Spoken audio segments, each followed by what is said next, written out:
Development complete. Boss, about Eli. Please landing I'd zone heard that one confirmed. product of the Les Enfants Terribles project went missing in Africa.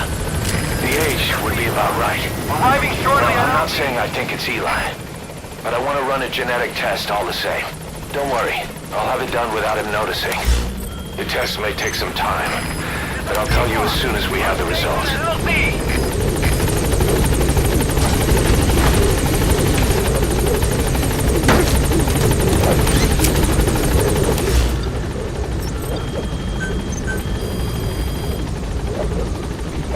Gaining altitude. Please specify project.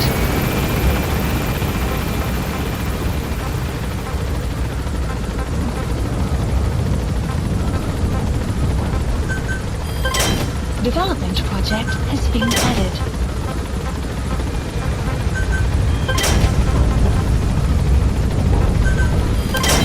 Development project has been added.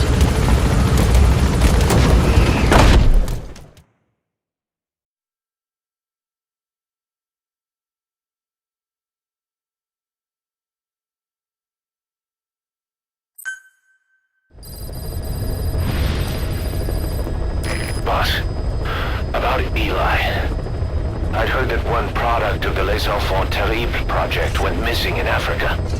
The age would be about right. Now, I'm not saying I think it's Eli, but I want to run a genetic test all the same. Don't worry, I'll have it done without him noticing. The test may take some time, but I'll tell you as soon as we have the results. Please select a mission. Boss, this contract comes from the Mbele rebel militants. That's right. That general's fighters. Recently, one of their child soldier platoons staged an insurrection and split from the main group. Thing is, they took a hostage with them. The general's brother. His number 2. The contract is to extract both that prisoner and the leader of the renegade platoon. The message reads, "I love my brother. You must bring him back to me alive." It also says this about the leader of the child soldiers. He is an excellent soldier. I want to persuade him to rejoin the ranks of the righteous. Sounds a little too forgiving for the man who ordered those kids dead at the mine. I wonder what kind of persuasion the general has in store. With that in mind, here are your objectives. First, rescue and return the general's number 2 as requested. Second, extract the renegade leader, and we'll keep him at Mother Base. In other words, extract both targets out of the region. Good luck, boss. Mission heading to Central Africa.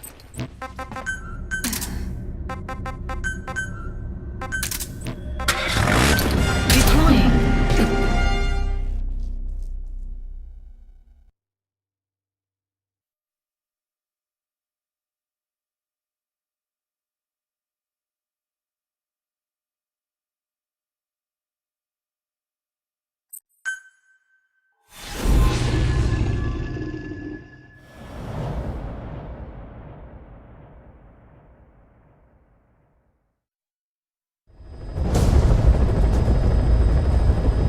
Mission objectives are to extract the child soldier's commander and their captive, the general's number 2.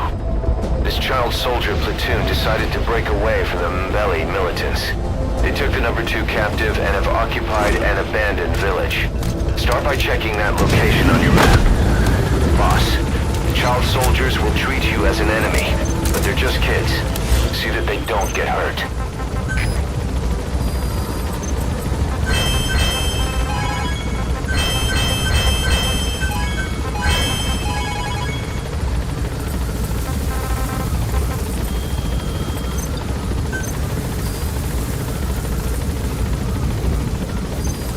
The map has been updated. Be careful down there, boss.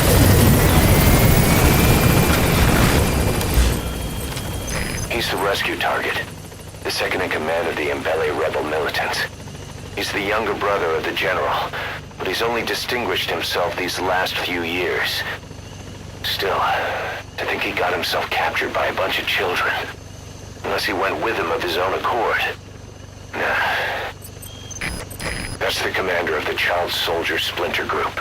He may be a kid, but he got his platoon to revolt, abducted a militant faction's XO, and made off with a cache of weapons and ammo. Those kids are brainwashed with gunpowder from an early age. Taught to kill, kill, kill. Real elites. One of your objectives is to capture the commander and bring him to Mother Base. That's the village the boy soldiers have taken over. It was deserted. Seems they're using it as their base of operations. The targets are there. Look carefully.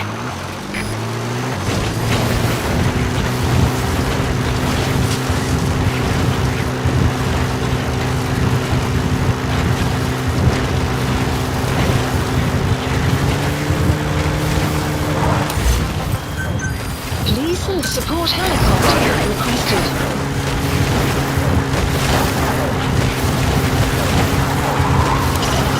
Reconnaissance is best conducted from high vantage points. I've marked a good spot on your map. Take a look at your iDroid. High ground. Looks perfect for reconning the village. The map has been updated.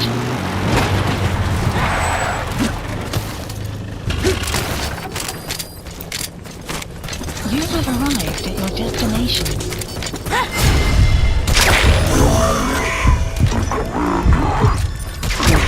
The map has been updated. The map has been updated.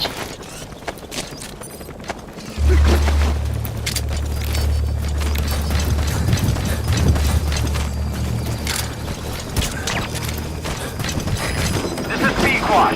Arriving shortly at LZ.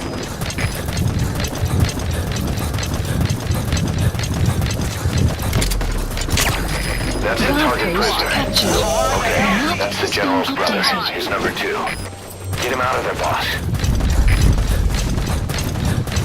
Support helicopter has arrived.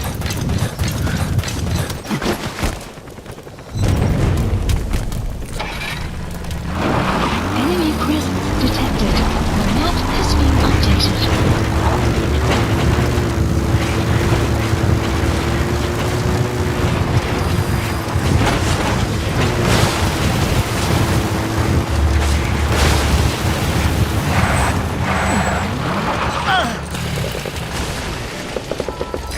Prisoner doesn't look like the target.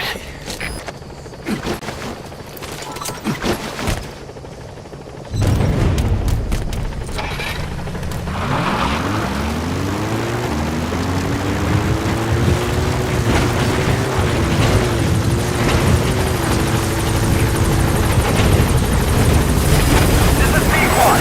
There's an obstruction at the LZ preventing me from landing. Request immediate removal.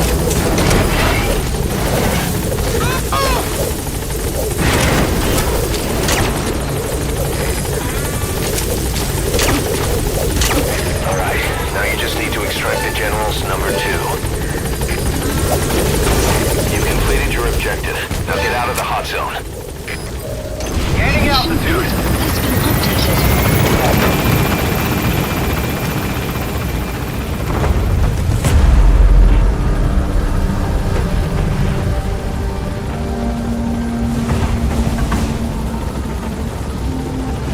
Departing.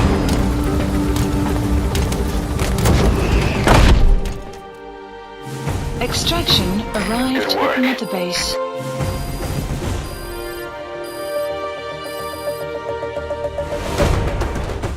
Amazing. Mission complete. That right there is why you're the best, boss. The one and only. Boss, about how we report this one to the client. I'll tell them we took heavy resistance from the renegade platoon and the hostage was killed in the firefight. Also, their leader wouldn't let himself be taken alive. I doubt the client will pay us for this one, but we got a big enough reward from the general's number 2 instead. And as for the number 2, he's saying he wants to join Diamond Dogs. I guess he knows what that means for him. He said, if I'm working for you, I can be number 2 or number 200 for all I care.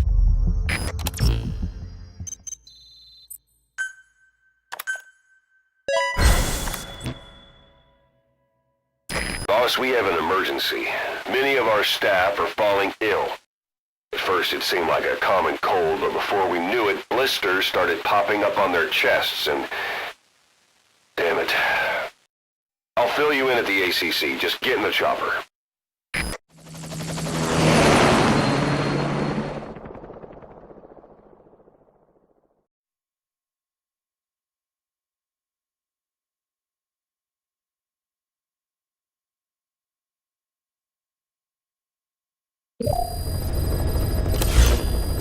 Mission Look list closely. updated. Those are the symptoms of the infection on Mother Base. The blisters on the body were full of tiny worms. Parasite larvae, most likely. But we couldn't find any adults. It doesn't seem to mature in the body, like a spargatum. We don't know the root of infection, or what causes symptoms to develop. Boss, do you remember seeing these symptoms before? The bodies floating around in the oil facility, the bedridden test subjects at the Devil's House. This epidemic looks just like what we've seen on our hunt for Cypher. So this is the weapon of mass destruction Cypher was working on in Africa. Boss, the situation is urgent. We need to quarantine the infected and contain the pathogen. Priority now is to prevent more casualties. But the problem is, how do we tell who's infected? During the incubation period, we have no way of knowing who's clean. You'll have to try and guess who's infected before they go symptomatic and quarantine them. That'd be easy if we just knew the route or vector of the infection. From now on, if you even suspect a staff member's infected, use your iDroid to order them into quarantine. Given the situation, the men won't submit to quarantine just because I or the medical team tell them to. But they will listen to you. Of course, it's just a temporary measure until we find a permanent solution. But at least they'd be in solitary isolation so they won't infect each other, and we get the mental care they need. If we do nothing, we'll only lose more people. We have no choice. Boss, open your iDroid. I'll explain how to quarantine staff members suspected of infection. Go to the Mother Base menu and select Staff Management. First, take a look at the quarantine facility we've set up. Select unit. Staff has been quarantined. All right.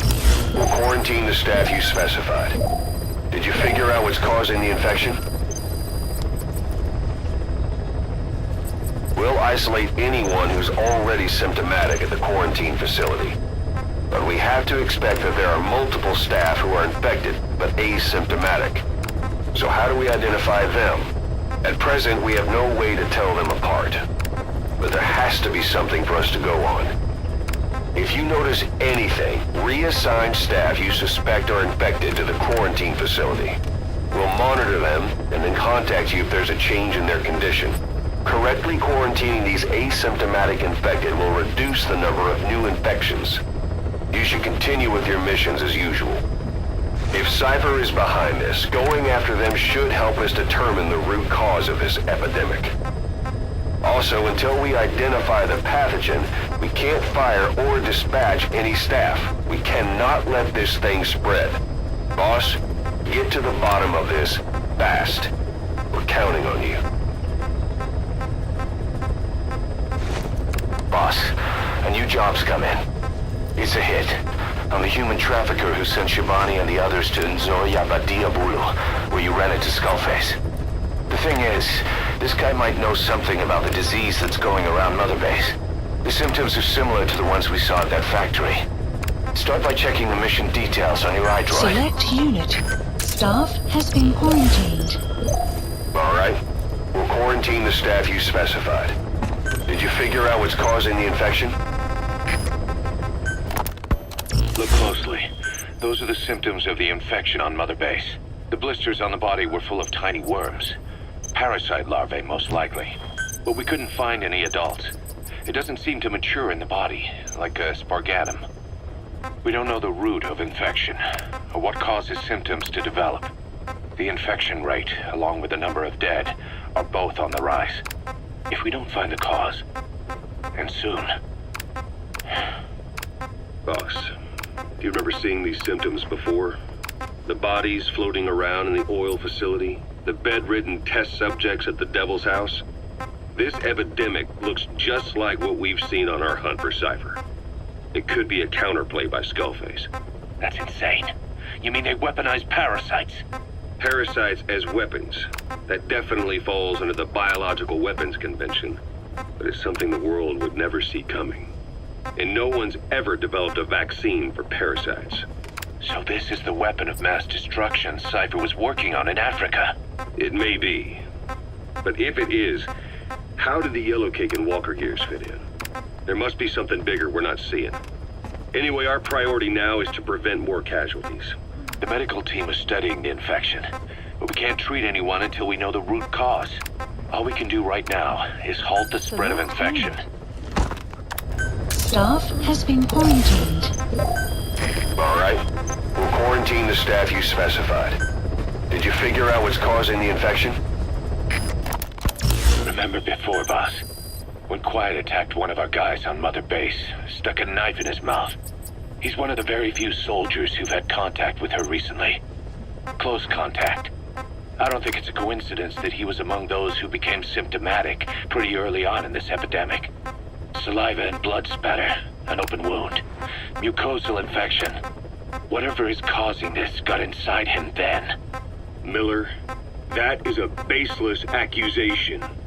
The source of the infection is Quiet. Everyone suspects her. We don't know that. And we've come across these symptoms before. The bodies in the water at the oil field facility. Those sick people in the beds at the Devil's House. They're identical to what we've seen while we've been after Cypher. The infection could have come from elsewhere. But at the very least, she does know something. It's not like she's gonna talk. No, not through words anyway. But what about her actions? Quiet held a knife to that soldier back then, before he became symptomatic. There must have been a reason for that. A reason for shoving a knife down the throat of one of our men. What if she's capable of identifying who's infected? What if she was trying to stop the infection but couldn't communicate that to us? Staff has been The answer to quarantined. that, the source of the infection, might be in the mouths of the infected. You think there's some kind of clue in their mouths? I don't know. But maybe there's something about the mouths of those who become symptomatic, something in common. Something their mouths have in common. Forget it. We can't trust her. Even if she can spot the infected, I don't want her help. I understand how you feel. But this is something to go on. Can't you see it's just like I said? Bringing her here was a big mistake. Quiet is gonna be the end of us. Stand down. You've got zero proof. Try to keep an open mind on this, boss. There has to be a way to identify who's infected. Please select a mission. Boss, there's a target on the run somewhere on the Savannah. Your job is to find and eliminate him. He's a logistics officer for the PF known as Rogue Coyote. On the side, however, he colluded with the Buta regime, abducting people from Mbeli villages and supplying them as slave labor. That's right. He's a human trafficker. His victims ended up all over the place. Brothels, black market, organ trade, diamond mines. And he was the one who sent Shabani and the other kids to the Devil's House. But then an Mbeli rebel group finally added him to their hit list. The target decided it was time to quit, and now he's trying to leave the country. If he makes it back to his country, he'll be no more than a civilian, and he'll avoid facing a court-martial. Like so many other war biz junkies. I'll bet he plans on enjoying a new live finance with his blood money. The client's order is to take him out. How you go about that is up to you, boss. Mission accepted.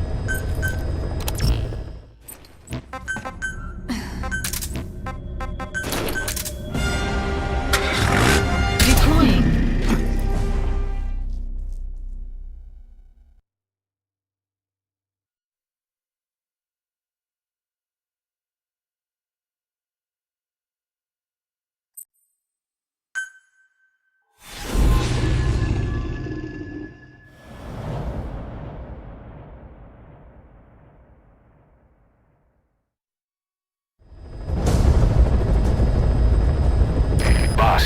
The target is a PF logistics officer who works as a human trafficker on the side. The client wants him dead. He's currently on the run somewhere on the Savannah with bodyguards. Unfortunately, we don't know what route they're taking. All we have to go on is a coded transmission sent by the PF at the Ditati abandoned village. It appears to be a workup of the target's security plans, but to decipher it, we'll need an intel file with the encryption key. This key should be at the comms facility at the Ditati abandoned village. Check your iDroid to see what the target looks like, as well as the location of the village. Find the route, find the man. That's the target, the trafficker. He's a logistics officer for Rogue Coyote, but it looks like he's hired his bodyguards from one of their competitors. Why can't he trust his own man? Something doesn't add up. That's the Ditati abandoned village. The enemy transmission originated from there. It'd be worth checking out. Marker placed. The target is on the move somewhere on the savannah. Problem is, we don't know what route he's taking. It's too big a search area to cover without more information. If you can find that intel file, it could give you a lead on him. Please select a landing zone. Landing zone confirmed. Roger. Enemy presence detected. The map has been updated.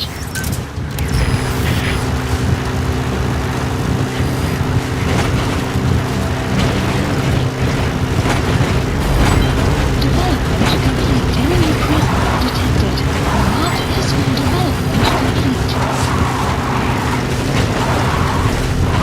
Buddy has infiltrated and the map has been updated.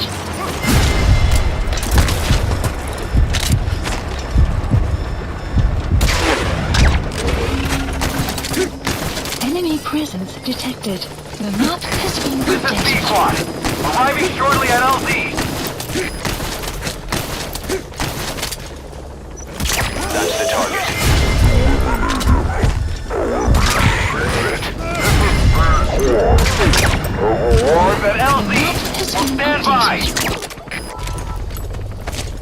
Support helicopter has arrived.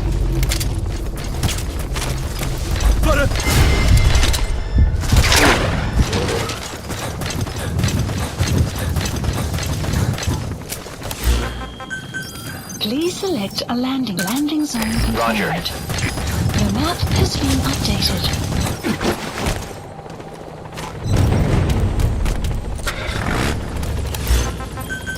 Please landing zone confirmed. Roger.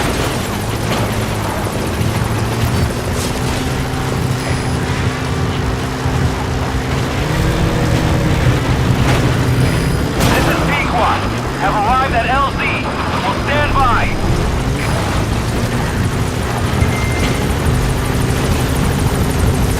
This is C-Squad. There's an obstruction at the LZ preventing me from landing. Request immediate removal.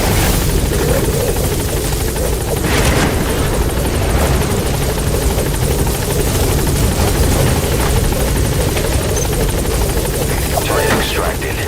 We'll let the client know he's been dealt Mission with. info has been Exfiltrate out of the updated. hot zone by chopper or on land.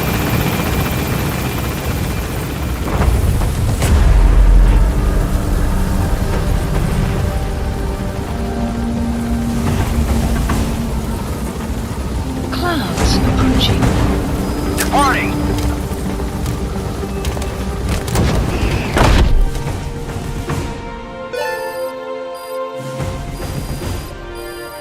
Extraction arrived at Mother Base. Mission complete, and how? They're gonna tell stories about this one, boss. Our trafficker was very talkative. Guinea pigs. That's what became of his kidnapped victims. Says he got a good look at that factory at Zoya Badiabulu when he dropped off some fresh guinea pigs for them, along with our man without a face. His instincts told him to run like the rat he is. Said it wasn't worth the money. Figured he could be next. That's when he went to the NGO for help. He thought that in exchange for his buyer's list, they could set him up with a new identity someplace far away. He had an idea who he was up against, and he didn't want to take any chances. A true rat. But like us dogs, he knew when he smelled trouble. And something else. He said the specimens come from deep in the forest. We don't know what he meant by specimens just yet, but those guinea pig symptoms match what we've seen on the infected at Mother Base. Deep in the forest. Maybe there's the clue we need to beat this infection. Boss, the truth could be right around the corner.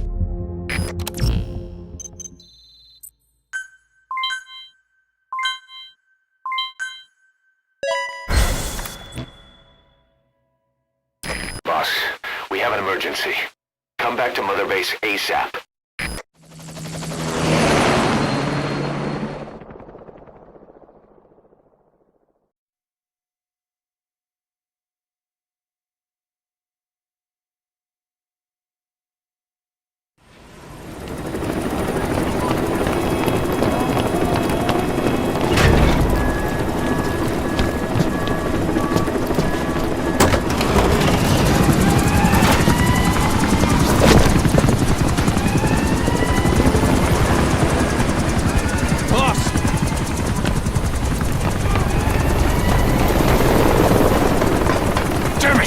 This is our home.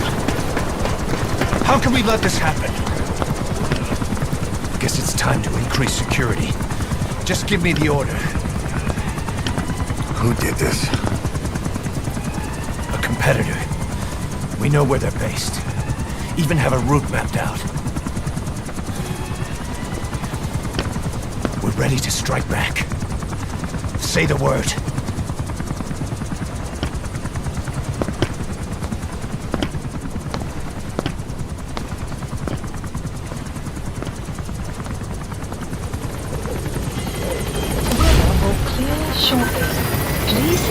We finally heard from one of our missing intel team members. He says he has a solid lead on the epidemic at Mother Base. Take a look at the mission details ASAP.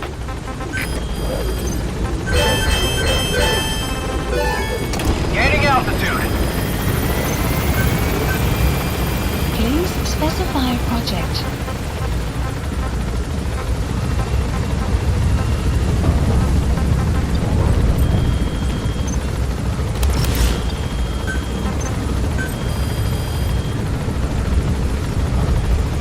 Please specify project.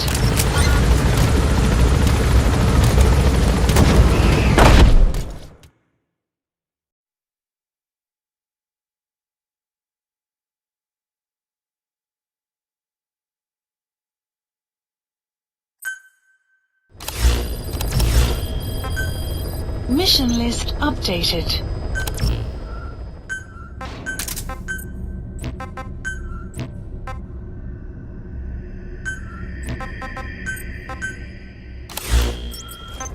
Please select a mission. Boss, the intel team's hard at work investigating the cause of that illness spreading through Mother Base. Problem is, a bunch of our agents in the field are still MIA. Progress has been slow, until now. We just got a distress call from one of them. He said he's got intel on the origin of the disease. But the PF in the area got to him before we did. There's been no further contact from him, but we know he's being held at the guard post on the western end of the mine. There's still a good chance he's alive. We can't afford to let him die. Right now, he's the only link we have to the root cause of the epidemic. Get our man back, boss. Mission accept heading to Central Africa.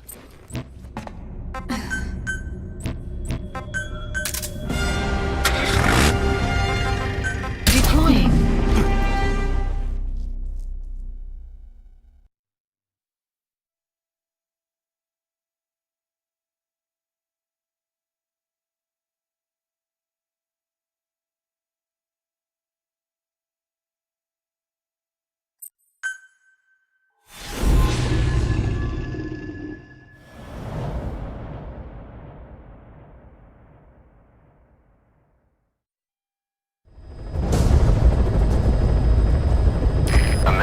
intel unit has gotten a lead on the epidemic that's crippling Mother Base.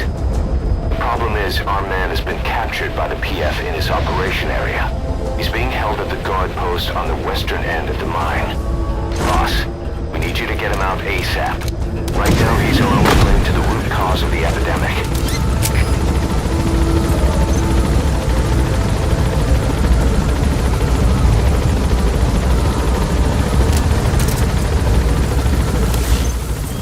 That's the house where the target is being held.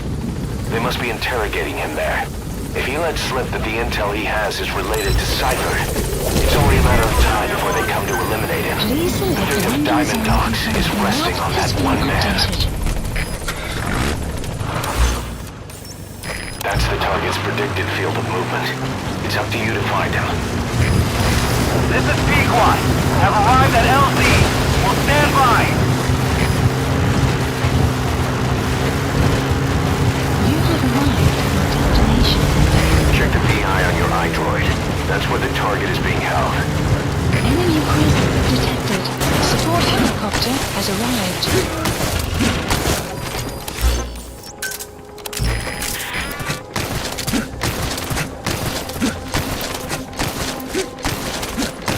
Enemy presence. The map has been updated.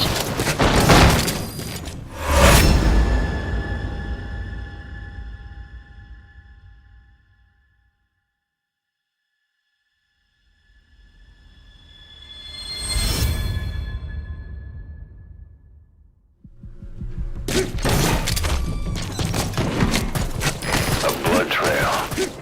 He got out on his own. Where is he now? The map has been updated.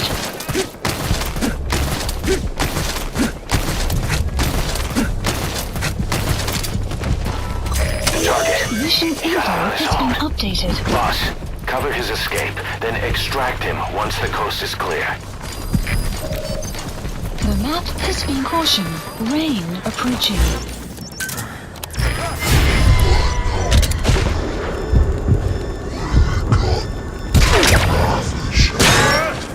Code talker.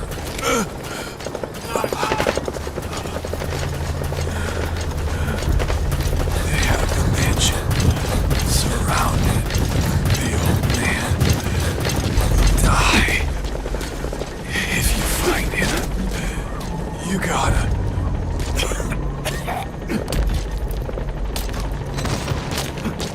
Buddy has infiltrated out. The map has been updated.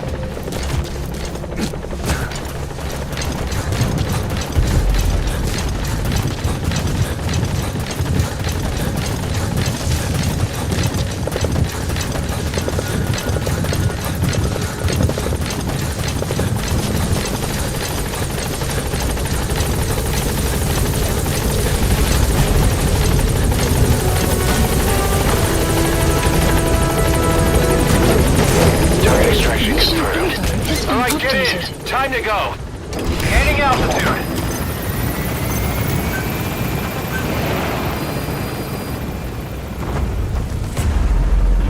Export links That's it. specified You've made it out of the project. hot zone. No sign of the enemy. Mission complete, boss. Departing! Mission complete. And the target's safe. Time to figure out what the hell is behind this epidemic.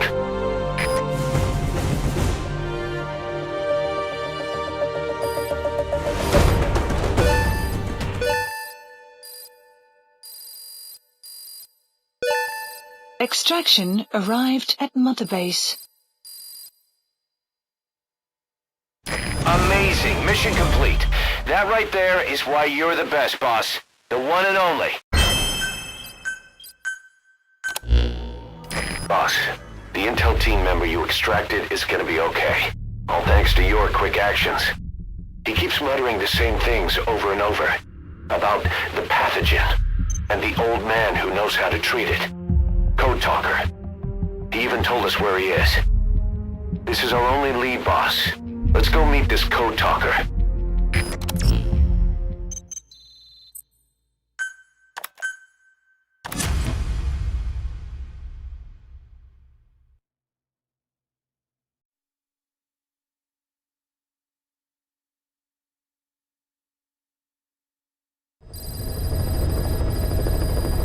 Mission list Boss, you updated. need to make contact with Code Talker, the old man who knows what the pathogen is. We have to stop this disease that's spreading across Mother Base. Select the mission on your iDroid. Please select a mission. Boss, you need to make contact with the Code Talker, the old man who's supposed to know what's behind this infection. The intel team member you extracted was able to pinpoint his location. A forest that stretches across the Angola-Zaire border. The locals call it Lufwa Valley, the Valley of the Lost. The target's in a mansion deep in this valley. A PF is deployed there, but we've also spotted an unidentified group operating in the area. If Cypher developed this pathogen, There's a good chance our target played a central role in that process. Please But is this select a their mission. weapon to surpass Metal Gear? Will the pathogen or its cure lead to Cypher? This guy is the key to everything. Boss, make contact with Code Talker and extract him if you see fit. We can't afford to lose any more men. We have to stop this thing. Mission accepted.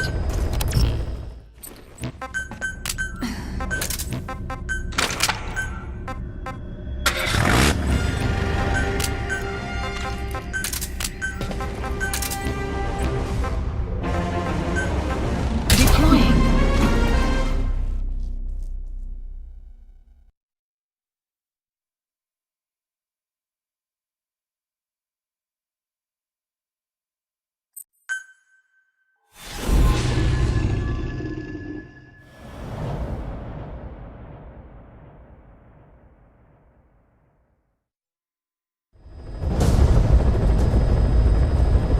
Boss, make contact with the old man known as Code Talker. According to the intel team member you extracted, he knows what the epidemic is and how to treat it. You'll find him in a mansion deep in the valley beyond the forest.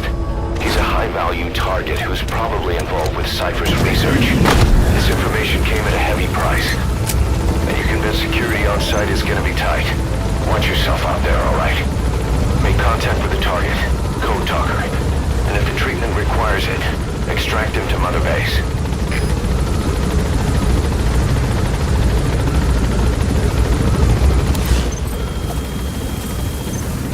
That's the target. Code Talker. We have no other intel on him. The A map total has blank. been updated. From the looks of it, he's got quite the security detail. If we're gonna stop the epidemic here, we need to find out what he knows. That's the mansion where you'll find Code Talker. Not something you see every day in the African wilderness. It was built by a local warlord. Must have lived a life of luxury. Until his government conspired to murder him. Local legend has it that his ghost roams the area around the mansion seeking revenge. None of the villagers dare to go near the place. Crackpot superstition. Or a rumor designed to keep prying eyes away. The target's somewhere in that mansion. PF soldiers are standing guard. I wonder when they showed up. I'm guessing they kept Code Talker hidden by making the place look empty. And now the word's out that he's there. There's no need to be discreet. So their security finally gets to flex its muscles. No sign of the enemy. Judging from security in the area, I'd expect to see a patrol by now.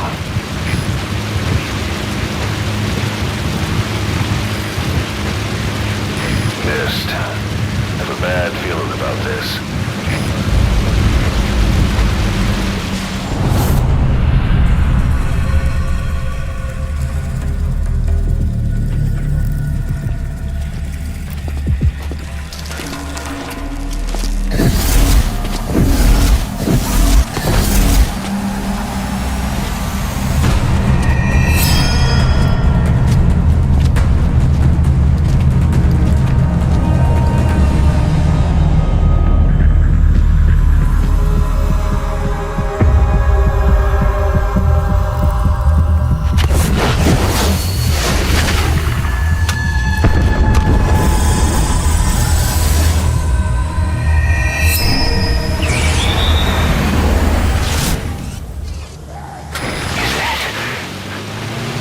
It's the skulls. Damn it. So Cypher is behind this.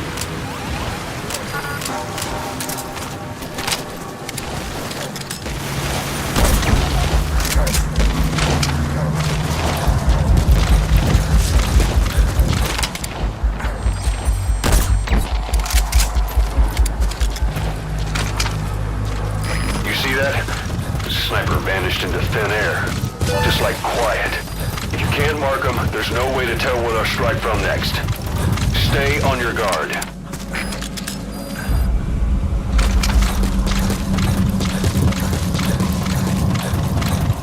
Buddy has infiltrated and the map has been updated.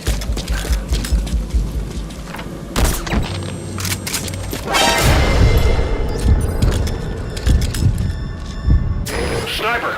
Where are they? No sign of it. Don't men detected. can rest in peace now.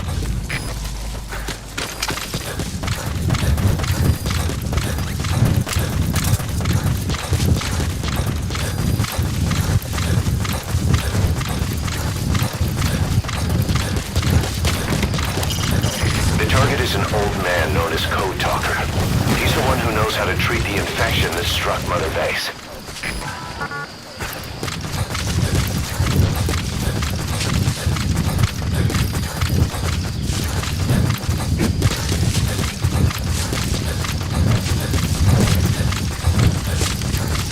Enemy presence detected. The map has been updated.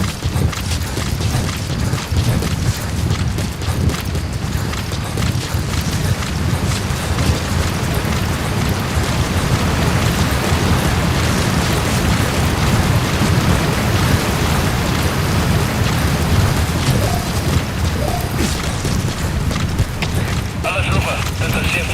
Ons is activiteit bij de Bosma. You Kan have mij aan de arrived hand at van your destination. Alieneren, makker weer. Uit. They know about that battle just now. You're right at the mansion. The target's close.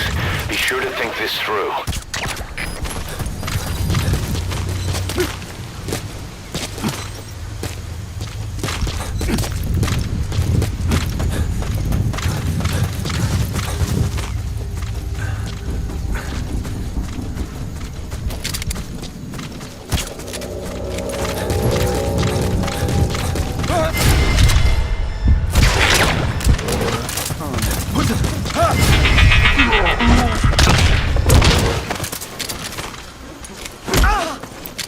Where are your friends? Possibly. Where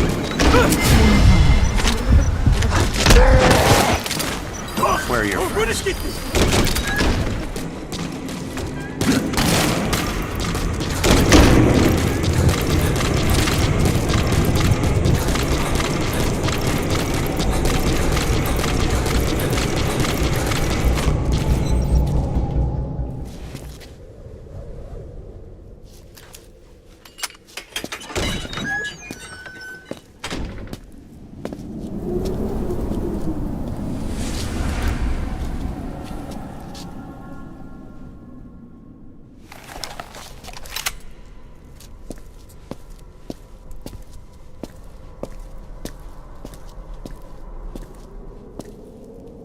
I've been waiting, Tilly. Or should I say, Bedahokhale.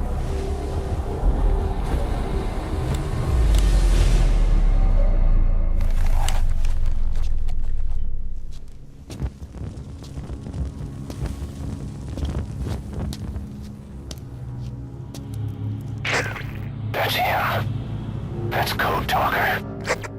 Look familiar? It's infecting my men. How do we Silence. Or death. What do you... It could be in here. Stay quiet. Your life depends on it. Sit. The parasite has infected your band. Those are its larvae. They enter the throat and attach themselves to the vocal cords. They mimic the host's membranes flawlessly. No one can tell the difference. Upon reaching maturity, they mate. Sustained exposure to a particular sound triggers copulation. The resulting larva then feast on the host lungs, killing it.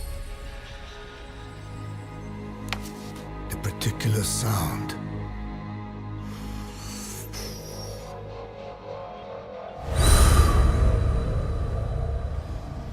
is words. They attack only those who speak a certain language, not just one. I cannot say which language your parasites are attuned to.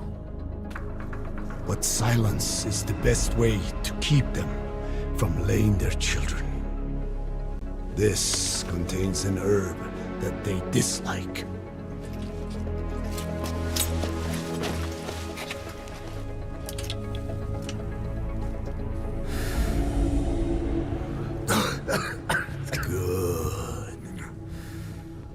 That should deafen them for a while.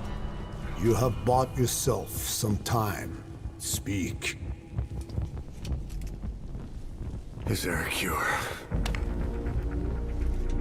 Once symptoms manifest, lava have already infested the alveoli. At which point, nothing can be done. There is a way to halt the onset, which would prevent infection.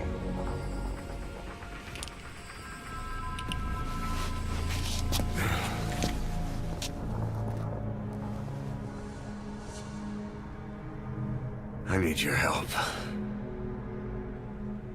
He stole the ones I sealed away, forced me to do his terrible work. Skullface. Even a country like America sways in his wake. I could not defy him.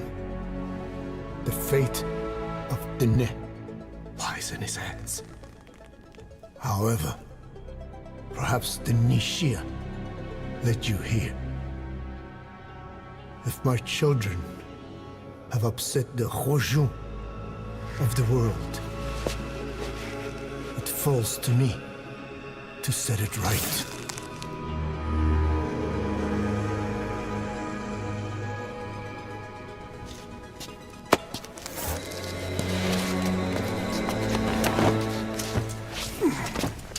You gonna extract him?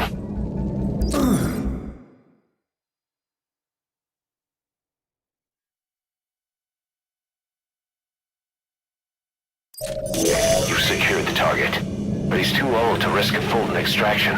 Put Code Talker in the chopper and return to base. He claims they are the dream of every ruler since the dawn of time. Teach them your enemy's words, then unleash them on his lands, destroying only those who speak his tongue. He calls them his ethnic cleansers. Ethnic cleansers? That's what Skullface is after. Then, Inzoya Badiabulo was... Boss, he's gonna wipe every language besides English off the face of the earth. Ironic, isn't it? They gave us language, and now they take it away. It is thanks to them that man first learned to speak. But now, the hands of the clock turn back. They've been warped by the hands of man.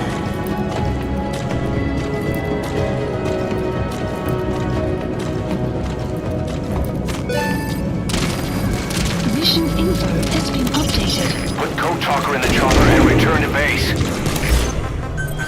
Please support helicopter Roger. requested. Please select a drop point. Supplies requested.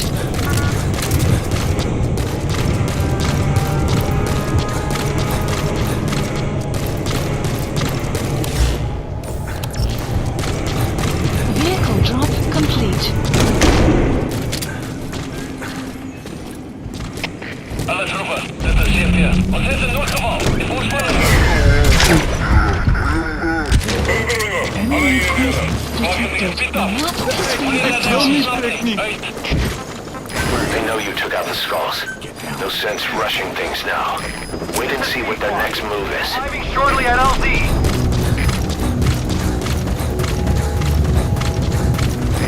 This is Pequod. Have arrived at LZ. Will stand by. Support helicopter has arrived.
Extraction arrived at Mother Base. Amazing. Mission complete. That right there is why you're the best, boss. The one and only.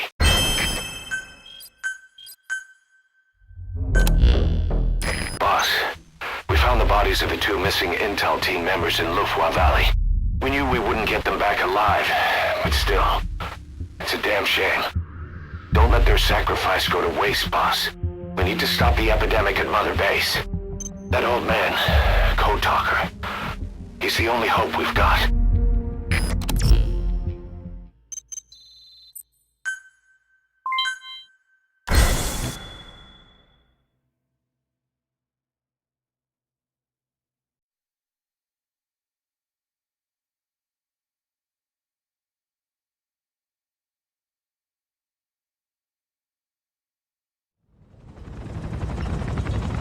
Tell me how to fight it. I hid the answer in a microbe this one carries. It turns the male parasites into females, preventing reproduction. One parasite infecting another. However, it doesn't affect only the parasite. It alters the host as well. Your infection will be contained, but you and your men will also be rendered infertile. That is the price you must pay to regain your speech.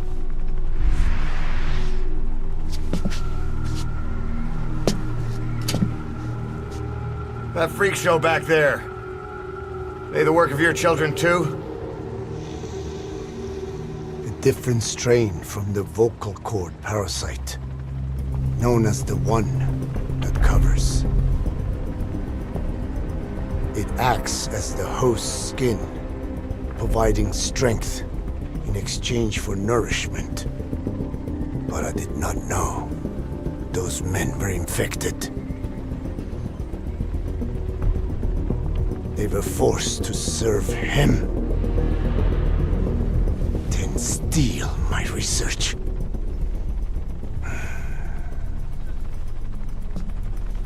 Have you seen one of their vehicles? The yellow cake. Captured a convoy they were escorting. Cargo, some kind of mineral. What became of it? The metallic archaea? Clouds ahead! It's them.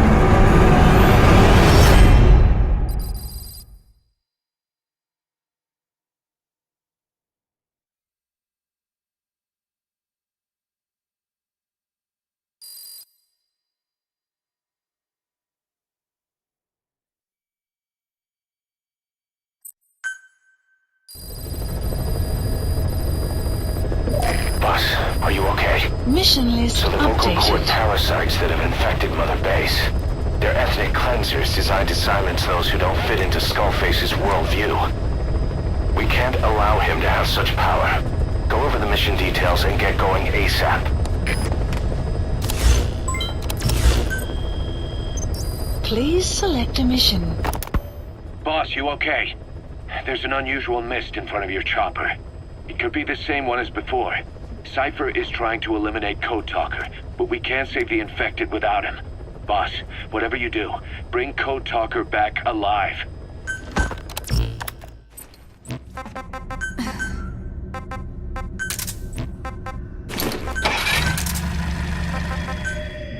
Deploying.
Snake,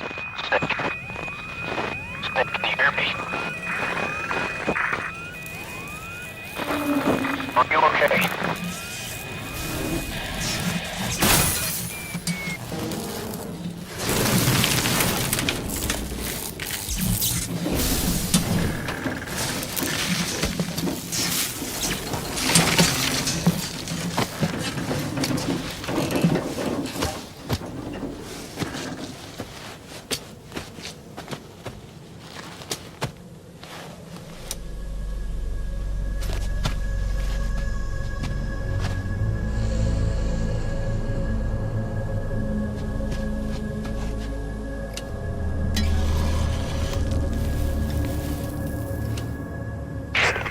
Looks like you're surrounded by mist. The support chopper can't get close to your position right now.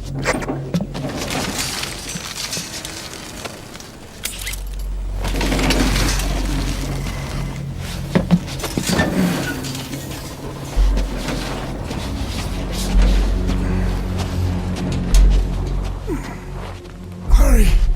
They are coming!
We are their quarry.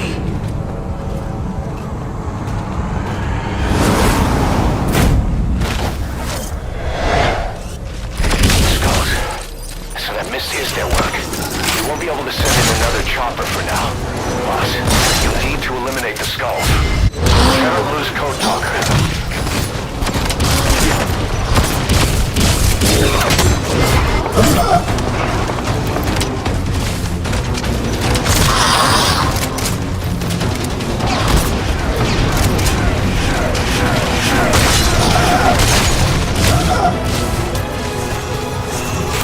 Supplies requested.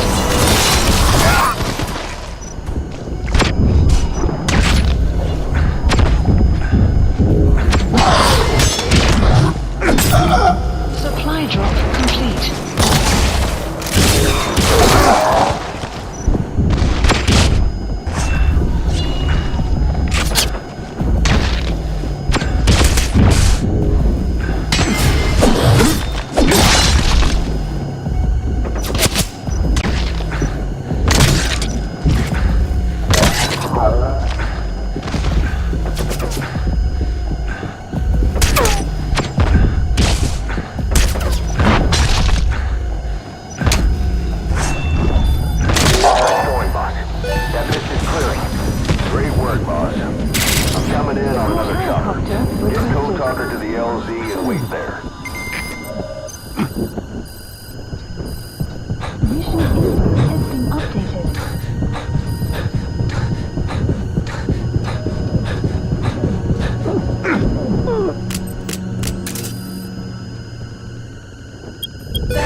Amazing. Mission complete. That right there is why you're the best, boss. The one and only.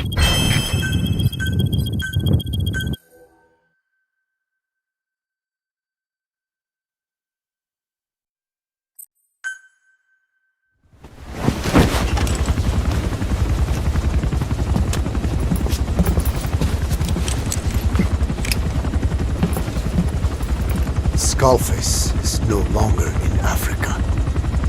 The nuclear test was a success. Now they turned their knives on me.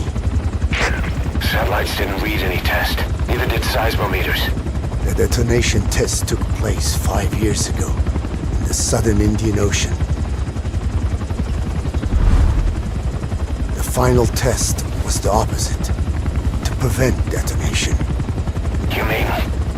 Skullface plans to sell nuclear weapons that he retains control of. It's not like hawking small arms to militias. Indeed. He plans to avoid detection by exporting minerals containing tiny amounts of uranium in the form of metallic archaea. Once on site, the metallic archaea enrich the uranium and weaponize it. Loaded onto all-terrain bipedal machines, they ensure any country, armed group, even the smallest terrorist cell, can become a nuclear power. Bipedal. So that's why they needed Huey. A nuke business to replace the arms business. And Skullface owns the market. The very atmosphere of nukes, anywhere and everywhere. Deterrence on all sides. So that's why he ran a non-detonation test. Yes. Another metallic archaea instantly overrides the criticality generator. It fails safe only he controls. Any such weapon can be deactivated whenever he chooses, regardless of who owns it or their intent to use it. Nukes. Controlled by a man, not a country. If they proliferate, conventional nukes lose all value. Political, military, and economic. The two superpowers become powerless.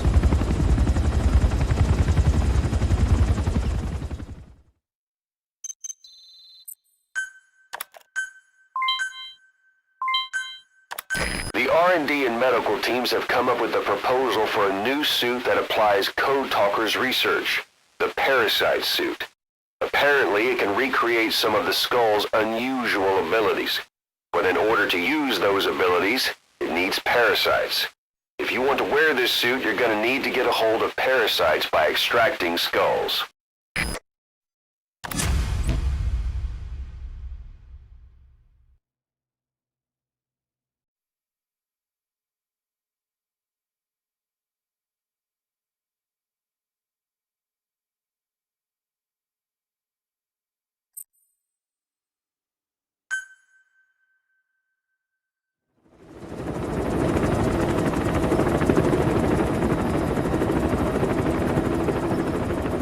We need to stop the epidemic at Mother Base.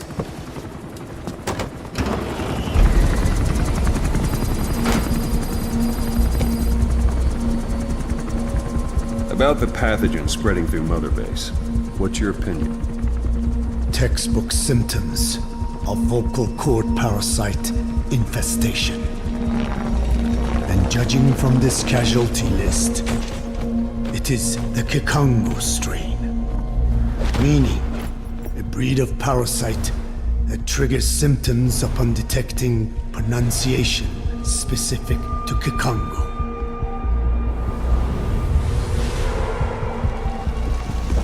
Brothers! So how do we keep them from becoming symptomatic? Use this. A type of Wolbachia, introduced to a sample of the parasite. A parasitic bacteria that colonizes the parasites, turning male to female and preventing copulation. We must cultivate more.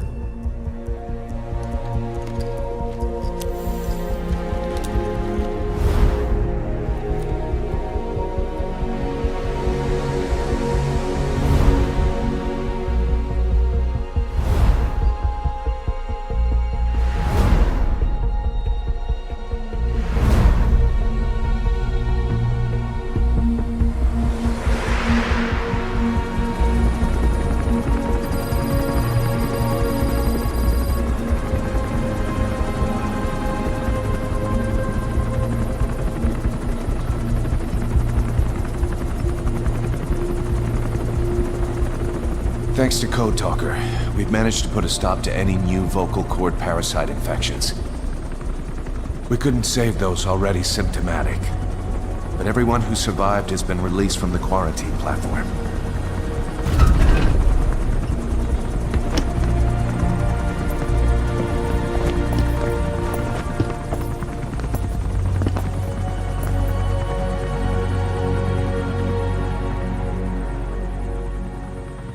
Skullface will pay for this.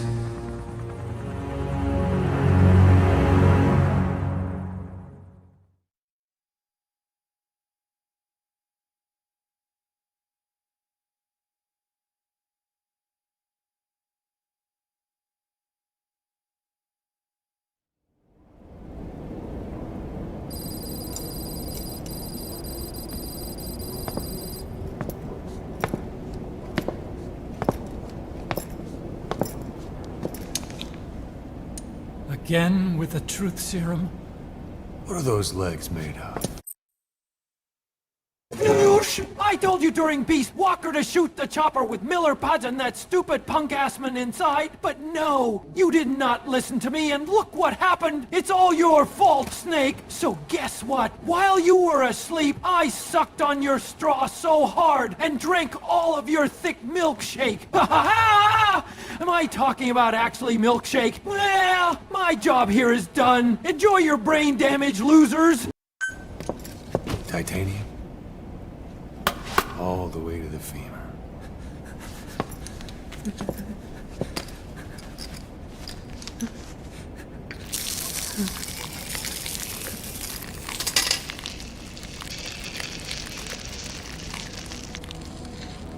Metallic archaea. Sahelanthropus. Where is it? What? We have to know before his plan is complete. Sahelanthropus is the final piece. What are you talking about? If the Soviets break out a mobile, controllable nuclear weapon, East-West relations will be right back at the Cuban Missile Crisis. The Cold War returns to life, as countries without nuclear arsenals line up for what Skullface is selling. Nuclear weapons proliferate overnight, and on the brink of annihilation, the world maintains its balance. But we know this is all just a shield, a ruse. The cleansing parasites are what matter most.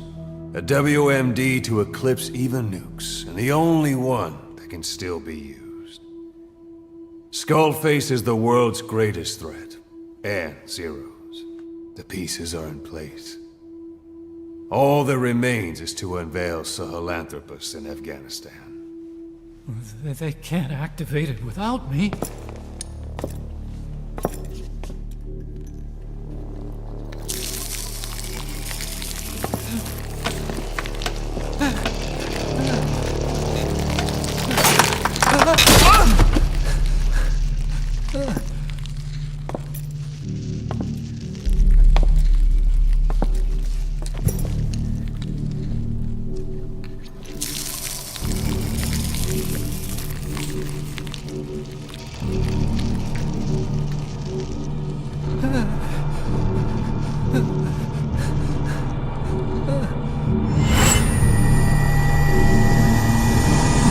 Okay, B-Zero. Sahelanthropus is beyond the Soviet base camp, in a lab built by the Soviet philosophers. That's what you're looking for. But I have no idea how he's controlling it. It wasn't designed to accommodate a human pilot.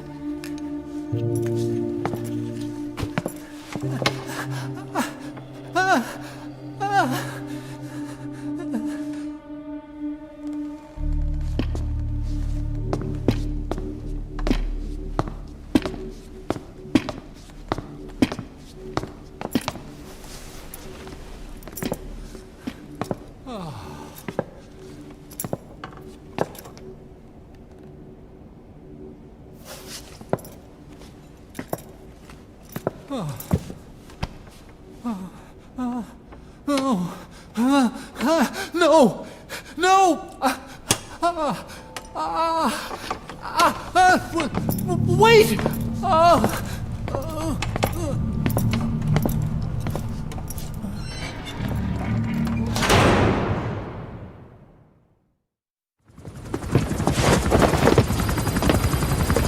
We got word from Afghanistan. Everyone at the Soviet base camp's dead. No sign of fighting. Parasites. Skullface's men then headed north. The target is OKB-0. That's where he'll activate Sahelanthropus. Unless we stop him, he'll go down in history a conquering victor. We can't let that happen. Wipe him out. Don't leave any trace of his existence. I'm gonna need backup on this one.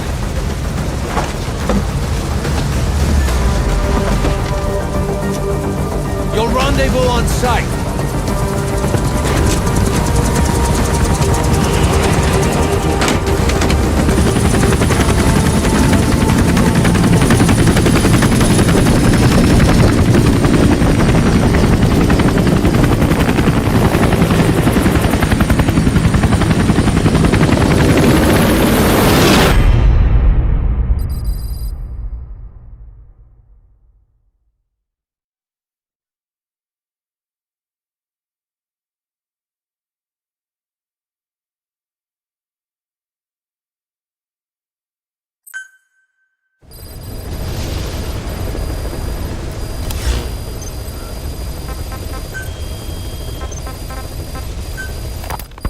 About the pathogen spreading through Mother Base. You've seen everything we've got on the outbreak. What's your opinion? Textbook symptoms of vocal cord parasite infestation. And judging from this casualty list, it is the Kikongo strain, meaning a breed of parasite that triggers symptoms upon detecting pronunciation specific to Kikongo. So our Kikongo-speaking staff are at risk? Quite so. He's right. All the victims do speak Kikongo. So they can survive if they just use another language? There is no guarantee. You're only dealing with the Kikongo strain. Other language strains may be present. You well know he was teaching them languages from all over the world. The Devil's House. Nzoya Badia Bulu. There is no way to know how many strains he has at his disposal. So how do we keep them from becoming symptomatic? You mentioned using microbes. Use this. A type of Wolbachia. Introduced to a sample of the parasite. Wolbachia? A parasitic bacteria that colonizes the parasites, turning male to female and preventing copulation. You must cultivate more. What have you done with the infected bodies? Cremated to stop the spread of infection, but we did keep a few for study. Good. Take this sample, grind it to a pulp, and introduce it to the larvae now nesting in the dead. The Wolbachia will multiply rapidly within those larvae. They're soldiers, not some petri dish. Conventional cultivation methods will take too long. Extract the Wolbachia from those larvae and vaccinate your men. Kikongo speakers first. This is the fastest, surest way. No one is to speak a word of Kikongo until the Wolbachia are safely inside them. I will instruct your medical staff in detail on site. You have the appropriate facilities. Yes, but do not worry. I made a pact with your bête de Cholone on the honor of the Dene. I speak no lies. Keep an eye on him. Will do. Follow me. I'll take you to the medical team. Now, we must wait for the Wolbachia to multiply in the larvae. How is the disease transmitted? If it's carried by insects or rodents, then... There is no intermediate host. So... The vocal cord parasites lay their eggs in the larynx of the host. Most hatch and migrate to the lungs, but some are transported to the mouth through ciliary movement, mixing in with saliva. Saliva.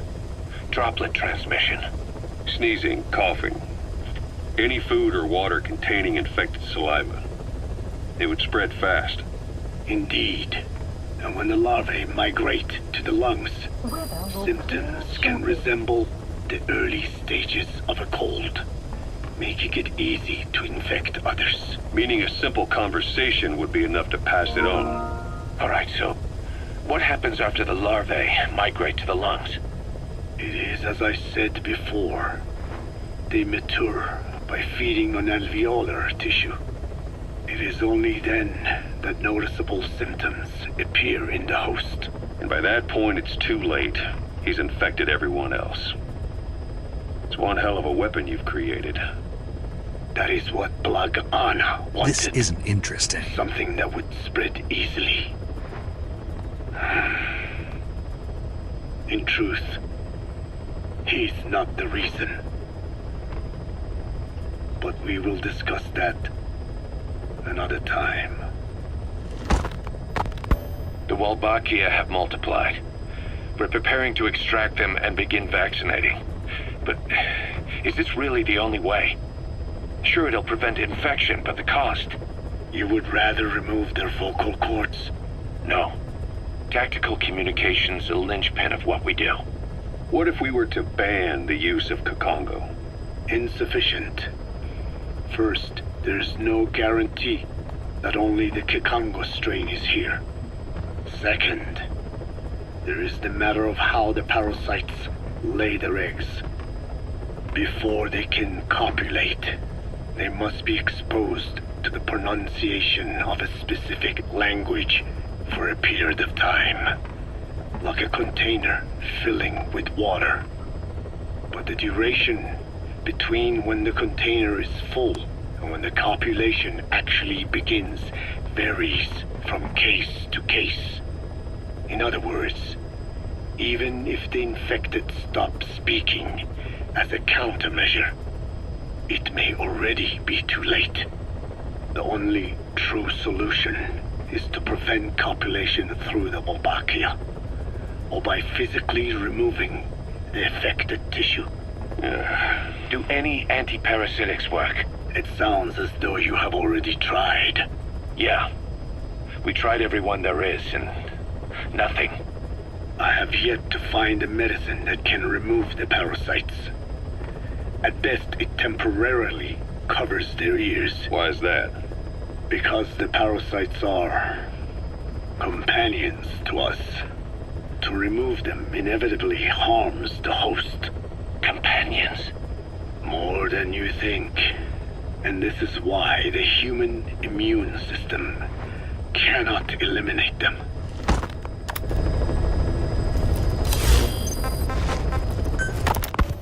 We've inoculated the staff with Walbakia to keep them from becoming symptomatic. That should also contain the infection. How did this happen in the first place? It has to have been a Cypher spy within our ranks. If this is so, then why the Kikongo strain? If their intent was to wipe you out. Skullface said the remaining English parasite was close to the boss. If this latest strain was his doing, he wouldn't have tipped his hand. It is possible someone brought eggs onto the base without knowing. Stuck to their shoes, clothing. Well, that makes the most sense to me. And where did the eggs come from? You mentioned that your boss visited Nzoya Badiopulu. Sure, but his gear's disinfected immediately upon return. Then he was not the carrier. And not just the boss. All staff dispatched to high-risk regions were quarantined on the flight back. When the symptoms first appeared, we checked and disinfected all equipment used up to that point. Any and all prisoners, soldiers, materials, and animals extracted during missions were also quarantined. So, that just leaves... I have seen children around here. Where are they from? All over. Some were being held hostage at a mine. Then there were the troublemakers at Bwala Yamasa. Bwala Yamasa? Yeah. Their clothes, their things. Did you burn them? They're just kids. We couldn't... And besides, not one of them's shown symptoms. The parasites don't infect prepubescent hosts. Their vocal cords are not fully developed. Well, if infection doesn't occur in children... It is possible they carried eggs on their clothes, and the infection spread from them. Check the kid's stuff. I doubt there is any trace left by now. But if there is, some of those kids must be close to hitting puberty. How could we have missed this? The name Walla Yamasa got quite a reaction from you. I'm guessing the Kikongo strain was released in that village. Cypher used that region to experiment with vocal cord parasite transmission. The Kikongo strain. The settlements around the refinery upstream of Walla Yamasa were the proving grounds. They would infect one villager, then record transmission speed. Dangerous work. If they failed to contain the infection, it would slip into the surrounding regions. At which point the world found out about the parasites, making them useless as a weapon. Incredible they'd risk such a thing. The test site was densely populated too. A terrible place for such experiments. No doubt, they thought burning everything would wipe away all traces. The settlements were covered in oil anyway. Who would wonder if one day they caught fire? And so it did. They burned it all. Living and dead. Those remains. But they miscalculated. Transmission speed was far faster than anticipated. It may have been the temperature, or hygiene standards, or perhaps the parasites reacted quickly to Kikongo. Whatever the reason, nearly all villages were swiftly infected, and the settlements reduced to mounds of corpses. Making matters worse, the dry season was ending. When it came time to burn the village, the Moneni River had swelled. Many of the bodies were waterlogged. Meaning they didn't burn completely. The corpses still contained viable eggs, and the larvae washed downstream. And when the people downstream drank that water... That marked the end for Walla Yamasa. I learned all of this at the mansion. I warned him of the risk of eggs getting out. And? We are prepared for any eventuality. I get it. Putting the oil field back online. The oil leaks, saner. They planned to pollute the river, prevent the spread of infection. But the oil flow was stopped, and downstream the people of Masa Village started using the water again. The PF soldiers deployed at the village were locals, spoke Kikongo. They were infected, and the kids survived. I've heard enough. And who stopped the flow of oil? Don't. We did. That confirms it. The source of the Kikongo strain infection was Masa Village. And the children brought it here. It is no one's fault. There is no blame to be cast. The parasites, they were tested in other regions? Their physiology requires that they be tested under varied conditions. Another test site was in Afghanistan. So it was the parasites there. Both the Pashto and Tajik languages are spoken in the mountains of Afghanistan, and population density is low. Ideal testing grounds for how accurately the parasites target only the specified language. It is also relatively easy to prevent the spread of infection. And the results? The first test, I am told, was a success. Once the Pashtun Mujahideen were infected with the Pashto strain, they were all but wiped out. The Hamid fighters at Smasei Fort. It was doubly successful. No Tajik Mujahideen or Soviet soldiers became symptomatic. So the parasites proved to be effective. What about the second test? Also supposedly a success. A Pashtun village was the target. However, the original aim was to obtain samples of the infected.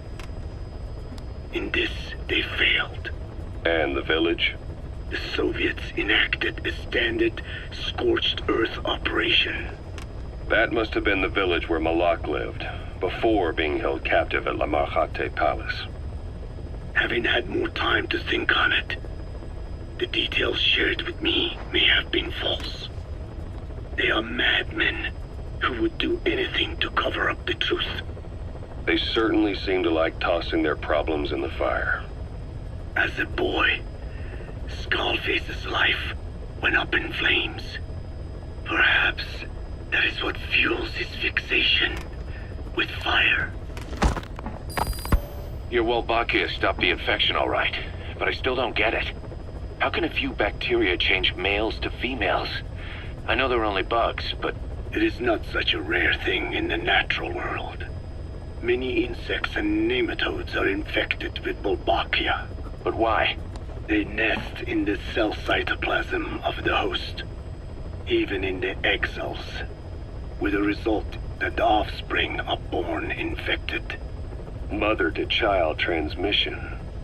However, Wolbachia cannot nest in sperm because they do not have cytoplasm. So even a successful infection of a male ends after a single generation. This means the Wolbachia must resort to maximizing the population of infected females. Sounds like an ethnic cleansing campaign on a tiny scale. Gender change from male to female is their survival tactic.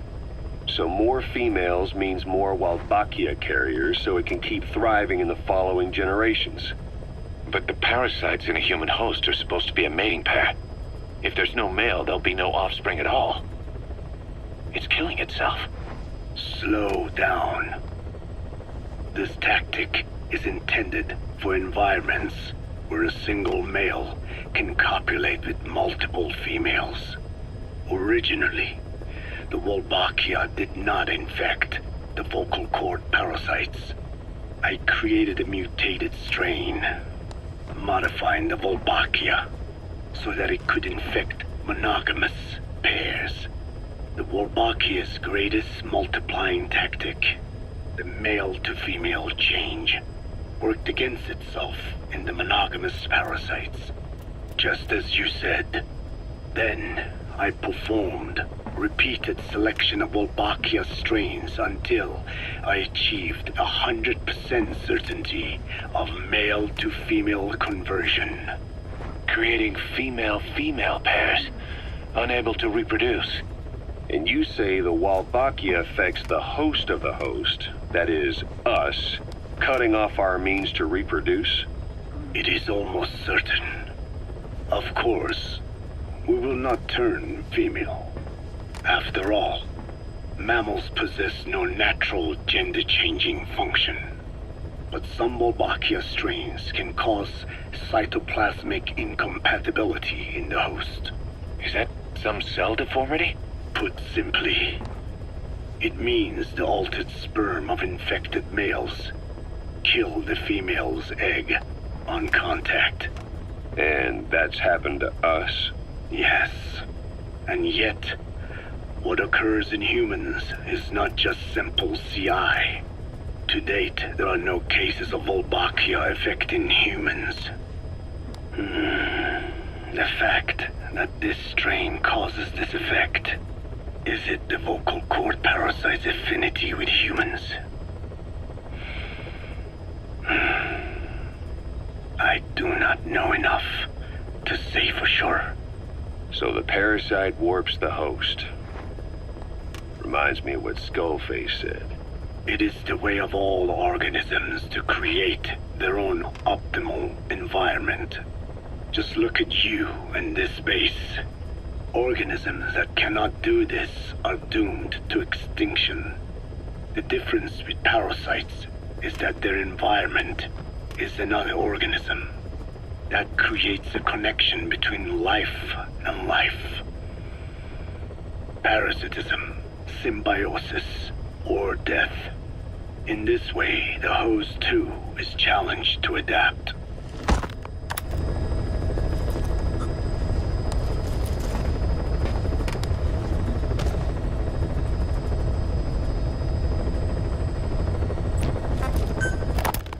About this OKB-0 Emmerich was talking about.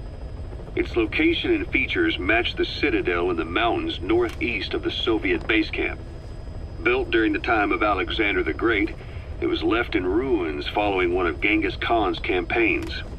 Its occupants changed time and again due to war, and it was expanded on more than one occasion. Ultimately, it fell into the hands of the Soviet philosophers. The Soviet army was using it as the headquarters of its Afghan invasion force. But it would seem that Skullface's connections with the philosophers gave him license to develop Sahelanthropus there. And that's what Emmerich was doing at the place, before he got the axe. But OKB is a designation the Soviets use for weapon design bureaus. There's no way they'd have one of those in Afghanistan. And, in principle, the numbers that follow OKB are always integers above 1.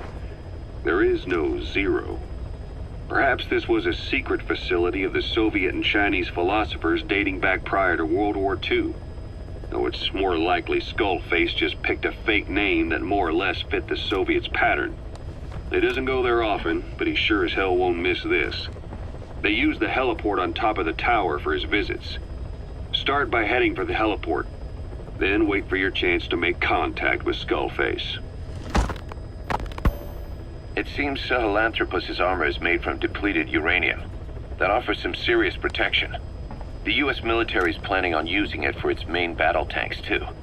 Maybe that's where Emmerich got the technology. Uranium? They're using nuclear fuel for armor now? No. What they use for nuclear fuel is uranium-235, which is extracted from natural uranium. Depleted uranium is a byproduct of that process. Sort of like the leftovers, I guess. The garbage. Uranium-235 makes up 0.72% of natural uranium, whereas depleted uranium contains only 0.2%. What are the benefits of using it for armor? It's a pretty short list. Uranium's a heavy metal, like lead, meaning it can hold a greater amount of kinetic energy. But it also boasts a hardness closer to tungsten. That makes it an ideal material to use for, say, armor-piercing ammunition penetrators. But it's not the best choice for armor. Its volume is less than that of ceramics, but for an equal weight, you could end up with less protection. So why use it then? According to Emmerich, it came down to him being unable to source ceramics technology from a manufacturer. Plus, given that it's an upright walking vehicle, he wanted to reduce the bulk of certain areas. Despite all that, depleted uranium still makes for some tough armor, and Emmerich says it's been proven in live fire tests. It stops most Soviet tank shells.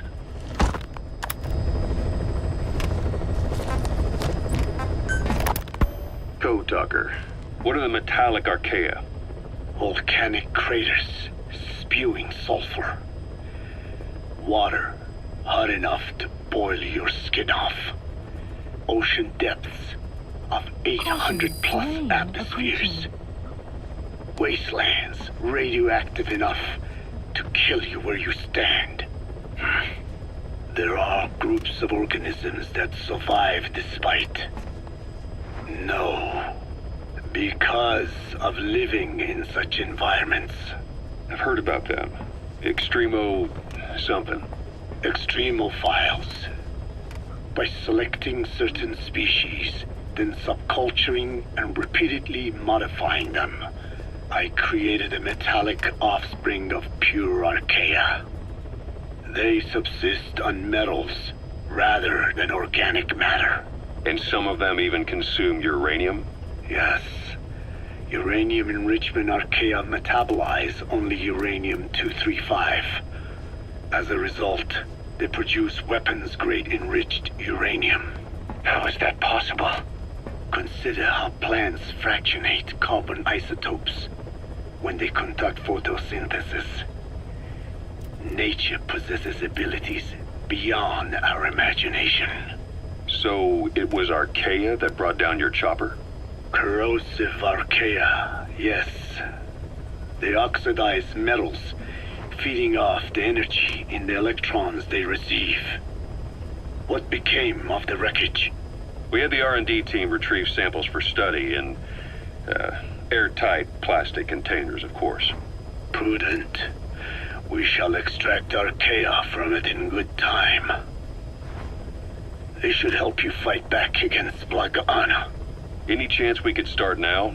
It doesn't have to be a lot. I might just have another use for them. If it's only a small amount you need. That's fine. I'll get the R&D team to assist. Let's go. South Africa was previously suspected of developing nuclear weapons. It already had a conspicuous presence at the UN because of apartheid and its armed expansionism. But when neighboring Angola and Mozambique became socialist countries in '74, South Africa felt hounded into a corner. So it accelerated its nuclear program to protect itself. 3 years later, the Soviets discovered a test facility, and 2 years after that, an American satellite observed a flash in the southern Indian Ocean. It said this was South Africa conducting a nuclear test with the help of a certain ally. Skullface used the situation in South Africa to get this ally to lend a hand. They both wanted nukes, so it was a mutually beneficial relationship. On the surface, anyway. I figure South Africa started getting serious about nuclear weapons production in '75.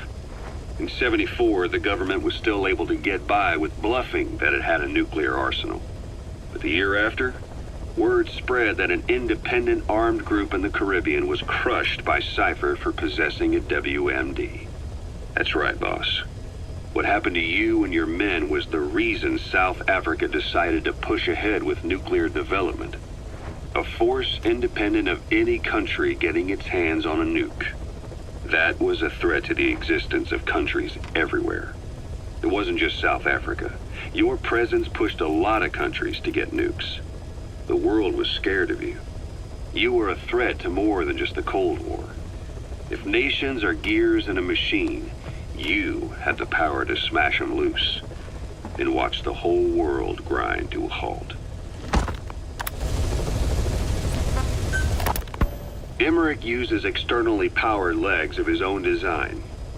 It's bionics technology, a product of the U.S. military's failed attempt to develop a powered exoskeleton. All the wearer has to do is apply a little force, and the actuators continue the movement in that direction. But his legs are unique. Instead of using a hydraulic mechanism, the actuators run off metallic archaea. That increases the actuator's reaction speed and also enables him to lock and release the joints at will. The legs are a nifty little gadget, but they have two clear weaknesses. First, they're dependent on external power, maybe because he built them knowing he couldn't leave his lab. There's no internal battery. That's why they won't work if they aren't plugged in. Second, and this is more than just a weakness, the legs are directly connected to his bones. Could be to minimize signal loss and the orders output to the legs and the drive response from them. Either way, Emmerich has used bolts to attach load-bearing parts directly to his femurs, probably by mimicking surgical treatment for compound fractures and the like. But the end result is those legs and his body are fused together, and that appears to be how he's able to move them so precisely.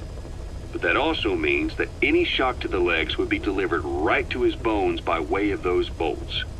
The same is true if he encounters the corrosive metallic archaea. If the corrosive archaea ate into the exposed bolts, they'd reach the endoskeleton parts and eat through them too in the blink of an eye. The doctor's bones are full of holes to accommodate all the bolts. They're like sponges. If he were to lose the reinforcing parts, even the tiniest bit of force or weight would snap his bones. So when I dangled those corrosive metallic archaea in front of him, he realized straight away what would happen. Life wouldn't be worth living if he lost those legs of his. I'd bet that is what the doctor fears the most. I just helped him imagine what it would be like. Thanks to that, I got the information we needed without either of us getting hurt. You know how he is. He's probably already over the shock. The better you know your adversary, the easier it is for you to get information from them. And vice versa.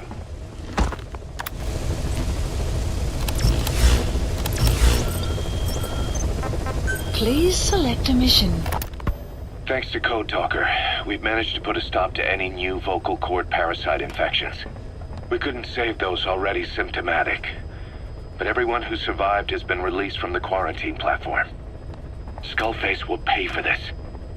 Boss, Emmerich confessed. Skullface's endgame is to activate the bipedal walking tank Sahelanthropus and deploy it into live combat in Afghanistan.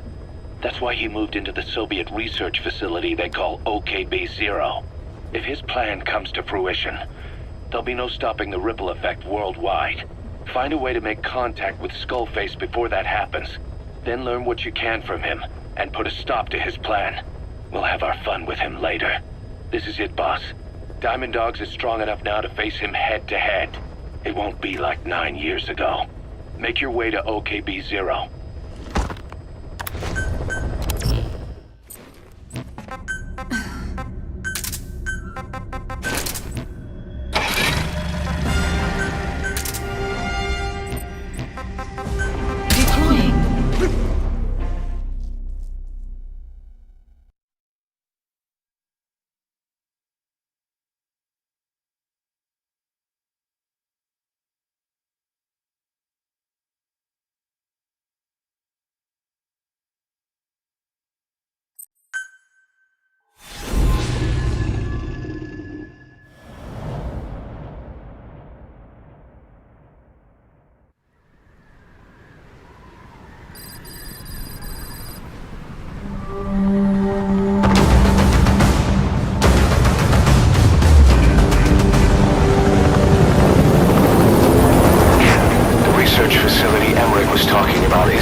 That's where Skullface is keeping Sahelanthropus before setting it loose in Afghanistan. There's a good chance he's got nukes, too. Boss, we need to figure out what Skullface is up to. If you make contact with him, get him to talk. The ethnic cleansing parasites, Sahelanthropus. Find out what his plans are.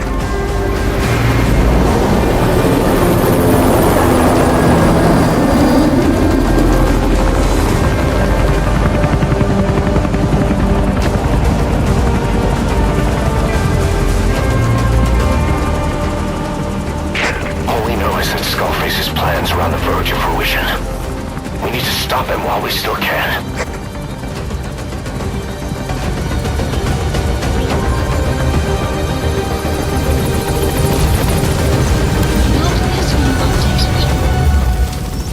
OKB-0, a Soviet covert design bureau. The Citadel may have been built in the age of Alexander the Great, a conqueror, but now it's in the hands of the philosophers. Skullface used his cipher connections to dupe the Soviet military command, and had them research Sahelanthropus there. Sahelanthropus' silo is at the North Tower. Skullface should show up there too. Skullface, commander of Cypher's Strike Force XOF. 9 years ago, he stole everything from us. Everything. The Soviet soldiers in that area are all dead. Apparently XOF unleashed the Russian parasite strain.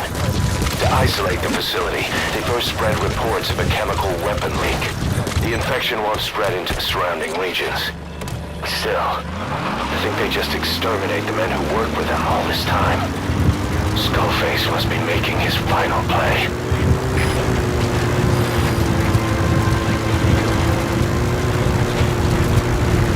Eli snuck into the cargo on board the chopper. His idea of an escape attempt? Who can say? We'll think of how to deal with him later. Snake, do you read me?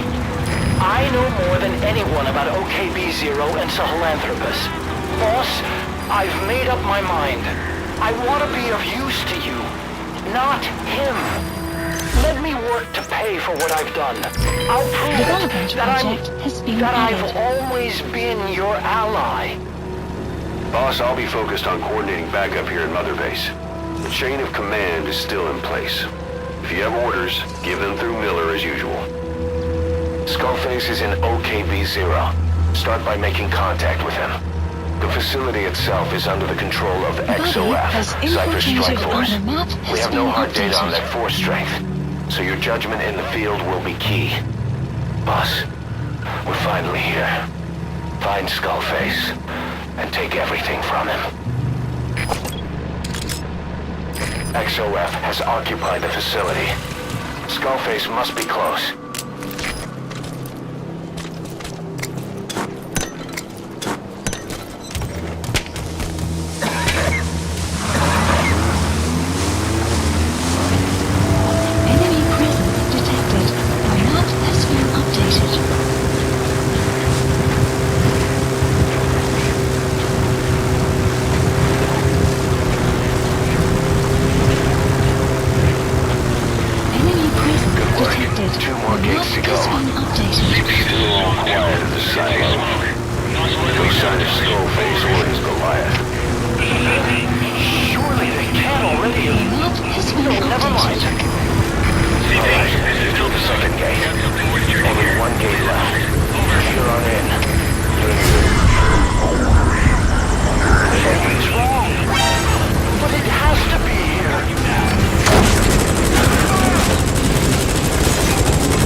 Too have known loss, and that loss torments you still.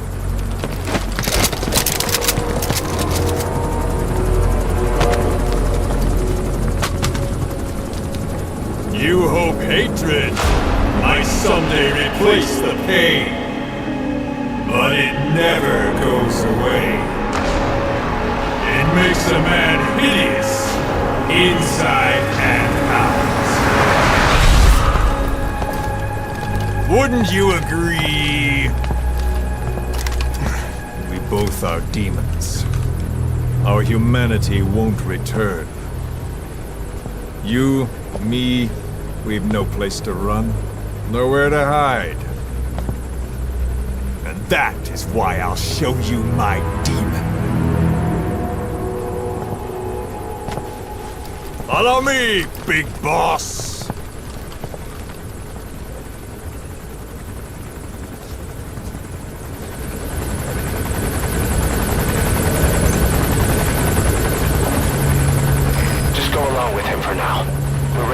If it comes to that. That's our leverage against him, our deterrent. He doesn't want a war on his hands.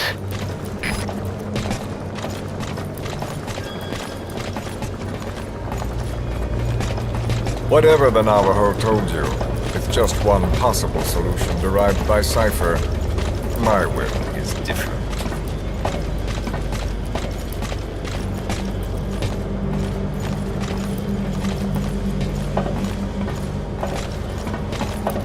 I've known you since your time at Langley. I've long been the other side of your coin. 1964, Soviet territory. Box's first mission. Any mess you made, I was there to clean up. You completed your task, and admirably. The information you returned was far more than enough to fill our pockets. With it, our futures became, more or less, set in stone.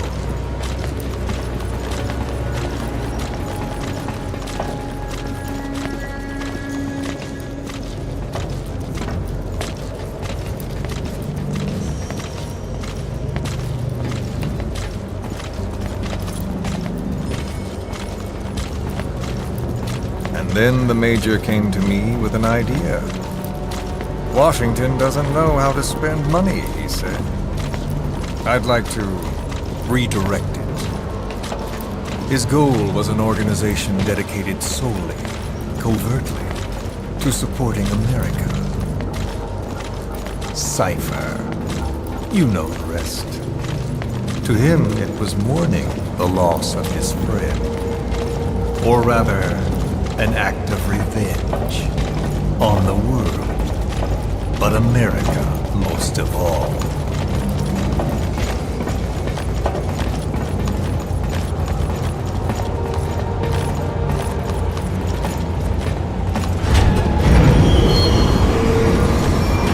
America is a country of liberty, a meeting of immigrants. Instead of simply assimilating, its citizens live alongside others. Their roots are very diverse. America's never been made up of just one people.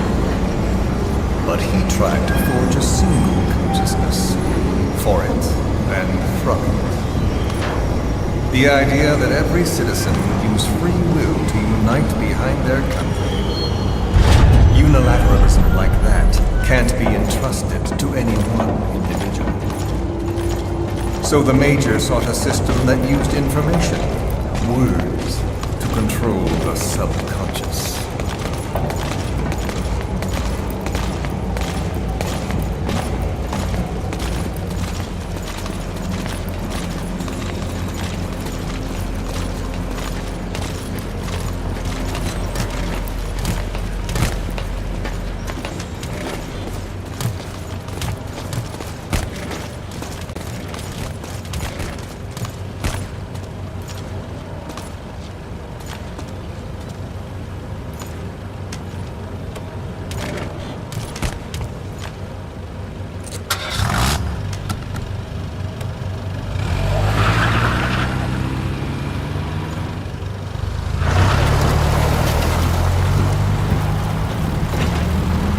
Unite America and the entire world.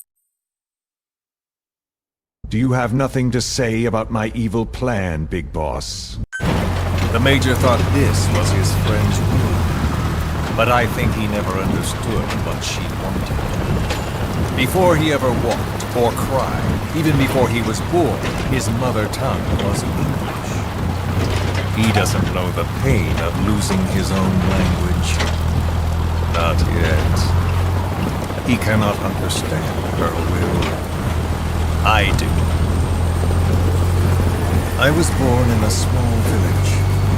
I was still a child when we were raided by soldiers. Foreign soldiers. Torn from my elders, I was made to speak their language. With each new post, my masters changed, along with the words they made me speak. Words are peculiar. With each change, I changed too. My thoughts, personality, how I saw right and wrong. War changed me. And not only my visage. Words can kill. I was invaded by words, burrowing and breeding inside me. A philosopher once said, "It is no nation we inhabit, but a language." Make no mistake, our native tongue is our true fatherland. My fatherland, my truth was stolen from me. And so was my past. All that's left is the future, and mine is revenge. On those who leech off the words of their fellow man. This is what I learned from the Major. And then it hit me. It was he who should feel my wrath. He and the code he chose as basis for control. Language codes, information codes, beamed all around us, genetic codes spanning history. By controlling the codes, Cypher Zero intends to unify the world. Codes implanted into our heads, sucking our minds dry as it spreads from one host to the next. A parasite upon this earth, that is what Zero is. As one born into this world, he's afflicted.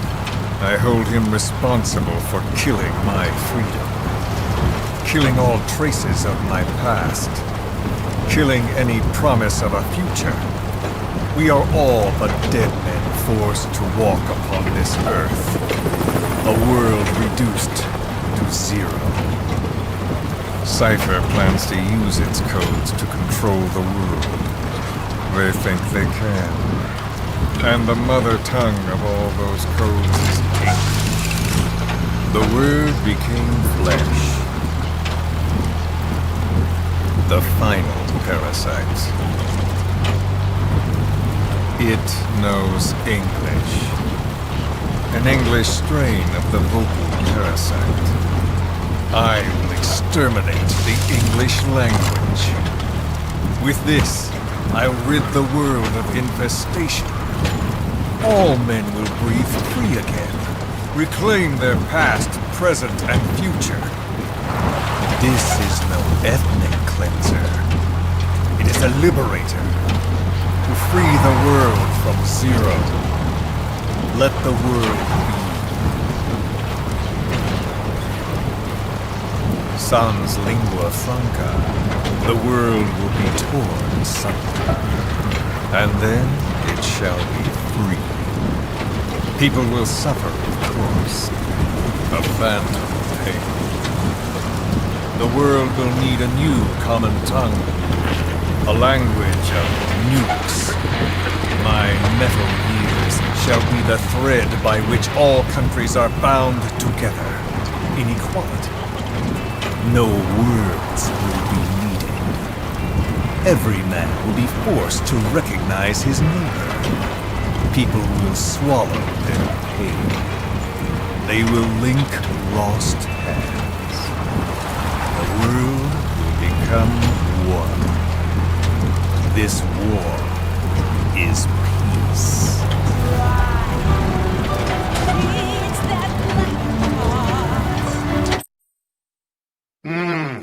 I think I might have pickles on my burger when I get back to Mother Base. I don't really care what this dude is saying.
the world witnesses Sahelanthropus, the hands of the doomsday clock will roll on, regardless of Zero.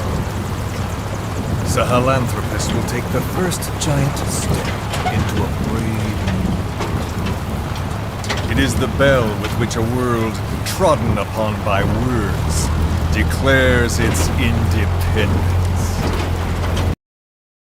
Will you shut up, man? Keep yapping, man. Man, this debate sucks.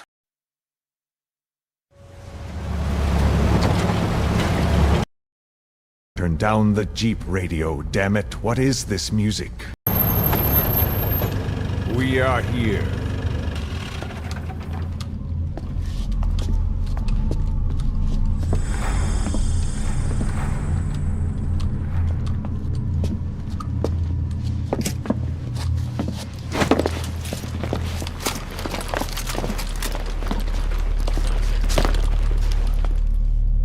Remember the Alamo.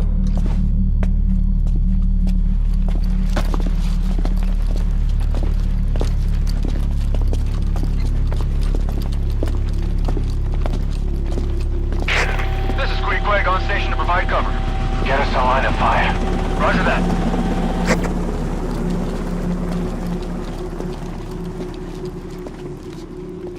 We're not the only demons in this world. Like you, vengeance is all he has. It's man's thirst for revenge that drives the times. Just as you live because of me, he lives because of you. Show him!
Wait!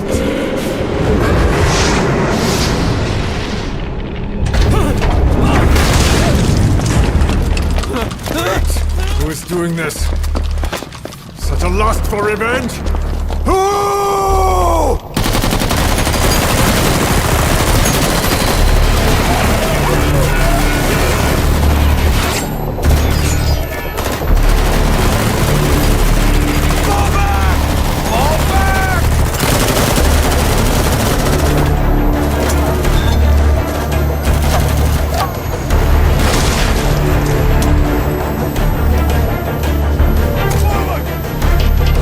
Go!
Mission list updated.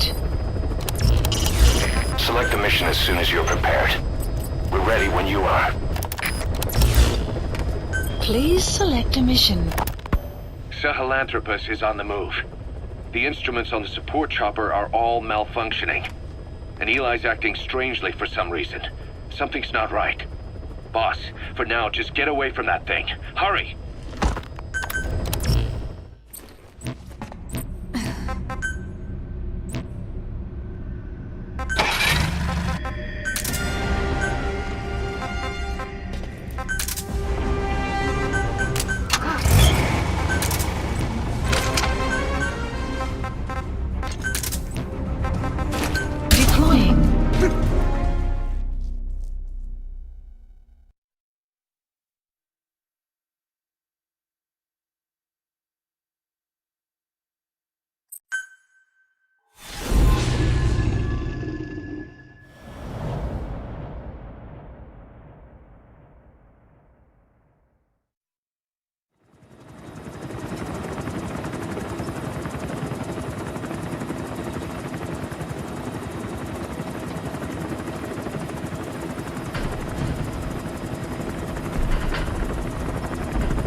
Got a spike on the RWR. Strange PRF.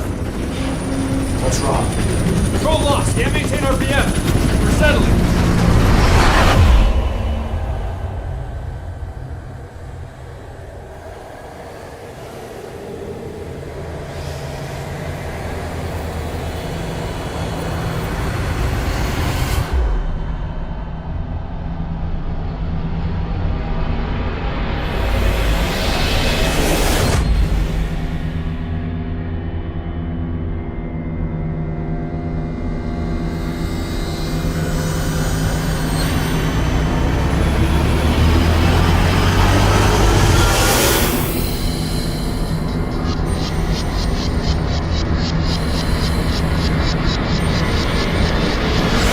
Recovered control. Ascending. Hey, Snake. There's something wrong with Eli.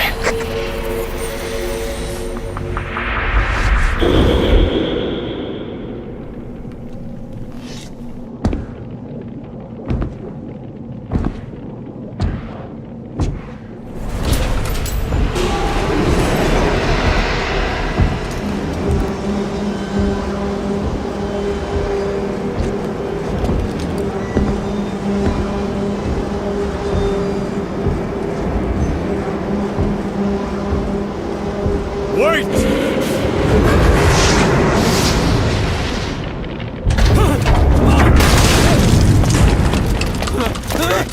Who is doing this? Such a lust for revenge? Who?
cipher will rewrite the records, and I will vanish from human memory. But the thirst for revenge that I have planted will infest the system! No one can stop it now! Sahelanthropus will unleash that thirst onto the future!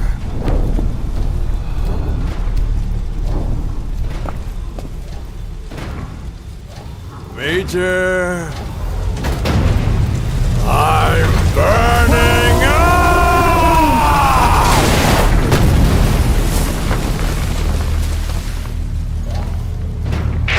Boss, get out of there!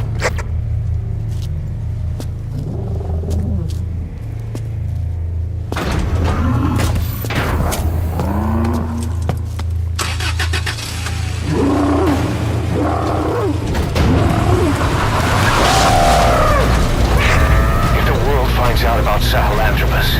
Skullface will have won. His plans will become reality. He won't even need to use nukes. That thing's mere existence would be enough to enslave humanity to the fear of nuclear Armageddon. It would tear the world apart.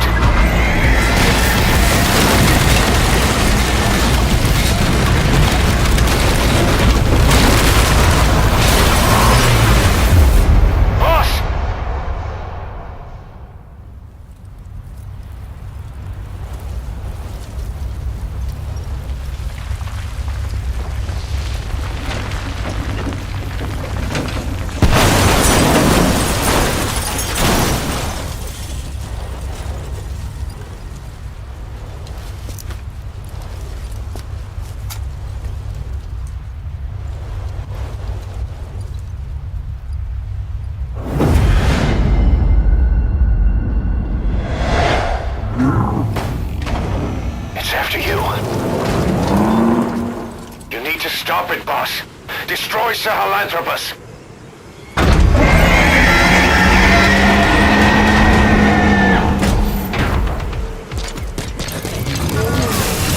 Boss, stop Sahelanthropus.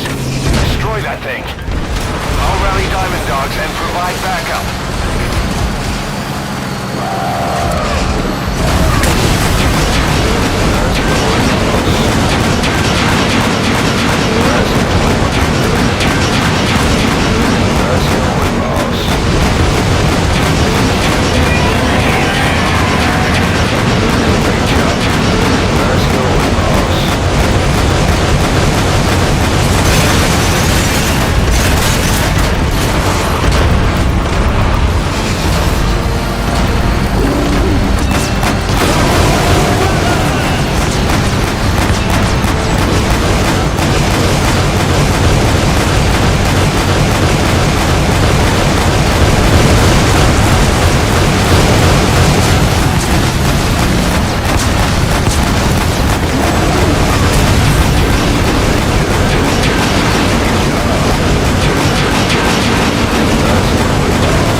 Boss, I use hypnosis to turn myself into a pickle. Impickle Ocelot. Why aren't you laughing, boss? Isn't this the funniest shit you've seen?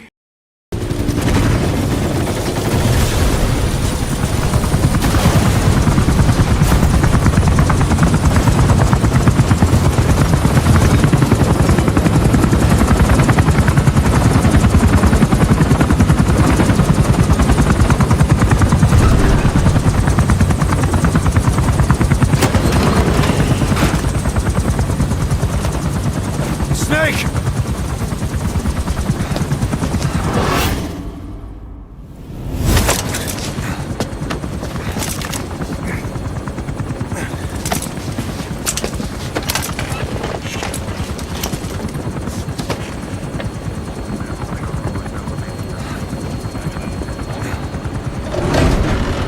Let's see Skullface.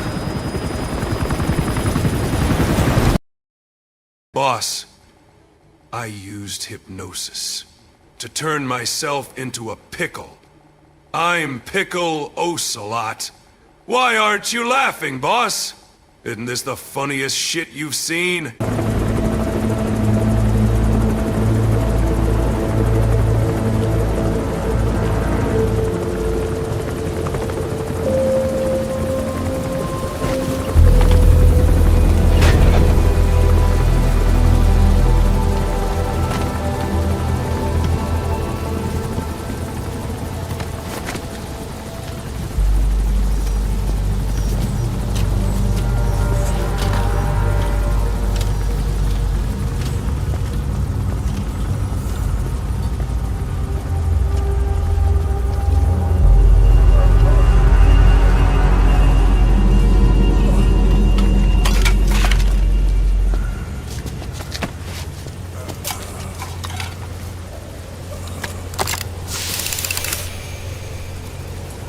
There were 3.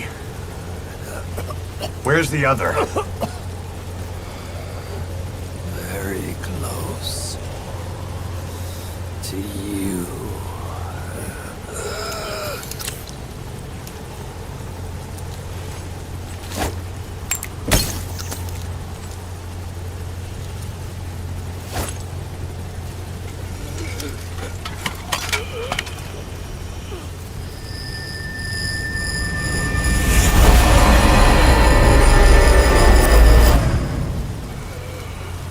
Finish me. Kill me.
Do it yourself.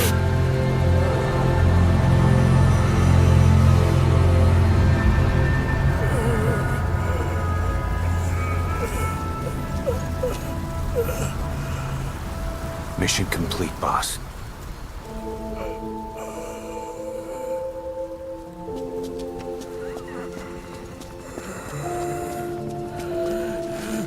Kill me!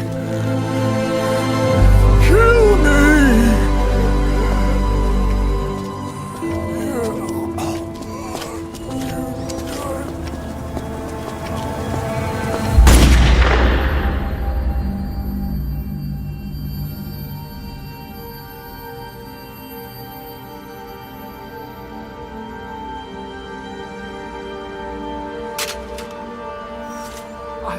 I did it! Revenge!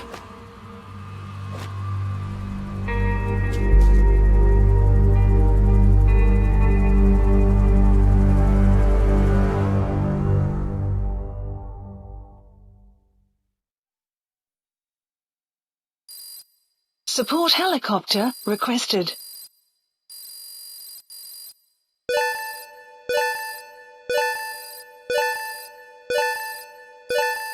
Unit function added. Development project has been added.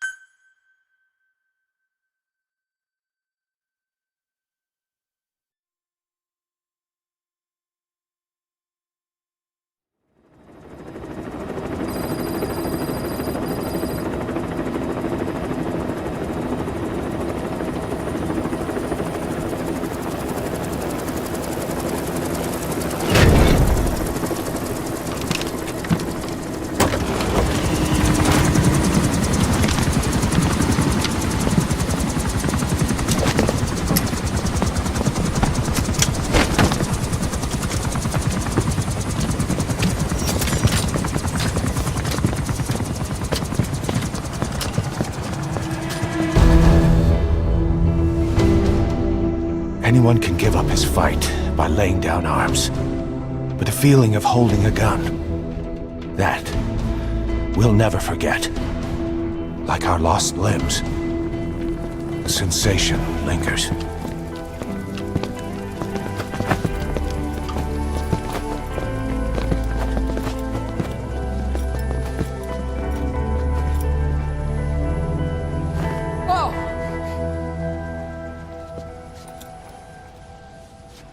Here she comes! Here she comes!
Rifles in missing hands. We stand tall on missing legs. We stride forward on the bones of our fallen. Then, and only then, are we alive. This pain is ours, and no one else's. The secret weapon we wield, out of sight. We will be stronger than ever, for our peace.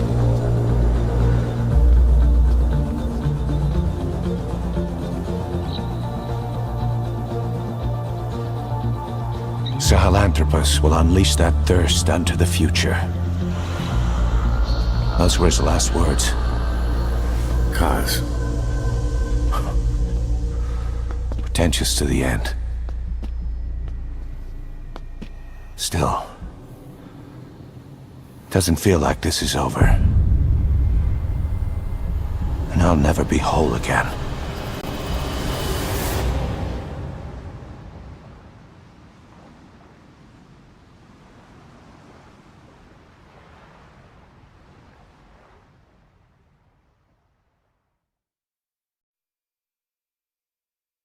Blind in the deepest night, reaching out, grasping for a fleeting memory.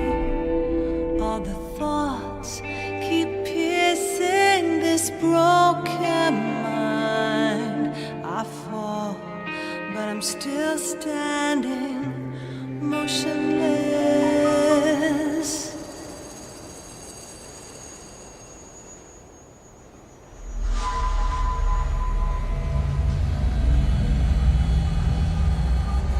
Brothers!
Ak! Even with Skullface dead and Cypher down, my pain and vengeance is still not all gone. I am still angsty and mad. I need something to please myself. Not too soft nor too hard. Aha. Time to go to the mess hall and get a pickle to shove it up my Kaz hole. Hey, fire in the hole! Oh, hey, my snake eater.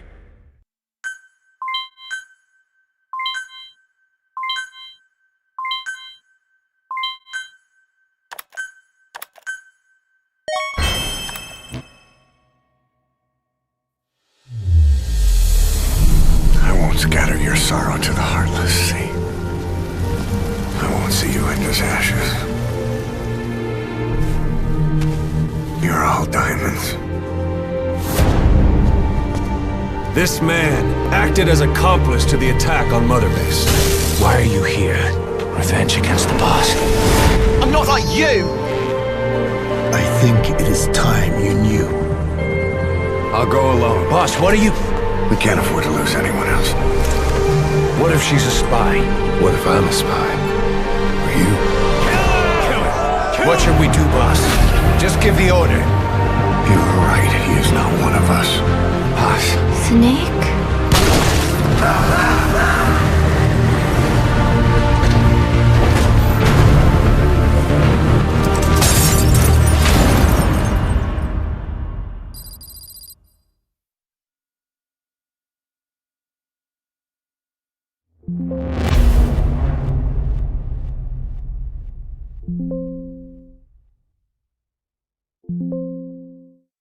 Attention!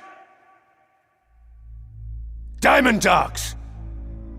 Even with Skullface dead, our brothers are unavenged. And the phantom pain he brought us lives on. Cypher is still out there. We know they've planted spies, parasites among us. Watch the man to your left, to your right. Assume nothing. Report everything. It's the only way to protect ourselves. Among us! From here on out,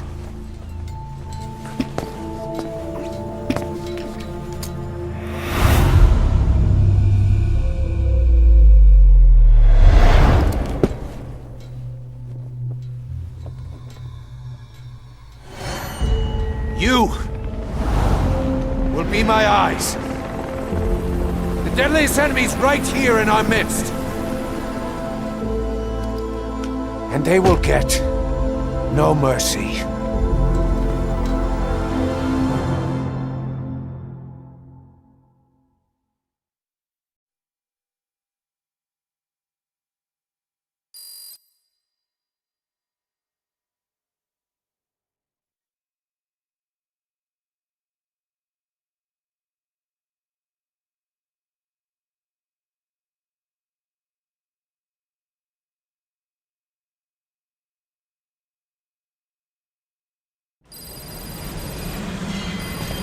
Unit function Even with added. Skullface dead, Please select our pain is engine still sound right with us. confirmed.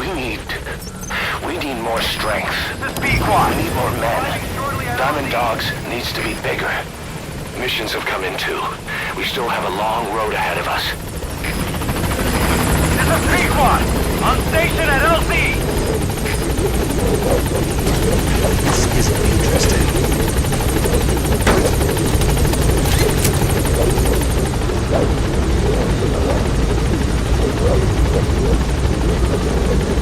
Gaining altitude.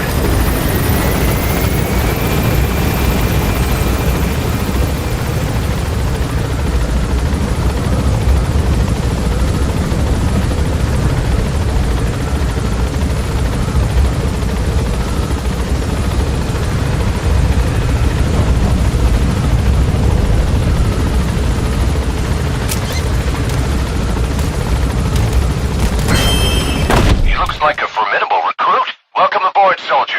Emergency meeting? Huey is sus. Kick him.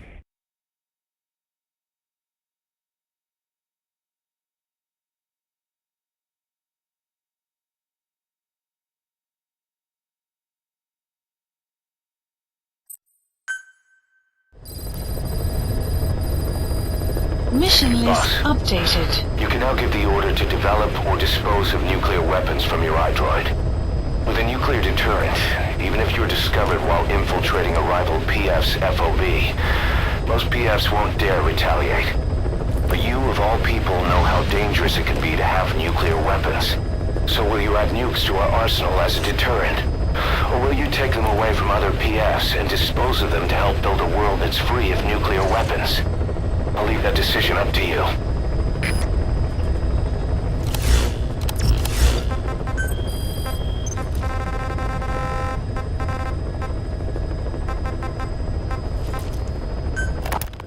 Skullface has finally burned out.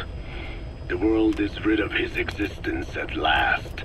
Was he still alive? You could say that. But you could also say he'd been dead for decades. What's that supposed to mean? Biologically speaking, it's hard to say how much was his life. Side effects from the treatment? No. The primary effect. Keeping a dying host alive as long as possible. That is the whole point. But in the end, he grew too dependent on his children. As if he had any other way to keep on living. He first underwent parasite therapy before the Soviet Union became his home. His body was horribly burned. Fire washed across his thin young frame and stole his skin and his throat, even his lungs. Only through repeated therapies could the parasites keep him alive. Most of his life became something the parasites gave to him. And then he lost the ability to die. That is correct. The parasites live on past the host's death, still aiding cell composition. At that stage, there is no way to extract them from the host cells. There is no way of knowing when the last cell of Skullface's body would die. The only choice was to burn the whole thing. And his children, along with it. And I am one to talk. When my life is snuffed out, I expect you to treat my body the same way.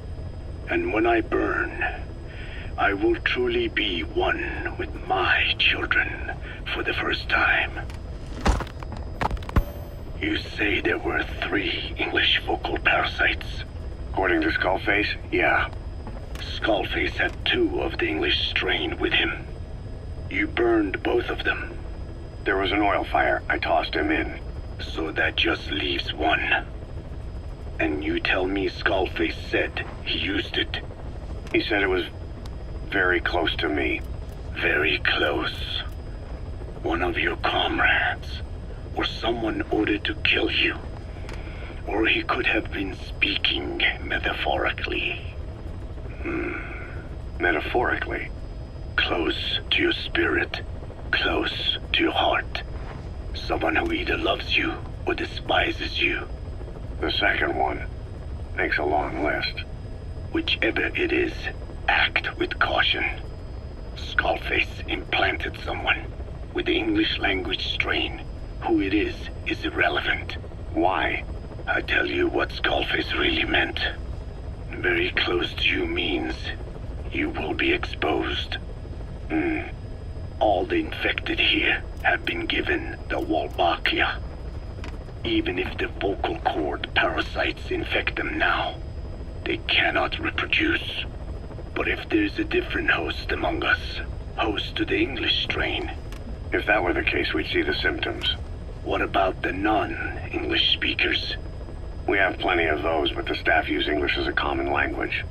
But if that someone has not spoken English yet, and begins to speak it now, there'd be another outbreak. The final mating pair of the English strain must be found immediately. Skullface is gone, but his threat still remains. On this base, do you see what the final mating pair is? With him dead, those parasites are the stain he wished to leave upon the world. His thirst for vengeance. In the flesh. Think. Does anyone here bear a grudge against you? Who would target you, specifically? The ethnic cleansers that Code Talker mentioned, they weren't Skullface's true goal. All we have is circumstantial evidence, but here's my theory. It was Cypher who started developing the vocal cord parasites as bioweapons, parasitic weapons, and Africa was the testing ground for them. As Code Talker said, their purpose is the ethnic cleansing of only those who speak a particular language.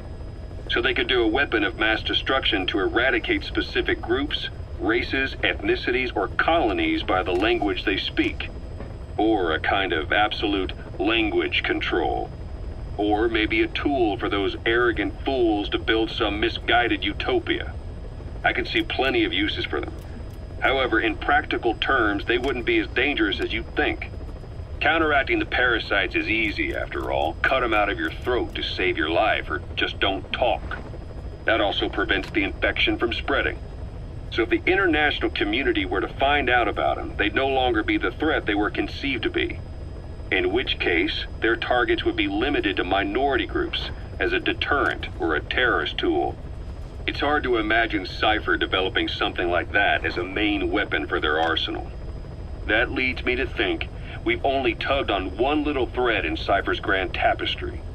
An obscure corner of their work, possibly forgotten altogether.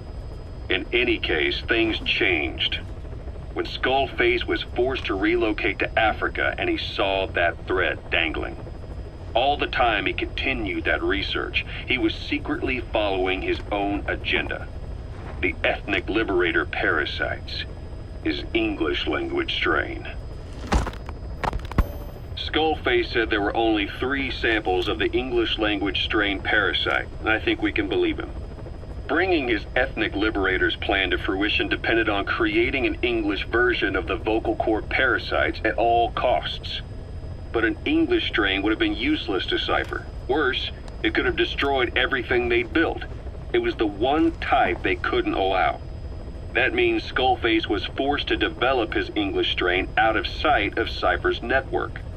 Naturally, he couldn't use the greenhouse facility Cypher had set up and filled with guinea pigs. Skullface must have found some secret place to create his precious few English parasites, hiding all evidence like a man cheating on his wife. Somewhere, an entirely standalone environment. And when his plan entered its final phase, he must have made the place disappear. Some little room, could be anywhere, but now nowhere at all. We'll never know where he did it, but to elude Cypher's surveillance, it couldn't have been big. I believe Skullface was telling the truth. There were only ever 3 samples of the English language strain. Why activate Sahelanthropus in Afghanistan? This is how Skullface wanted things to play out. The Soviet Union secretly develops a new type of nuclear weapon and successfully deploys it in Afghanistan. Revealing the existence of Sahelanthropus results in a return to the glory days of the Cold War. The threat it poses reignites the nuclear arms race between the world's major powers. The demand for nuclear weapons increases around the globe. What if you then introduced a nuclear weapon anyone could get their hands on? Non-nuclear nations, militant groups of all shapes and sizes, they'd all jump at the chance. Sahelanthropus was a marketing tool to sell nukes all around the world. But I think it's safe to say that plan was stamped out before it got up and running. The world's intelligence agencies never did turn up anything conclusive on it. After all, Sahelanthropus vanished before word could spread. Everything that's happened is already a fading memory, never to join the pages of history. Except for Cypher. Cypher won't forget. They'll already be working on something, quietly, beneath the surface. They'll use the pieces of data scraped together from this incident to build their own bipedal weapon. It'll take them a long time to complete it, but for now, the greed sector have found their new life's work. We'll have to be ready too.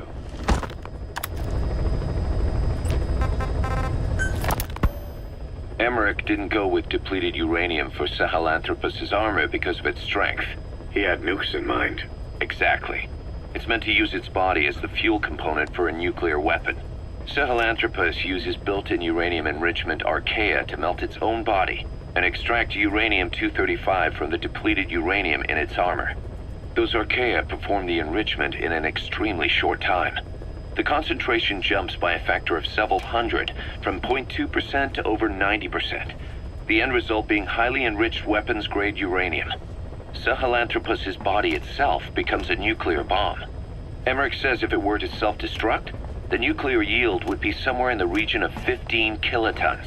Since you need about 50 kilograms of highly enriched uranium to trigger a nuclear reaction, that would mean Sahelanthropus contains something like 23 tons of depleted uranium. That's not very much. No, it isn't. That's about what you'd expect to find in a main battle tank's armor. The point is, it can be transported anywhere, even use its conventional weaponry on the battlefield, and the international community will never suspect a thing. I just received word from the R&D team and the transport team out of Afghanistan. They finished installing Sahelanthropus on the base. It's ours now. All right. Don't let any of the staff touch that thing. Especially Emmerich. Of course. That guy's crush on Sahelanthropus is beyond a joke. Guess he really wants to see his tech stand on its own 2 legs this time. That's not gonna happen. I know it. So you've got no plans to make it operational again? Damn right. Boss, I want to hear it straight from you. Hear what? What the hell do you want with that thing? The drive is busted. It's not like it has a nuke on board. Even if the metallic archaea could turn it into a nuclear weapon, all it can do is self-destruct. Sahelanthropus just isn't a weapon anymore. It'll draw unwanted attention without even being a deterrent. I know. The weapon's development strut sank 2 feet under that thing's weight. That's 1 year's drop in a single night. We've started on reinforcing the strut, but there's no guarantee it'll hold up if a storm hits. I know that too. Boss, why keep it? It's a mark. Us Diamond Dogs, we don't have a country to call home. That means we have no past, nothing to prove that we lived. Every one of us threw it all away when we came here. Sahelanthropus is a symbol to show that the likes of us brought at least one crisis to its end. A mark in history. So we can't just fade away. It's of no practical use to us. But we still need it. A symbol of what we've done. I'm glad I sounded you out on this. Snake, on behalf of all of us, I want to thank you. I don't need gratitude. I need security. Keep Emmerich away from that thing. Roger that. You said that the nuke Skullface was trying to spread around the world were equipped with a failsafe. Something that could shut them down at will. His will. Quite so. After all, he needed a guarantee that a buyer wouldn't simply turn the weapons back on him. So how can they be stopped? The criticality trigger, that is, the detonator, is a complete black box design. Any attempt to dismantle it causes it to melt in seconds, using the corroding archaea. The design ensures that no detonation is possible unless it disengages the lock. So he had a way to disengage it remotely? Precisely. The client simply presses a button. At that moment, the detonator begins transmission with a surveillance satellite. The satellite reports to him how the client is trying to use the nuke. If he does not object, the lock is disengaged. But if it's a risk to him in any way... The detonator melts down. The same is true if detonation does not occur within a preset time after the lock is disengaged. The nuke is rendered useless. Who the hell would buy something with strings attached like that? The client would never know until the moment they actually tried to use it. Most likely, he would have explained the time delay as the detonators needing time to activate. And he only intended to sell to technologically primitive groups in the first place. Let me guess. He'd claim it was defective and offer a replacement. Shadier than a used car salesman. Skullface shakes your hand like a friend, using the other to control you like a puppet. This is how he works. Code Talker.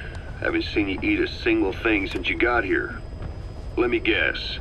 Photosynthesis? Oh? What makes you say that? Well, a long time ago, I knew someone with a similar ability. Well, you are correct. Most of my body is covered with parasites.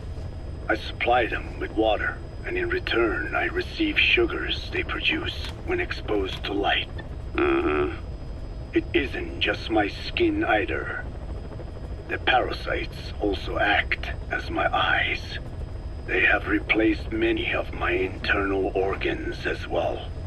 It is thanks to them that I live on after over a century.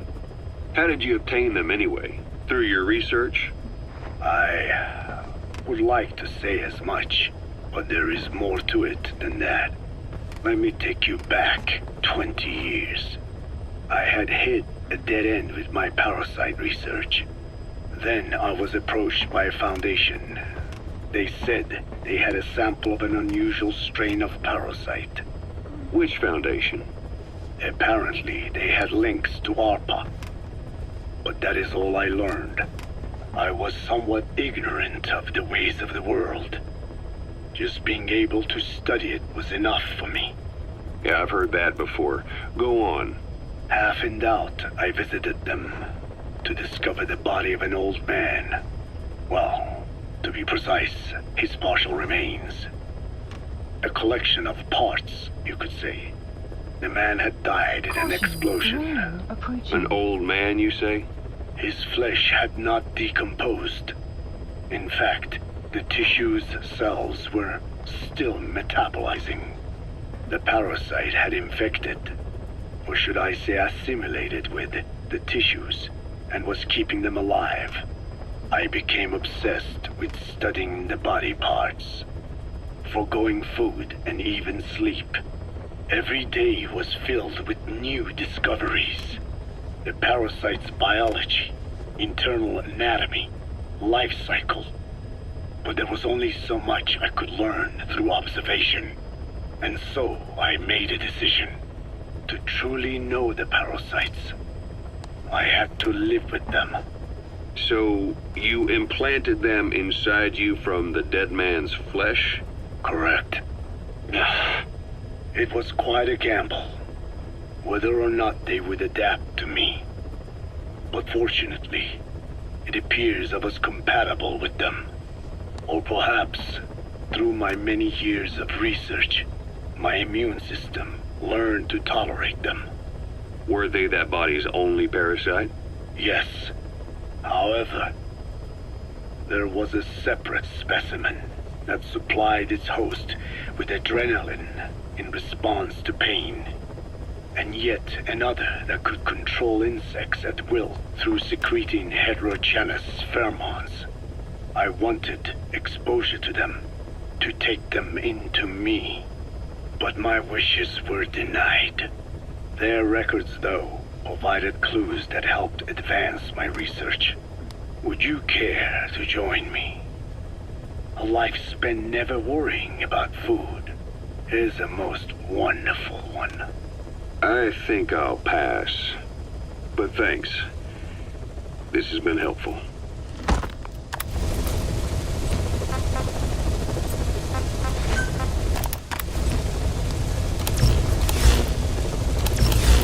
Please select a landing zone.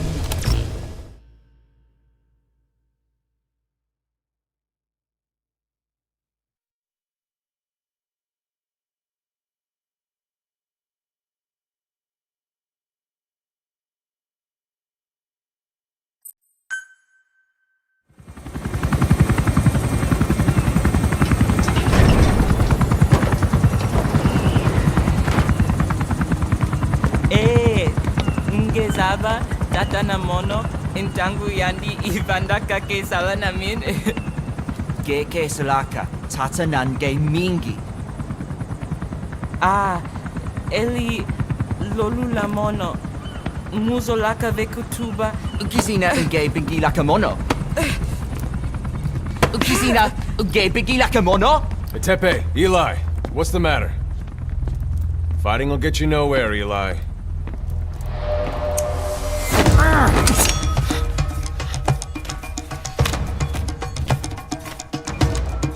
Cut it out, kid. That ain't a toy.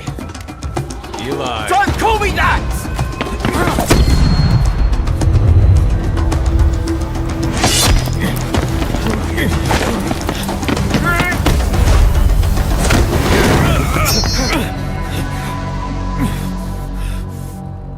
I'm not a kid. You hear me?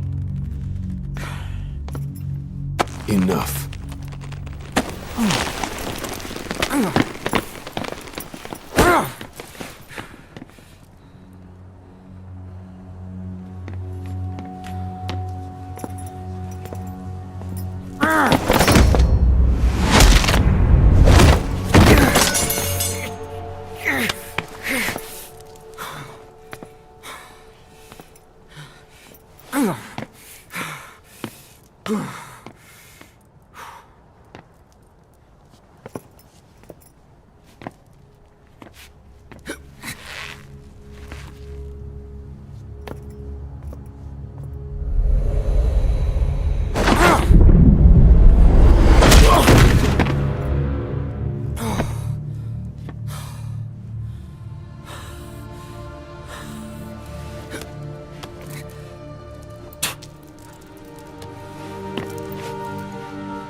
On the battlefield, they use one another's nom de guerre.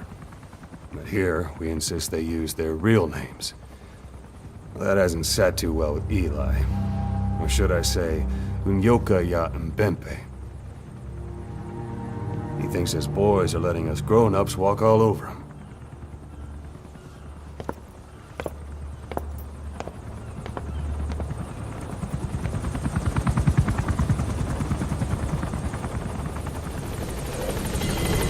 Clouds approaching.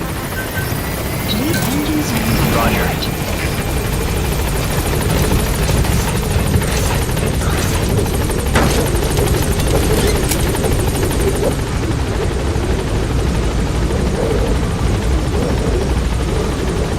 Gaining altitude.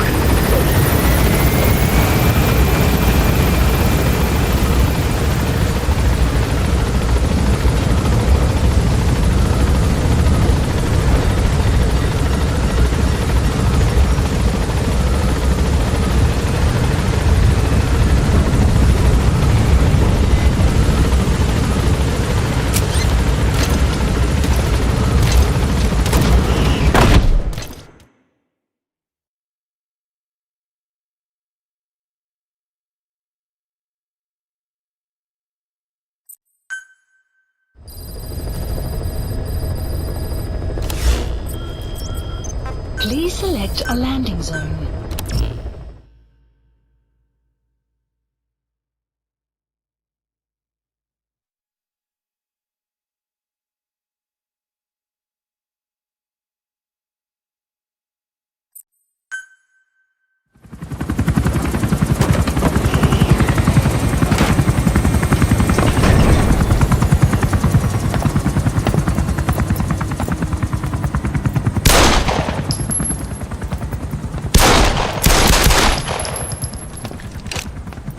Again.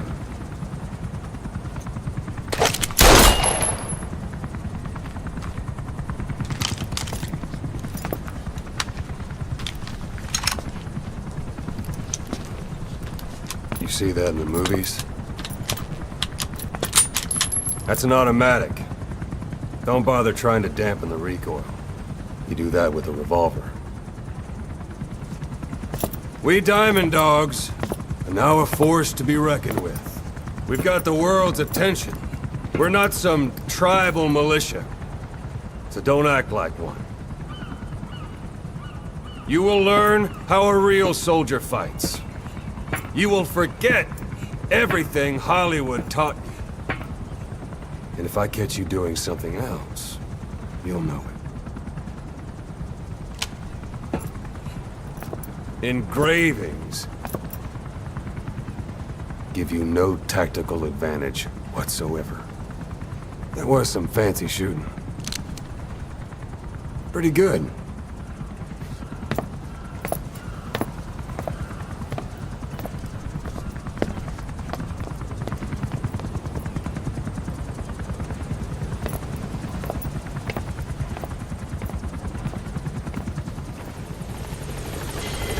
Clouds approaching.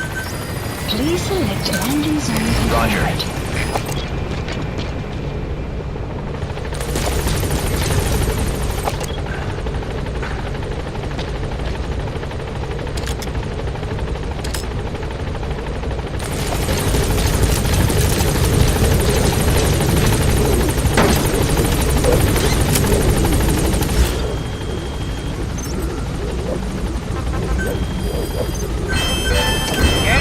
Function added.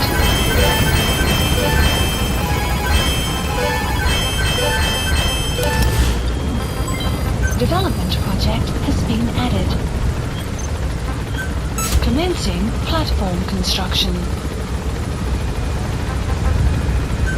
Commencing platform construction.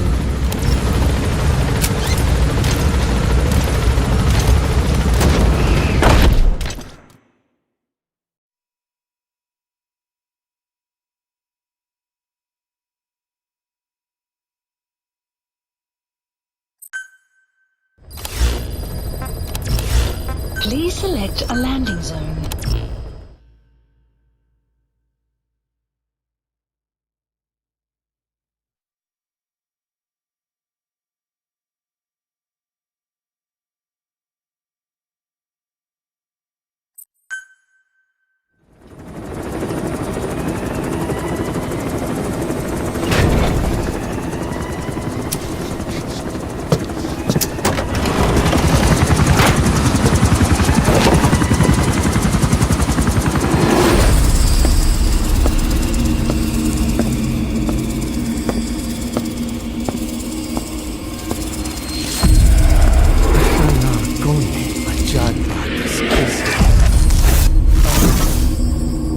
nana tichi. Anahan tingo sinna ich. Baya. Ashla na lego azago. DJ nashtoy do ashchad. Yegishta. Hey. Eyes on Kazuhira. A message from the parasites.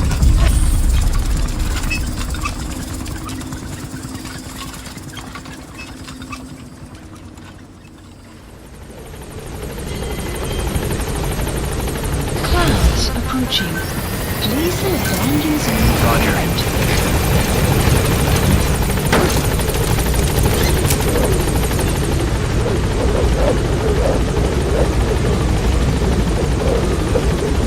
Gaining altitude.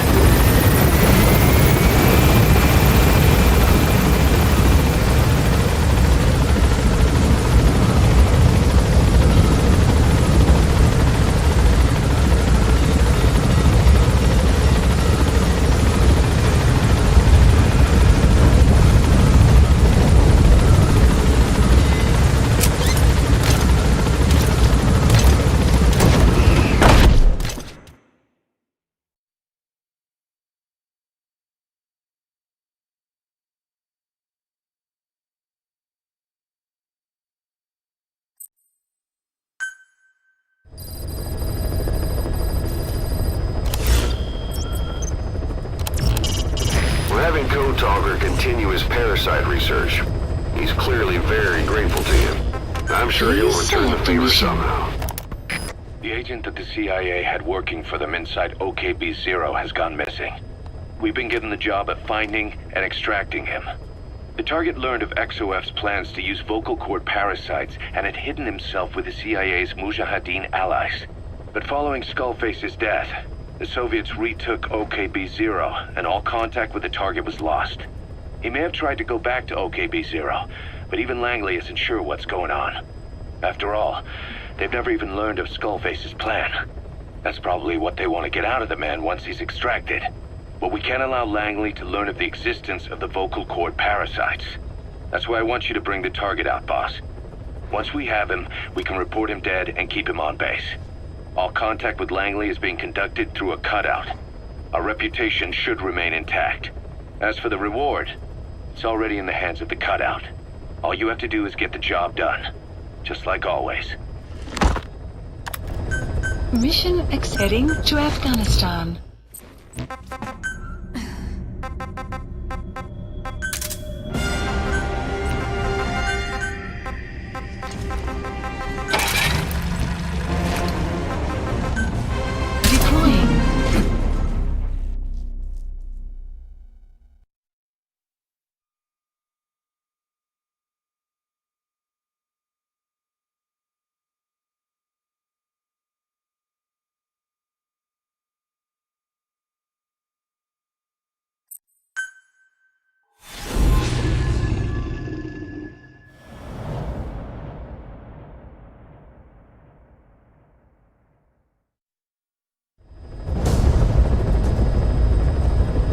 Find and extract the missing CIA agent. The target was laying low with the friendly Mujahideen during the vocal cord parasites incident. The man headed back to OKB-0 after the Soviets recaptured it. Check the target's VI on your iDroid.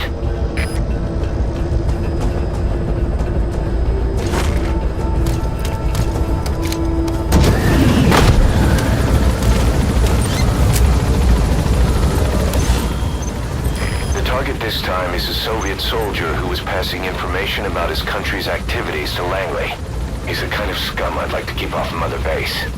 But he knows about the parasites. We need to extract him to make sure neither the US or the Soviets learn of their existence. The map has been updated. Please select landing zone confirmed. Roger.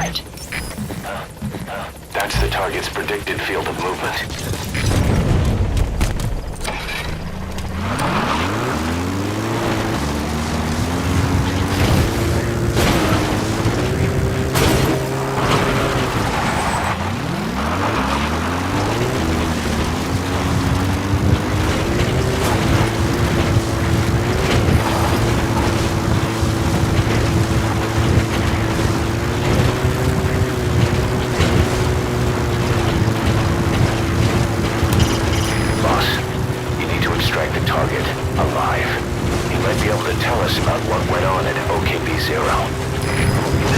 squad. Arriving shortly at LZ. Detected. The map has been updated. This is P-Quad. Have arrived at LZ. Will stand by.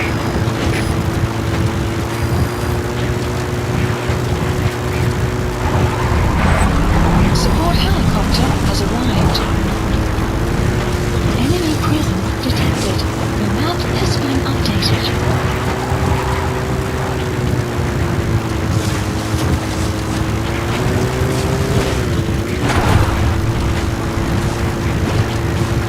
Enemy presence detected. The map has been updated. Keep in mind that time doesn't stop while you use the iDroid. You can even move around while using it, but pay attention to your surroundings. Landing zone. You have arrived at your destination. Enemy presence detected. The map has been updated. This is P-Quad. Arriving shortly at LZ.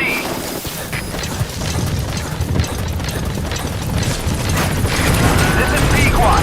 Have arrived at LZ. Will stand by. Nice work. Keep it up. Info has been updated. The map has been updated.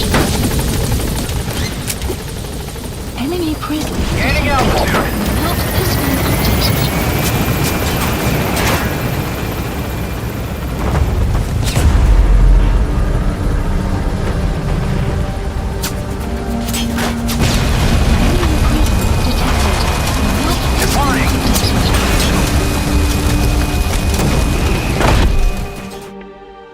Extraction arrived at Mother Base. Enemy presence detected. The map has been development project has been added. Amazing. Mission complete. That right there is why you're the best, boss. The one and only. Boss, the target filled us in on what's been going on. He betrayed the Soviets, passing information to Langley, but got scared after learning XOF used the vocal cord parasites. Then came feelings of guilt that his leak sent comrades to their deaths, and fear that America might deploy such a weapon itself. But in reality, XOF and Langley don't have a collaborative relationship, and Skullface was not working for America. Still, I can't blame the man for being afraid. After laying low with the Mujahideen, he tried to cut his ties with the US and return to the Soviet military. But along the way, someone came after him, and he was forced back into hiding. Could have been remnants of XOF looking to silence him. And you know the rest. He doesn't seem to know much about the parasites, but nevertheless, it'd be too dangerous to hand him over to Langley or the Soviets. We'll keep him here as originally planned.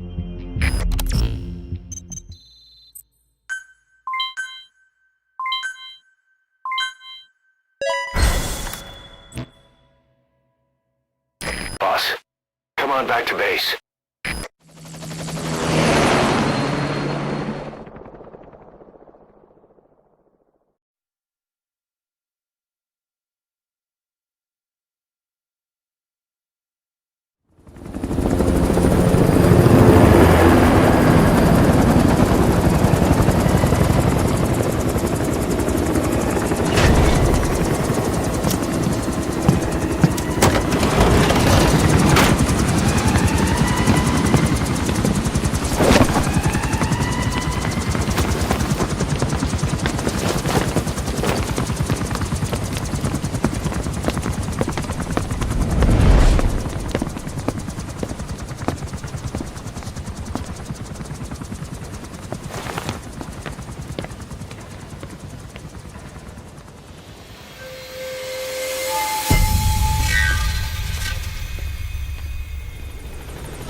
I should have been keeping an eye on them. I'll let you know if we learn something.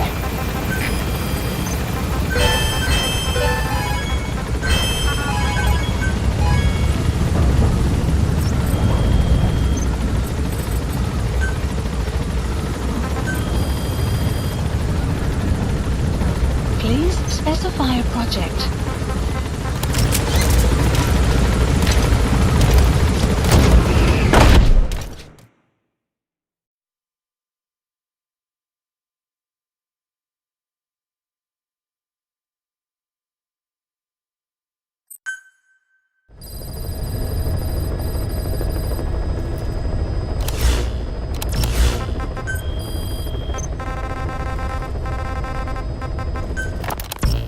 mentioned that the man on fire was crushed under Sahelanthropus in its hangar. Yeah. He was caught under the wheels of its transport platform. But his body wasn't found. What? We searched the area the moment we arrived, but there was no trace of him. I wasn't hallucinating. I know. I trust you on that. That means someone must have taken the body. When I got there, everything was still as it was. Even Skullface hadn't been touched. I can't see a reason to sneak into a place like that and drag out the biggest, heaviest guy there. What are you getting at? Only option left is... he got up and walked away. That platform ran him over. Just ran him over. You're saying that's not enough? I don't want to believe it, but maybe not. He shrugs off bullets, even rocket strikes. There's no reason to think that would finish him. It seems ridiculous, but I'll start gathering eyewitness accounts just in case. If you dig up anything concrete, I want to know. You'll be the first, if I dig anything up. But I hope to hell I don't. No kidding.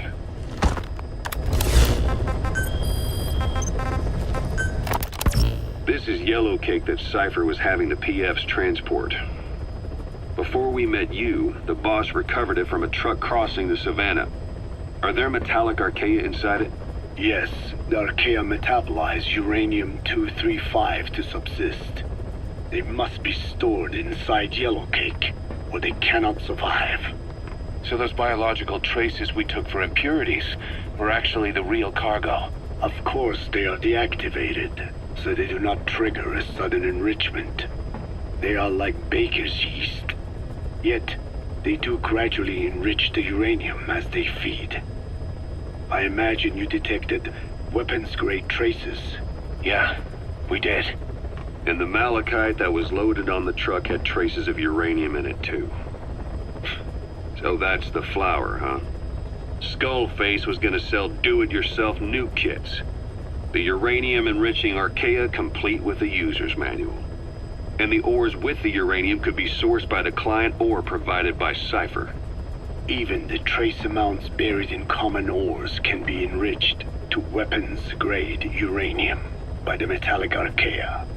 Proving that must have been the most important factor of the trials.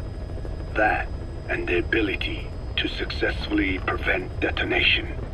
So if the amounts of uranium in the ores are low enough, they can get past any inspection. And you only need a tiny amount of the archaea to act as the yeast. No great challenge to smuggle that either. The first step towards saturating the world with nukes. His plan. That was not my intention. My only goal in developing the metallic archaea was to save the Dene. What made you think a tool for creating undetectable nuclear weapons would save your people? After 70 years, the Dene reclaimed the Navajo Nation from which we were banished. We bore all the hardships of poverty. But we were proud to live off the land we called our own. But in the moment the atomic bomb was dropped on Hiroshima, everything changed. I don't get it. The nuclear arms race between the US and the Soviet Union began with the end of the Second World War. Suddenly, there was a massive demand for uranium. And it was our ill fortune that the ground beneath the Navajo Nation was rich with uranium ore. The Black Ana government set up mine after mine, and many of the Dene worked them, never informed of any danger. Every day, they went to work with no protection. The slag was simply piled out in the open. When rain fell, uranium traces left behind would seep out, and when the ground dried, it was blown about as dust. Land and water were contaminated, irradiated. Many of us became sick and died. That pain lives on to this day. I had no idea. Wanting more than anything to revive the land my forebears left to me, I was delighted upon discovering microbes that eat uranium. If they could be domesticated, I believed we could rid our land of uranium. Were you successful? No. The research called for funding on a colossal scale. But nobody was willing to invest with no prospect of a return. And that's when Skullface showed up. Correct. I can save you and your people. We share the same will. That is what he said to me. And I believed him. Black Anna forced me to abandon my uranium cleanup work and focus on nuclear weapons. And he held all the Dine hostage. Today, the uranium mines within the reservation are finally closing down. It is simply less expensive now to source uranium overseas. New victims, different places. But uranium is a tactical resource. To rely on a foreign country for it is a difficult decision to make. And he was in the perfect place to influence that decision. He could have condemned your people to the mines forever. The contamination comes not only from uranium. The fallout from the Nevada nuclear tests also settled on our lands. As if our fortune were not already bad enough. We are also downwinders. To save the Dine, I must complete my original research.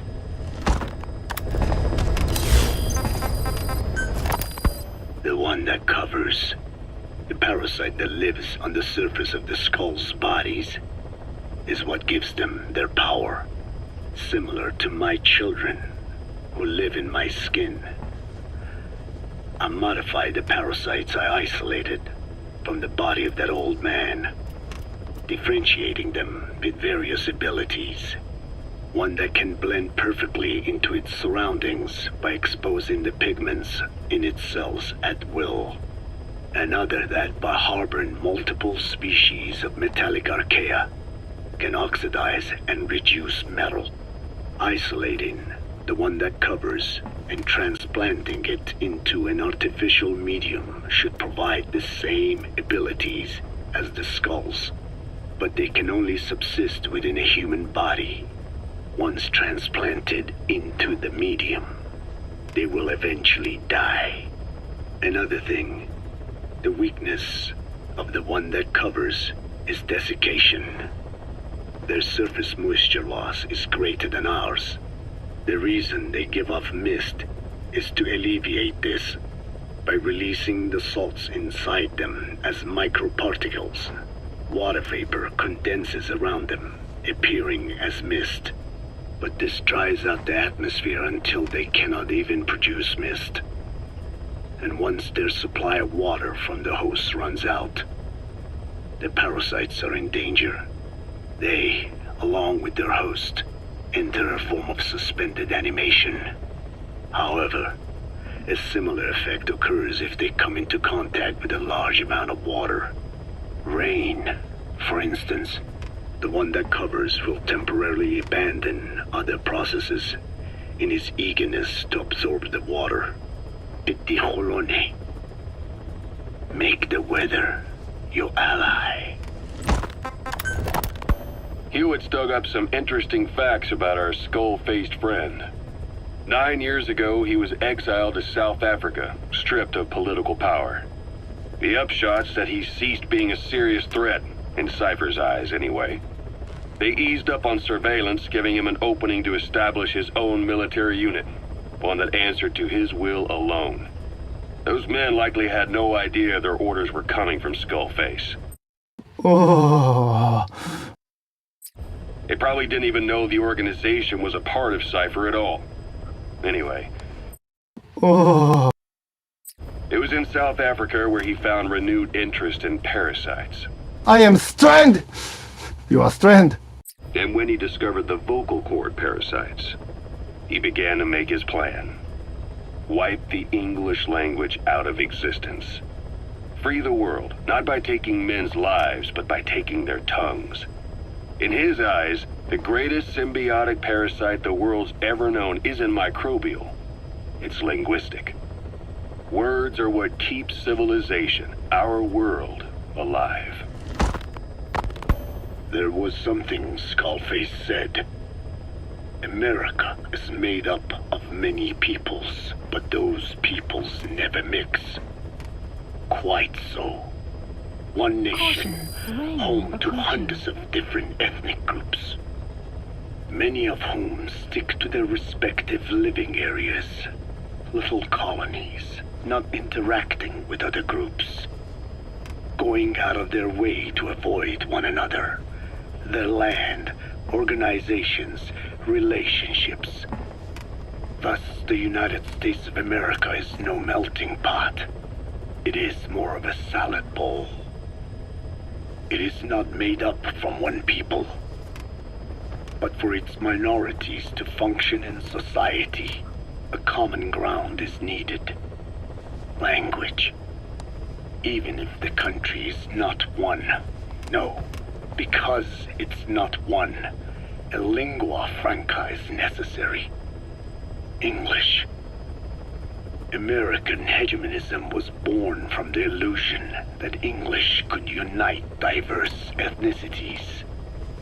In taking in people from around the globe, America became a microcosm of it. Now the boundaries between it and the rest of the world have become blurred. However different our neighbors may be, English enables us to create symbiotic relationships with each other. If English can bring unacquainted neighbors together in America, this should hold true for the world. This salad bowl that is the world can also become one.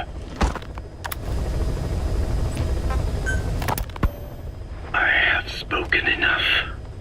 Your men can take it from here. Will you permit me to rest?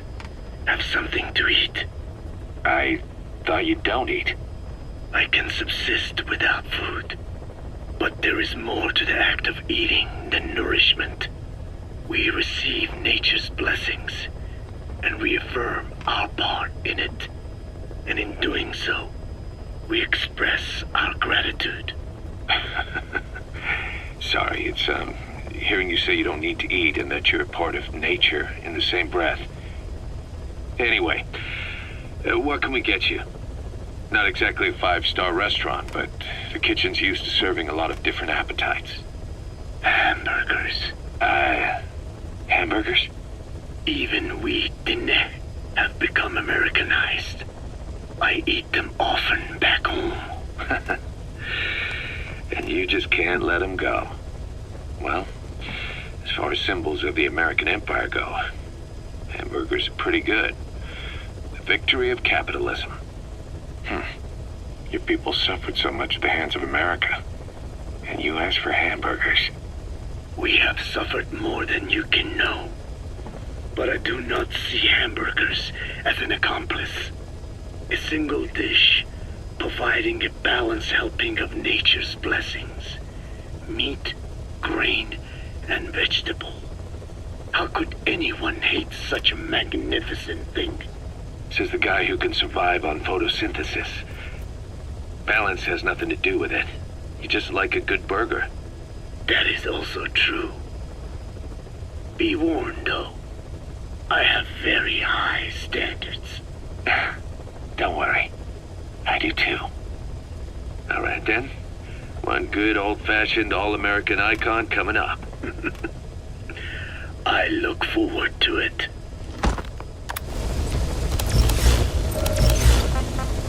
Please select a mission.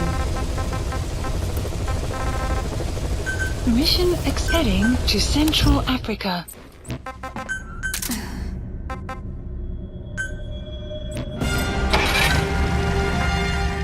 Deploying. These nuts! Ha! Got him!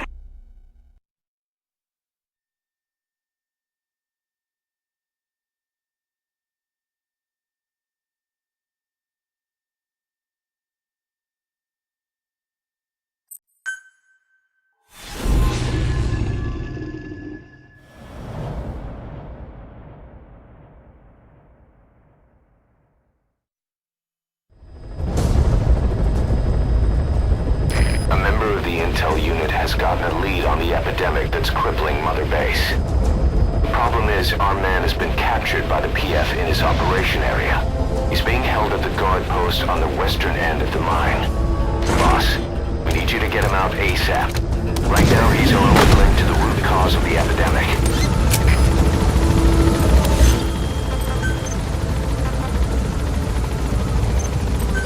Please select a strike point.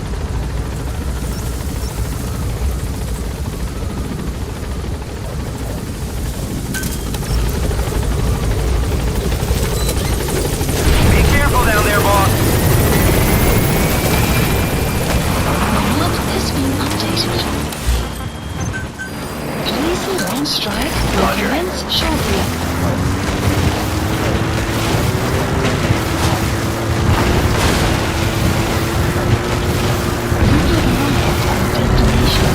Check the VI on your iDroid.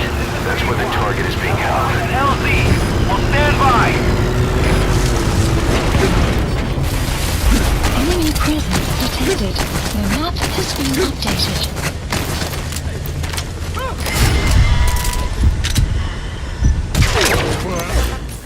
Support helicopter has arrived.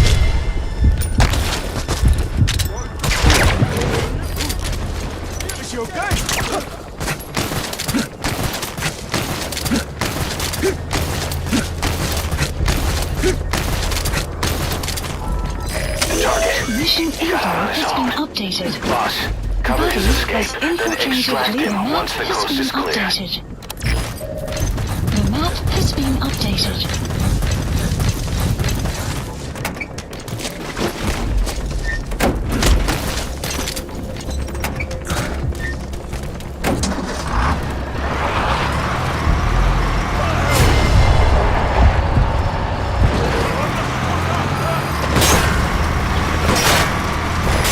Cover fire. In hot. Target acquired. In hot. Clouds approaching.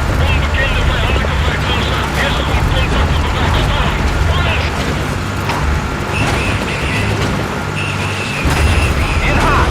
Watch out, boss. This is B-Quad. Reporting attack running.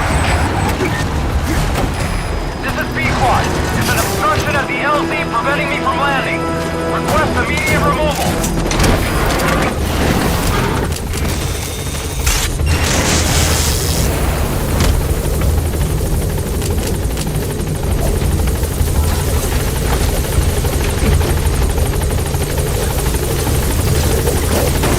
Target extraction confirmed. Has been All right, get in. updated. Time to go. Gaining altitude. Map has been updated.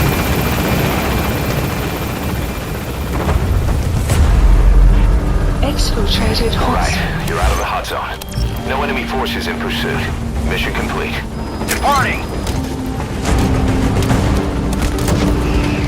Mission complete. And the target's safe. Time to figure out what the hell is behind this epidemic.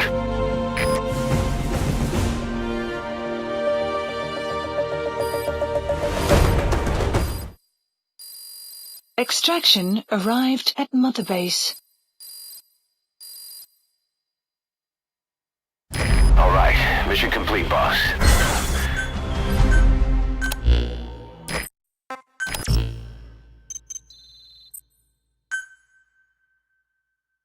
Emmerich's finished development on that battle gear of his. Get back to Mother Base.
threats approaching. The battle gear is an armored weapon developed to take on hostile bipedal weapon systems. But unlike the Soviet-funded Walker gear, the battle gear still hasn't been properly field tested. I'd like to assign a combat unit to take it on dispatch missions, so that we can evaluate its capabilities and reliability. Assuming you've got no objections, give the order to dispatch the unit from your iDroid.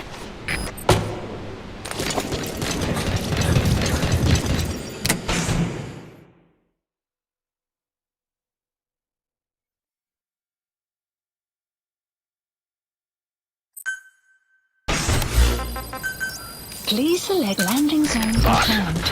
We need evidence to prove our suspicions about Emmerich. Enter the central base camp in Afghanistan and recover that AI pod.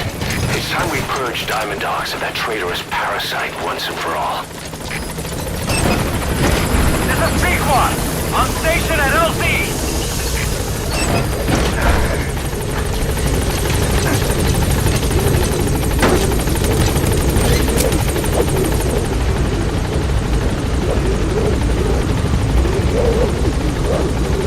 Gaining altitude.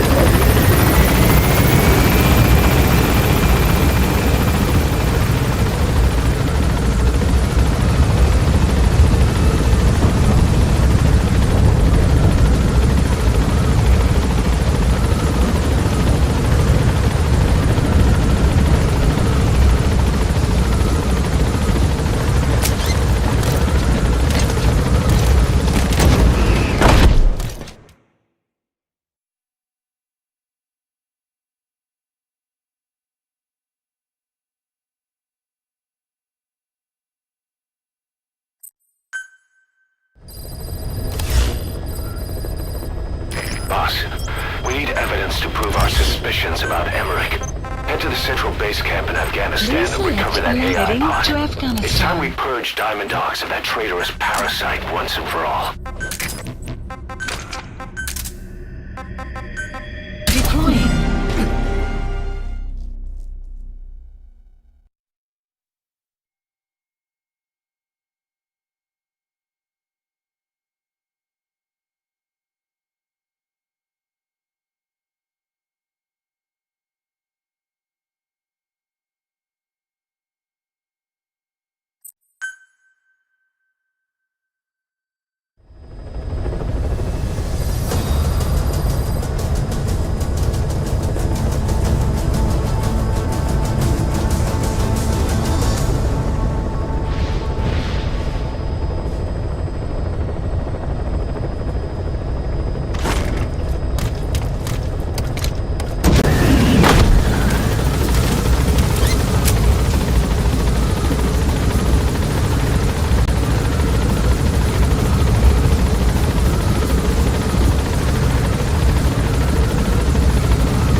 detected. The map has been updated. Is equal to 3.25 5463736988. Buddy has infiltrated our map has been updated. Takayama, Ubisu no Mori, Suzuki Kataki, Tara, Irano, Ichinotori, Uneno, Yamashita, Sasaki, Kofugai, Tokiwada, Yokenuchi. 5, 4, 3, 2, 1, 0. Failed deadly system activated. The lonely fox chases the one-eyed hound. The quick brown fox jumps over the lazy dog.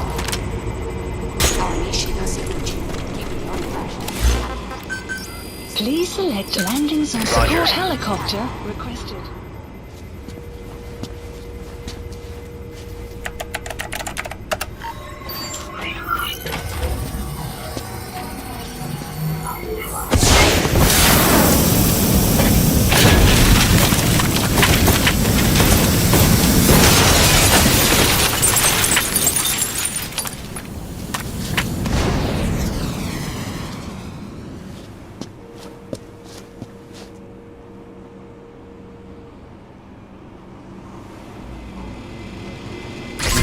Pod launch confirmed. We'll pick it up. I wonder what kind of secrets are buried in it. I'll let you know if we learn something. Got a report from the intel team. Remember how the man on fire was crushed by Sahelanthropus? Well, the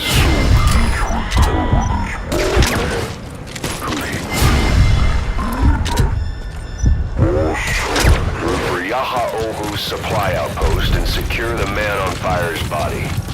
If Skullface was right, and a thirst for revenge can turn a man into a demon and keep the dead alive, then this man on fire who's been coming after us ever since you woke up, well, that just might be what's left of our old friend Volgan. Please landing zone confirmed.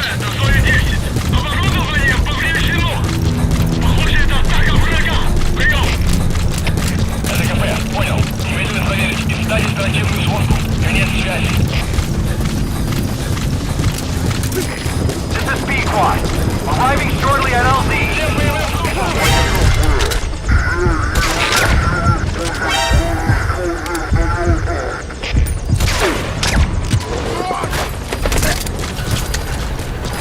This is B-Quad.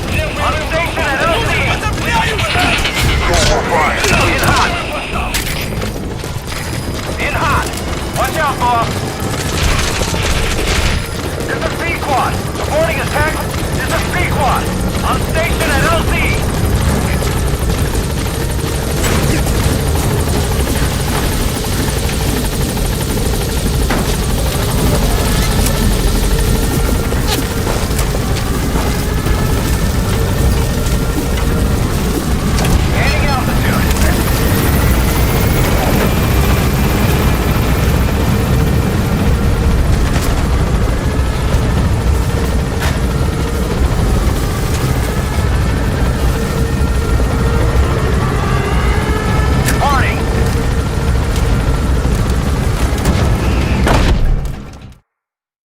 Extraction arrived at Mother Base.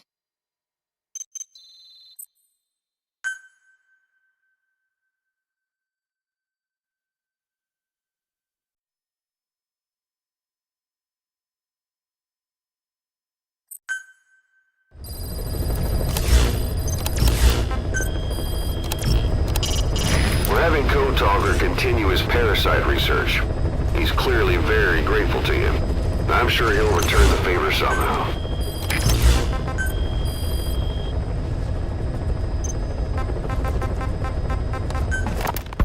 There's something I've been wondering. Why are you called Code Talker? During World War II, the U.S. military used the languages of different tribes, including the Navajo, as codes, right? I know the term Code Talker was used to mean people sent to the battlefield to speak in those codes. Were you one of them? Our mother tongue was indeed used for war. But I did not go. I was already over the conscription age. However, I was made to help craft the codes that were spoken. So in a wider sense, you could call me a code talker for that. Navajo is a complex language, and virtually no one outside the U.S. speaks it. They must have thought it was the perfect language to use as a code. Yeah, in the end, the Japanese never cracked it. The cipher is king in information warfare. Of course, they didn't simply speak in Navajo.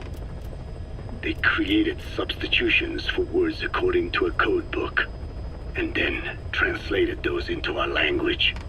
Young Diné was sent to the front lines of the Pacific Theater as code talkers. To fight is an honor for the Diné. They were the pride of our people. But I cannot say this history brings me joy. Words are alive. When they are spoken, life is breathed into them. They become a part of the $100 billion were divided up and hidden into all over the ciphers world and used for war. This, after the Black Ana spent generations suppressing the language. Yeah, I'm sorry. I guess we shouldn't be calling you Code Talker, huh? No, I do not mind. The reason Skullface called me Code Talker was because I also am responsible for coding language into the vocal cord parasites. I am the same as those young warriors, used for a cipher's sake. I must never forget that. The name, Code Talker, is a lesson carved into my being. You said Skullface ordered you to weaponize the vocal cord parasites. But you also said he wasn't the reason. And he wasn't. I was seduced by the parasites. That is a fact. How? You mean from your curiosity as a scientist? That I cannot deny.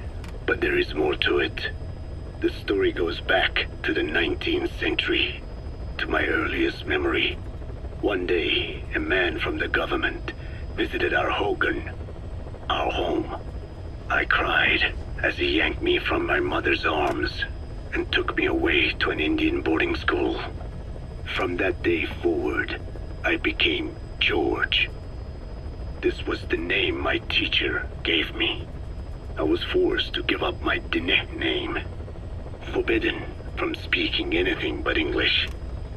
If we dared utter a word of filthy Navajo, the teacher made us eat a bar of soap. Yeah. That was the U.S. government's education policy for Native Americans. To erase our words was like erasing our people. Their education was tantamount to ethnic cleansing. Over time, the overt persecution of our language stopped. But to this day, it continues to be eaten away by the lingua franca, that is English. Many of the Diné outside the reservations can speak nothing else. And it isn't just our language. Across the world, minority languages are being destroyed by dominant languages. Many are on the verge of extinction. Enter the vocal cord parasites. Yes, I began thinking that minority languages needed some sort of deterrent against dominant languages. In order that their peoples and cultures would survive. It was then that I came across literature at the Foundation claiming that man acquired language thanks to a type of parasite, one that distinguishes between languages as a precursor to reproduction. If I could just resurrect it, make it more pathogenic, I would have my deterrent against English. But I failed to hide that aim from Skullface. He noticed. Yes, I wanted to retaliate against the English language, though never did I intend to actually use it as he planned. You know how the story ends. I was forced to study how to make the parasites compatible with all the world's languages. All but English. However, he in fact secretly isolated an English strain. I will not be held prisoner by the man's phantom. The English strain must not be allowed to exist either. A ruler's greatest wealth is not money or land. It is the number of individuals under his control. Subjects who work, consume, are there to be used as pawns in war. For a capitalist ruler, his people's power becomes his power. You are the same.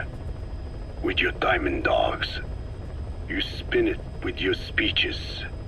But what you're doing is bringing as much talent as you can into your little domain. Every person another feather in your cap. Yes. Since ancient times, every civilization's ruler has had the same idea. When people unite under one will, they become stronger than the sum of their parts. And the one will is the ruler's will. And what do rulers use to bring people together? Language. In the Old Testament, it is written that only one language was spoken in Eden. A shared tongue that united all of humanity. Mankind eventually grew aware of its power and harnessed that strength to build a tower to the heavens. The mighty Tower of Babel. This angered God, who splintered the language of man, and the tower was never completed. Languages emerged, and the earth was divided as men went their separate ways. Every age is the same. A ruler's first order of business, after conquering new land, is to force his tongue on its people. Ancient Rome, Napoleon, and now Zero. English is wreaking havoc around the world right now. The British Empire tilled the land with war as its hoe, then began planting the seed that is English. Eventually, American capitalism became the new instrument. To play its game of wealth, you only had to abide by one rule: English.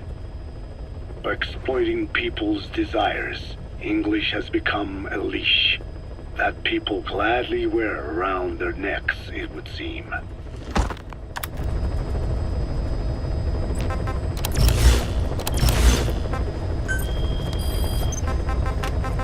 Please select a landing zone.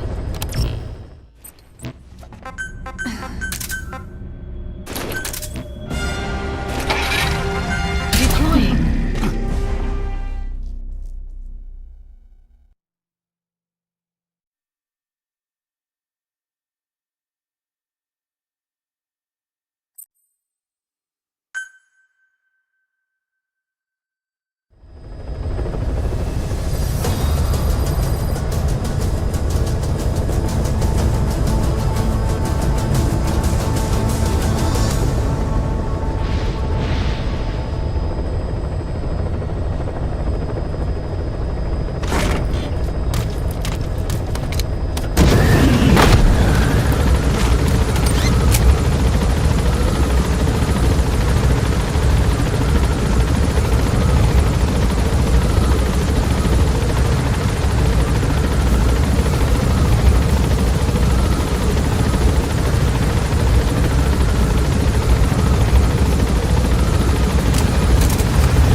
I barely recognize you, Colonel. Skullface used your thirst for revenge against Big Boss, did he?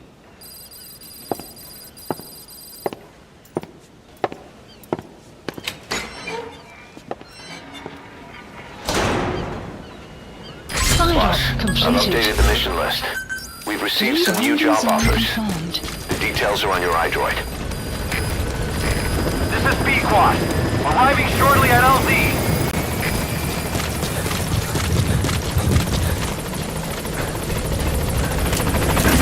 This is B-Quad. On station at LZ.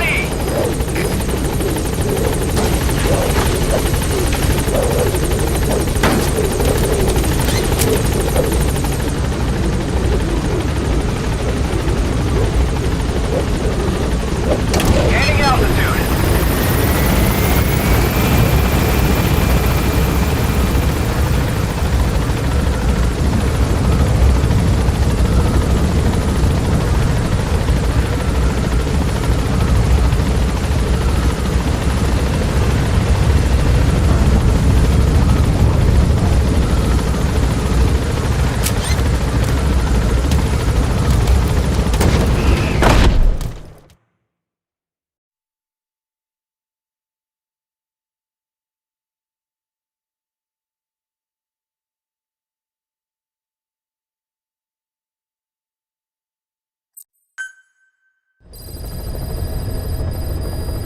Mission list Boss, about updated. Eli. No matter how many times we talk to him, he just won't listen. He sees everything in terms of victory or defeat and still won't accept that you beat him. We're gonna have to put him in his place. Again. If you don't mind, come back to Mother Base and go another round with him.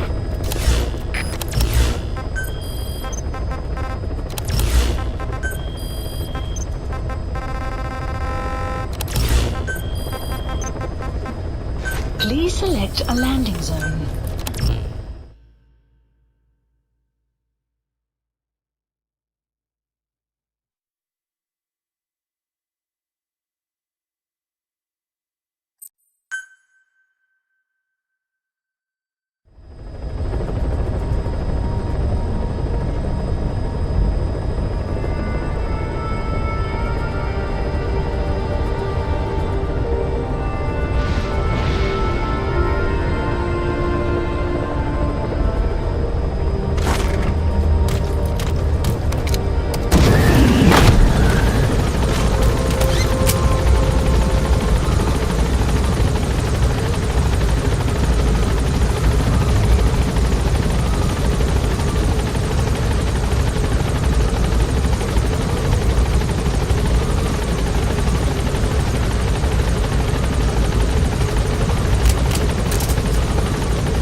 Has that Final rat completed. finally accepted that he lost?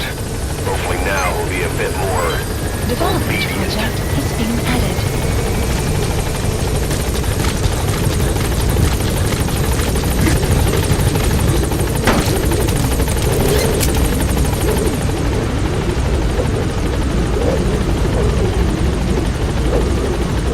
Gaining altitude.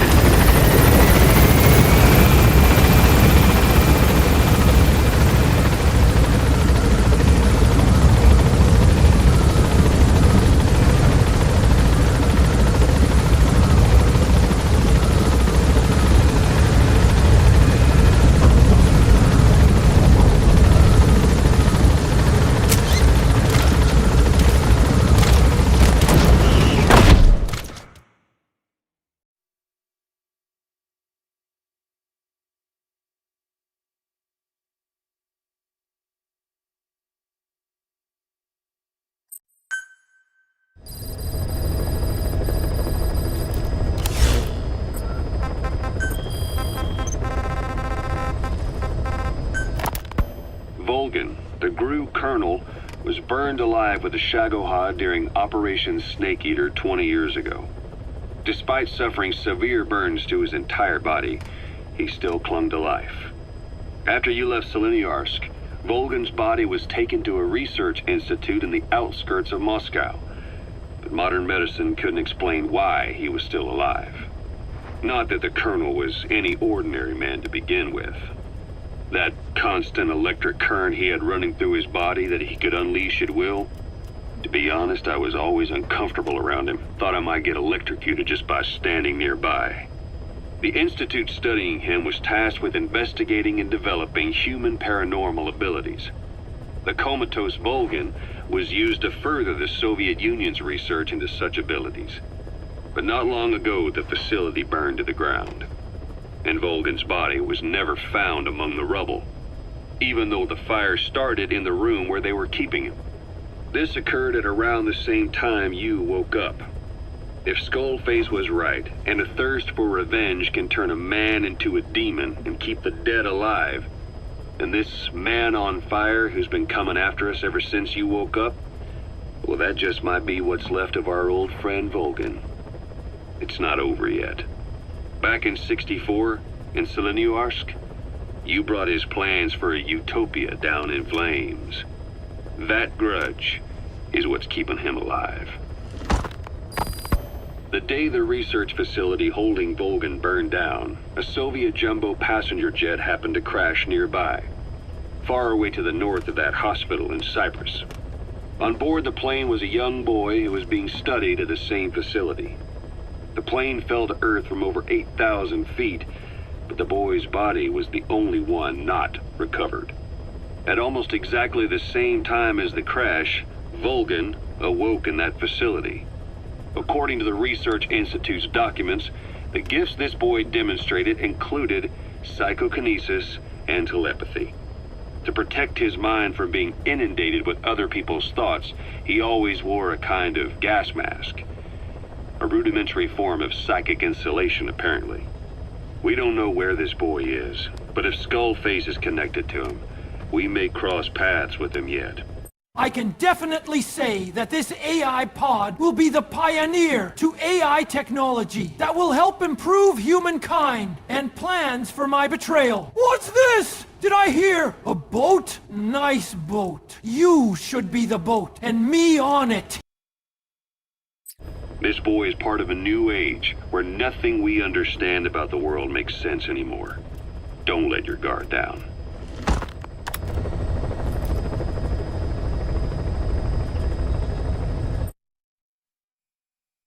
Oh, Snake, you should be the boat and me on it?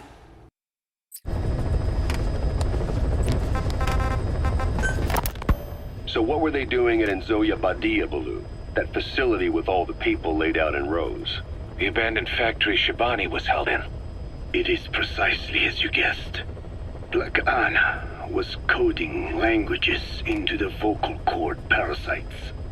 They infected the subjects with the parasites, then made an incision in the throat to expose the vocal cords.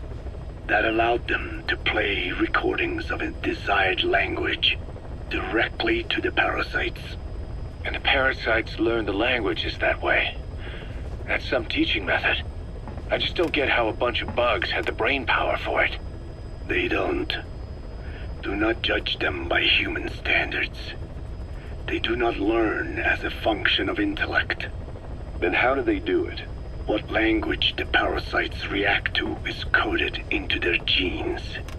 You could expose the Japanese strain to English for years, and it would never learn the language and react to it.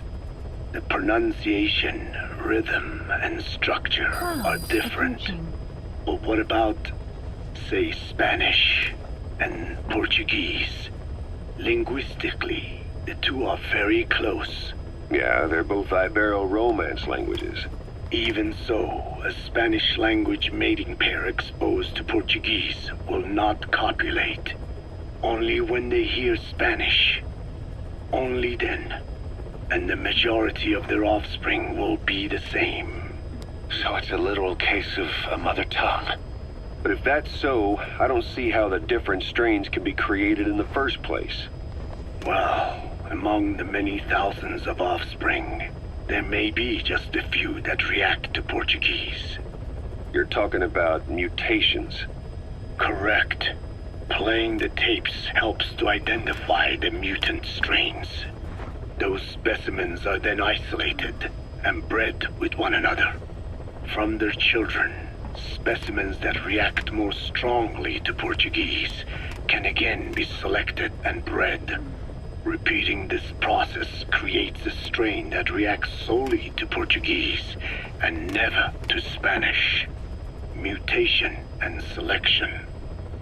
No different to breeding roses. So you kept increasing the change over the generations, adapting them to languages from all over the world. Must have taken a hell of a lot of patience. More like patience. Just how many died for this?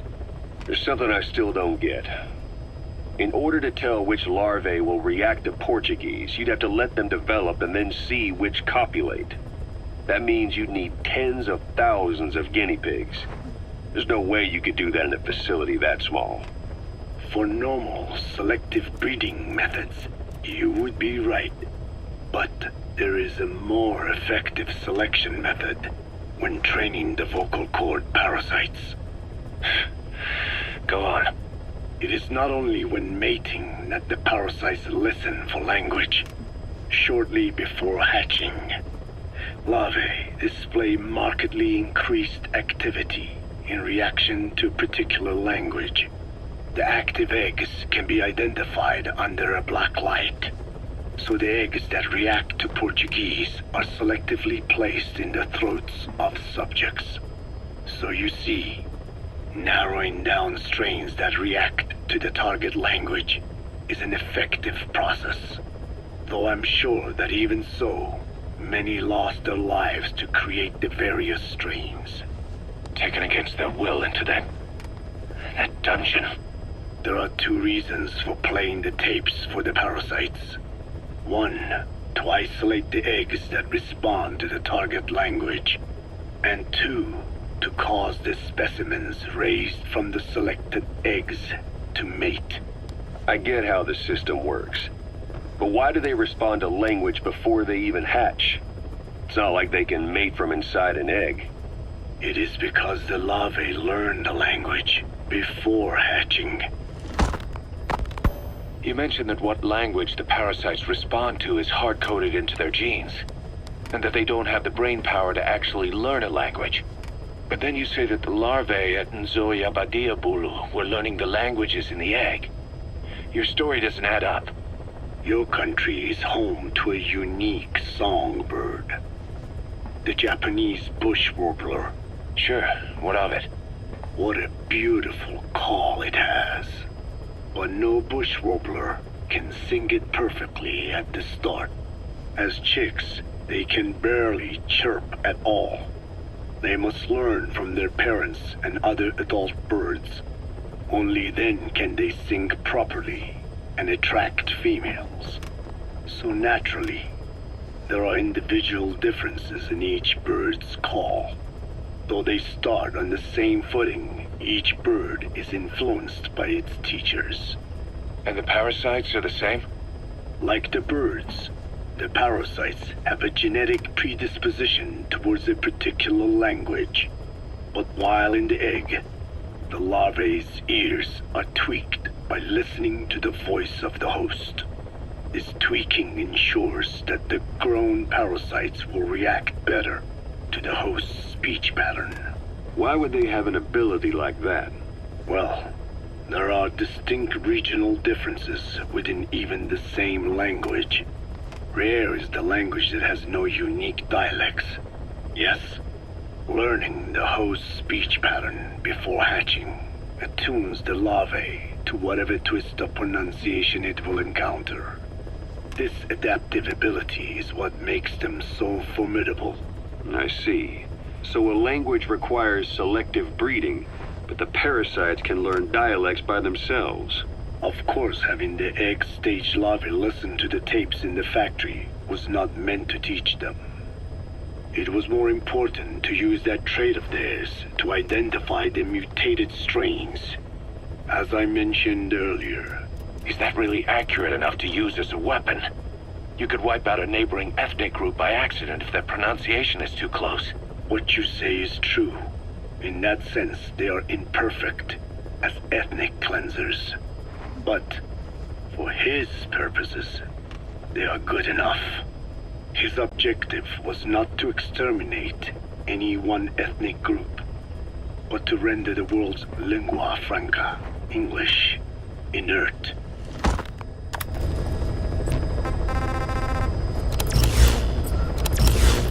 Please select a mission. Boss, research materials have been stolen from Code Talker's mansion. The materials were packed into 2 containers and hidden in the jungle southwest of the mansion. You have to recover those containers. The pickup crew coming for those documents is none other than XOF. That's right.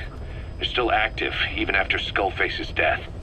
Now that he's no longer in charge, their original chain of command has been restored. Meaning if XOF gets those documents, Code Talker's research ends up in Cypher's hands. According to Code Talker, the research papers stored in that mansion account for over 50 years of study. The problem is the vocal cord parasites. If the papers documenting that research fall into Cypher's hands, they'll take another long, hard look at them. The ethnic cleansers we thought were history will become a reality. America, Zero, will have a weapon far more powerful than any nuke. Even worse, if this knowledge were to leak, the world, humanity, can't be entrusted with this kind of power. Recover the containers before the enemy extraction choppers arrive.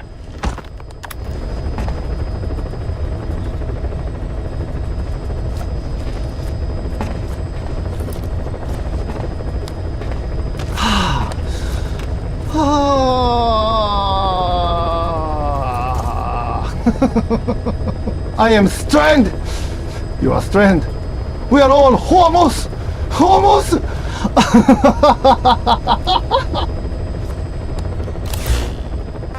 Please select a mission. Mission accepted. Heading to Central Africa.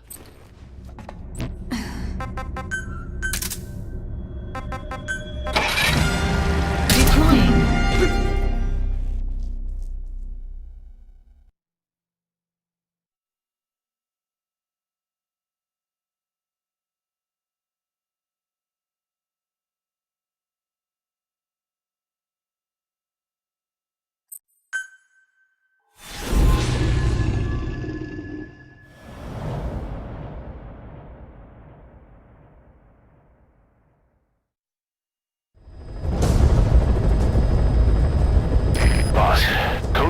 Research has been stolen. The research materials have been packed into 2 containers and hidden in the jungle southwest of the mansion. Enemy extraction choppers will be there any minute. You have to find and retrieve those containers before they arrive. That area is being guarded by zero-risk security, and their client is XOF. If the choppers make off with the containers, that research will end up in Cypher's hands. That cannot be allowed to happen. One other thing, boss. We need a cargo-capable Fulton extraction device to recover the containers. Use your iDroid to order its development and have it dropped in. That's a target container. Looks like it's in a relatively open area. A target container. It's concealed by vegetation. Watch you don't miss it. That's the target's predicted field of movement. It's up to you to find him.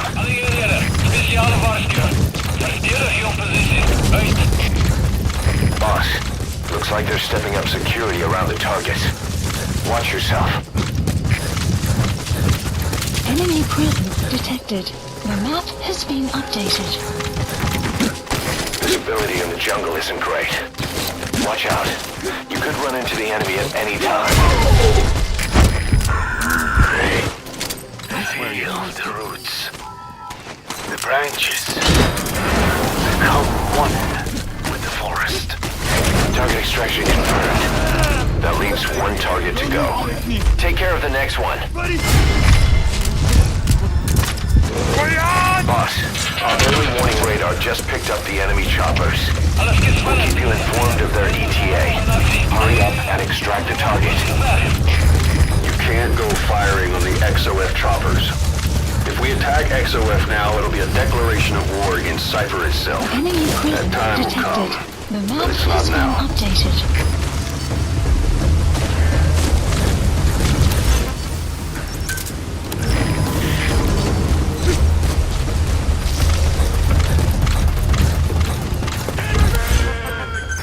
Please select a landing zone confirmed. Roger.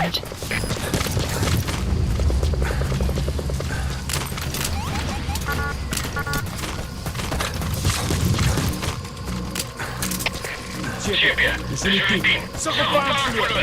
body has infiltrated and the map has been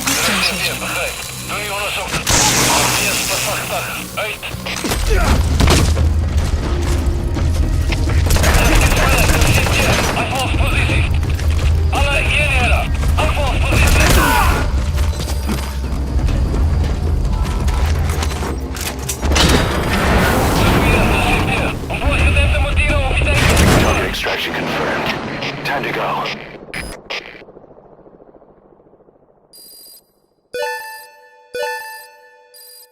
The map has been extraction arrived at Mother Base. Amazing. Mission complete. That right there is why you're the best, boss. The one and only.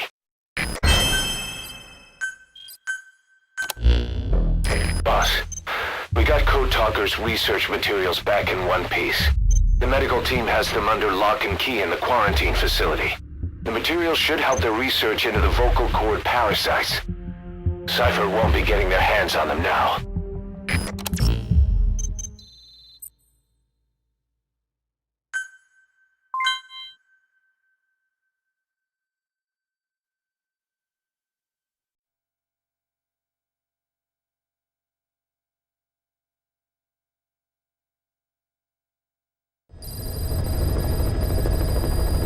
Side ops list updated. About that AI pod you retrieved from Emmerich's research facility.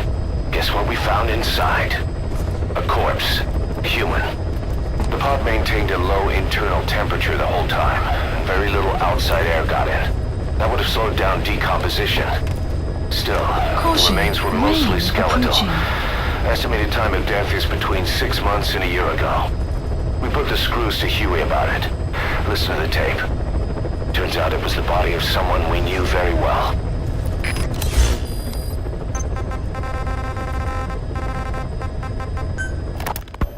Fine. Yes, Strangelove was doing AI research in that lab. Why hide that until now? Why? Okay, so what? I wasn't working alone. You've got to understand. You do understand, right? I didn't want to drag her into this. It's my load to bear, alone. So you didn't create the AI intended to drive Sahelanthropus. It was Strangelove. Skullface was never in favor of AI control. So naturally they argued. Strangelove, she got him angry and he killed her. How? You didn't see it? So you found her inside that pod after the fact. And you just left her body to rot in there. Or perhaps you put her in there afterward. I asked him not to take her away from me. So she was killed by Skullface, but you asked nicely, and he put her body in the AI pod for you? That's right. Pathetic. You know, we have another idea. That you killed her. Me? I couldn't kill her. You killed her and locked her body in the pod. I wouldn't. Don't treat me like one of you. I can't just kill anyone whenever I feel like it. I'm a normal human being. Oh, I see. So you just shut her inside and waited for her to die. I would never do that. What, you mean she killed herself? Yes. She climbed inside that pod and shut the door. It can't be opened from the outside. It was suicide. Suicide, I said. She killed herself. She got in when I wasn't looking and suffocated. She'd often try to do things like that. By the time I realized and opened the door, she wasn't breathing. I got scared and shut the pod again. I couldn't bring myself to open it back up. That's right. Me? Kill her? What is wrong with you? I see. Just tell me one more thing. Haven't you gotten enough today? Okay, I see it's a painful memory. You don't have to answer, just listen to the question. You see, we examined her remains. She had a scar on her lower abdomen, a surgical scar. It had been stitched up and had fully healed, meaning it was long before her death. She had a child, didn't she?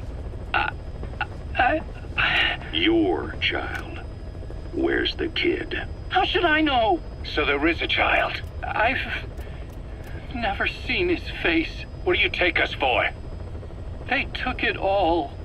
Even my child. I didn't even know he'd been born. I lost everything. How old would he be? It's 4 years since then. And you know it's a boy. Strangelove said so. And his name? We called him Hal, even though I never saw his face.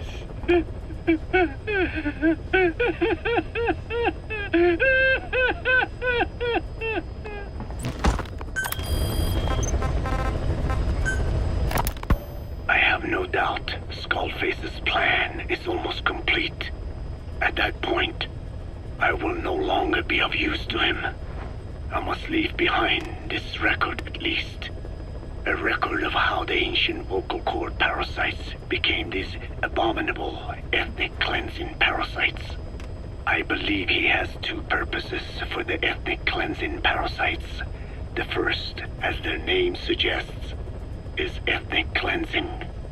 This conflict between East and West that envelops the world will not last much longer. Once the Cold War ends, and the weight of America and the Soviet Union is lifted away, the ethnic conflicts they kept suppressed will all rise to the surface. It is not difficult to imagine that the radical sides will begin cleansing their adversaries. But what if an ethnic cleansing parasite matching the language of the aggressors were to be unleashed? The aggressors would be washed off the earth. At the very least, the idea that retaliation could eradicate your people would prove a powerful deterrent. The second purpose is the Englishization of the world. To cipher the organization, this is probably their main use. Man thinks in words, or rather, words are man's very means of thinking. If you erase a word representing some concept, the concept itself disappears from the world. Nishone means beautiful in Navajo, but the image that comes to mind when we say Nishone differs from the Blaganas beautiful. An azure sky, a rolling landscape, lush greenery. The meaning we place in Nishone has its roots in Dene culture. If we lose the word Nishone, the images of our beautiful homeland would be washed away into oblivion along with it, just as Orwell indicated years ago. Cypher, being based in America, is pushing Englishization for this very reason. Suppose all 5 billion people on this planet come to read, speak, and think in English. Their wills could also be streamlined under English. Cypher's control would be all the easier. Economic governance would progress in leaps and bounds. The ethnic cleansing parasites would be a great aid in accomplishing this goal. There is no need to destroy every language besides English. All they need to do is weaken other dominant languages competing with it. Russian, Chinese, Arabic. If people know they risk their lives speaking such languages, they will flock to the lingua franca that is English. Cypher need not even focus attention on smaller languages. After all, they are already being eaten away by English. Business, education, film, commodities. English has permeated every area of global society. I can see this when I look at young Dene. Some of them have already lost their grasp of the Navajo language. It is said that over 2,000 languages of the world are facing extinction. This very moment, cultural concepts and forms of expression are disappearing forever. The spread of electronic networks gives greater meaning to Englishization. Networks have no national borders. By basing them on a single language, they can penetrate deeper into and between people. That basic point of unity provides the ideal environment for someone who aims to control people's wills. But how does this differ from building the Tower of Babel? The ethnic cleansing parasites attempt to rob man of his words. Such irony. It was the vocal cord parasites that gave words to him in the first place. Ancient man had no language, unable to produce complex sounds due to the structure of the throat. He could communicate only through simple vocalizations and gestures. Then the vocal cord parasites infected his larynx. Man's transition to walking upright did not gift him solely with intelligence, but also with his voice. At the time, the vocal cord parasites never harmed man. They merely took a small measure of nourishment. In fact, you could call it a symbiotic relationship.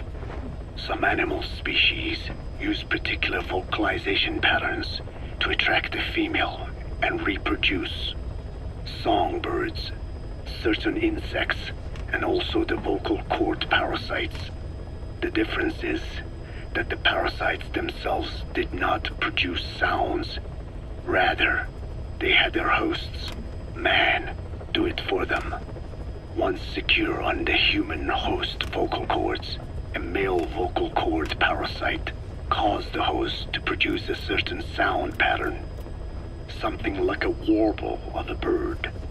Meanwhile, females parasitizing other host pharynxes need only wait. Upon hearing the sound pattern of an attractive mate, they would manipulate their hosts into making contact with the person it came from. The female traveled through his host's saliva to the other host's vocal cords, where the male was waiting and the pair copulated. We can only imagine how the female manipulated his host, but it was probably through smell. smells travel directly to the limbic system via the olfactory cilia in the nasal cavity. Volatile compounds released by the female would stimulate the limbic system, which controls instincts, making the host feel amorous. This kind of sexual selection naturally led to competition between the male parasites. Males that had their hosts produce sounds perceived by females as more attractive succeeded in copulating and producing offspring. Evolutionary traits caused by sexual selection are curious. The peacock's feathers, the mannequin's dance, the firefly's luminescence pattern, even with courtship behaviors that are not advantageous to survival. Those individuals that excel in them produce offspring, and it escalates with each generation. The same was true of the vocal cord parasites. Courtship vocalization rhythms and intonations became more sophisticated, and in order for man to produce such sounds, they had to alter his vocal organs. By lowering the position of the larynx and developing resonating chambers, they enabled more complex pronunciations. But that was not all. The vocal cord parasites activated a transcription factor that would later control man's language ability. A protein that, due to its appearance, is called forkhead box protein P2, or FOXP2. Activating this transcription factor led to the development of brain function capable of creating sophisticated frequency changes. This was the pinnacle of the vocal cord parasite's prosperity.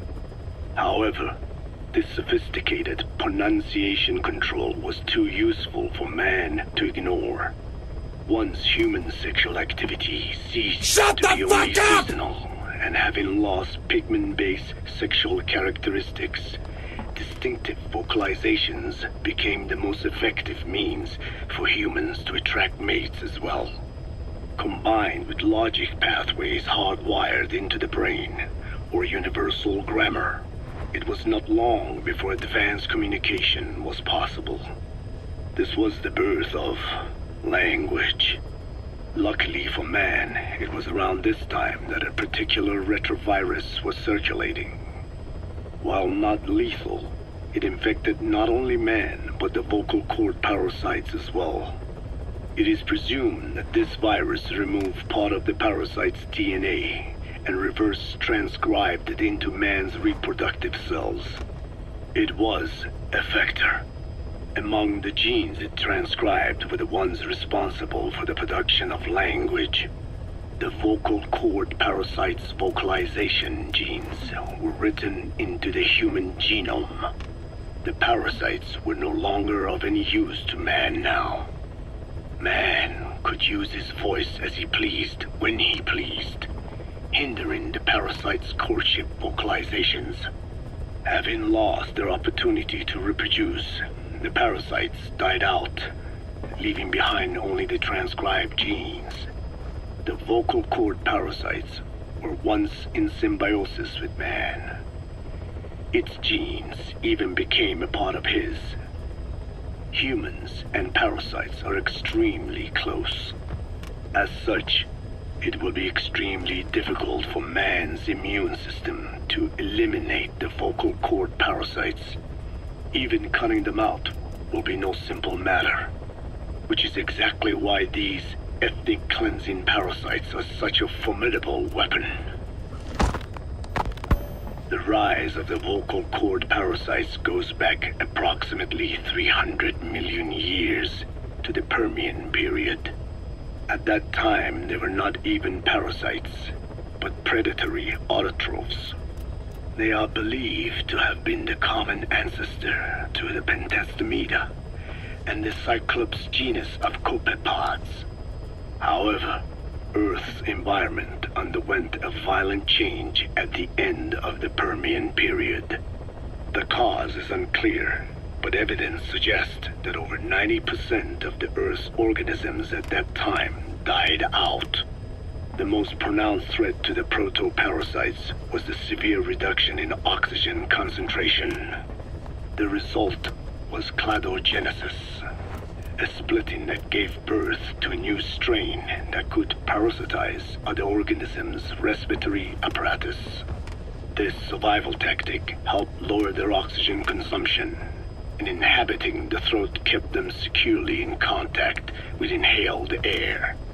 The best survivors were those that parasitized the reptiles that flourished at the time.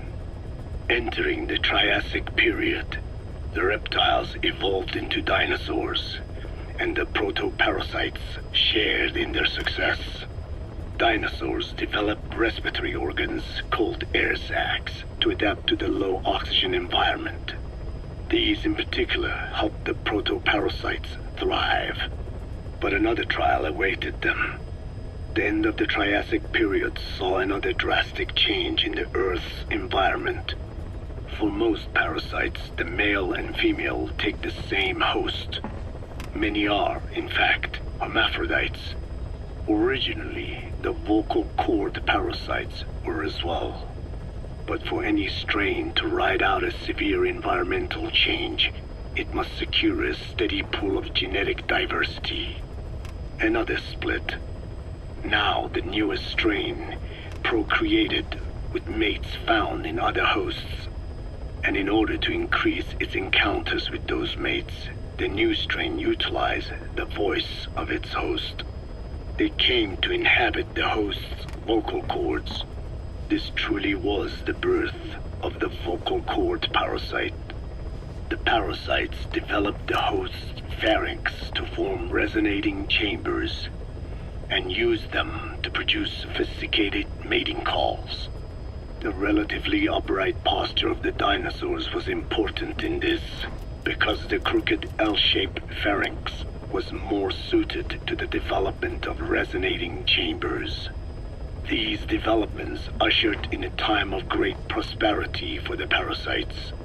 But for the third time, the parasites had a major hurdle to overcome. The meteorite impact at the end of the Cretaceous period, which spelled the end of the dinosaurs. With their hosts extinct, the vocal cord parasites had no option but to find a new habitat. Birds. As genetic successors to the dinosaurs, with functioning air sac apparatus already in place, birds were the perfect choice. But the parasites could not survive in birds that flew at high altitudes with thinner air. So they parasitized ground-dwelling birds and altered their respiratory system for the sake of reproduction. They gave the birds the means to produce sophisticated sounds. The syrinx responsible for chirping. This is the proof that points to activation of FOXP2 in songbirds as well as humans. The Cenozoic era began with a rise in oxygen concentration, which helped mammals to evolve and increase in size. The parasites then shifted to humans as a more effective host. Humans' bipedal upright walking meant that our throats could support larger resonating chambers. At first, vocal cord parasites entered humans using birds as their intermediate host. But eventually they changed to conducting their entire life cycle within human hosts. What happened next is as I have already described. People took the vocalizing prowess given them by the parasites and made it language, and once the parasites could no longer use it as their mating call, they died out. Stop it! Or in other words, the parasites overcame all evolutionary hurdles except humanity. Skullface shared his opinion on this matter. He said the Ethnic Cleansers Project was sure to succeed. After all, the parasites had a grudge against us humans. To think we awoke them after such a long slumber, just so they could sate their thirst for vengeance. It is terrible, unforgivable, and yet It is what I have done. I learned of the vocal cord parasite's existence in literature belonging to the Foundation. It was little more than a theory. The question was, why does only Homo sapiens among all primates have highly developed language? Human versus everything else. The missing link between these was the mystery that gave rise to this theory. I was Look what you've done! You asked this old man one question, and now he won't shut the fuck up! Get to the point, old man! We ain't got all day! fascinated by the idea of their existence. In the Dene creation myth, the Neo Dene, who first inhabited the world, were insect-like creatures. I came to imagine that those insect-like creatures could be humans living in symbiosis with the vocal cord parasites. But I had not the faintest idea of how I could resurrect them. That is when Skullface came to me. What he offered me was not just assistance with my metallic archaea research. He told me the vocal cord parasites really existed. And not only did they exist, they had already been brought back to life. The vocal cord parasites did not affect Hatsune Miku. She was too powerful for them. She is a twin-tailed voice synthesizer android, and she invented Fortnite. The vocal cord parasites never stood a chance against someone like that. In the modern age, an ancient human cadaver, host to the parasites of the time. Cypher excavated such a cadaver from a permafrost region and isolated the DNA coding of the vocal cord parasites. Naturally, they were long dead and could not be brought back, but there was an alternate vessel they could use.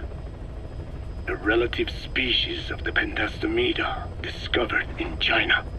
It had adapted to live in the nasal cavity of animal hosts, but its genetic sequence showed signs of common ancestry with the vocal cord parasites. Ontogenesis, the path of an organism to maturity, is like a roadmap of the phylogenetic evolution of the entire strain. Cypher used this to effect a reverse evolution of the modern parasite and resurrect the vocal cord parasites. They interposed a developmental mechanism to the ontogenetic stage analogous to when the relative species first appeared, the point at which it split from the vocal cord parasites, forcing its evolution down the other path. The vocal cord parasite path. The larvae this produced by the vocal cord parasites. Reborn. I do not know in detail how Cypher accomplished this, but clearly they have access to high-level genetic technologies. Skullface said it was the work of a genius woman scientist, and that the relative species in question was first discovered by a group once called the Philosophers. I was tasked with modifying the resurrected parasites. He charged me with two demands. First, to add lethality to these organisms that had once lived in peace with man, by unleashing the larvae's latent desire to consume nutrients from the host's lung tissue, making them eat and eat until the lungs were destroyed.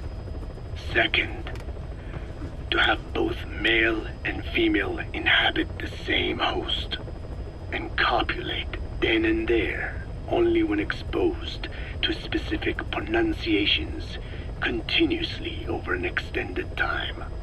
What he would do to the Dene if I failed. I had no choice. Originally, the ultimate objective of the ethnic cleansing parasite project was the identification of not only languages, but of actual cultures. Language is deeply connected to ethnicity. but many languages are employed by multiple ethnic groups, and confrontation between those ethnic groups is by no means rare. If the cleanser parasites were to be a deterrent against ethnic conflict, they had to distinguish between groups using means other than pure language. The original plan called for this to be achieved by differences in the transmission vector. Each ethnic group has different lifestyle customs and eating habits. For instance, parasites living in shallow water and taken in through the skin could be used to target rice farming groups, or parasites using cows as their intermediate host would be ineffective against cultures that abstain from eating beef. But that is a lofty goal indeed. The current parasites mainly rely on droplet transmission. It would take extensive time to alter the transmission route. I eventually learned that the Ethnic Cleansers project had been shut down. It was Skullface who put it back into operation. But despite that, he told me to forget about the transmission route and just focus on language identification. I do not know why.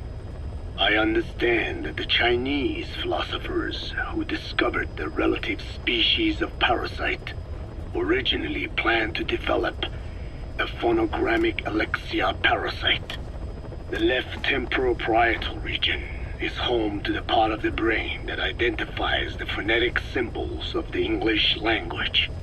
They wished to create a strain that would parasitize that region and suppress its literacy functions. The brain area responsible for identifying the logographs of Chinese, meanwhile, is in the left middle frontal gyrus, meaning that even if native speakers of Chinese were infected with the parasite, the literacy would be unaffected. Old and new, east and west, there is no limit to the delusions of those in power. But this delusion threatens to become a reality. I have to do something to stop this. There must be something I can do.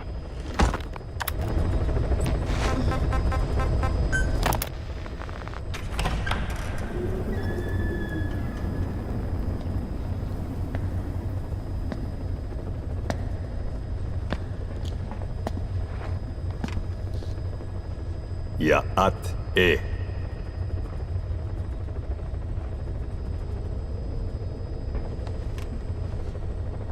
You disappoint me. Have you forgotten my face? Leave me be. You won't respond to anyone else, so I figured it must be me you wanted to see. But now you won't even look at me. Have I not suffered enough? Not until you've eased my suffering first. To tell you the truth, old man, I'm in a bit of a bind. It's about your children. You know what I mean? The parasites. The ones that infect a man's throat, killing him if he speaks their language. They must not be allowed to multiply. You are allowed to live only in order to help me. But you don't want to, do you? So why not choose death instead? Because you want to protect the Diné and their land from me. That's your purpose, isn't it? Don't lose sight of that now. It's in your interest to cooperate. Because if you don't... Madness. The parasites can't detect your people's tongue. So I'll just have to resort to more heavy-handed means. I have the greatest respect for your people. I would rather avoid such a thing, but we don't always get our way. I was born a tiny mote in a mighty tempest, and until those winds abate, all I can choose is how to act when they blow me this way or that. Tell me, Code Talker, what happens to a man infected with a pair of your parasites? Can they be removed? Can the full-blown symptoms be prevented? It is impossible to remove the parasites alone. They have too close an affinity with humans. Then how do you stop the symptoms from developing? All right. I was hoping for an answer now, but perhaps you just need a little more time. I'll be back soon. I've set up shop, not far from here. We'll be seeing a lot more of each other. If you're close by, then it is almost complete. We're in the final phases.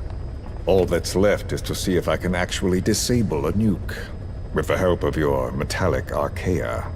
Once that's done, I won't have to return here again, and your suffering will end, as will your people's. We're almost finished, Code Talker, each in our own way. My only regret will be not finishing you. There's nothing stopping you. I'm only alive because you want me that way. Ridiculous. As you wish. My regret is this misunderstanding between us. You and I, our goal is the same. We should be working together. A symbiosis. You do not know my mind. I simply want the Diné bloodline to endure. Really now? You're just another mote in the storm.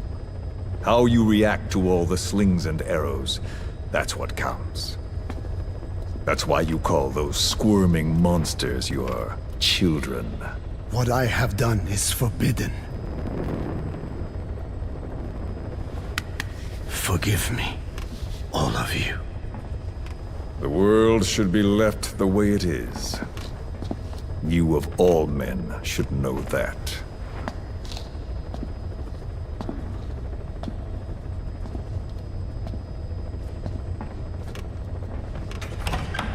Clouds approaching.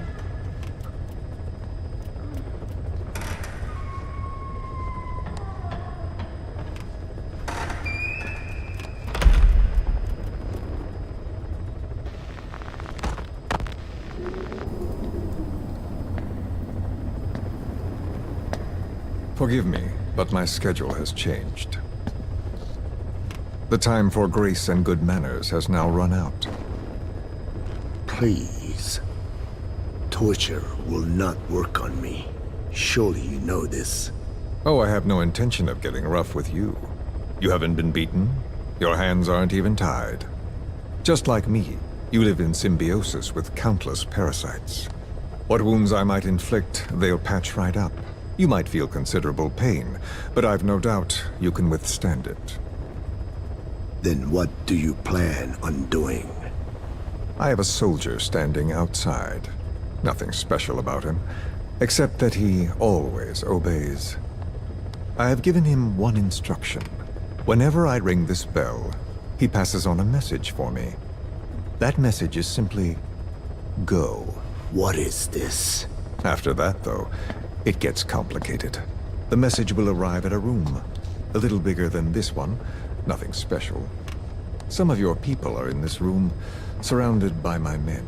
Enough of this. They pick them at random. No regard for age, gender. In that, I suppose, they're different from you. Not as discriminating. They tied them up, one by one, blindfolded them. We had to maintain order, you understand? You bastard. Go. When they hear that, my men will pick one of your people and infect them with a parasite.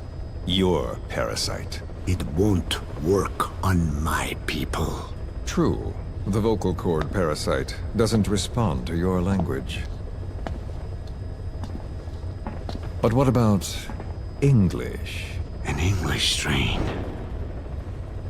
It exists. A ring of this bell, and they infect one person. If that person abandons the Navajo language, the English strain will trigger symptoms. You monster! So, it's quite simple. Every time I ring the bell, another of your people is infected. Don't do this. I don't want to do this. I'd rather not have to ring the bell, which is why I'm hoping you will talk to me. What do you want? What else could you possibly want? You know the answer to that. How to prevent the symptoms caused by the parasite. You cannot control it like some slave. Forget the idea. Forget it? Unlikely. I will never tell you. Ding, ding, ding, ding, ding! Good answer, Carl! What have you done? You made me do that. You black-hearted... Settle down. Don't use it again. Well, that is up to you. All you need to do is tell me what I want. How to prevent the vocal cord parasite's symptoms. Why? Why do you need to know? The adult soldiers at Bwale Amasa are all dead. What? The parasite traveled downstream. How? It would appear that he was involved. Another demon who woke up from 9 years of slumber. As a result, the vocal cord parasite spread through the village. I told you this would happen. It was an unfortunate accident. He is becoming an annoyance. He may stumble upon the truth sooner or later, but I suppose that is really of no consequence. One day, he too will pay for what he has done. Black Anna. The real demon is you. You know, this incident made me realize something. You are right. I should have acted with more humility. These creatures cannot be controlled. All the more reason I require a means to stop them. There is no such way. Oh, really? Wait! Ding, ding, ding, ding, ding! Don't ring it again. It is up to you. Out with it. I see now. There must be more to it than that. What? They are in you. You use this land to breed more of my children. And not just here. No. In pursuit of your ethnic cleansers. You sifted through many language strains. Finding hosts. Breeding more and more. You would have been infected in the process. Infected with countless strains. Most likely your mother tongues as well. Romania, Northern Transylvania. You found that one too. Yes, the Hungarian strain. That responds to the CK's dialect. Silence! Black Anna. It is you who shall pay.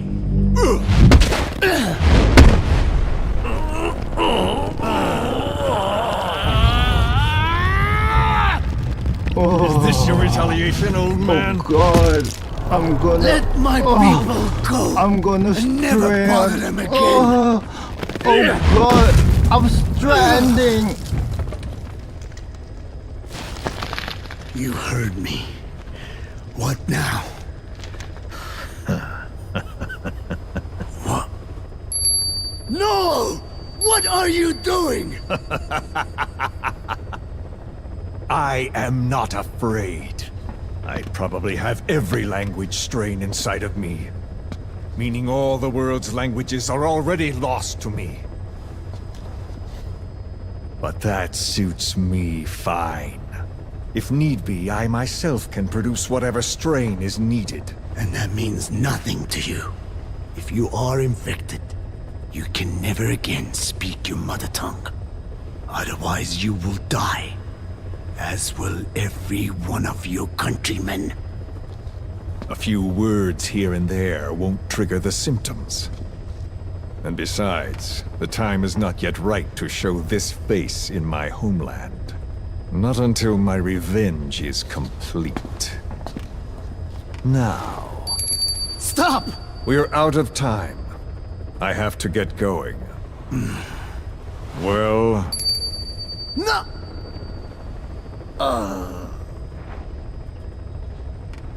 Radiation. It's radiation. Radiation? Of course. So it can be used. But how much? I do not know. Radiation denatures their reproductive cells, preventing them from mating. Same principle as the sterilization technique. The reproductive cells are more sensitive to radiation than the rest of the body. But I have not tested it. There is no telling what mutation could result, or how the host may be affected. Not to mention what could happen if this is done post-infection. Kojima just made Skullface the average Balkan genocidal racist. I don't care. This plan goes into action now. As long as it works, the details can wait. You wouldn't be lying to me, of course, old man. I can guarantee nothing. I owe you my life. My body has been burned on countless occasions, but it survives, thanks to your children. That is why I trust you. Then do not repeat my mistake. What's that? In the West, it is said that the Word became flesh and dwelt among us. In the East, it is said the man of flesh brings spiritual power to words. The people knew back then that these creatures carry the gospel. They do not belong in our hands. They must not be touched. How enlightening. I'll remember that. Consider this my thanks. What are you? Catch. No!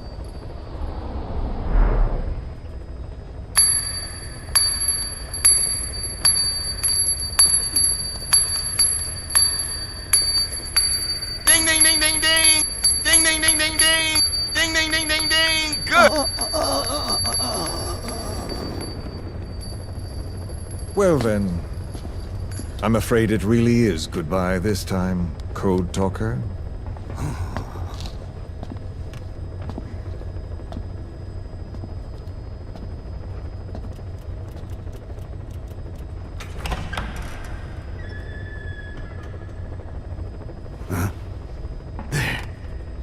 There is no soldier. Huh. Now where did he run off to? Guess he wasn't as obedient as I thought. There never was any soldier. So long. You! How dare you!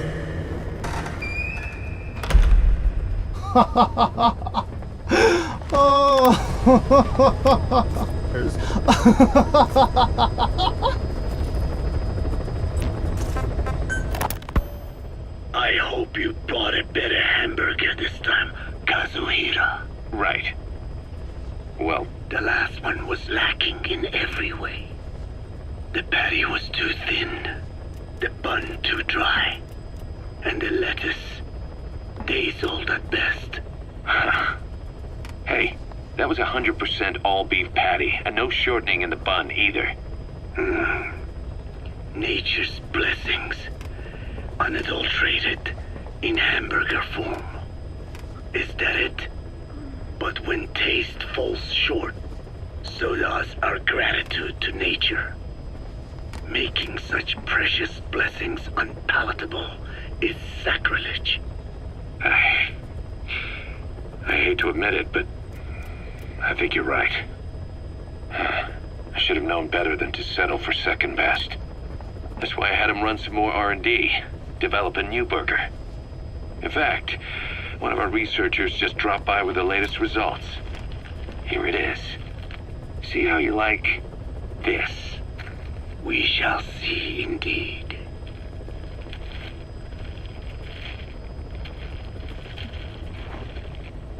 I thank you for this bounty, Mother Earth. So, what's the verdict? Parker. Cuz, what the fuck did you put in this burger? Shit is nuking my insides. Ah, my beloved parasites are crawling out of my ass to escape. Ah, ah. Not bad. And? But it does not hold a candle to what I ate back home. Everyone's a critic. Damn it. I was sure the Kobe beef... But maybe we didn't have enough. If we had any more, we're cutting into our profits. Profits? We'll be taking a loss on every unit. What are you talking about? Huh? Oh, anyway, I'll be back with another round of product. I will be waiting. Will clear shortly. Did you say product? Plant expansion complete. Mission accepted.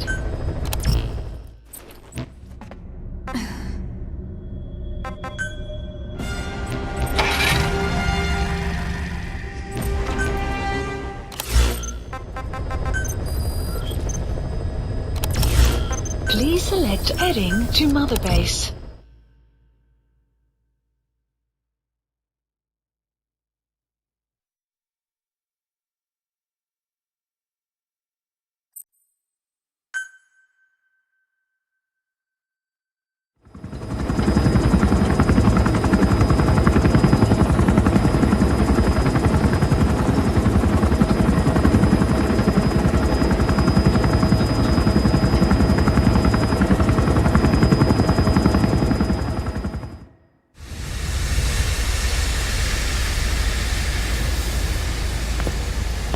Stay back. It's too dangerous. Hey. Back up, kid. I said no. You have to stay back.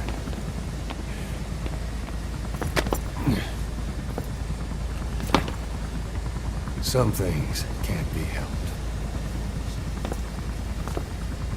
Back to your quarters.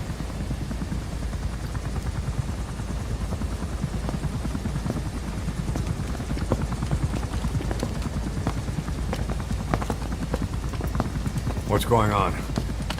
Shabani. Mayaka 9 Kingoya. Shabani. It's down there. Hey, the tank at the bottom is filled with chlorine disinfectant. One whiff and you'll suffocate.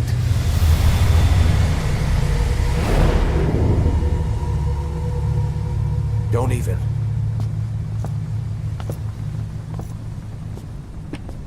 How could you let it fall down there anyway?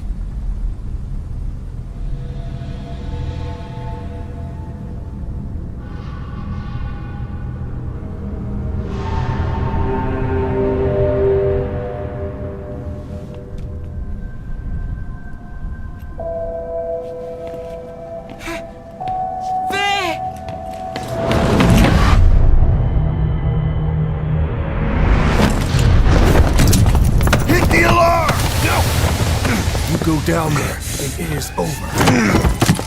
Boss! Hey! Listen to me! There is no way to recover the body.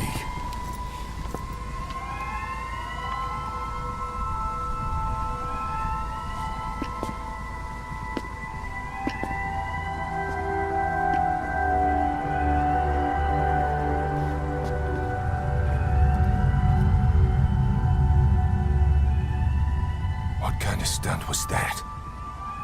Trying to panic us?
Look. Here.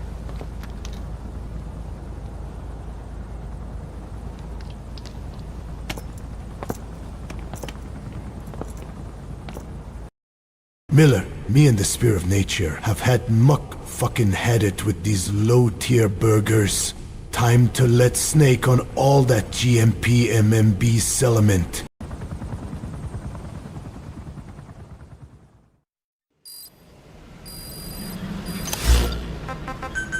Please select a landing zone Roger. confirmed. This is Pequod. Arriving shortly at LZ.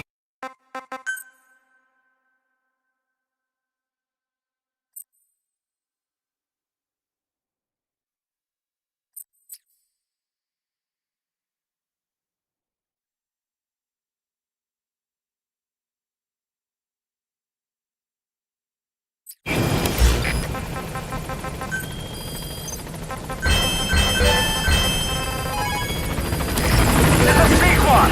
On station at LZ.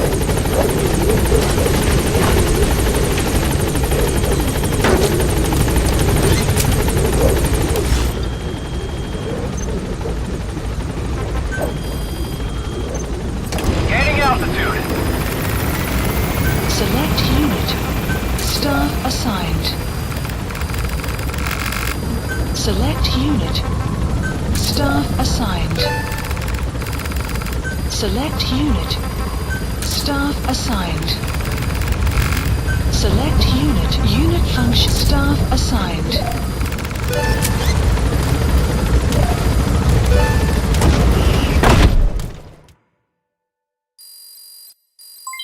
Development project has been added.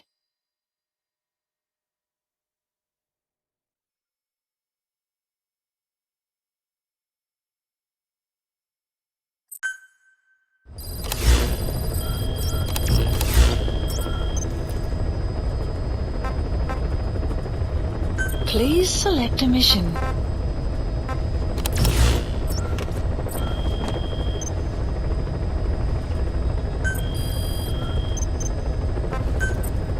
Staff assigned. Please select a mission. Mission accepted. Heading to Central Africa.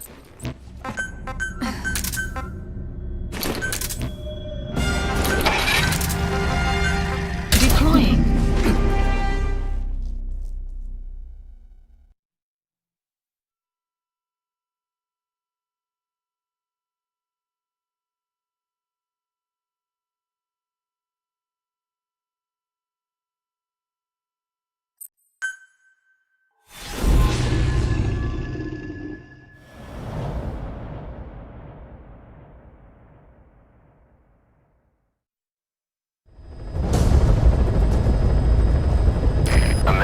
Intel unit has gotten a lead on the epidemic that's crippling Mother Base. The problem is, our man has been captured by the PF in his operation area. He's being held at the guard post on the western end of the mine. Boss, we need you to get him out ASAP. Right now, he's our only link to the root cause of the epidemic.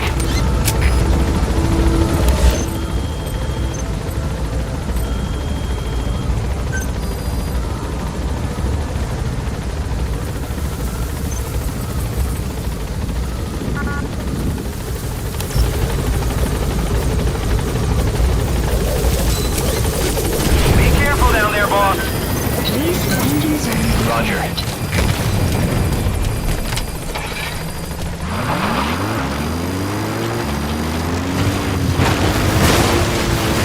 This is Pequod.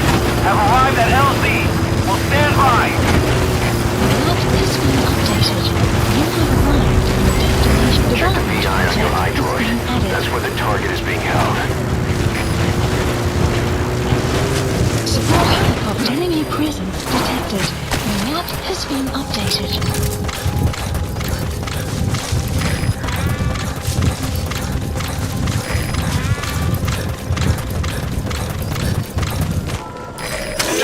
Mission info. Enemy presence detected. Cover The his map has escape, been then updated. extract him once the coast is clear.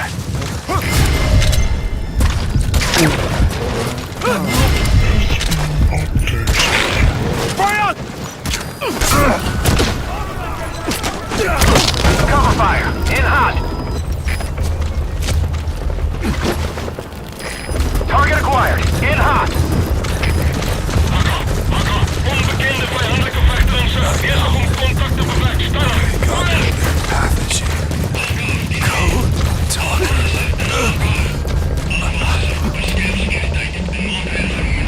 Staff member has died. Body has infiltrated and the map has been updated.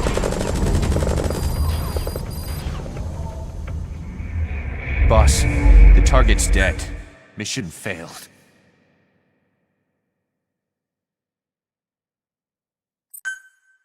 The target is being held captive in the guard post on the western end of the mine. Please Check the select VI on your support iDroid. helicopter That's where the target is requested. being held. Enemy presence detected. The map has been updated.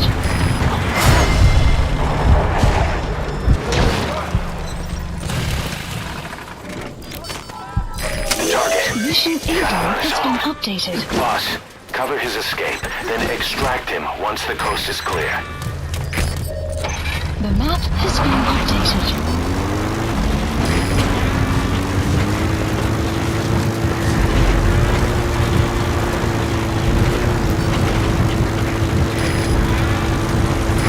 This is Pequod.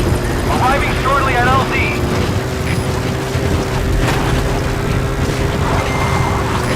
This is Pequod. Have arrived at LZ. Will stand by. Support helicopter has arrived.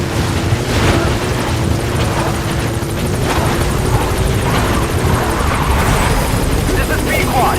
There's an obstruction at the LZ preventing me from landing. Request immediate removal.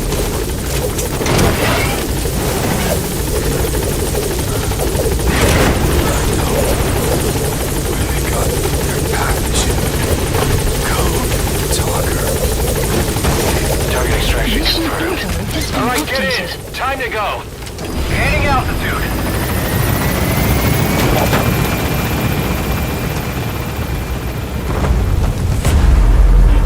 Exfiltrated hot That's zone. it. You've made it out of the hot zone. No sign of the enemy. Mission complete, boss. Warning. Mission complete. And the target's safe. Time to figure out what the hell is behind this epidemic.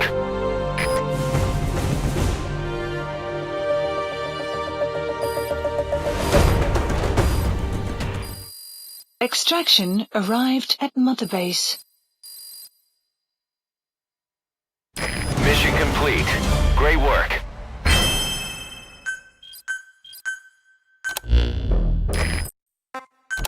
Code Talker examined everyone here, and one of us is infected. It's quiet. It was our cutting-edge MRI that finally revealed it. But we don't know what language strain it is. Get back to base. Time for her to talk. You know the room number. 101.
Anything?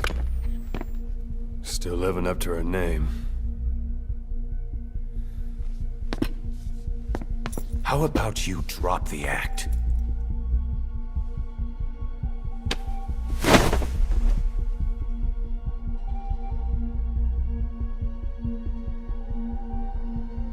Who infected you with a parasite? We can't let her talk. Put it back. All I want's a name. That won't trigger anything. Tell me. Tell me!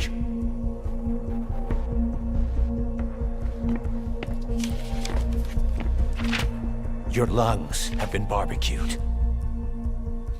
There's traces of rubbing alcohol in your alveoli.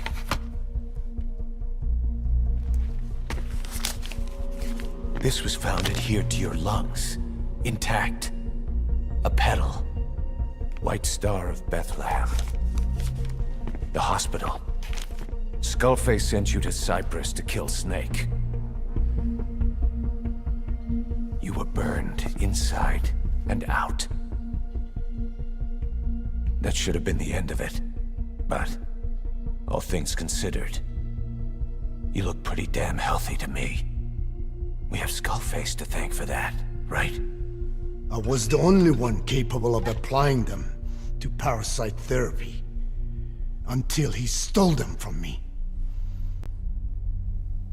Why are you here? Did Skullface send you?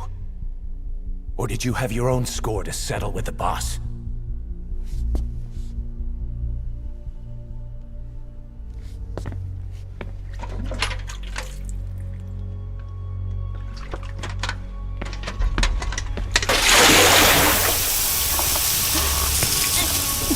Refreshing? Salt water. No! She'll die!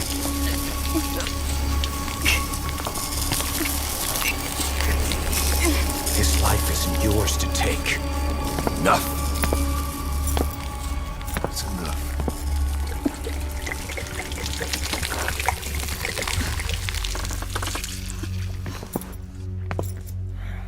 If she wanted to kill the boss, he'd already be dead. Same goes for us.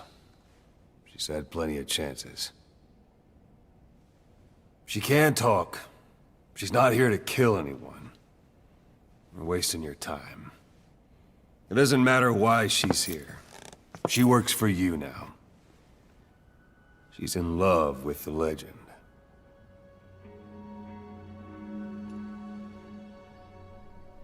What makes you so sure? I was the same way once. What if she's a spy? What if I'm a spy? Are you? Go on all day.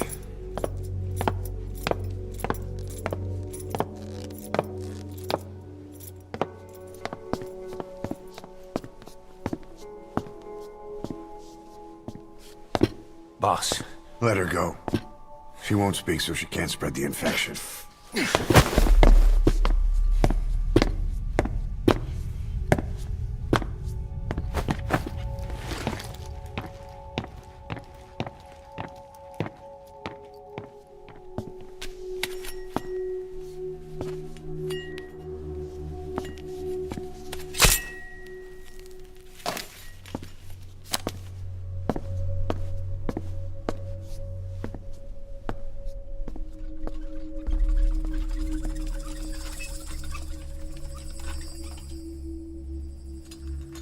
Nabegetten Tisch?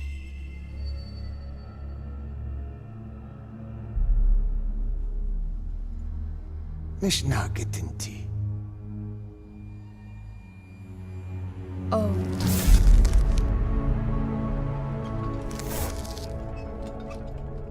إيديكي بلاك آنات إيه.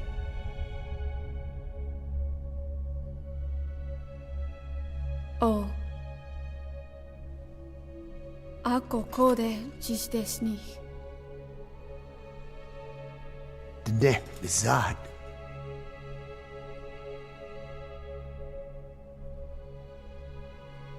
Belagana gesnita. Katobe yas てた。忘れとった。同等にした。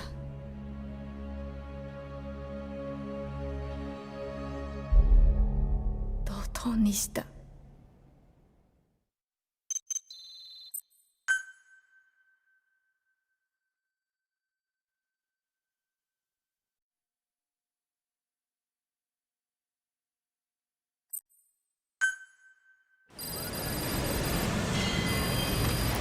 Boss, I've updated the mission list.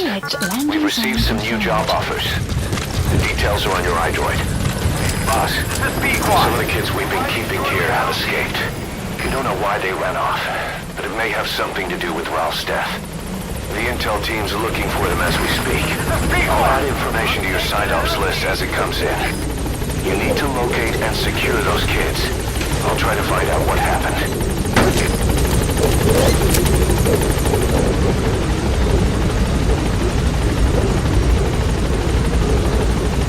Gaining altitude.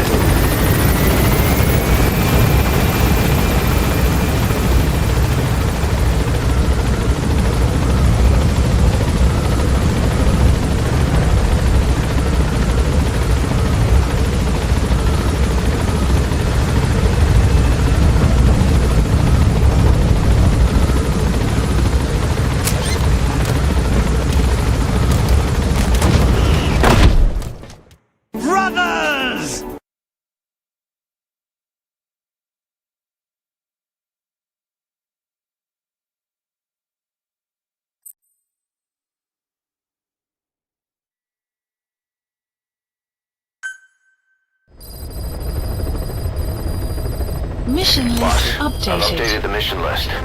We've received some new job offers. The details are on your iDroid. Boss, some of the kids we've been keeping here have escaped. We don't know why they ran off, but it may have something to do with Ralph's death. The intel team's looking for them as we speak. I'll add information to your side ops list as it comes in. You need to locate and secure those kids. I'll try to find out what happened. Boss, we gave Ralph, that kid who died in the accident, a burial at sea. The man in charge of that facility has been severely punished. But ever since, the kids have been acting strange. It's obvious they've lost their trust in adults. I was getting reports of them ignoring the staff, or getting insolent, and even violent. And a few days later, several of the kids did a disappearing act. They snuck into choppers and shipping containers and got off base. Why? Your guess is as good as mine. These kids were born in a war zone and forced to grow up as warfighters. If they're left alone, war is how they'll die. But I thought we showed them there are other reasons to live. I never liked having children on Mother Base. But the thought of them going back to the battlefield and picking up their old lifestyle is something I can't stomach. It makes me think of Chico, 9 years ago. We have to get those kids back. Hell, they know too much about our operation. I never expected even the kids to betray us. We're having Code Talker continue his parasite research. He's clearly very grateful to you. I'm sure he'll return the favor somehow.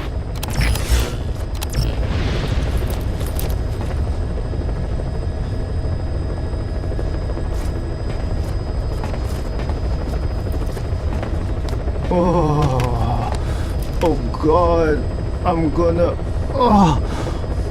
strand. Oh God, I'm stranding.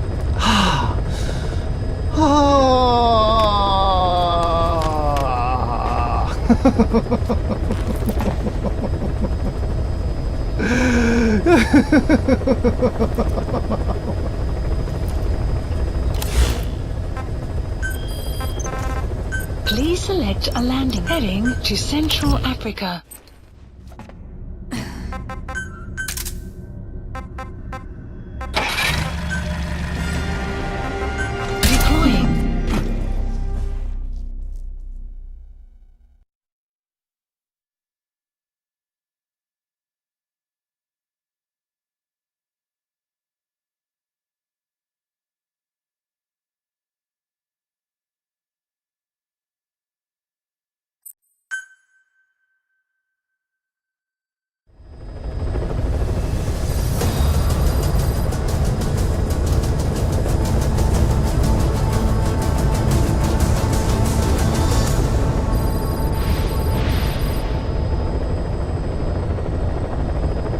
I am stranded! You are stranded. We are all homos! Homos! The map has been updated.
Please select a delivery point. Side op, side ops list.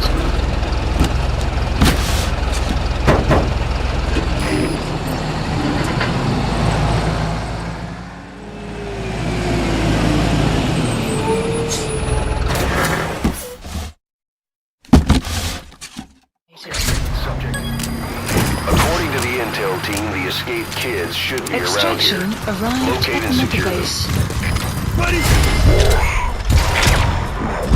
A child-sized Fulton recovery device. Send the development order from your iDroid if you need it.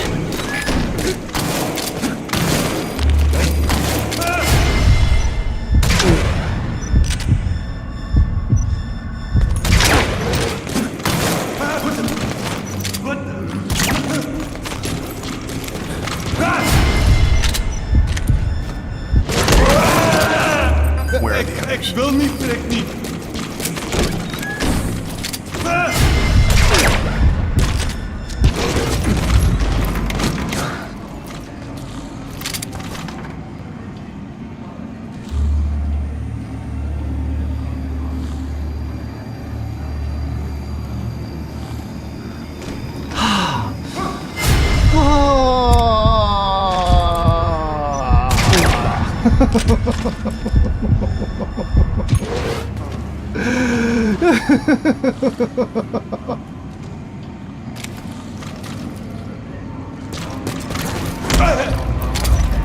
Where are you, Fred? Ik wil niet, trek niet.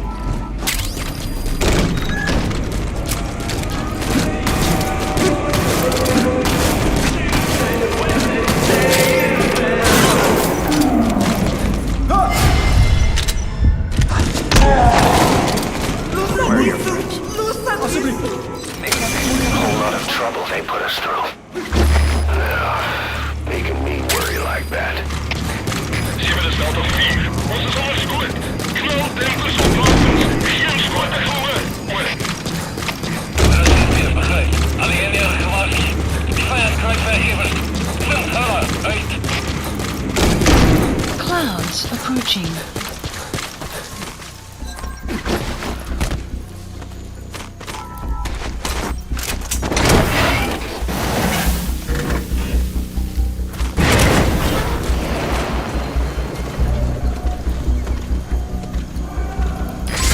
reports about the Psyops kids. list It updated. appears there's a movement among them to organize against us. I can think of only one person who'd be Extraction behind arrived at Mother that. Base. I'll continue to look into it.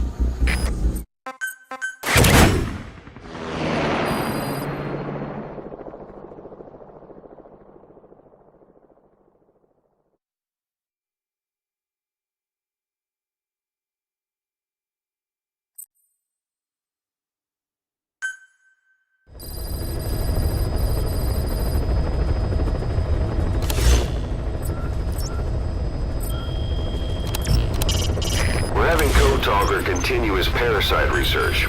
He's clearly very grateful to you. I'm sure he'll return the favor somehow. Snake, you remember the White Mamba?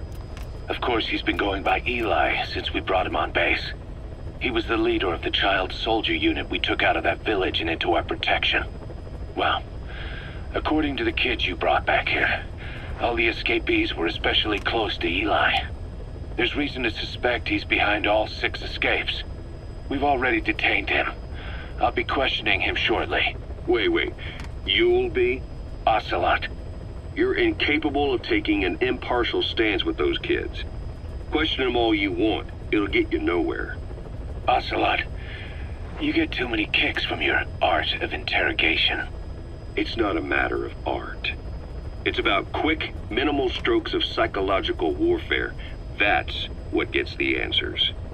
And it's the best way to keep both questioner and subject safe. The risks only increase the more an interrogation drags on.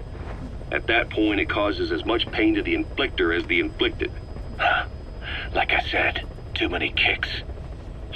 What I'm trying to tell you is we need quick results. Otherwise, it'll be too little, too late.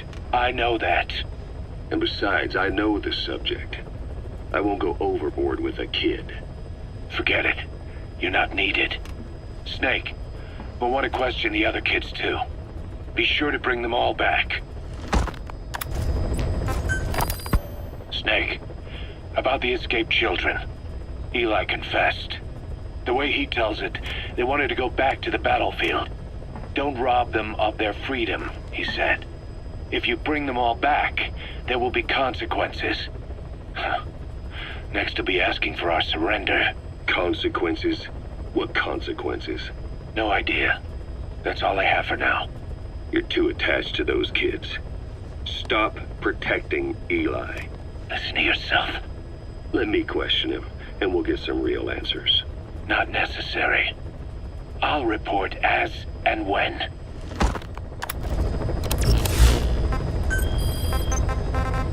Please select heading to Afghanistan.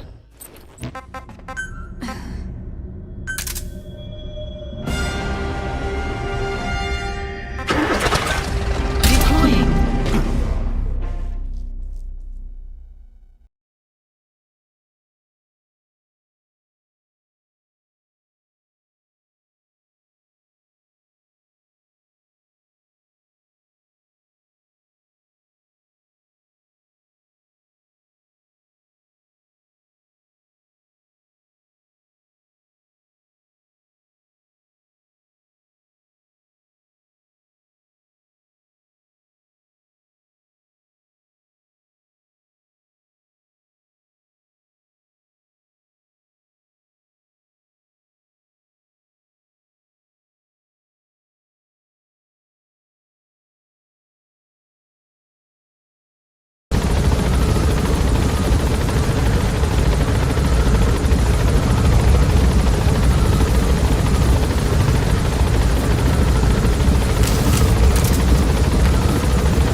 They'll just end up getting killed.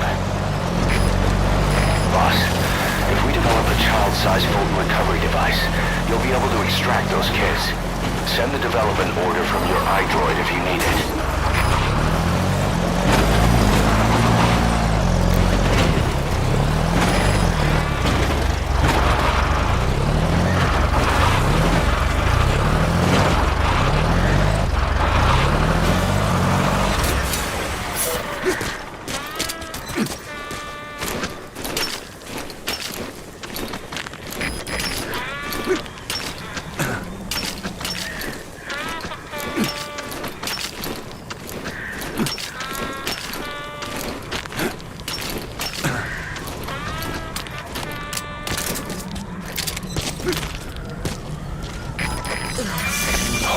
trouble they put us through. Making me worry like that.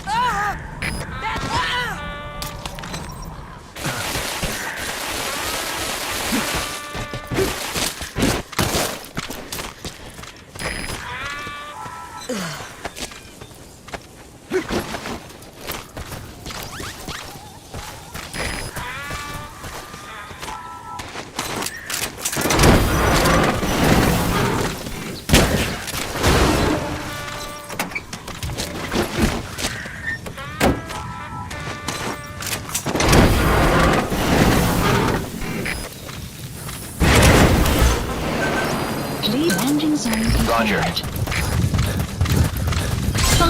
Side-ops list updated. When you want to begin a mission, open your iDroid and select it from the mission list. I sent a list of selectable missions to your iDroid. They're all jobs that only you can handle.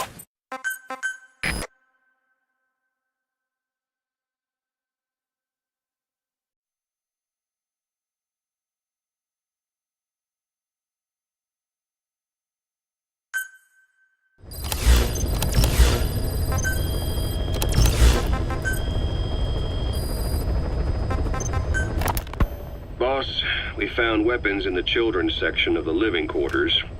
As you know, weapons are strictly off limits. We've got some rule breakers. The weapons we found were handmade. Blades ground out of knives and forks, a couple of bow guns built out of scrap, and explosives made using detergents. And get this, the explosives were tightly packed with nails. The kids put the blame on, you guessed it, Eli. I guess that's what he meant by consequences. I questioned him about it, but this time he claimed they want to be put out on missions. Send us to the battlefield, he says. Miller, enough is enough. You've protected him too much already. It's my turn to question him. Protected? What Eli's doing is issuing a threat. Comply with my demands or I'll respond with force. But it'll be war at this rate. Forks and soap aren't gonna kill us, but some of them will end up dead. Is that what you want? Now, I hate to say it, but they want to be on the battlefield. It's time you gave up this fantasy. Eli, he said they'd rise up against us if we bring the last kid back. There, you see? Ignore his demands. Don't let him return to quarters. That attitude is contagious. We'd lose control over them for good. For the time being, we've confiscated those handmade weapons. We're bumping up security and the number of psychiatric counselors. As for Eli, he needs some very special care. You mean solitary? Well, we can't leave him in contact with the other kids. If you won't do it, I will. Boss, keep working on extracting those kids. Please select a landing zone.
Specify a project.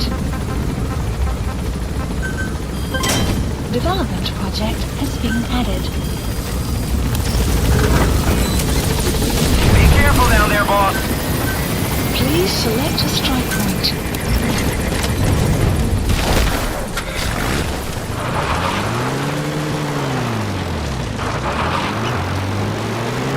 Support helicopter. This is Sequan. I have arrived at marker. Cover fire. In hot. Please select a strike point. Target acquired. In hot. Enemy equipment detected. We're map has been updated. Boss, you need to find those kids who escaped. Prioritizing elimination of Fighting's still the only way of life they know. If we don't bring them back, they'll just end up getting killed. Boss. You destroyed their anti-air radar? It wasn't one of the targets, but that's put a hole in their air surveillance. Chopper will be able to get in close now. You can designate a landing zone near the outpost.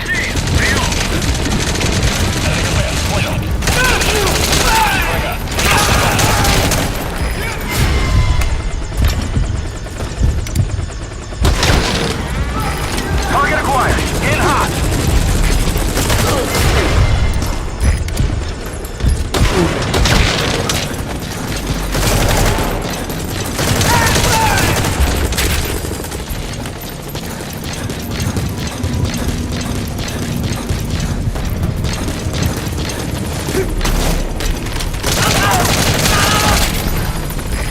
In hot.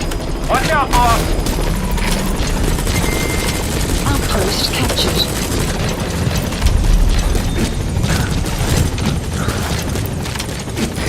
This is Pequod. No targets remaining. Ending attack run and we'll stand by at LZ. This is Pequod. Have arrived at LZ. We'll stand by. Support helicopter has arrived.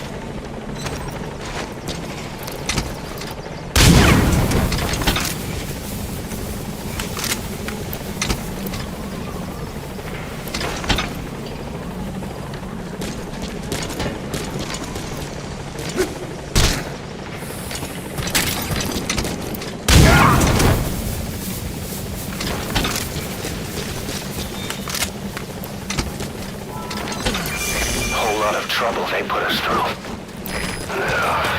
Making me worry like that.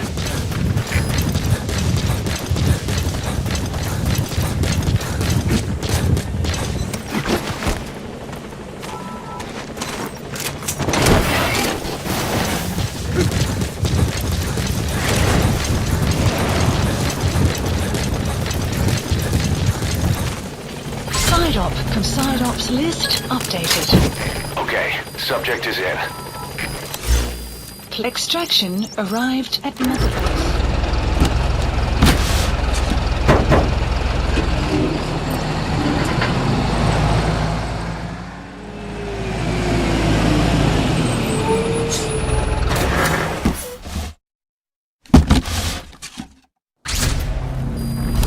According to the intel team, the escaped kids should be around here.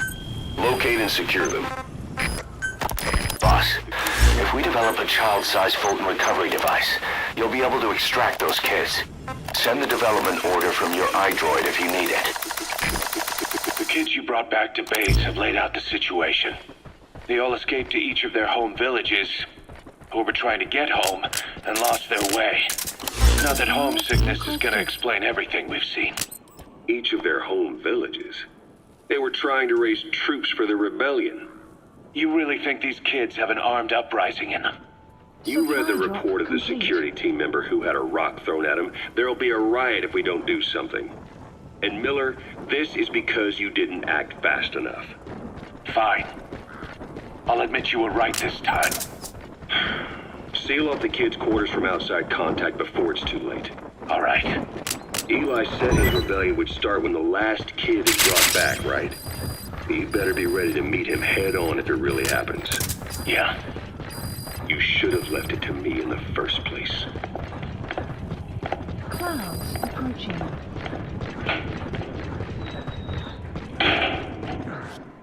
Boss, they're just kidding. We have a responsibility to see that those kids make it. It's not about feeling protective or the pros and cons. I hate kids. That's exactly what I heard from the people who raised me. People who abandoned me, more like. That's the spark that kept me going, you know? I wanted to show those adults what I was made of. Wanted to get back at them one day. But before I knew it, I was all grown up. Never saw it coming. All of a sudden, people treated me as an adult. He's coming too. Roger that. But I feel like if my life had been different, if the adults I knew had been different, I could have grown up better. Yeah, that's it, all right. I wanted to use those kids to test that theory. That's all this was. From their point of view, I'm no different from the assholes who gave me a hard time. When this is all blown over, I'll talk it out with them. If that's still possible. Boss, there are still kids out there. Bring them back safe. Boss, it's me. Eli's revealed what he wants. He wants to speak with you. With Big Boss. He just said, bring my father here. Eli's too smart for his own good. No way to tell what he's thinking. All we know for sure is his men are important to him. That means we can use the escaped kids as leverage in any negotiation. Once you've brought the last one back, I'll interrogate him. If the kids do rise up, we'll meet them full force. End of story. I didn't want things to turn out like this. We could have prevented it, but it's too late now. If Eli means to take this all the way, he's gonna force us to do the same. Boss, go get that last kid.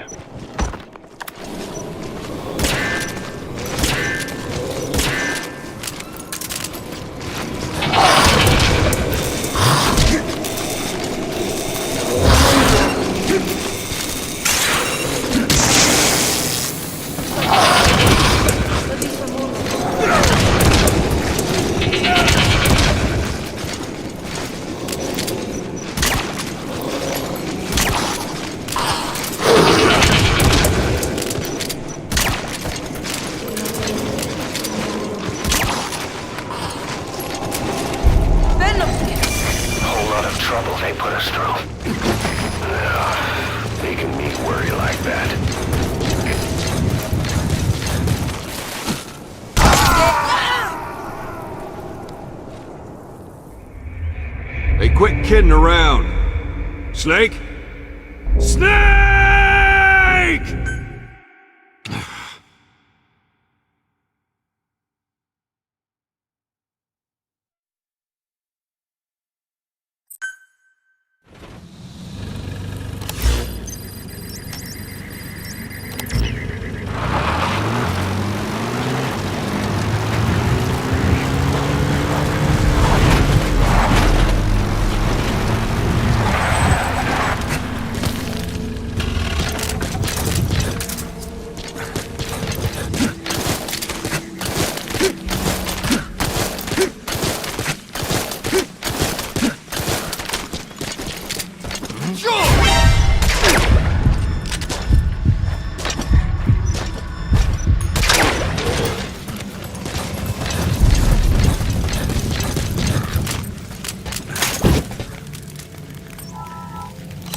Please select a delivery point.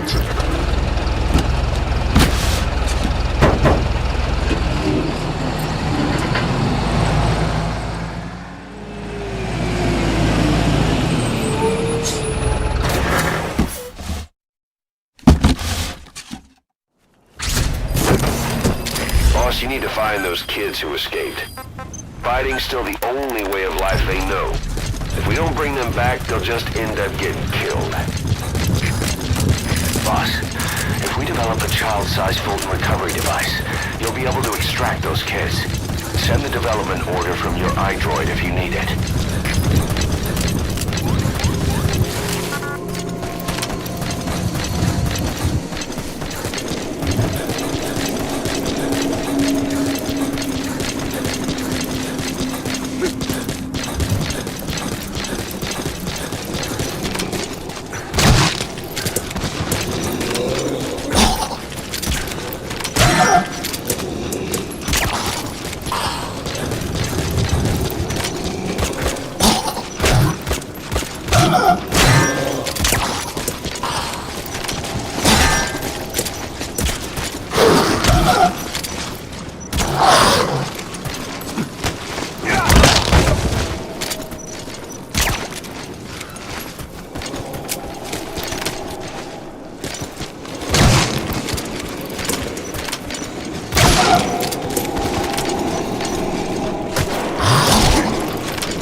Making me worry like that.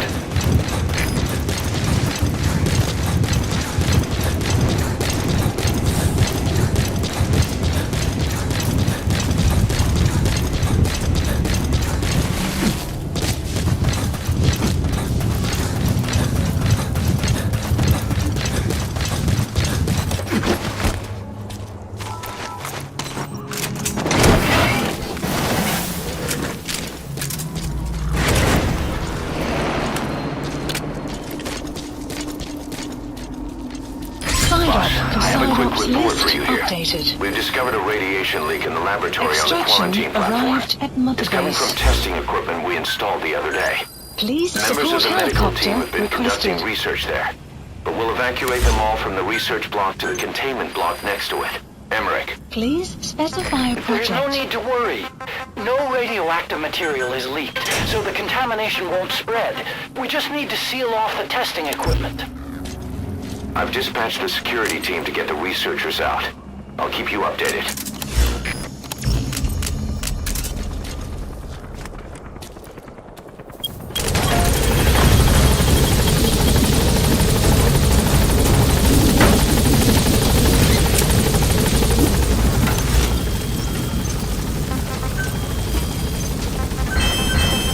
Gaining altitude.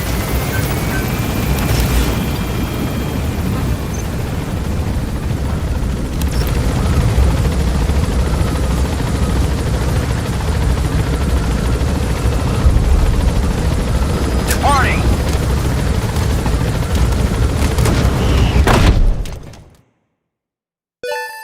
Extraction arrived at Mother Base.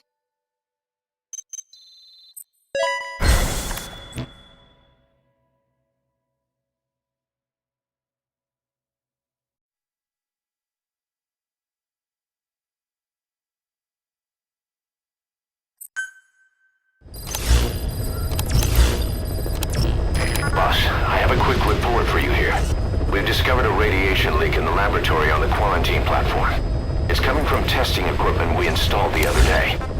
Members of the medical team have been conducting research there, but we'll evacuate them all from the research block to the containment block next to it. Emmerich. There's no need to worry. No radioactive material is leaked, so the contamination won't spread. We just need to seal off the testing equipment. I've dispatched the security team to get the researchers out. I'll keep you updated. Boss, we need you to get back a film canister one of our informants hid in the field. He was working under my orders to investigate the extraordinaries that showed up in Cyprus. The man on fire and the floating boy that keeps showing up where they're not welcome. Apparently they were the subjects of some top-secret research conducted by the Kremlin. Unfortunately, that meant our informant drew the attention of the KGB's Directorate S, and they took him out before we could make contact. The good news is he placed a report in a film canister and hid it somewhere in Spookmake Keep. Just before he died, he transmitted VI of the hiding place to us, but the data was cut off partway through. The image is far from clear, but it might provide the clue you need. We'll be analyzing the data further to try to clear it up, but for now, get to Spookmake Keep. The KGB have already dispatched a Spetsnaz squad to retrieve that film canister and cover the whole thing up. Boss, there's no time to waste. Head to Spookmake Keep and use the VI as a clue to find and retrieve that target. Why was Sahelanthropus mobile? How are the man on fire and that kid connected to Skullface's plan? If we can just get that report, we can blow it all wide open. Then we can shake off the last remnants of Skullface and the phantoms he left behind. Mission accepted.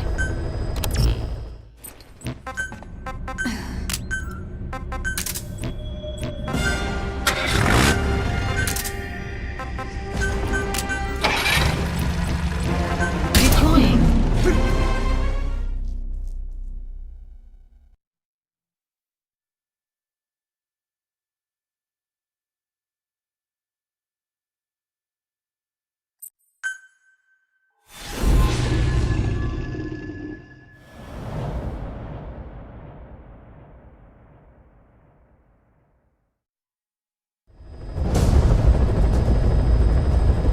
Boss, retrieve the film canister our informant hid in Spookmake Keep before he died.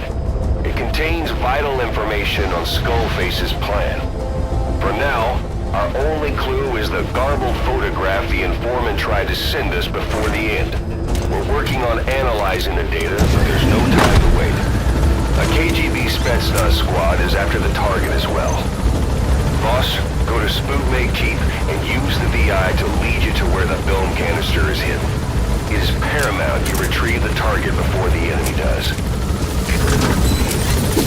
Be careful down there, boss. Not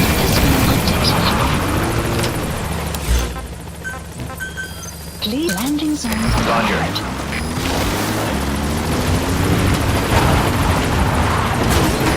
This is Pequot. Have arrived at LZ.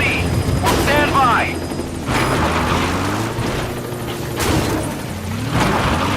Support helicopter has arrived.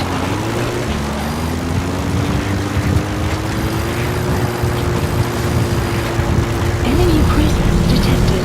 The map has been. You have arrived at your destination.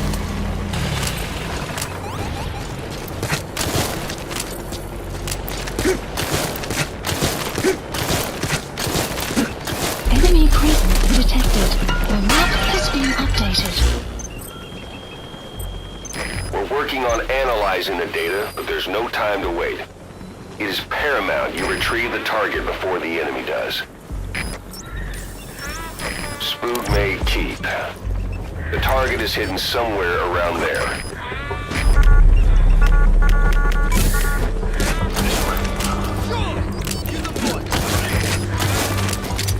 Enemy presence detected. The map has been updated.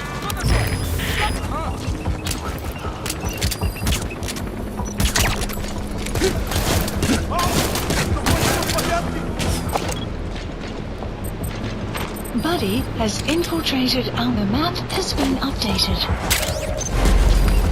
You've completed your objective. Now get out of the hot zone. Mission info has been updated. Enemy presence detected. The map has been updated.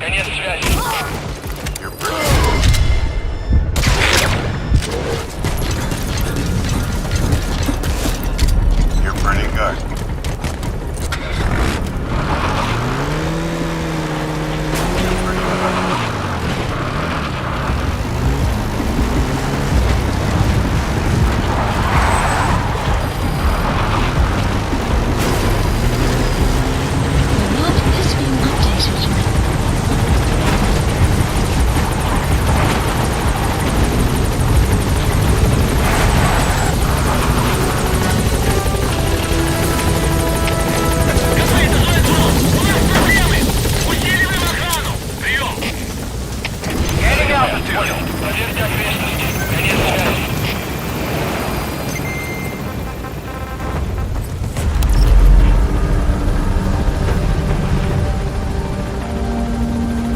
Exfiltrated hot That's zone. it. You've made it out of the hot zone.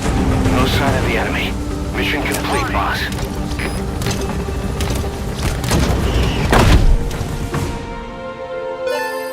Extraction arrived at Mother Base. Mission complete, and how? They're gonna tell...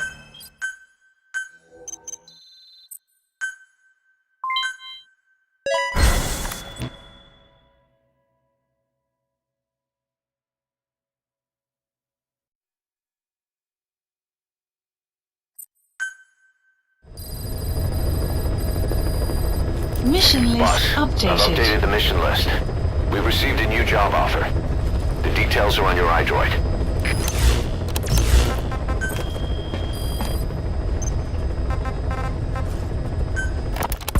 We finished decoding the informant's report. That floating kid we've run into a few times now. Looks like he was a test subject in clinical experiments. The Soviets called him the Third Boy. The Third Boy was brought to a lab on the outskirts of Moscow from Czechoslovakia, after which he was due to be sent to a research center in Leningrad, then Siberia, and finally an academic town in Novosibirsk. It doesn't appear that the researchers witnessed the talents we've seen from him, but nevertheless he was quite the popular subject. His latent cognitive abilities suddenly awoke en route to Moscow. According to the report, the Third Boy was easily influenced by other individuals' biofields. Evil thoughts, in particular.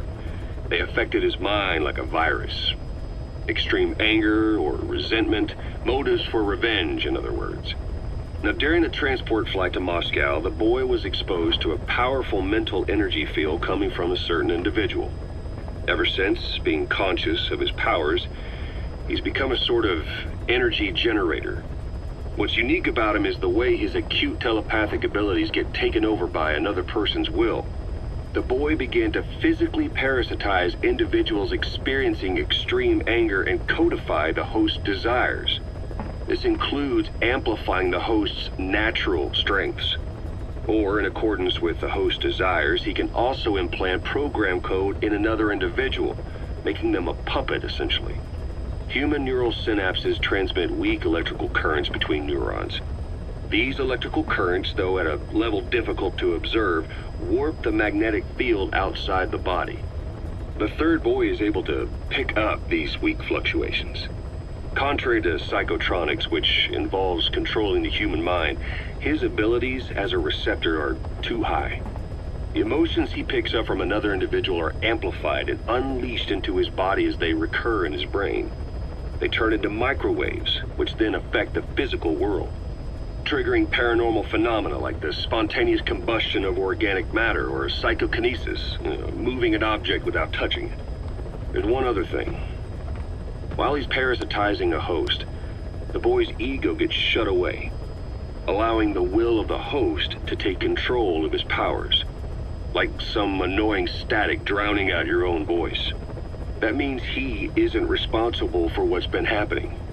Somebody's extreme anger has manifested through the third boy's powers in ways none of us could have predicted, which would mean this was going on somewhere around us.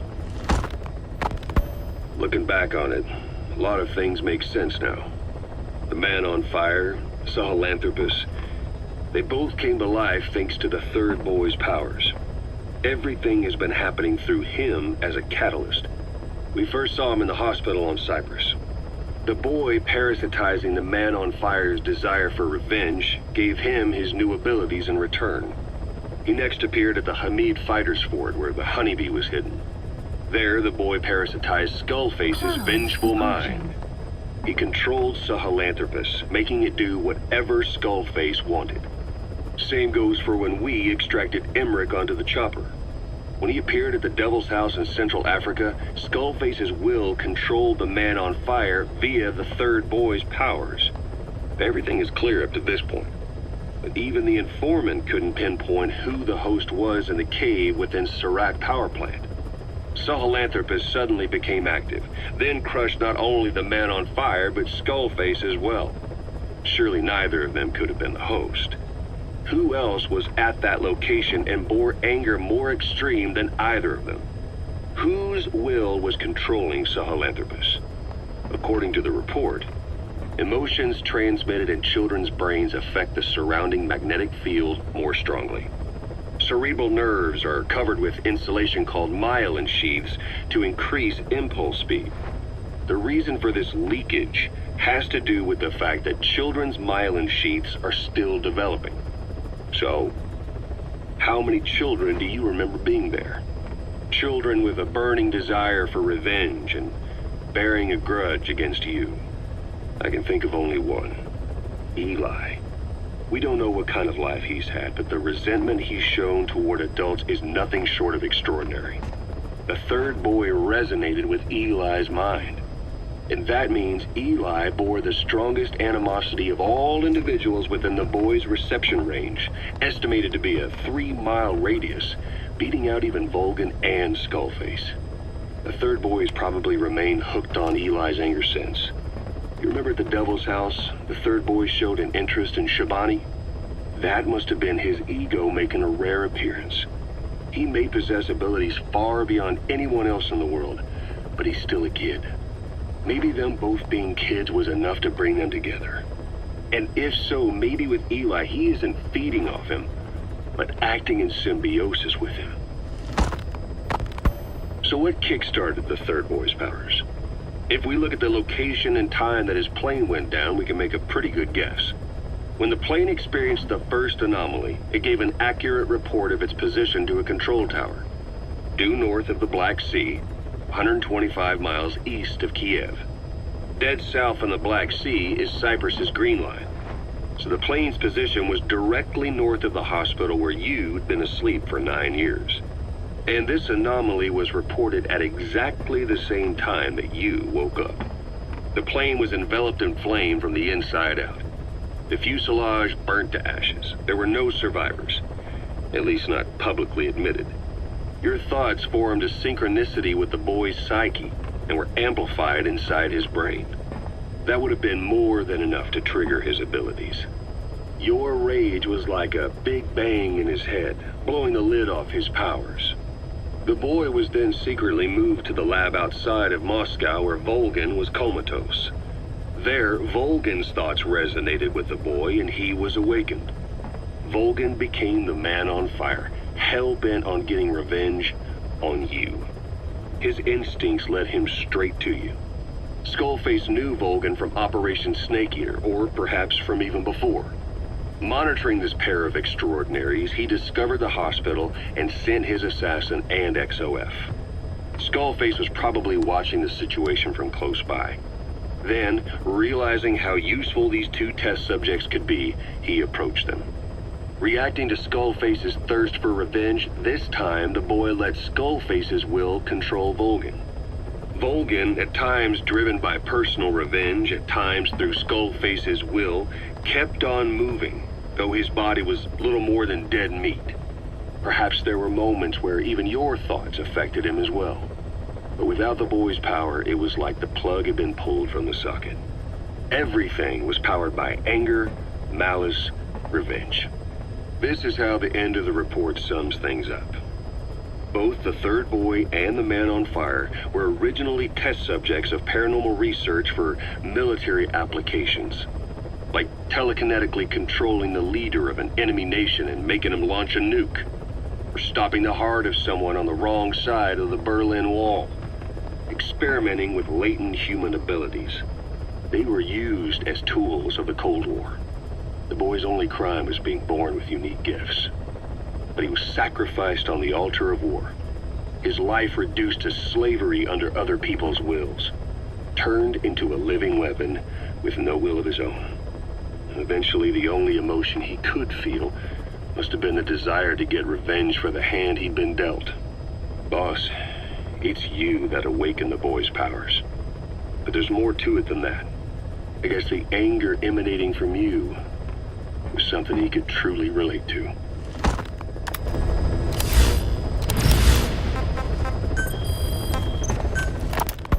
Feeling hungry, old-timer? Old-timer. I do not get hungry, no. But you have a new hamburger? You guessed it. And this time we used lamb. Lamb? You're not a lamb kind of guy? A hamburger is made of beef. Who ever heard of a hamburger without beef? Yeah, but we gotta stay fresh, stand out from our competition. You're what? Just give it a try. If you say so.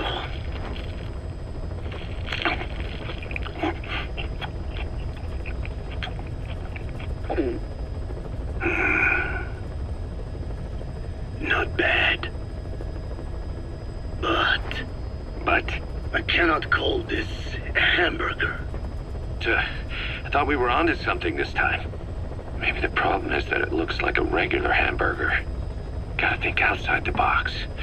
Too much baggage if they come in expecting just another burger. Let's see, cotton candy? To make it look like a sheep? Yeah. Just a minute. You really think people would eat that? What is it you are planning? Are you using me? A taste tester? A one-man focus group? Well, actually, already started. I got a place called, Miller's Maxi Buns. You are kidding me. Well, to be honest, business hasn't been great. No one seems to like my, buns. The Ocelot said Diamond Dog's budget did not add up. But you don't mean to tell me. What? No. Our black budget's got it all covered. I'm not embezzling GMP or anything. Still, let's not say anything to Snake, okay? Very well. However, Kazuhira, it takes more than premium ingredients and a clever recipe to satisfy the palate. Okay, so what do we do? The palate seeks one thing, chemical additives. Chemical additives. There is nothing mysterious or spiritual about good flavor. The tongue simply identifies specific amino acids, which the brain then recognizes as appealing. Therefore, all that is needed is to chemically isolate those amino acids and incorporate them into your products. To be clear, I speak of flavor. The rest is irrelevant. That seems a little extreme. Do not forget that I am a scientist after all. And using science for the benefit of others is a joy. In seeking coexistence with nature's blessings, not everything can remain in its natural form. When we fall ill, we must be treated. Otherwise, that very nature could cost us our lives. Agriculture is one of nature's many blessings. But through that process, we damage the surrounding vegetation. Yeah. Whether it's a massive farm or a tiny field, we always leave our mark on the land. The same is true of parasites. And for food preparation. If tapeworms in the raw meat of another animal enter the human body, they roam around trying to find their usual habitat. Sometimes even eating away at the brain in their confusion. So in looking through a scientific point of view, you see the necessity for processing food. Yes, it is also sometimes necessary to eliminate certain parasites, or selectively use or even modify others. Alternatively, we could say that if a man is part of nature, the work he does is also part of it. What is important is the balance. Yeah, you're right. Thanks, old-timer. You really opened my eyes. I fooled myself into thinking people today wanted high-quality, all-natural goods. But my favorite burgers were never about that. What they want is something like the first burger I had in America when I went to meet my dad. A Frankenburger loaded with additives. That's the America I knew and loved. I'll be back in a jiffy, old-timer. My next burger's gonna knock your socks off. Kazuhira, wait. What is important is how we balance the... quick for a one-legged man. Frankenburger. What kind of a dive did your old man take you to?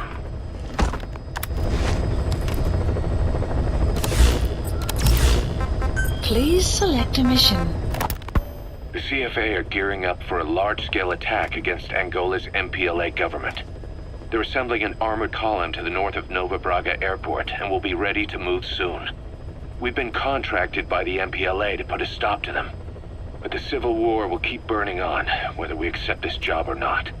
Another East-West proxy war with the communist MPLA on one side and the capitalist-funded CFA on the other. An endless seesaw of blood and violence played out in the hands of the superpowers. I had my doubts at first, but I think we should take this job. Skullface is gone, but Cypher still remains. Competition with rival PFs will only get more intense. For us to survive, we need to expand our organization and get strong enough that no one can threaten us. So our only option is to fight and grow, and fight and grow. Mission accepted. Heading to Central Africa.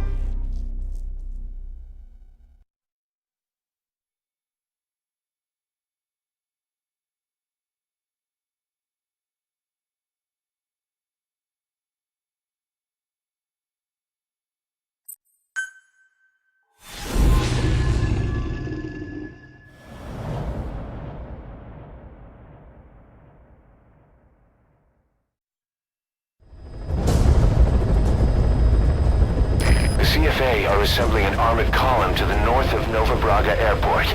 Your job is to wipe them out. Listen to the tape for the contract details. Just be aware that the column's commander served with 5 Commando and later made a name for himself in South Africa's 32 Battalion. He's a hardened veteran, so don't take him lightly. Boss, I have a report from the intel team. The targets are now on the move. I've sent their predicted route to your iDroid. Check your map. Please select a drop point.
Targets. Check your iDroid for the details. Supplies requested.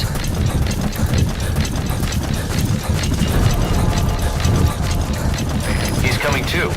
Roger that. Vehicle drop complete.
Subject on board. Leave the rest to us.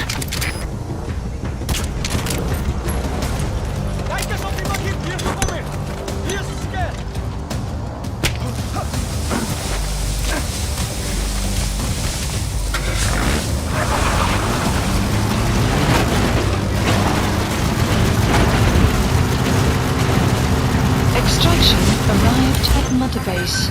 Please select a landing zone. Support helicopter requested.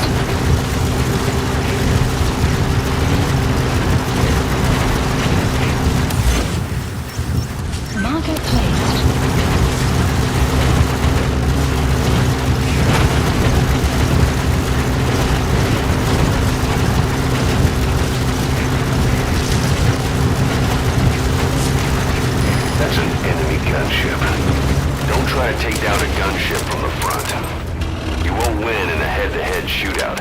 Try to get behind it and take it down with missiles.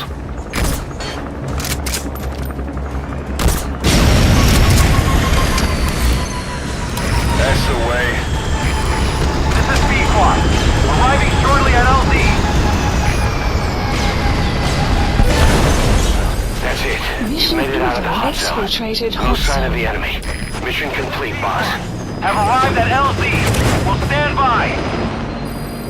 Extraction arrived at enemy presence detected. The map has been updated. Mission complete, and how? They're gonna tell stories about this one, boss.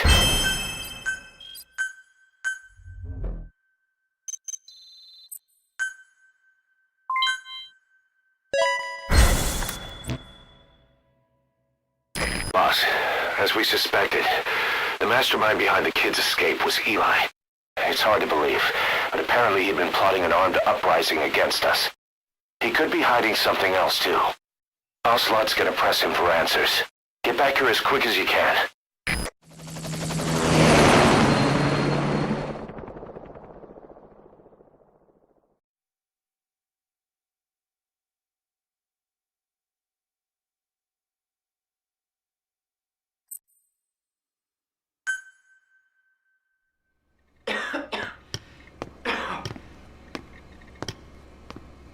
Where is he? I told you. Your father's not here. They're back. Yes, they're back. But don't get any bright ideas. Your quarters are under full surveillance. Your weapons privileges have been suspended. No more uprisings for you. Did you really think it would be that easy, Commander?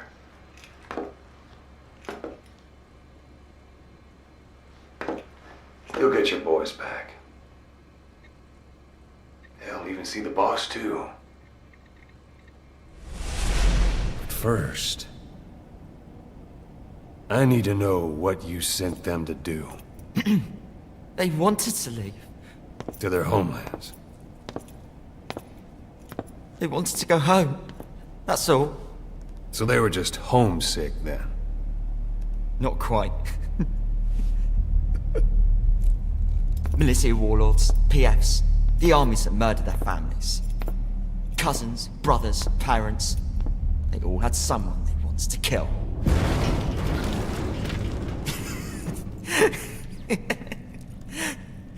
I told them, last chance to face the world with no regrets. Last chance. You better be ready for your drag back here. Ready to face the world as enemies.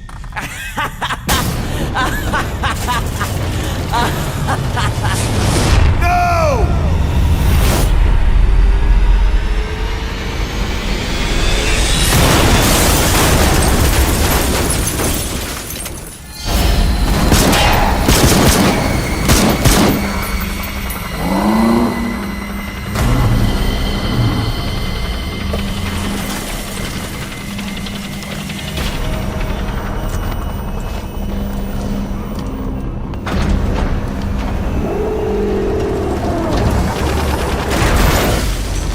Not like you! Goodbye, Father. I don't need you anymore.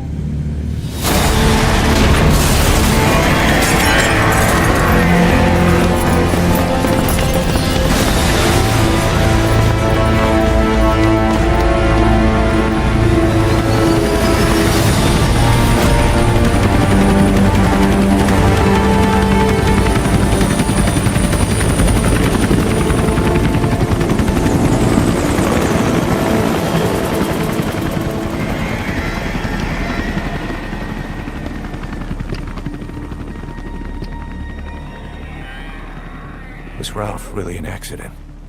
Or did Eli just rig it to stir up the boys? Either way, he had to have been planning for this all along. Bidding farewell to the world.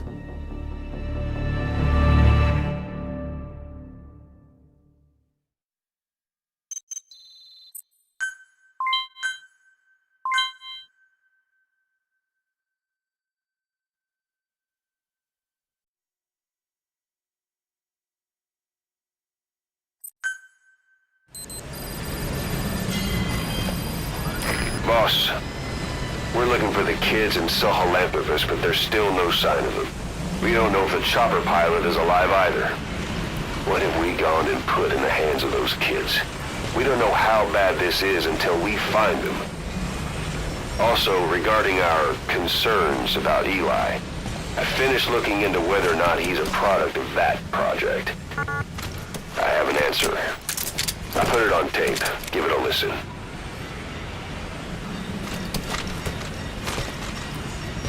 Boss, I've updated the mission list. We've received some new job offers. The details are on your iDroid. Boss, we've got the results of Eli's genetic tests. We can finally put this worry behind us. We used the PCR technique and conducted DNA fingerprinting of the copied DNA sequences. Neither is mainstream science yet, but the concepts and procedures are sound. Both tests say there is 0% chance that the two of you are blood relatives, meaning the results are negative. He's not your son, nor is he your clone. He's just another person. It was 12 years ago that Zero made plans to clone you. Eli's age and appearance certainly are a good fit. I admit the first time I saw him I did a double take, but it looks like we were worried for nothing. Eli isn't your clone, though you might still have one somewhere out there. But if Eli isn't the boss's clone, why does he seem so obsessed with him? Not to mention having one hell of an attitude for his age. I don't know. Learning the truth about himself, cursing the fact he's a clone, bearing a grudge against selfish adults, and coming to hate who he was cloned from. Big boss. If that were really the case, I could understand it. I might even feel a bit sorry for him. But no clone could have a totally different DNA fingerprint. And the tests left no room for error. You yourself were there when we drew Eli's blood sample. Come to think of it, when we went to OKB-0, he'd snuck onto a chopper and was there. Yeah. He was acting strange even then. Or actually from a little before that time. That was exactly when we began these tests. Maybe he suspected something when we drew the sample, not knowing what we were doing to him, and becoming mistrustful of us. Hard to say. Eli's had an attitude problem from day one. So what is he then? Well, if he's gonna tell us that himself, we'll need to get him to open up more first. Please the landing zone confirmed. Roger. This is Pete.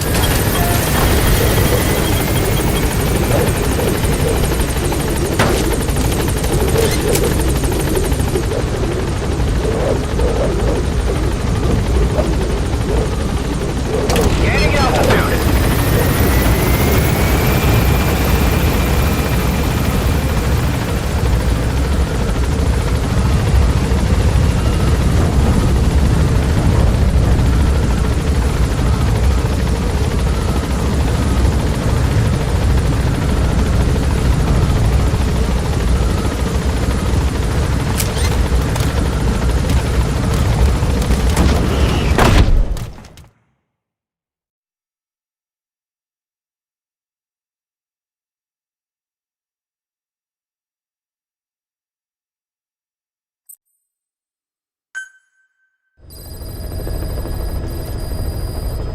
About Eli hijacking Sahelanthropus. We know how he got it moving.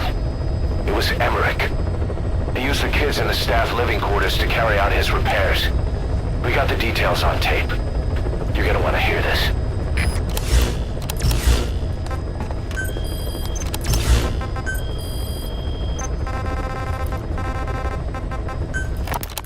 What was your goal in having the children repair Sahelanthropus? I just answered their questions.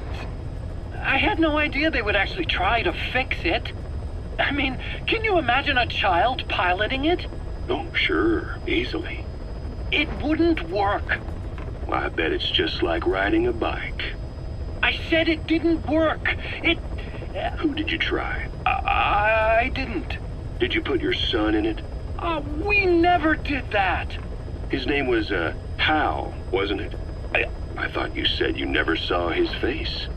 But you made him pilot Sahelanthropus. You used him in your experiments. He wanted to get in. It was such a short time we had. So he was with you. We were happy. You're still happy now. Changing your lies to suit the listener and getting by slipping through the cracks. Building layer upon layer of convenient stories until nothing means anything to you anymore. You're happy all the time because you don't even notice you're doing it. Think hard. Who are you really? You're not a victim, and you're not the silent majority. You're a perpetrator and a petty hypocrite. The real world doesn't make you suffer. It's the other way around.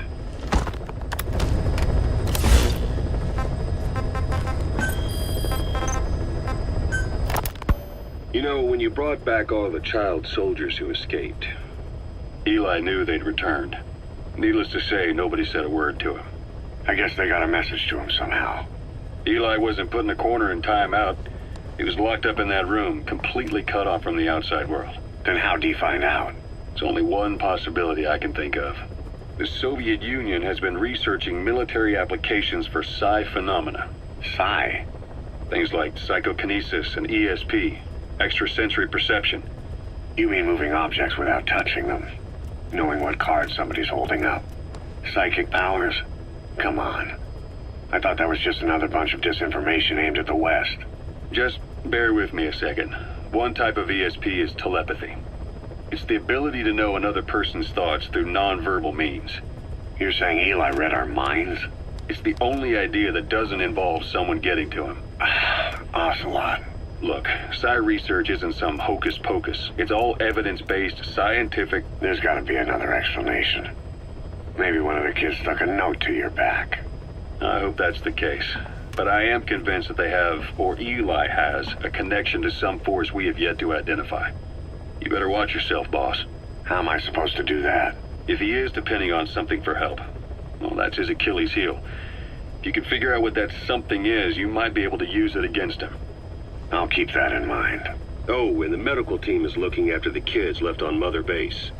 For the moment, they don't seem too panicked. But boss, get this. Eli got those kids to plot their armed uprising as a diversion. Also, he could steal Sahelanthropus and escape. That brat got us good. Set us up and knocked us down. And then there's that mystery kid who was with Eli. With those two working together, I'd say things won't be over for a long time yet.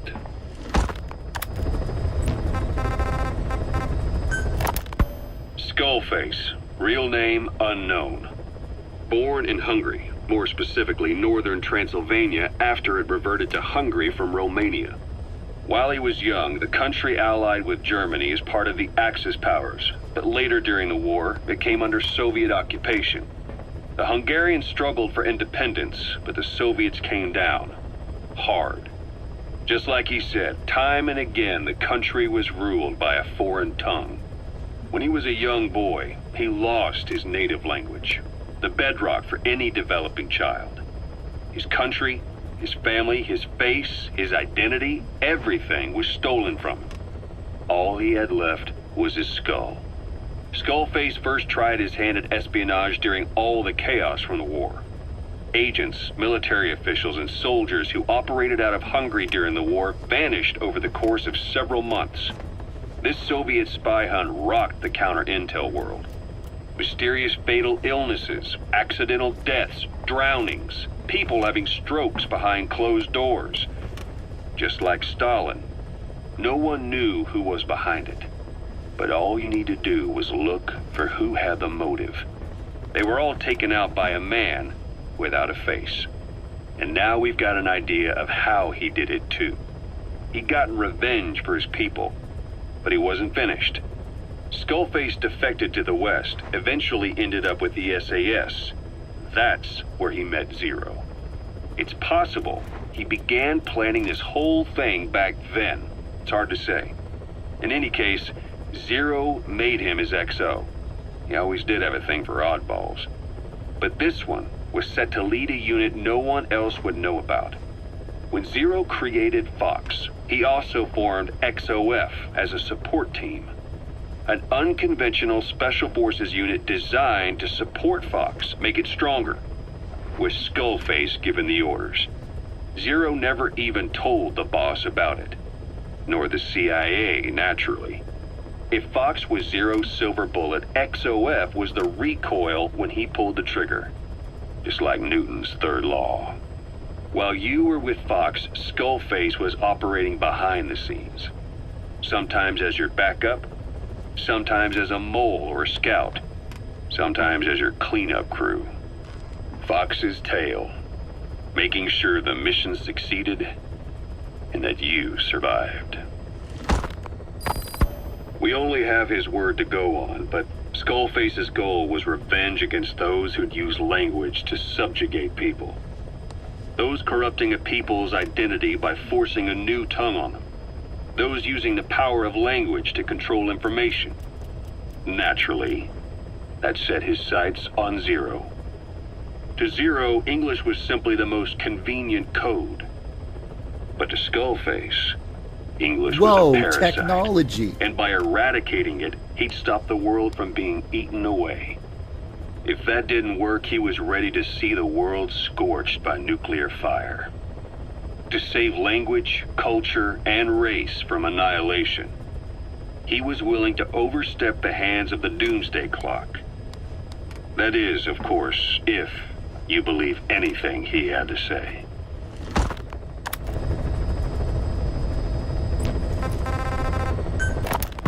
Rise and shine, old-timer. It is complete. I had our best and brightest working overtime, fine-tuning the greatest burger the world has ever known.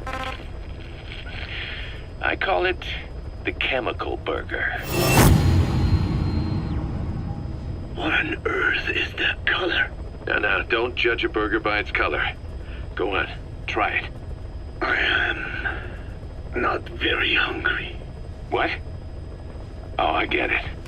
Now, sure, it's loaded with additives, but each one's been approved by the WHO for human consumption.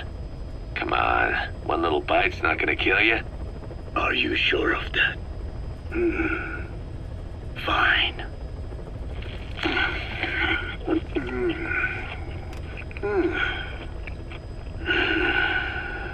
Well, what do you think? It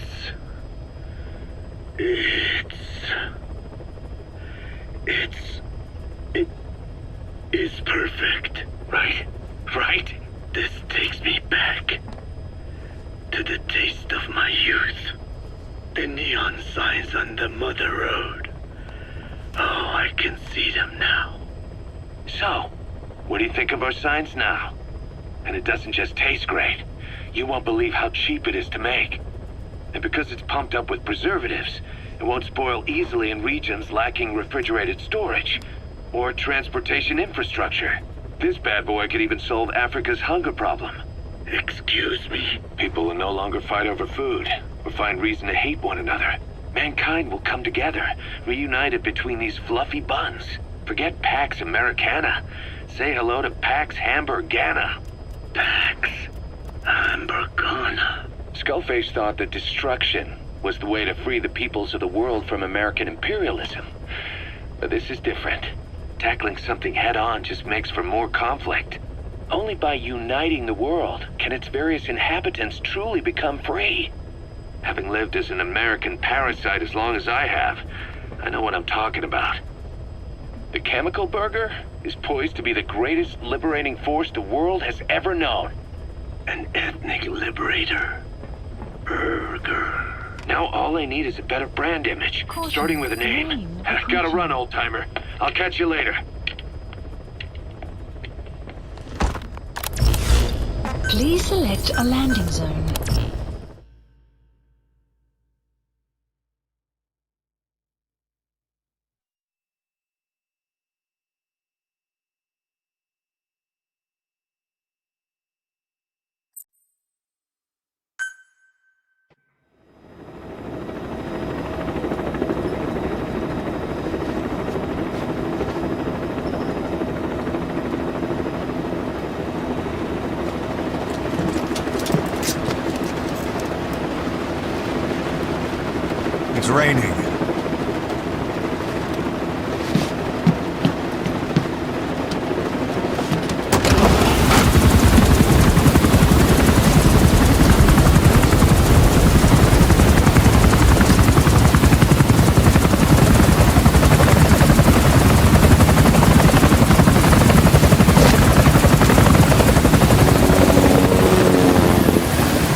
God, I'm gonna strand. Oh God, I'm stranding.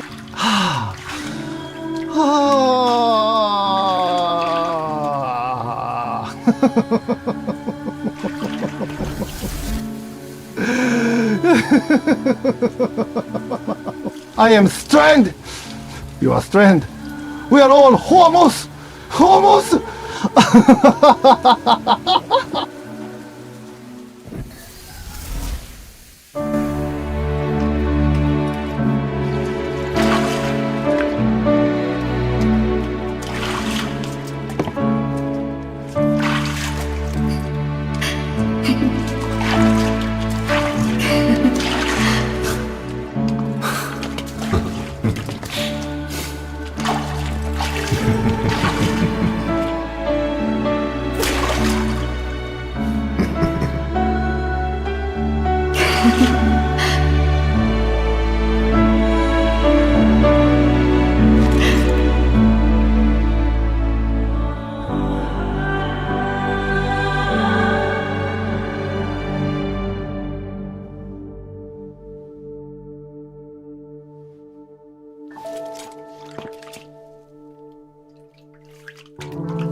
Why am I still here?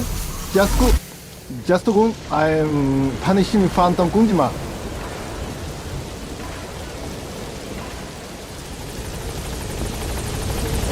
Weather will clear shortly. Please landing zone confirmed. I've updated the mission list. We've received some new job offers. This is B-Quad. Details are on your iDroid. Shortly at LZ.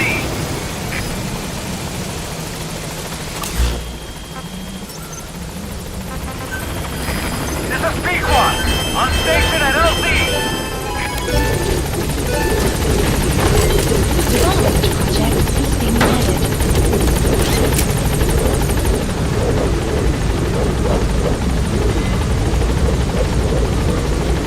Gaining altitude.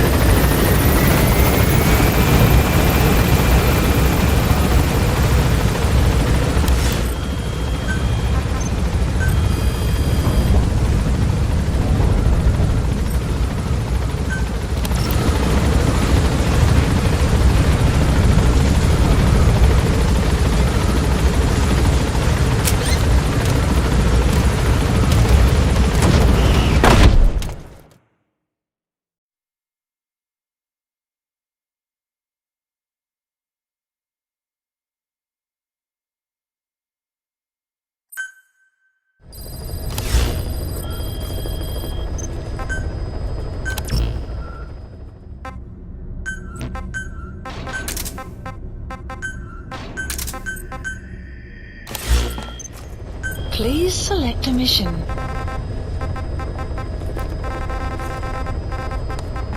Mission heading to Central Africa.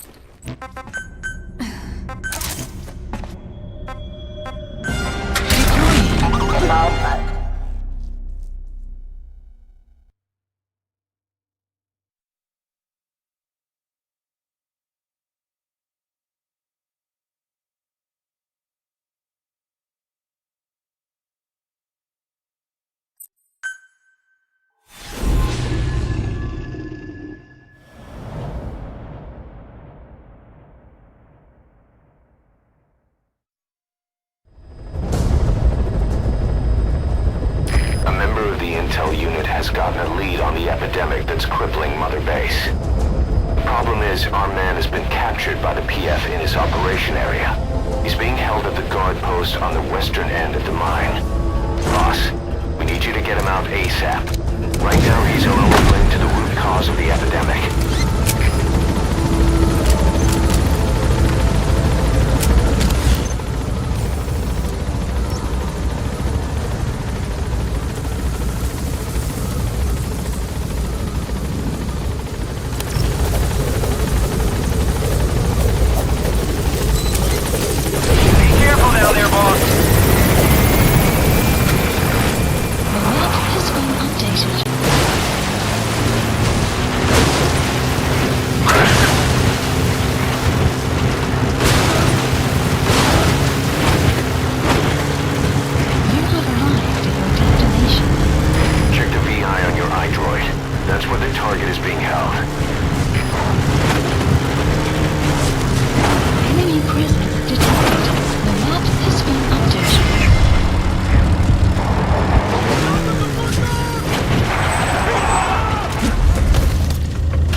presence detected.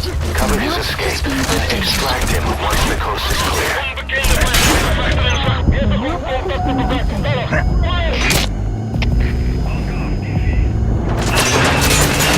Staff member has died.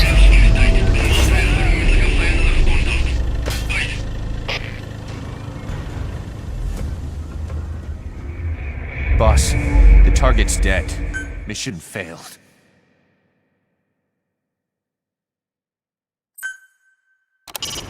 The target is being held captive in the guard post on the western end of the mine. Check the VI to see where the target is. Enemy presence detected. The map has been updated. Check the VI on your iDroid. That's where the target is being held. Enemy presence detected. The map has been updated.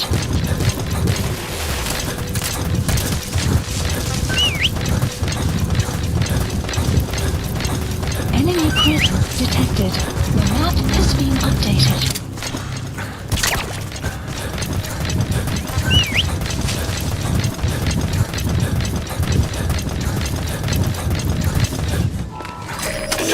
Mission info has been updated. Boss, cover his escape, then extract him once the coast is clear. The map has been updated.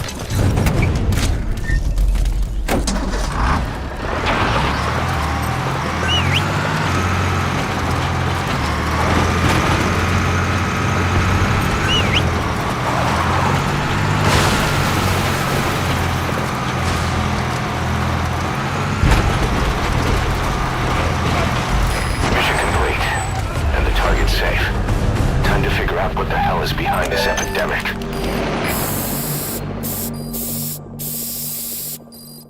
The map has been... Extraction arrived at Mother Base. Enemy presence detected. The map has been updated. Mission complete, and how? They're gonna tell...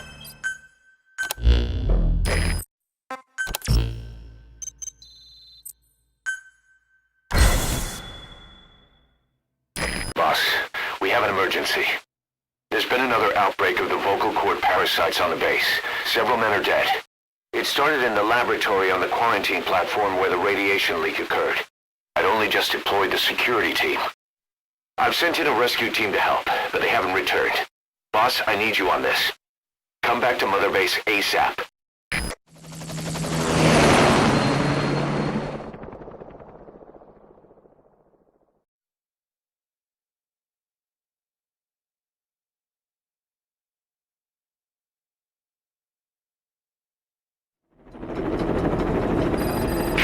Here we go again.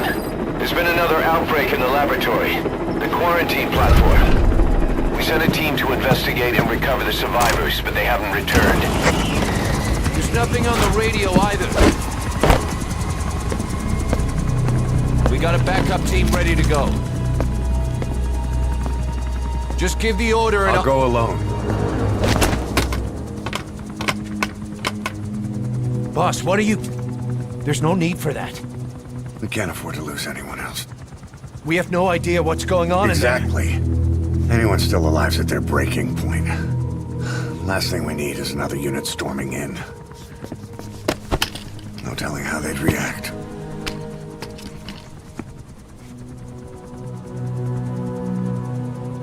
Fine. First off, check how much the infection has spread. Rescue comes next, after we know the situation. When you're ready to move, just use the iDroid.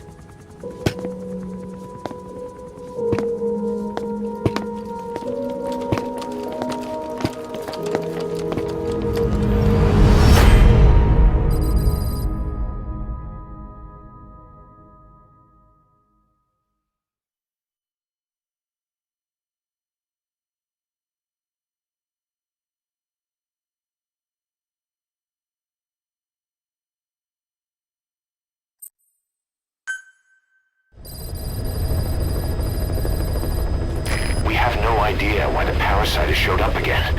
I thought we took care of it. We need more information. Find out what's going on, boss. Select a mission on your iDroid. Please select a mission. Boss, we have another outbreak of the vocal cord parasite inside the quarantine platform's laboratory. Several men are dead. It began after we discovered that radiation leak in the facility's research block. I dispatched the security team to seal off the source and move the researchers to the containment block next to it. That's when they discovered the outbreak. I immediately sealed the laboratory and sent a MOP-3 rescue team, but they haven't returned and comms are dead. We have no idea why the parasite has showed up again. I thought we took care of it. I'd like to get any asymptomatic personnel out of there, but we can't tell who's infectious and who's not. We need more information, like how to tell the two apart. Find out what's going on, boss.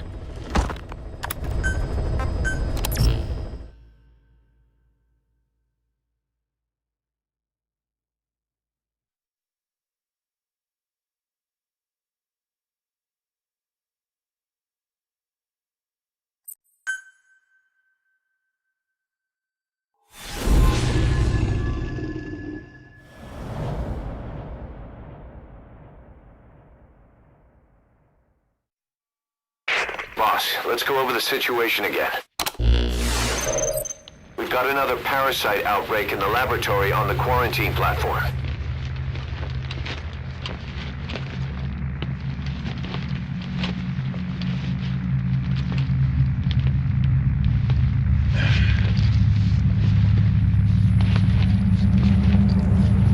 What is this? No idea.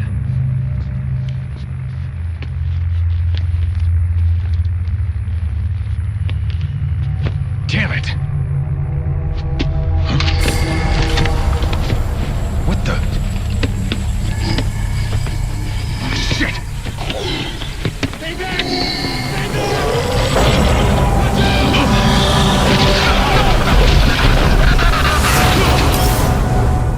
We've sealed all the exits to keep it from spreading.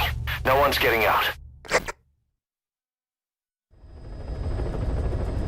One of the researchers inside managed to isolate the parasite behind the outbreak.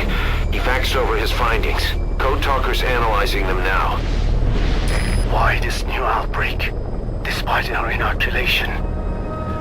This is still unclear. Introducing the Wolbachia to the infected prevented symptoms during the last epidemic. The parasites lodge in the victim's throat, forming a mating pair. But the Wolbachia turns the male to female. Two females can neither copulate nor lay eggs. That's why the rescue team went in with more Wolbachia. But the outbreak still isn't under control. They should not be capable of laying eggs. Yet, we have a new outbreak. And the Wolbachia have no effect. I pray this is not some new strain. If it is, then someone may have brought it here. If there's a spy running around. For now, we must focus on discerning the outbreak mechanism. The cases show another alarming new development. It is now even more difficult to tell who is infected. The eggs propagate out of sight. No external symptoms. One who appears healthy may be dying on the inside. What the hell happened in there? Boss, I still can't raise the rescue team I sent in. We know how to proceed if we just knew how to ID the symptoms. Finding that out is part of your job in there.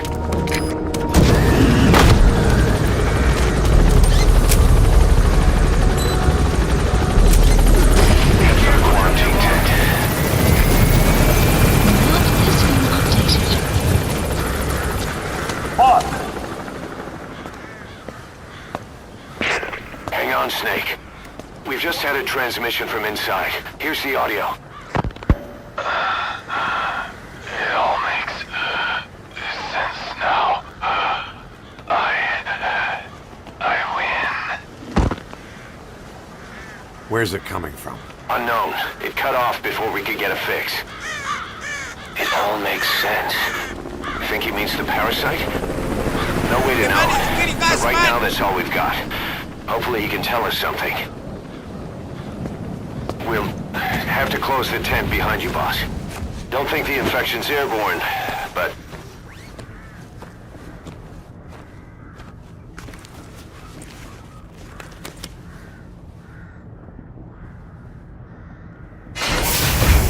Find the source of that transmission, boss. Find our man. You never know.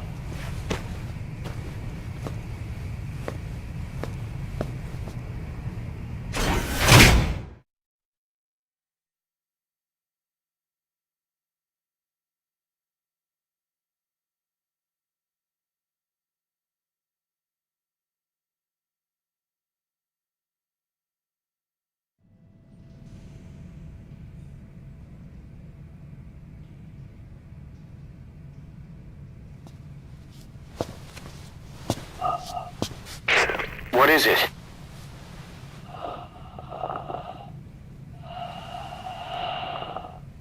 Something sweet. I can smell it even through the mask. The rescue team reported that too. Said it smelled like ripe fruit. We cannot allow the infection to spread. If anyone shows symptoms, you must put them out of their misery. That includes me.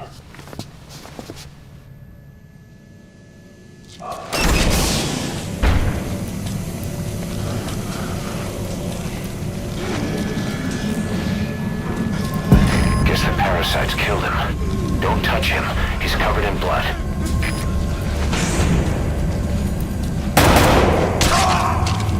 Staff member has died. Stay back!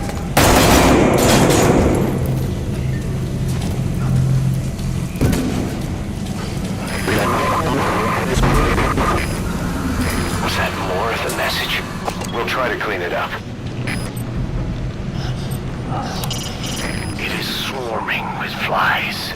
Is that sweet smell coming from the bodies? Where did that transmission come from? Boss, locate whoever sent the message. He has to be in there somewhere. Doesn't look like we'll be able to pinpoint that transmission's origin. The signal was too weak. But whoever sent it must still be alive. Keep searching the building. What could the guy on the radio have figured out? If he knows how to tell who's symptomatic, that could be our light at the end of the tunnel. Miller, when you learned of the radiation leak, why did you evacuate the researchers in the research block to the containment block rather than outside? We're lucky to seal the parasites inside, but I can't help but think... It's because I suspected it was sabotage. That one of the researchers was responsible for the leak. So that is why you moved them somewhere. He's got a mask. He's with the rescue team. And the guy from before. I think I understand what turned you men against each other in there. The security team suspected there was a spy among the researchers. But that suspicion made them doubt each other. Your security men began to think a spy in their ranks brought the parasite inside. Perhaps even the rescue team thought they had been infiltrated. The flames of suspicion always spread quickly. You may be right, but we did what we had to do. To protect Mother Base from another spy. I have gone over those fax photographs. They show two females in the throats of the symptomatic men. Meaning, the Wolbachia worked, but they still laid eggs regardless. Where did that transmission come from? Boss, locate whoever sent the message. He has to be in there somewhere.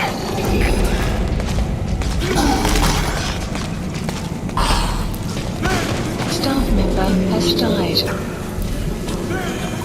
Let me out of here! Step aside, boss. I just want to go outside. I can't die in this hell. I'm not infected. I can't be right. If I am, I don't want to go out like this. Staff member has died.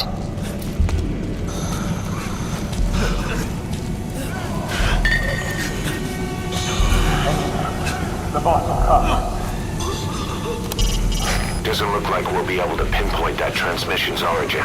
The signal was too weak. But whoever sent it must still be alive. Keep searching the building. Boss, it's you.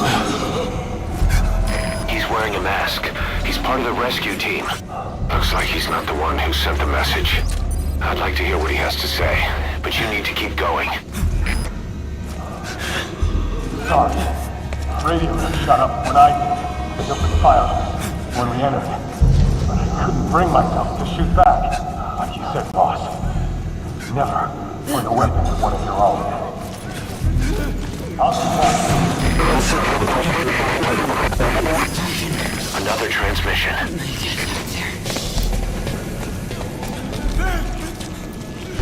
I have analyzed part of the data that was faxed out. It appears even those who barely spoke became symptomatic. This must be some kind of mutation. What could the guy on the radio have figured out? If he knows the was symptomatic, that could be our light at the end of the tunnel. The member has died. The containment block was still under construction. This had to happen now. Where did that transmission come from? Boss, locate whoever sent the message. He has to be in there somewhere.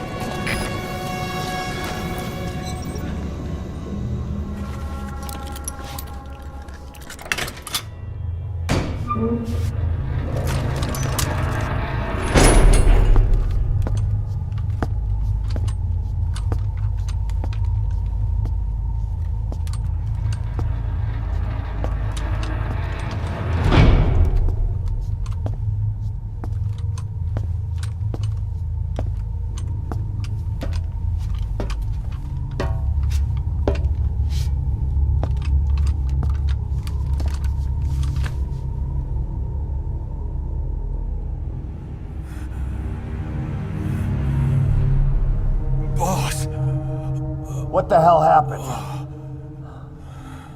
At least you're okay. What's going on? I win. I'm no snail.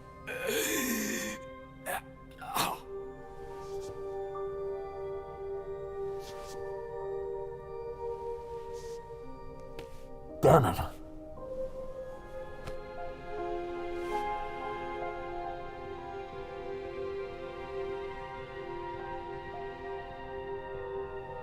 So he sent the transmission.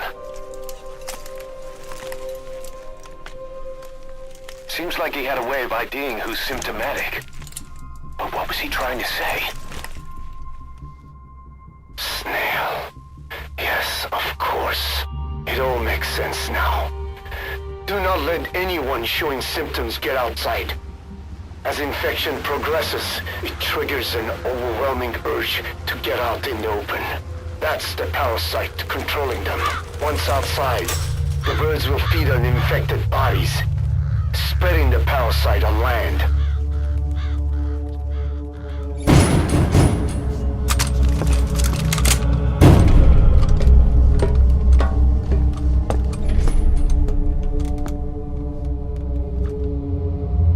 The whole world will be infested.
any contagious individuals to leave.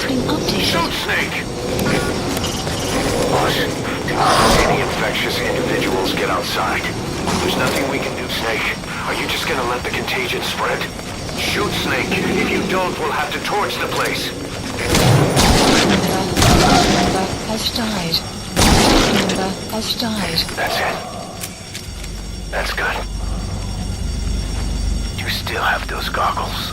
If you see a glow in someone's throat, that means they are infected. And all you can do is give them a quick death. The parasite has mutated into something unthinkably disastrous. Anyone infected will become symptomatic, at which point they cannot be saved. Boss, kill the infected. Use those goggles to look at everyone. If someone isn't infected, help them out of the building. Please. What I cannot grasp is the reason for such a sudden mutation in the parasites. It could be that a man-made mutagen was involved. Or it could be connected to the radiation leak that occurred before the outbreak. Boss, you know what you have to do. We can't let the infected outside. They must be killed.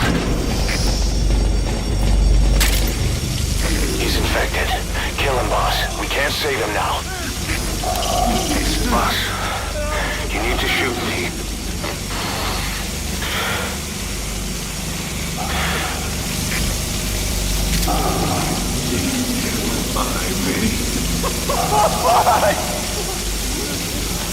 Member has died. Man, I'm sorry. Sorry, boss. Do your duty. Boss, don't kill me! I can't die now. Don't kill me. Don't kill me. Member has died. Boss, use your goggles. Wait. That's all of them. So there was no spy after all. They were all loyal to you. You're kidding, right?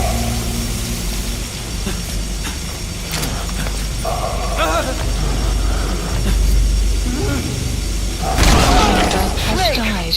You just killed your own... Emmerich, what the hell? Nobody asked for your opinion. You expect me to just stand by and watch this? Now I understand how your men became symptomatic this time. Parthenogenesis. Previously, the vocal cord parasites laid their eggs when male and female copulated after hearing a particular language. But with this mutated strain, the female can lay eggs indefinitely without copulating and without the host speaking. Anyone who is infected becomes symptomatic, at which point they're as good as dead. The parthenogenesis is occurring with unthinkable speed. That is what caused the high fever in the infected throats.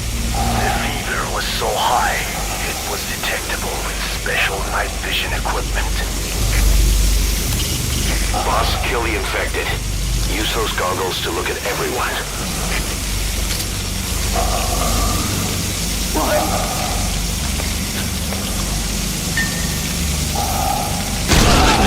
Has died. If someone isn't infected, help them out of the building. Please. Staff member has died. Member has died. Boss, you know what you have to do. We can't let the infected outside. They must be killed. Member has died. Member has You need to died. shoot me.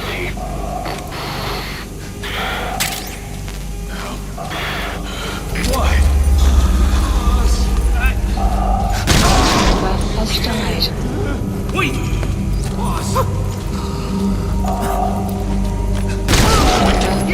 insane, Snake! He was one of your men! Sorry, boss. Do your duty. I can't take this anymore. Everybody's dead. Please, kill me, boss. If I'm gonna die anyway, I want it to be by your hand. Kill me, boss! Kill me! You coward! Staff member has died.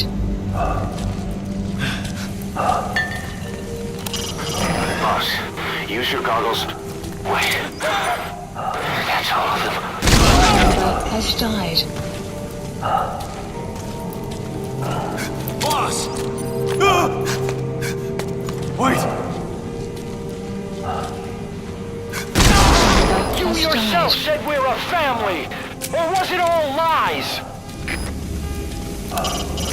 So there wasn't a spy after all. They were all loyal to you. Kill me! You're kidding, right? Member has died. Kill me, boss! Kill me! Member has died.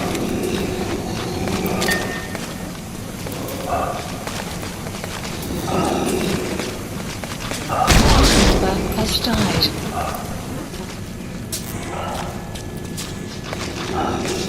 Please, kill me, boss! Member has Shooting your died. own men! That's not the big boss I knew. Boss, kill the infected. Use those goggles to look at everyone. Move me! I'm going outside! No! We're dead anyway!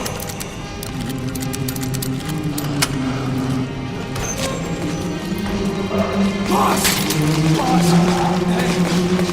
That's what the boss is. We live and die by your order, boss. Boss!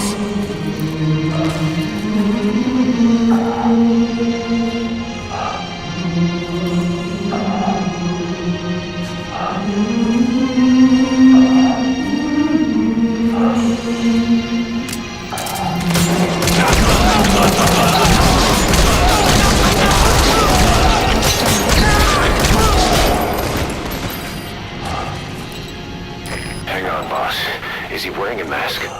He might not be infected. Examine him with those goggles.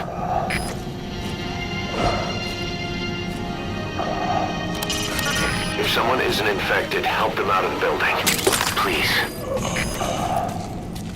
Carry the rescue team member to the exit. Has been He's the updated. only one not infected. Thank you, boss.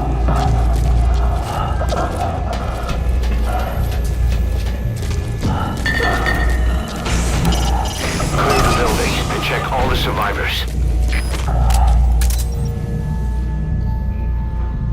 Got a survivor. Unlock the door. Wait. I don't think I made it after all. What? You just checked him. Could it have progressed this quickly? Boss, take another look at him with the goggles.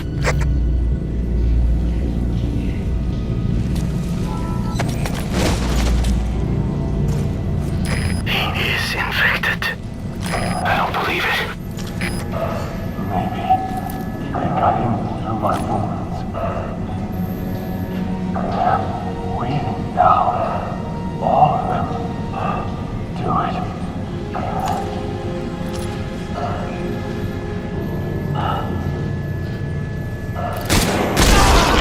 Staff member has I'm sorry, died. boss. Boss, head for the first floor exit.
There's nothing we could have done for them.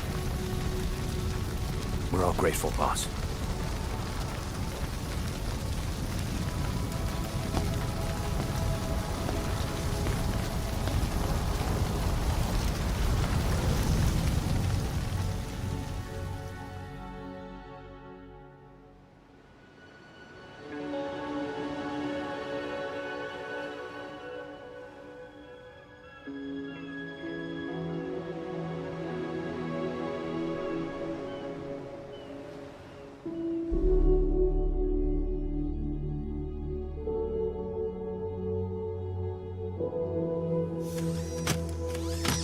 It's your fault! They're dead because of you! What?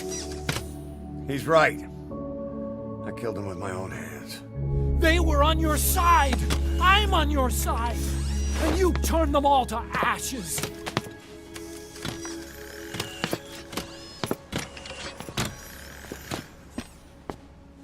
They wanted you to shoot. It was that or be burned alive. Come on. Let's get this over with.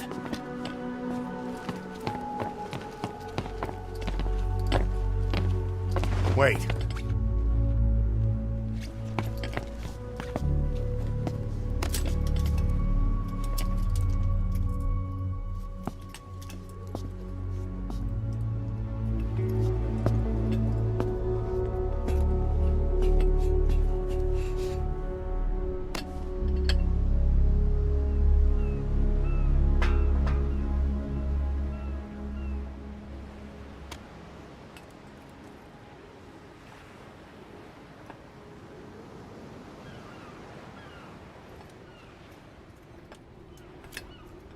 I won't scatter your sorrow to the heartless sea.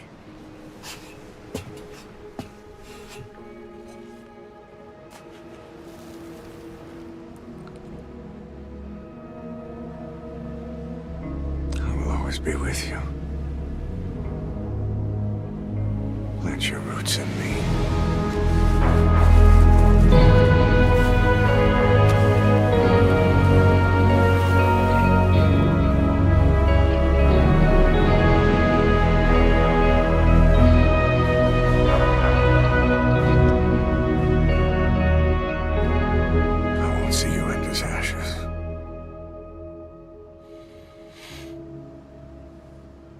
You're all diamonds.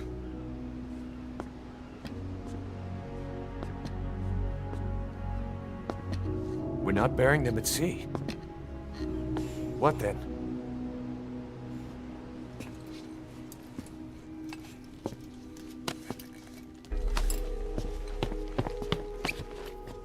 We'll make diamonds from their ashes. Take them into battle with us.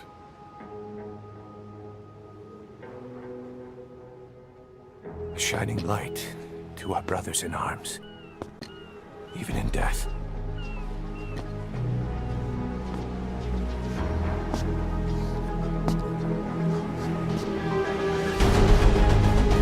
We are diamond dogs.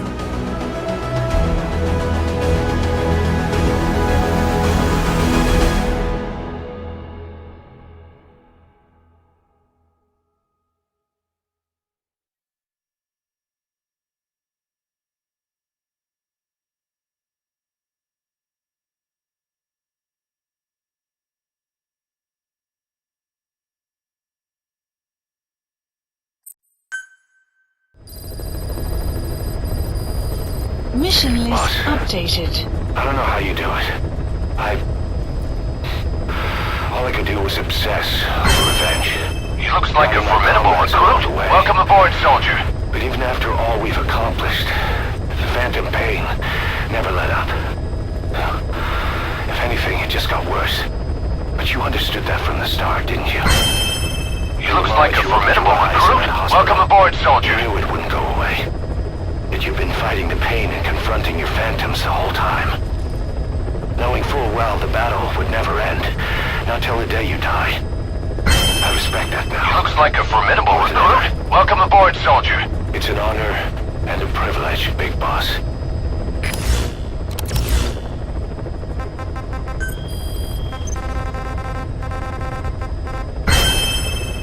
looks like a formidable recruit. Well, Welcome aboard, Doctor, soldier.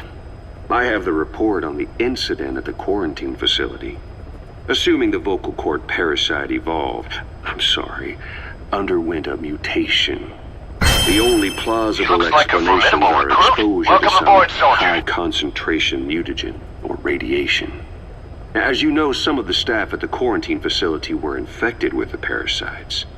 The Wolbachia prevented them from copulating, but the parasites themselves can be removed from their host vocal cords. Once you're infected with Skullface's parting gift, you're stuck with it. The researchers regularly used X-ray equipment to monitor the parasites in the throats. Welcome aboard, soldier. There, they kept a close eye on the radiation doses. But that equipment didn't just give off X-rays. It was also emitting beta rays. Even though that's unnecessary for the scans. He looks like a formidable beta rays have far Welcome aboard, worse effects soldier. on DNA than X-rays. Meaning the only logical conclusion is that someone added in a beta ray emitter to trigger a mutation. Those beta rays leaked out from inside the equipment. He looks like a formidable Because the recruit. emitter was Welcome aboard, retrofitted, soldier. the shielding was inadequate. And the person who ordered and inspected the equipment was you, Doctor. That makes you the only person with the opportunity to install that emitter. Welcome aboard, So soldier. now you're saying I sabotaged medical equipment for some wild plan to make the vocal cord parasite kill everyone? Or maybe you thought it'd reveal a way to treat the parasite without using the Wolbachia. With that much to barter, I suppose some people would welcome even a pathetic cur like you. Just stop it! You'd have no shortage of buyers, but most would be happy with just the parasite. You wouldn't need to offer anything else. He looks like a formidable However, recruit. Welcome aboard, soldier. if that buyer already knew about the parasite, they'd also know that by itself, it's no longer the ultimate bargaining chip it once was. To sell to that buyer, you need to He looks throw like in a a formidable bonus. recruit. Welcome A way aboard, to one-up soldier. it. There's only one buyer who'd be after that. Emmerich, we record all communications on Mother Base. That includes radio transmissions to and from homemade looks like a devices. formidable recruit. You've been in Welcome frequent aboard, soldier. contact with people in America. A private biotech company. A client of which is DARPA. And they are connected to Cypher. You made a deal with Cypher. He looks You like a offered them formidable new recruit. parasite in Welcome exchange aboard, for your soldier. safety. This is the only place in the world where the vocal cord parasite still exists. And you used it as a testing ground. Tried to resurrect their bioweapon. But your plan to obtain the looks like a parasite formidable has recruit. failed. Welcome aboard, Your soldier. bullshit ends now. And don't think you're leaving here alive.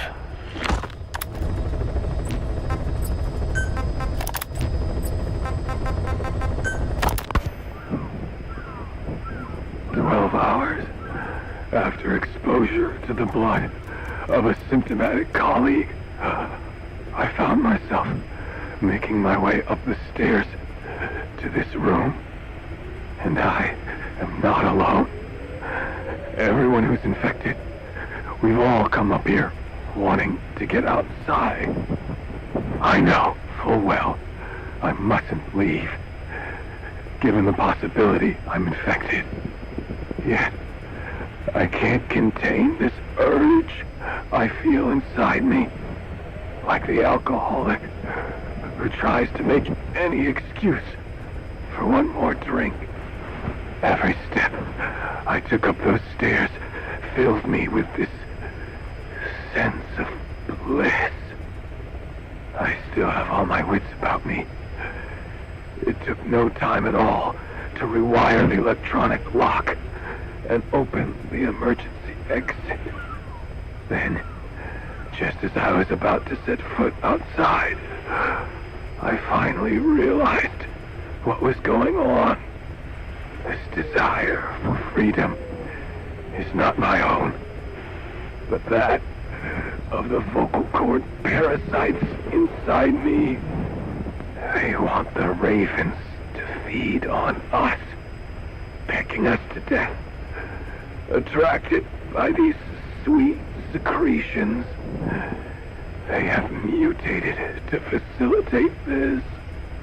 The sweet smell is powerful powerful enough to attract even a species with such a weak nose. So, before the parasites take complete control, I must. Most of the staff in here are already infected. At least, everyone I've looked at is. Infection with this parasite causes a high fever in the pharynx. I have modified a pair of night vision goggles to react only to this temperature range. With these goggles, you can identify who is infected. Other infected will, like me, feel compelled to make it outside. If the ravens get their meal, they'll head for land next. That cannot be allowed to happen.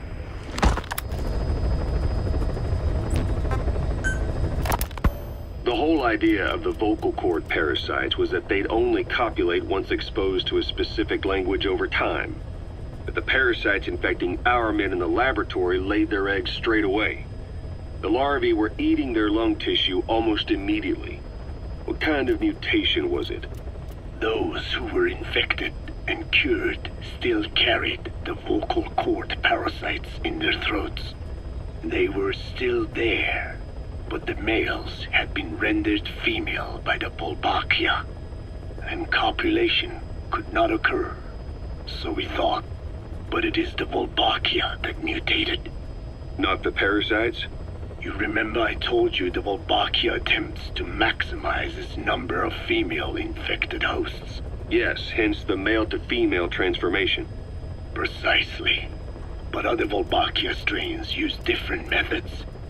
Cytoplasmic incompatibility, killing the males, and parthenogenesis.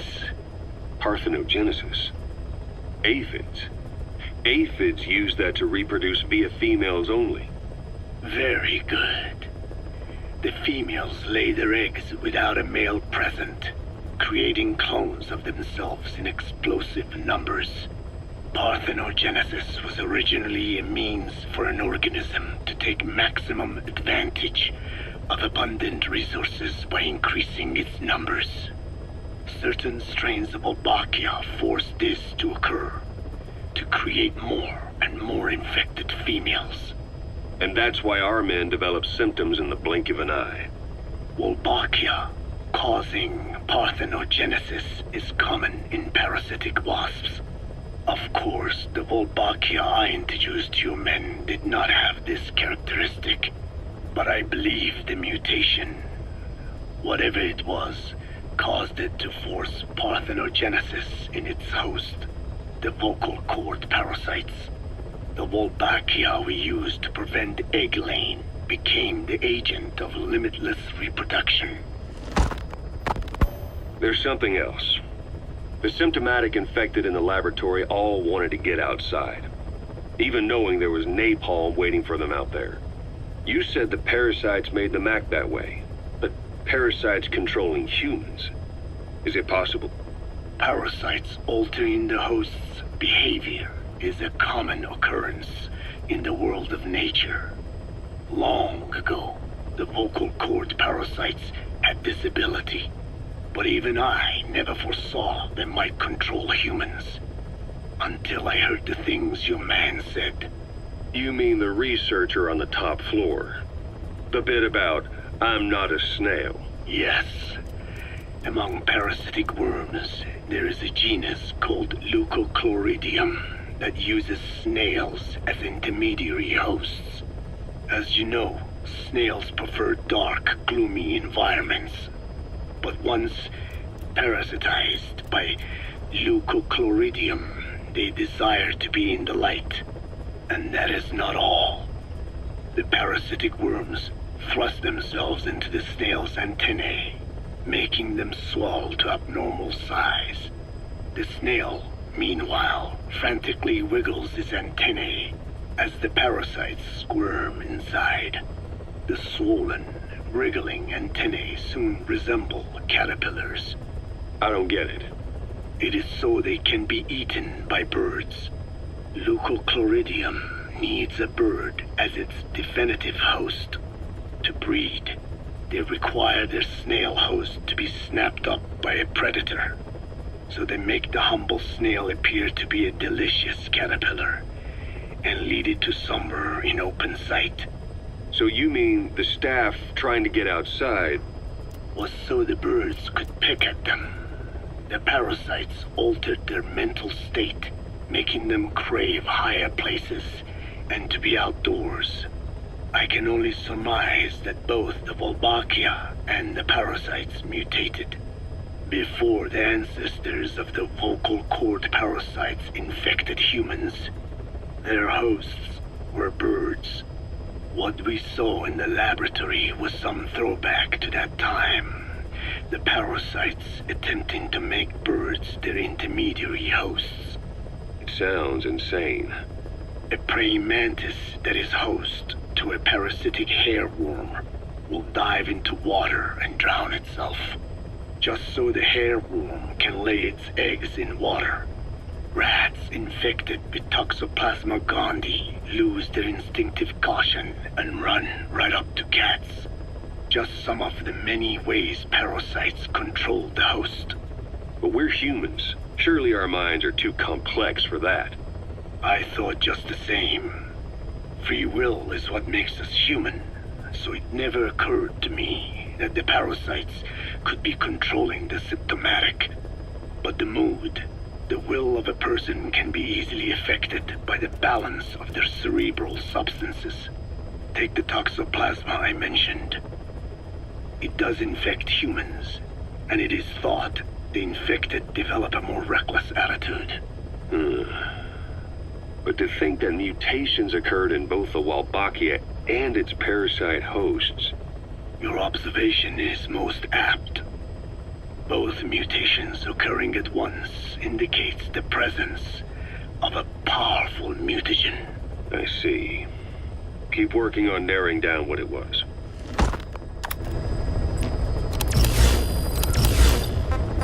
Please select a mission. Mission heading to Central Africa.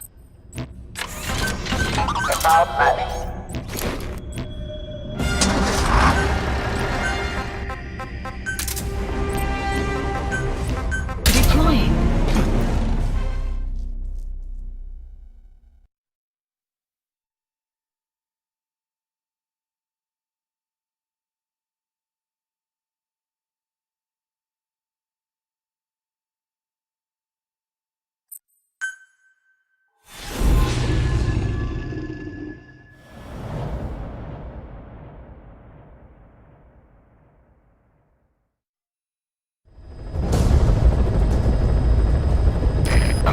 Intel unit has gotten a lead on the epidemic that's crippling Mother Base. The problem is, our man has been captured by the PF in his operation area. He's being held at the guard post on the western end of the mine. Boss, we need you to get him out ASAP. Right now, he's our only link to the root cause of the epidemic.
Mission complete.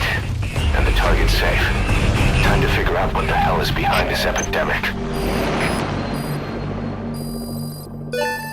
Extraction arrived at Mother Base. Enemy presence detected. The map has been updated.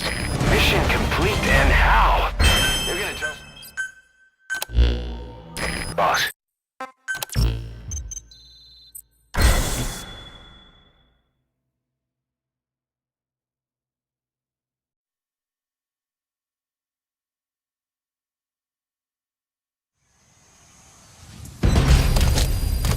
You got a minute? Mission list It's about the quarantine updated. facility.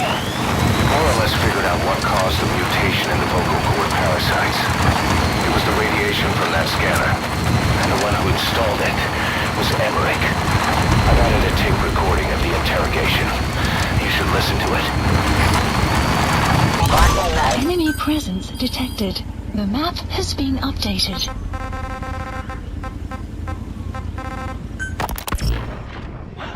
Wait, what are you talking about? Just what do you plan to do? Present the charges against you and render an appropriate punishment. You're gonna put me on trial? Call it what you like. What's the meaning of this? Out of here. All of you. Back to your posts. No, hang on. Huey has killed their comrades and interfered with their lives. They've had all they could take. Kill that son of a bitch! Kill him! Stop! This is insane! You have no evidence whatsoever. You say you're an army free from government. You talk big about being a nation unto yourselves. But from the outside, you're just thugs, rebels, a militia, terrorists, an unhinged threat to society. You're nothing but a bunch of psychopaths. So you're not with us? No, I didn't... I thought we were on the same side. That's too bad. I didn't mean... Men, you will have justice. But our organization, the boss's organization, is built on order and reason. There will be no lynch mob. So stand down for today. We will gather all the evidence of this man's crimes. And then he will be tried. Dismissed. What do you think you're doing? Go ahead and execute me. It'll be murder in the eyes of the world. You've lost your minds. Don't you get it? You're seeing phantoms. Just look at that dog. No, you named him D-Dog, but it's obvious anyone could see that's a wolf because you're all a bunch of wild dogs. Caution, rain You wanted to approaching. believe he was too, to feel some connection, to fight your loneliness. You wanted something to cling to prove you deserve to be alive. You wanted to forget the death, your sins, so you'd cling on to dogs, or wolves, or even Big Boss. The boss is the same, isn't he? Every one of you is alone. That's why you suspect your own. I know, because I do the same. I'm one of you too. Alone.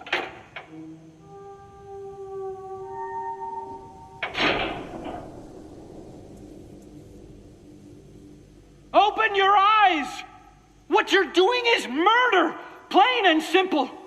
All you ever create is war. War and violence can never lead to peace.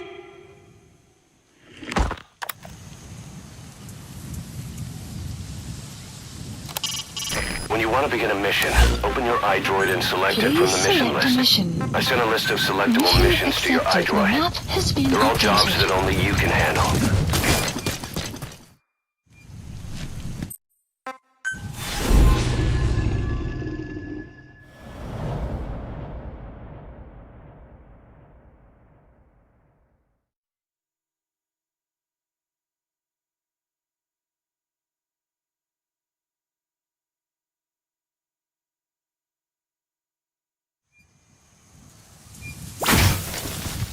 A member of the intel unit has gotten a lead on the epidemic that's crippling Mother Base. The problem is, our man has been captured by the PF in his operation area. He's being held at the guard post on the western end of the line.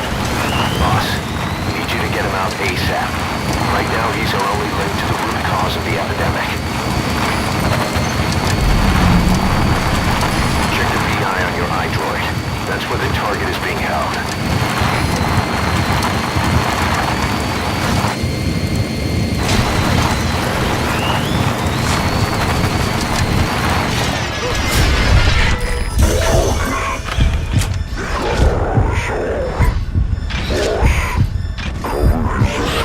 Then extract him once the coast is clear. Mission info has been updated.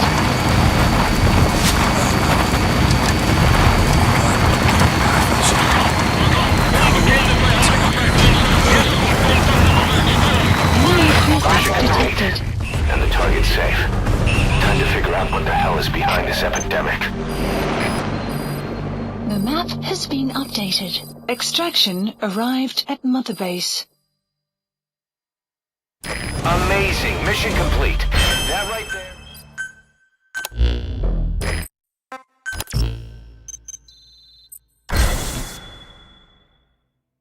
Boss, you there?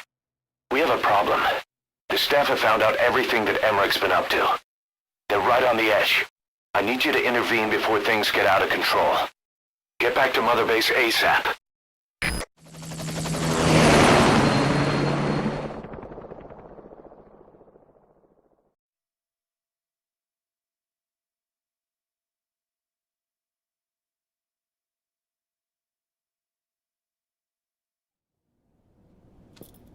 Nine years ago, this man acted as accomplice to the attack on Mother Base. He then provided support to Skullface. Conspiring with Eli, he repaired Sahelanthropus in secret. His research materials caused the leak at the quarantine facility, which in turn caused the Walbachia mutation, letting the parasites off their chains. We lost a lot of good men. He also stands accused of murdering one of his own family, hiding the body. I haven't killed anyone. The rest is all wrong, too. The inspection was supposed to help everyone. I sacrificed myself for my companions just as much as any of you. Why won't you believe me?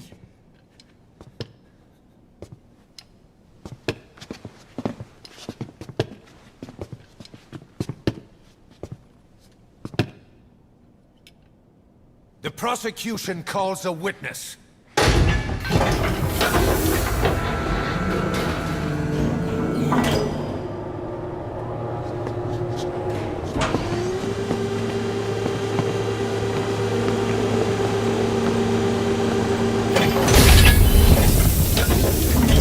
Strangelove's gravestone, haunted by her phantom. It's just a machine. Huey! Damn it, Huey! Open it now! Please! Let me out! Kill me! It recorded it all. Everything. Everything you did living together. How could a machine? You forced your own son into the cockpit of a Metal Gear, a test subject. How? His mother had to hide him away, and for that you locked her in that coffin. No! She did it herself! It was suicide! And even if I did, what right do you have? There's more. We have you to tell us everything you've done, everything you've thought, all this time. 9 years ago, you agreed to the inspection in return for Cypher's guarantee that you'd be spared. I thought it was real! We've reviewed into everything else that's happened since you arrived here. Please. Guilty! All counts.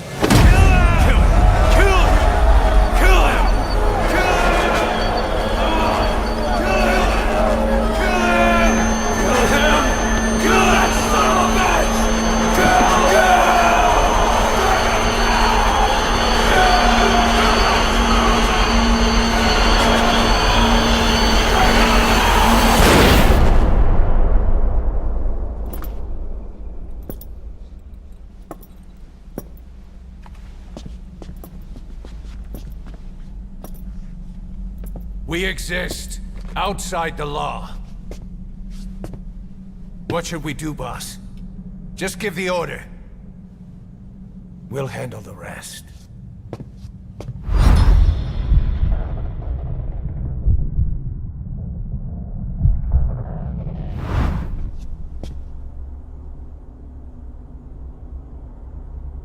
Prepare a life raft. Big enough for one. Food and water, too. Boss. He's leaving. He's responsible for all of this! Think of all the men! He didn't lose a damn thing! This is the enemy! You've got and he's here on his knees! Us? You are right, he is not one of us. But we are not responsible to judge an enemy. He leaves Mother Base, and that'll be the end of it.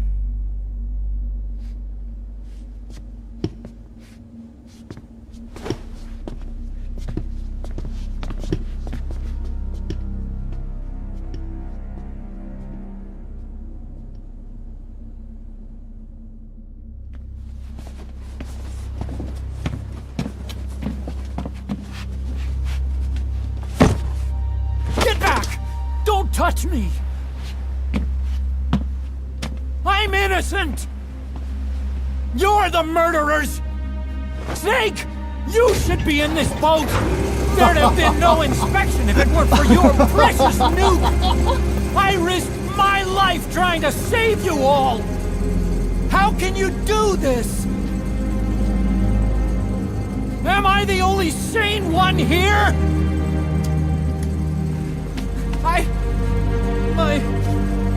It's not my fault!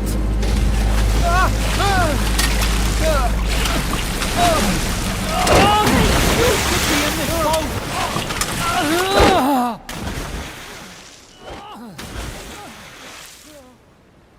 Look, you can't discard your phantoms forever, Doctor. Son of a bitch will make it, you know. I can see it now. In no time, he'll be telling tales about the black-hearted Diamond Dogs. The Shining White Knight, blabbering on about our injustice, hiding behind his fool's idea of morality. And all the other fools will stand around, nodding with every word he says. No. One day he'll see through the lies he's built up, realize what kind of man he really is. What goes around comes around. You can't run from yourself forever.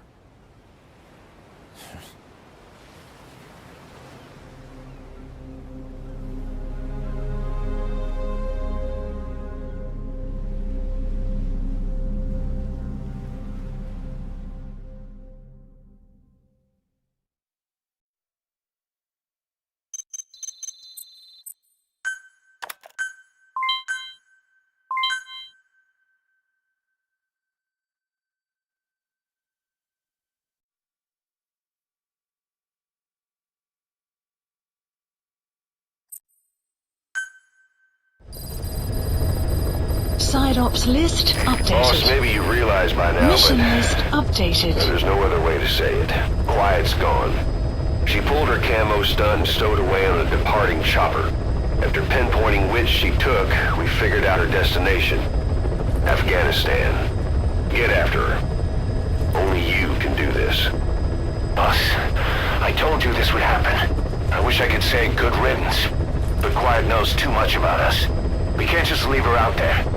Remember what you told me when she first got here. One of these days, we're gonna have to kill her. When the time comes, I'll pull the trigger. I'd say that time has come.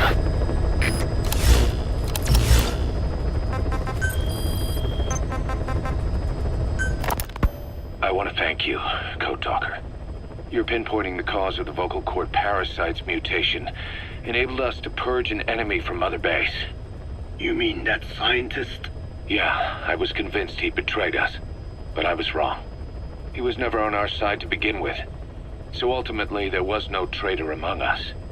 And yet I made everyone distrustful with my talk of spies, the end result being men turning on each other in the laboratory. You must not blame yourself. They were all infected with the mutated strain. The outcome would have been the same. You know, we defeated Skullface, but it didn't lessen our pain. It's a pain we'll never be rid of. I see that now, but I thought I could burn it away. In the end, all I burned was our own men.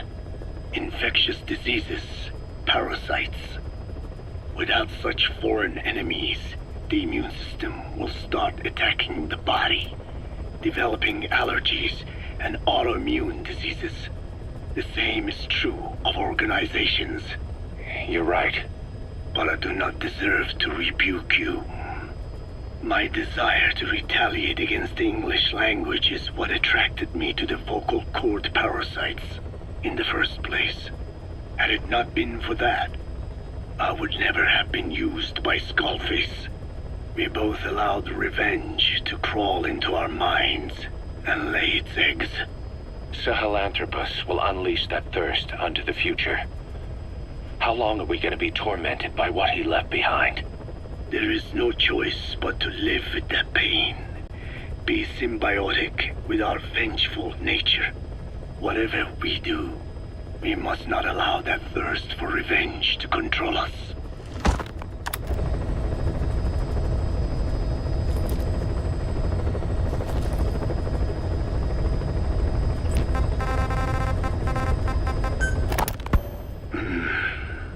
It appears I was looking at things wrong.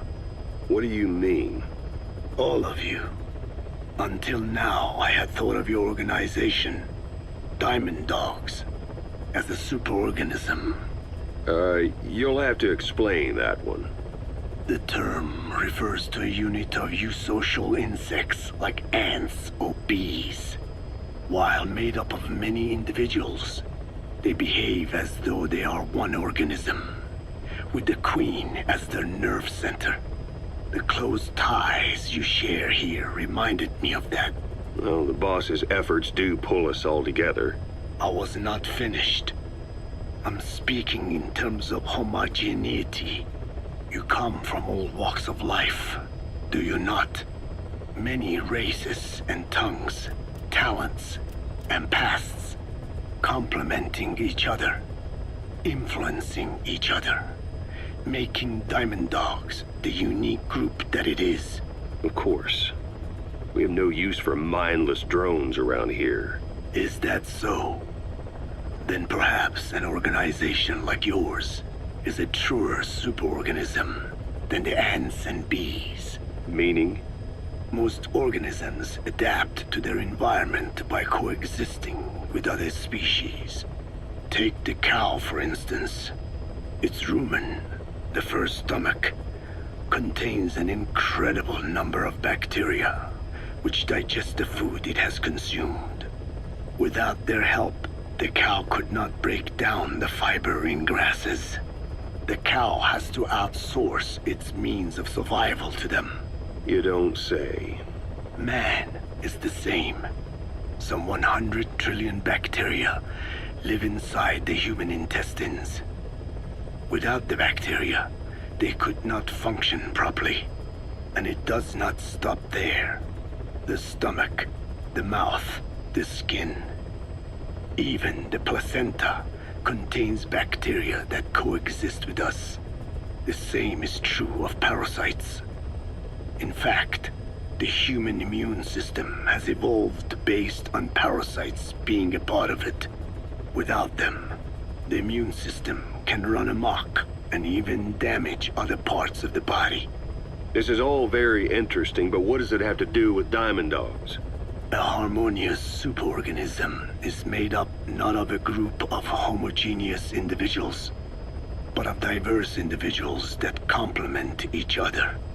That is what I saw in your group here. Then it occurred to me that man is a superorganism. Man's phenotype is not determined solely by his genetics.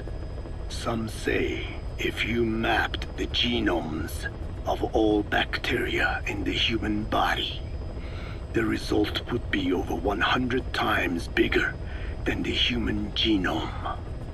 The sum of man's genome and those of the organisms he coexists with, call it a metagenome, creates the superorganism we know as a human being. Well, now that's quite a leap. You think so? Then try a broader perspective. If our world were a human body, you would be parasites. You make a living by doing the dirty work that the world powers cannot handle themselves. From their perspective, you are likely a nuisance. But without you, pus would build up around the world, and autotoxemia, self-poisoning, would follow. The world needs your kind. Thank goodness for that. Skullfaced forced me to turn parasites into weapons.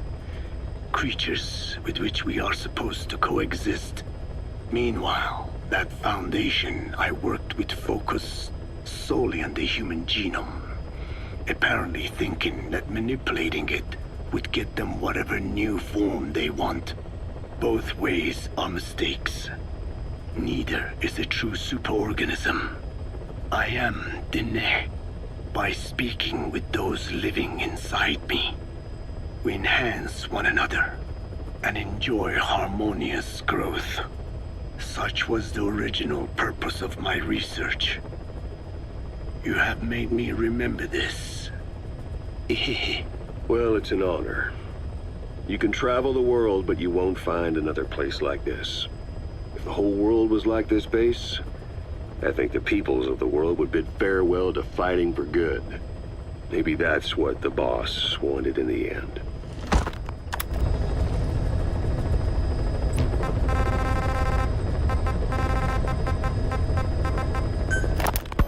The R&D team's going to take over Emmerich's work. He may be gone, but it won't affect us one bit. We'll be able to deliver whatever you need just like before. You can depend on that. One other thing. I'm tracking his whereabouts. Nothing to report at the moment, though. Let it go. He's gone. The guy's gone. I know. I just want to be sure. Not like I'm losing sleep over this son of a bitch. Open this thing! Huey! Damn it, Huey! Open it now! Please! Let me out! Kill me. Kill me!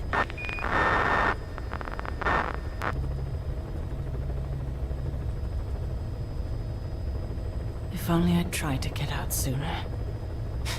Perhaps I'd have made it.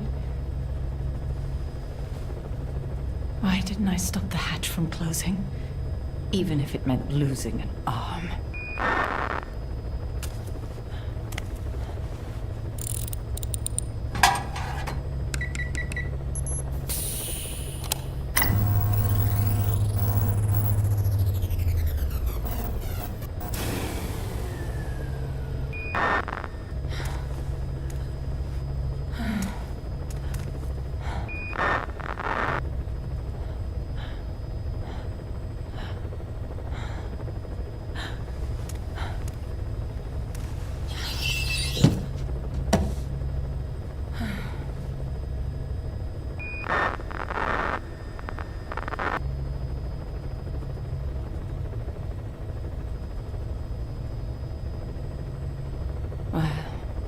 Guess I'll stay a while. My voice, it's so distant.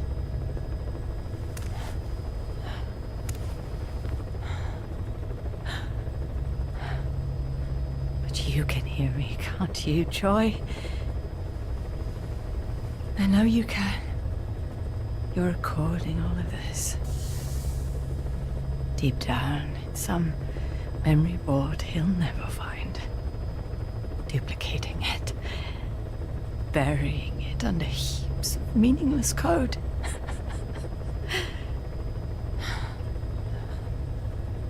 Anyway, I guess I can say what needs to be said.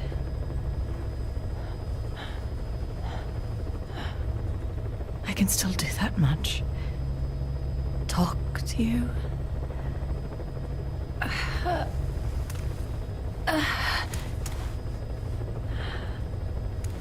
Even if I can't face you. Even if there's a heaven. Even if you're waiting there. I don't deserve to see you again.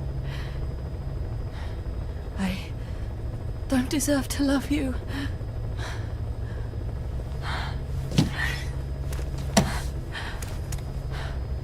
I signed up for Zero's plan. Even now that he's halfway to dead, his plan lives on, leeching away at the world. And it took your strength to make it happen.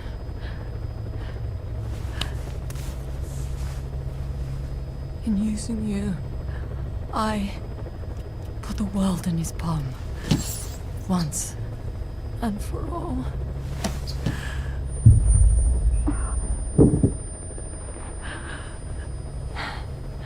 Weather will clear shortly.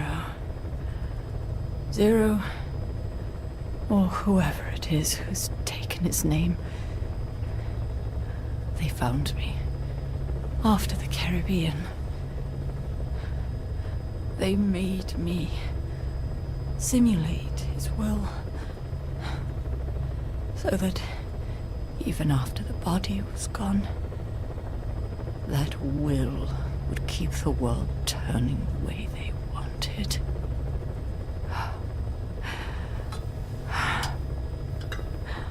I had no choice. They dredged Lago Cosibolca, pulled up your phantom, forced me to revive and modify you. I thought I could bring you back, but in the end, I sold your will to him.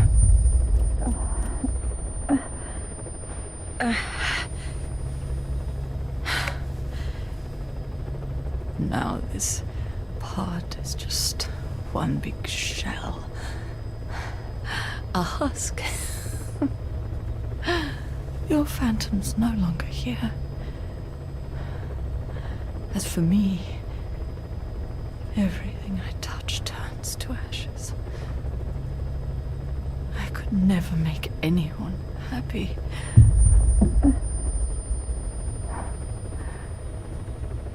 And now I'll never see my son again.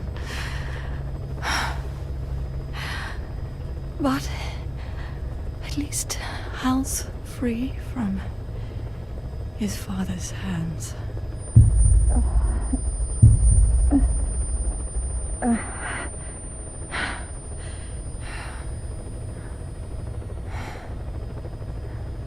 Me, with child.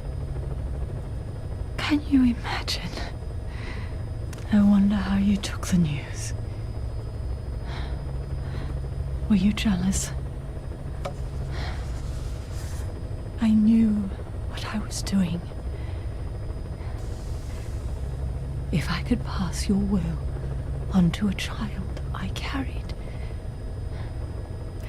my genes, your meme, a father would be irrelevant. If I did that, that child would be ours.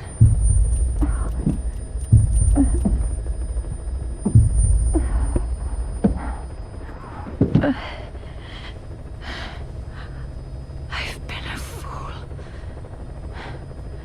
Pride, conceit, baseless theories.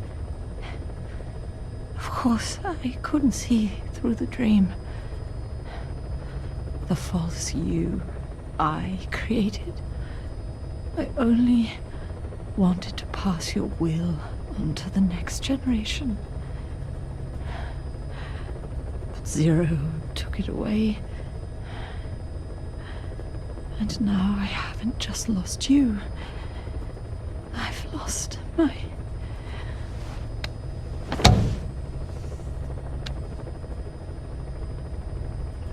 Oh, Hal, can you forgive the mother who couldn't protect you? The one who let them take it all away from us. Oh.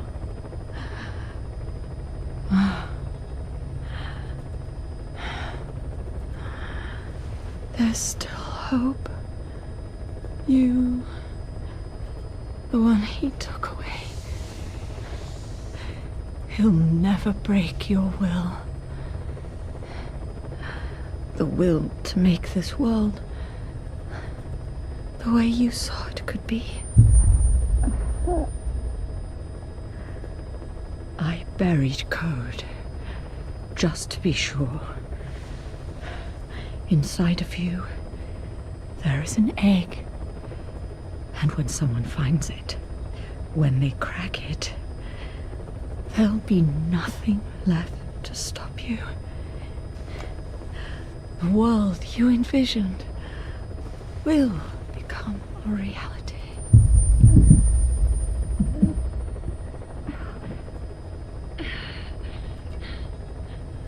Joy, I know you can hear me. You do remember my voice, don't you? Please, take care of our son.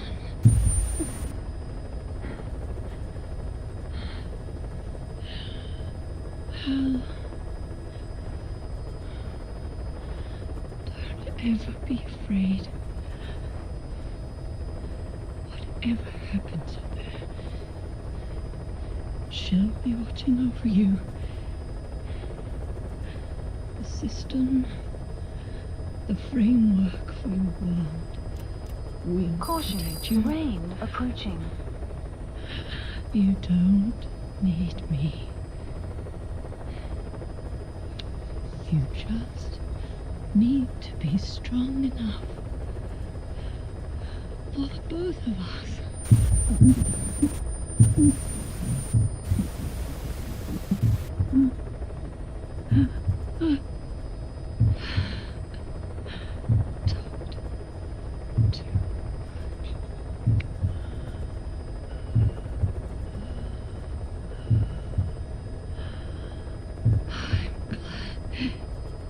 It's you.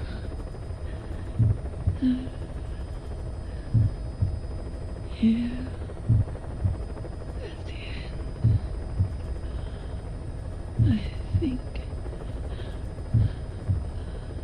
I hear your pulse.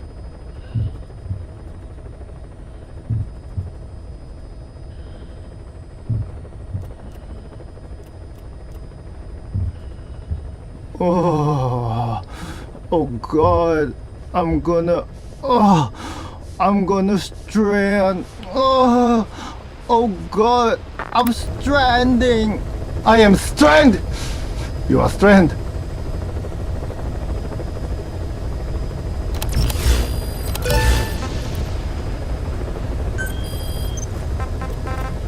Please select a landing zone heading to Afghanistan.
should be around there somewhere. The map has been updated.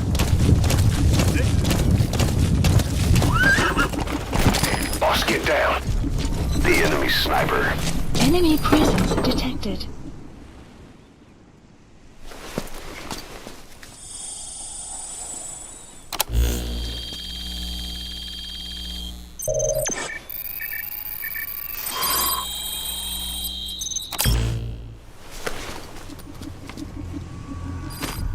The map has been intel file obtained.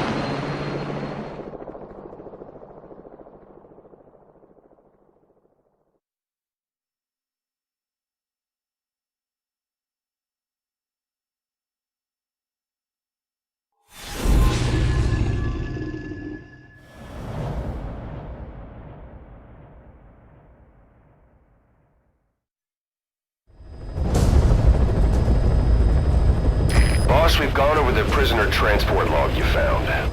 Quiet was grabbed by the Soviets and moved to Lamar Khatte Palace.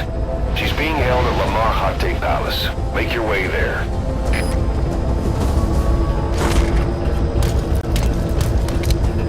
They lost a lot of men to her. Can't blame them for wanting payback. But why did she just let herself get captured? I think it is time you knew. Quiet was carrying vocal cord parasites. The English strain, to be precise. The third English pair. Skullface was using her as a vector, an ace in the hole if his assassination plan failed. I knew it. But Quiet chose not to speak. Careful now there, boss. She told me the situation in Navajo, the only language to which the parasites do not react. If you found out, she could not remain among you. And yet, she refused the Wolbachia treatment. Why? Because part of her still wanted revenge. Against you. Revenge against the boss? In order to stay here, she took a vow of eternal silence. But then, that sudden mutation showed this was not enough. As long as the parasites were inside her, she could not predict what might happen. And that's why she took off? Sacrificing herself to make sure the English strain died with her? Maybe. Or maybe she only wants to infect the world.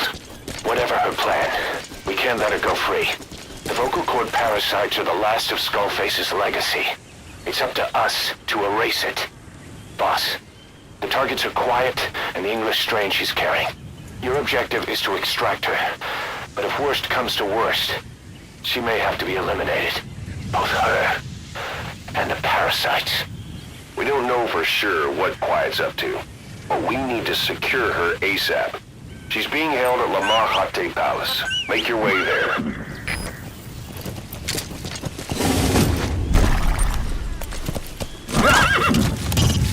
We have intel that a Soviet mechanized unit is passing through the area. Watch you don't run into them. Whoa! Whoa! The vocal cord parasites are the last of Skullface's legacy. It's up to us to erase it. Boss, the targets are Quiet and the English strain she's carrying. Your objective is to extract her. But if worst comes to worst, she may have to be eliminated. Clouds approaching. Both her and the parasites.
Supplies requested.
Reinforcements are approaching. Get ready while you have the time. If you have mines, boss, now is the time to plan them. Try to predict the enemy's route.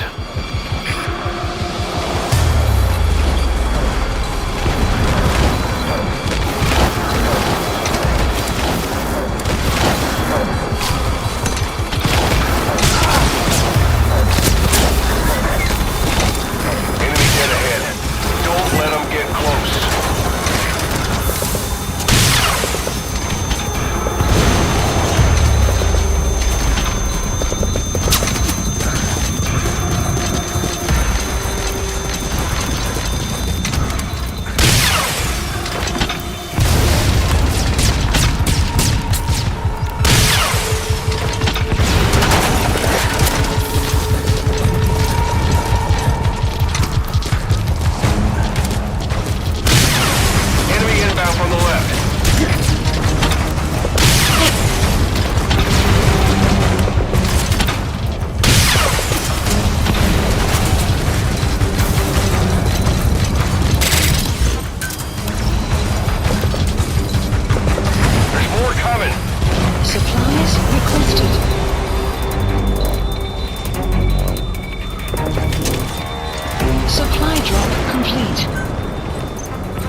Supplies requested.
Oh, I'm gonna swear.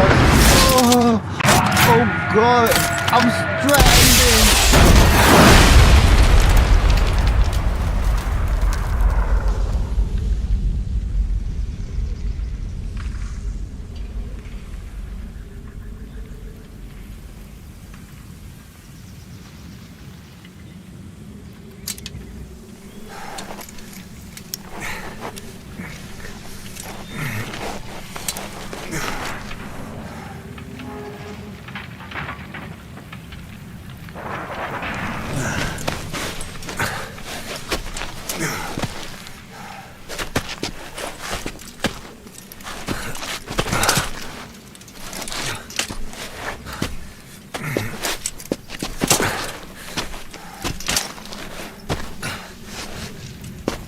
Quiet.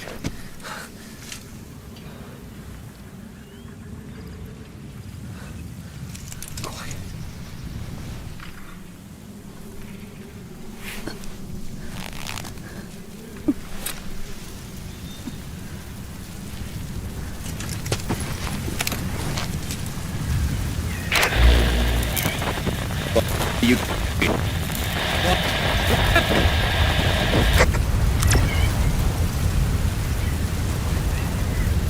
We're gonna have company. No water, no sun. Don't you dry up on me.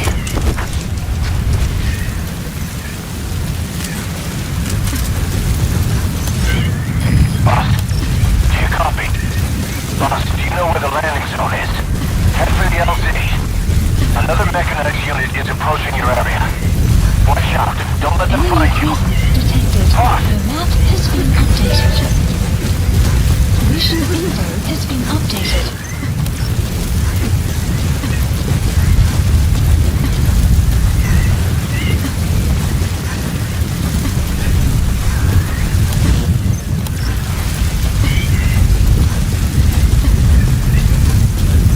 Enemy presence detected.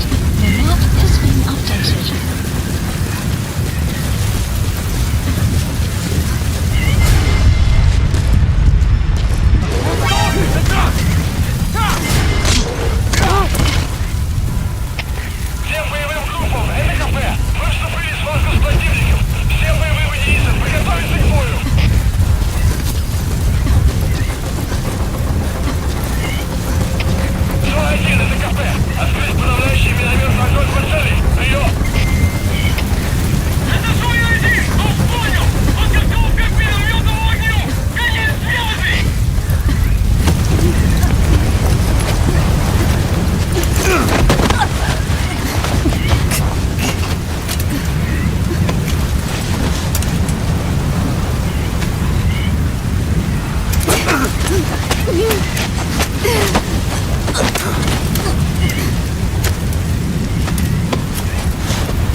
The boss is with me. Ahab? Wait, who is this? Identify yourself! There's no time. Hurry! Where are you? What is your location?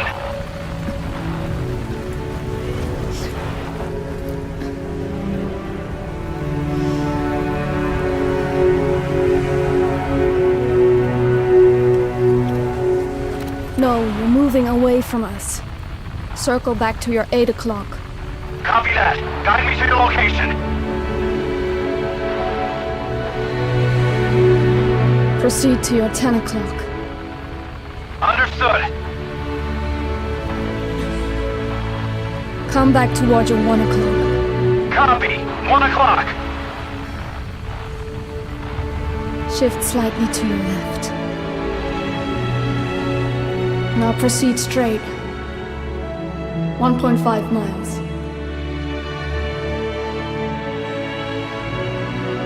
Slide right.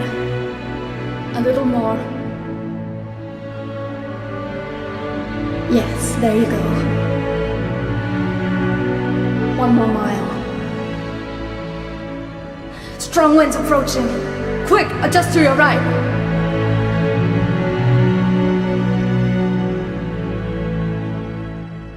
Left. A little left. Yes. Now hold your position and proceed straight. Half a mile to go.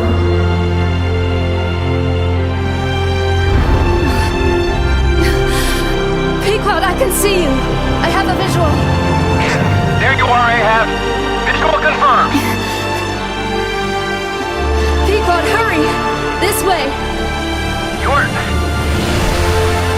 I didn't know you could be so talkative, Quiet. The boss is here. Hurry, Pequod. Please.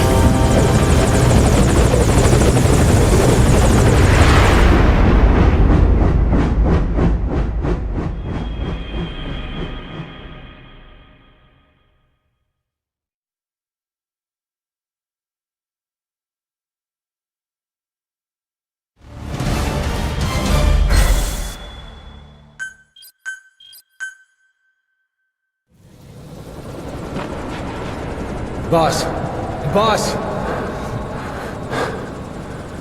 I gave you an anti-venom. Where's Quiet? We've gotta go.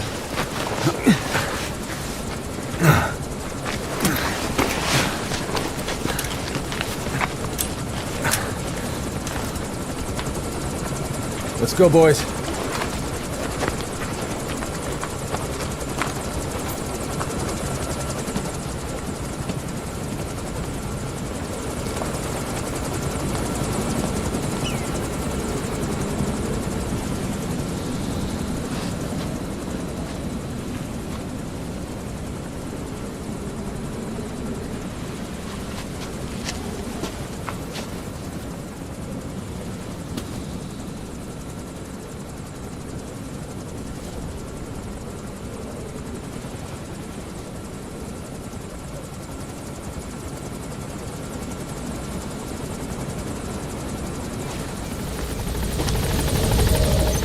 Mission info has been updated.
I did not choose to be quiet.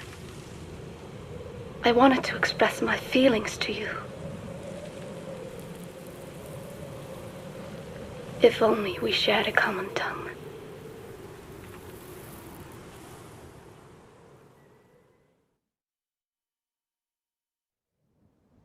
Vengeance was what drove me to them. The only language left to me, revenge. But the words we shared, no, that was no language at all. That is why I chose the language of gratitude instead and go back to silence.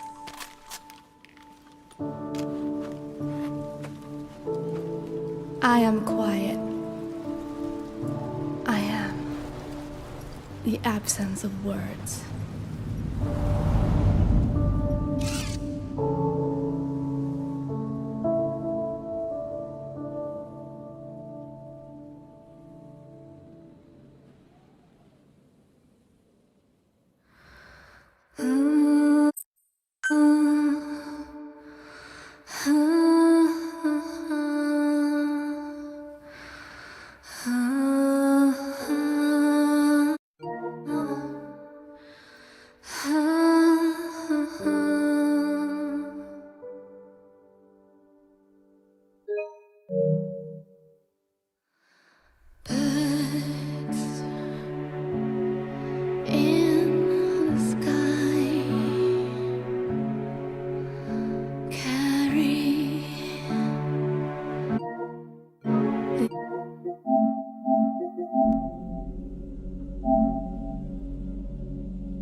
Boss, we've gone over the prisoner transport log you found.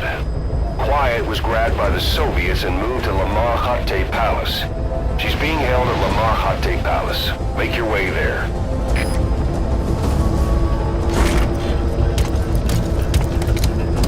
They lost a lot of men to her. Can't blame them for wanting payback. But why did she just let herself get captured? I think it is time you knew. Quiet was carrying vocal cord parasites. The English strain to be...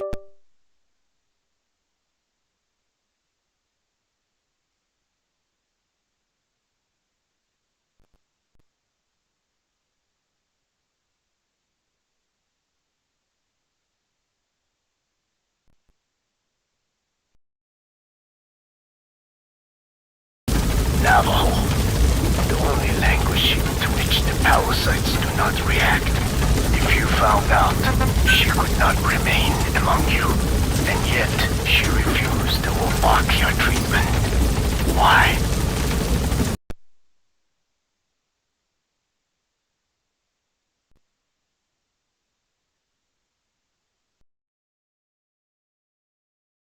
A vow of eternal silence.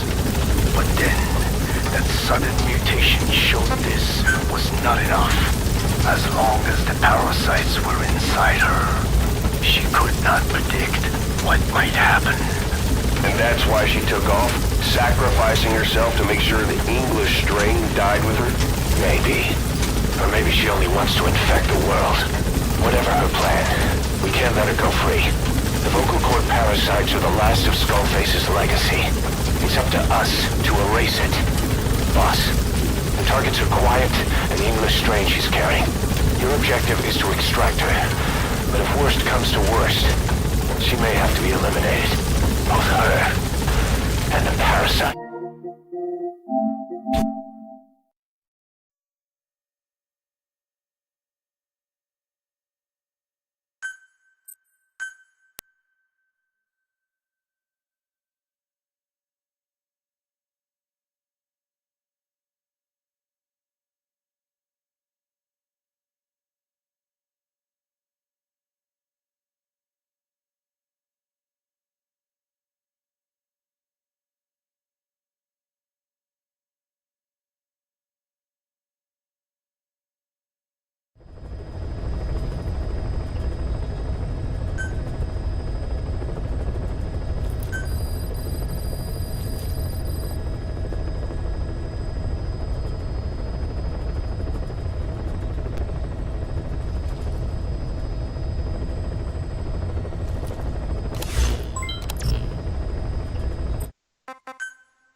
Deploy a buddy from the ACC before a mission or from your iDroid. Think carefully about the mission's objectives before deciding who you'd better take along. If you develop specialized equipment for them, they'll be able to help you out in even more situations.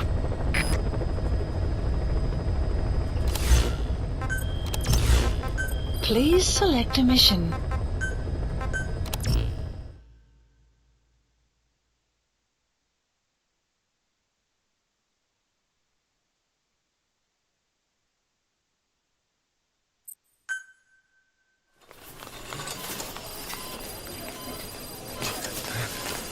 Don't you die on me, damn it! BB's dropping! Intubate, now! Cardiac arrest, he's in B-fib!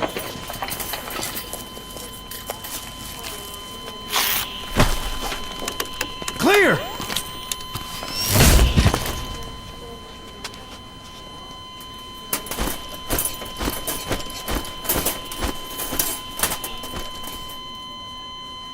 No response, hit him again!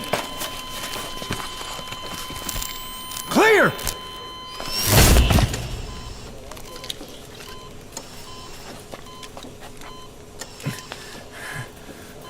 How's he doing? Well, he stabilized, but it took too long. He's in a coma. What about him?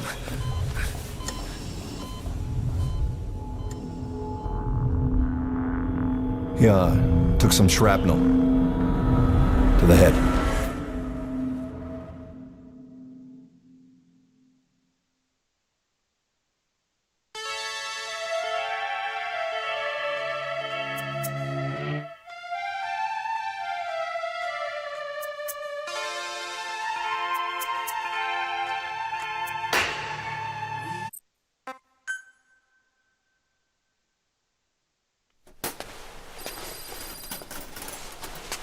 Ακούεις με?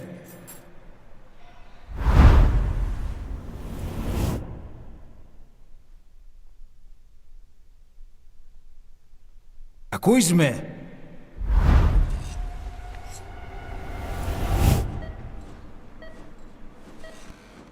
Can you hear me?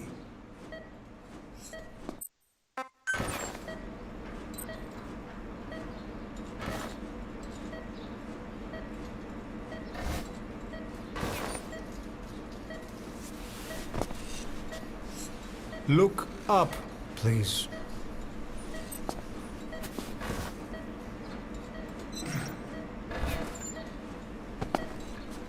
Very good.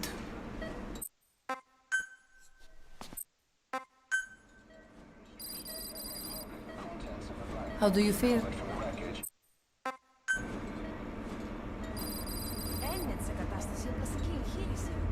Κάποιος ήδη γνωρίζει ότι έχει ξυπνήσει. Διατρέχει μεγάλο κίνδυνο. Πρέπει να ενεργήσουμε άμεσα. Προετοιμάστε τον για εγχείρηση. Δεν το πιστεύω. It's true. There are those who wish you would never woken up. You should be dead, but you're not. The wheels are in motion. Your enemies are everywhere. We must alter your appearance immediately. Otherwise, I fear you won't leave this place alive.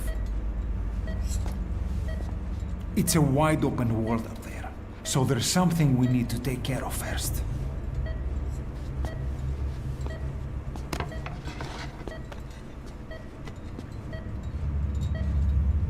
This is you, as you've lived until this day. I'm going to change your appearance. We have no other choice.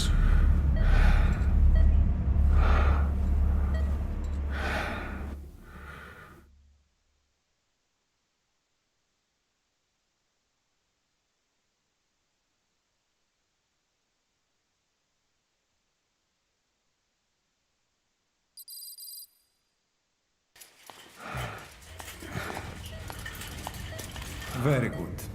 Now, let's remove these bandages. Your face has healed nicely. To tell you the truth, these bandages were more for your protection, to hide you from those who want you dead.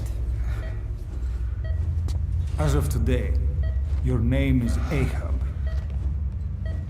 Forget everything. Your name, your past.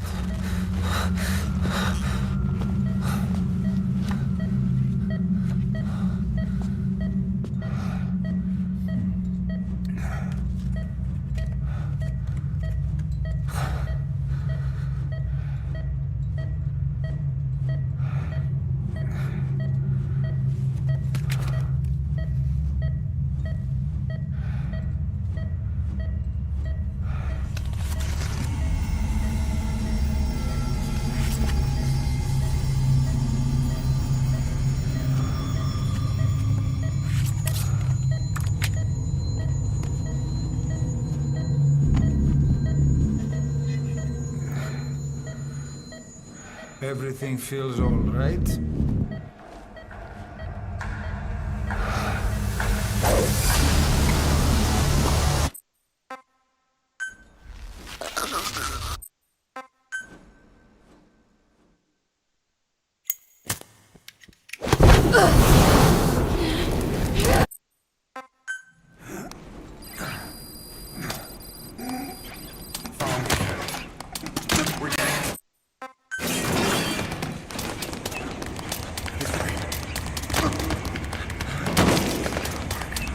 better take the elevator. Calm down. You can do this. Get it together, Ahab. Move! Drugs kicked in? Good, let's hurry.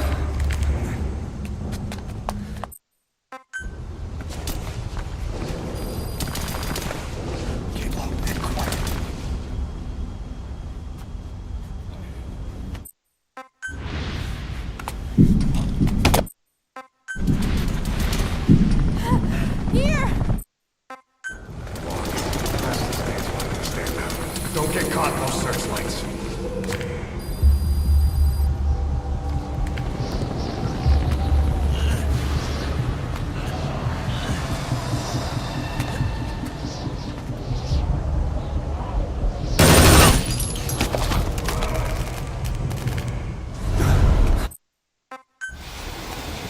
Hurry.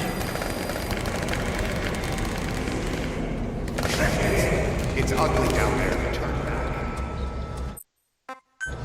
You hear that? What's going on out there? Hey! Huh? Proszę. I hope you're okay. Hey! Hey! Hey! I can't see what's happening. What is that? What's happening out there? Does anybody know? Hey!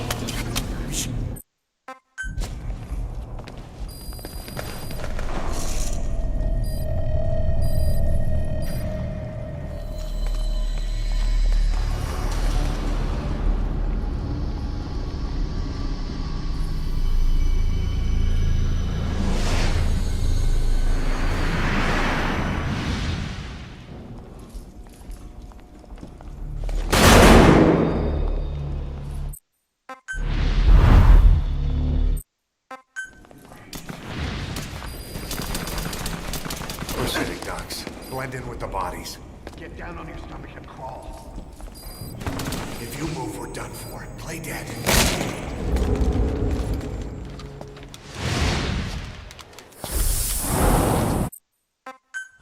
Hold on. We gotta settle this. Go ahead and run the stairs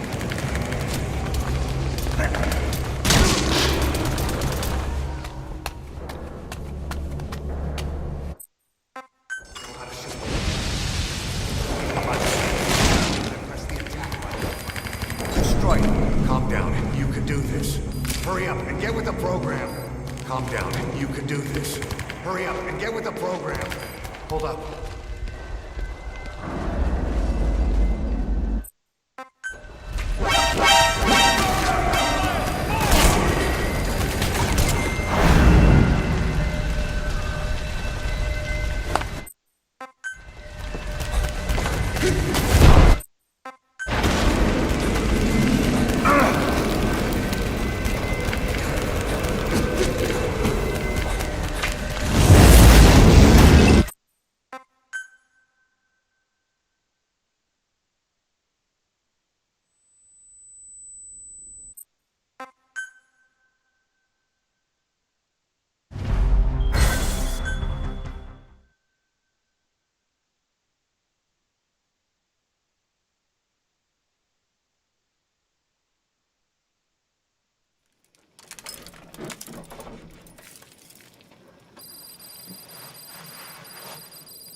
This way, boss. Hurry.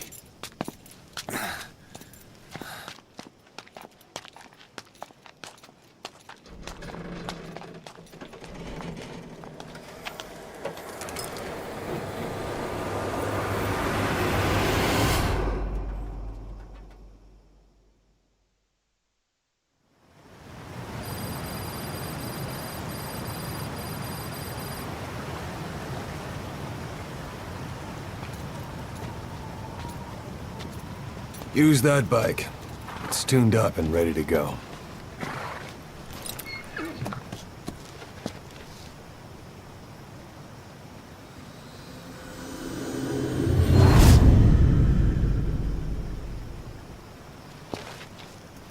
I'll handle the rest. Here. That's your name as of today. You best change your face, too. Now this one, he'll take your place. From here on, he's Snake.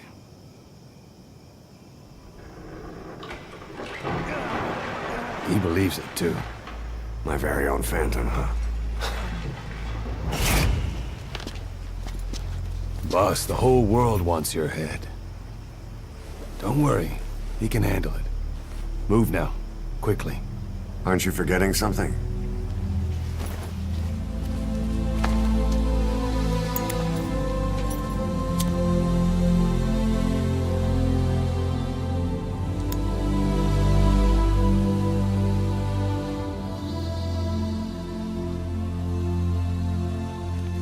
We'll meet again.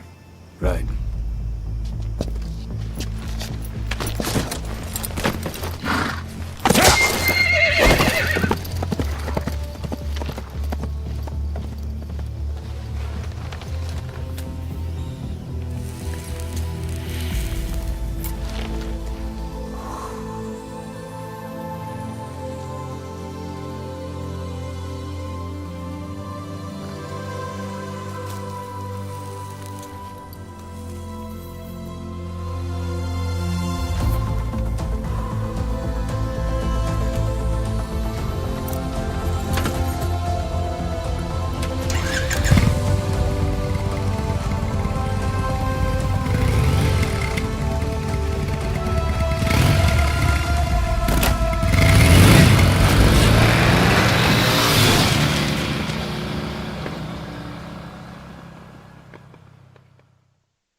No time for anesthetic. We have to open her now.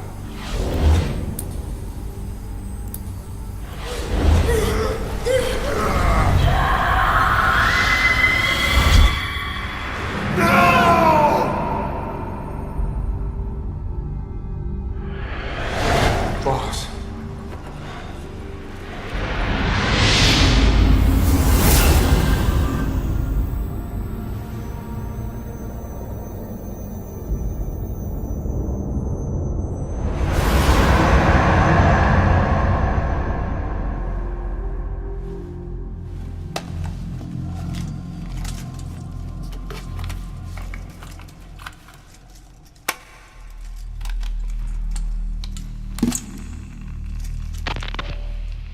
Now do you remember? Who you are. What you were meant to do.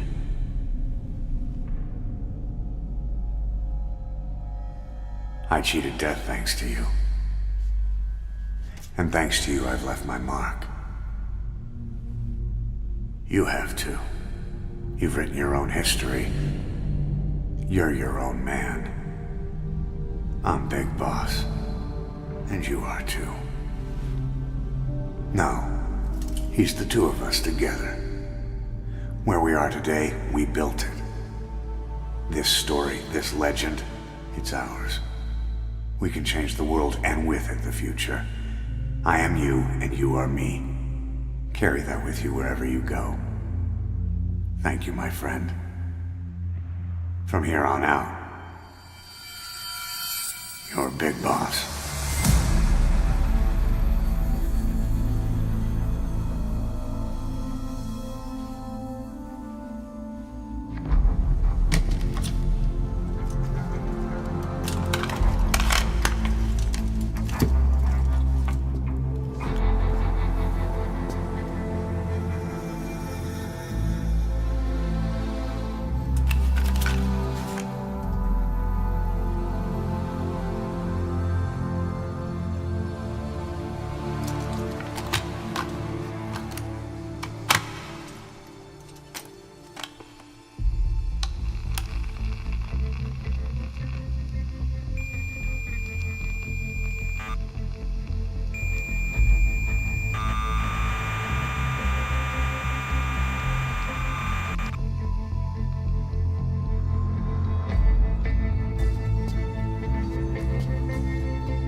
What was it all for?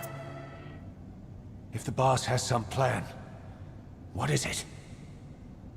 The real Big Boss is working separately from us to create his new nation. New nation? A military nation above and apart from all. The true outer heaven. Something created to maintain world balance. Independent of the struggles for supremacy, for personal profit, the cycles of revenge between countries. It'll be an army, all right, but more. Big Boss is building a nation. But until it's complete, we support the other Big Boss. The Phantom carries on his legend, his meme. That is Big Boss's plan. So that's the way it is.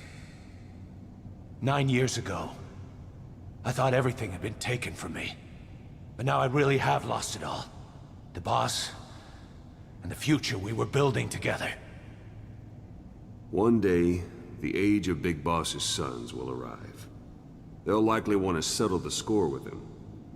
We have to shape that age. We'll each have roles to play. Building the foundation for a revolution led by both Big Bosses, the True One and the Phantom. No. Big Boss can go to hell. I'll make the Phantom and his son stronger to send him there. For that, I'll keep playing my role. You know, sooner or later there will be only one boss. There's only room for one boss. His sons are fated to face each other someday too. If the day ever comes that you go back to Cypher, I'll aid the other son. And then you and I will be enemies too. One of us will have to kill the other. Fine by me. I'll be ready for the new age. Until then, We'd better get used to coexisting.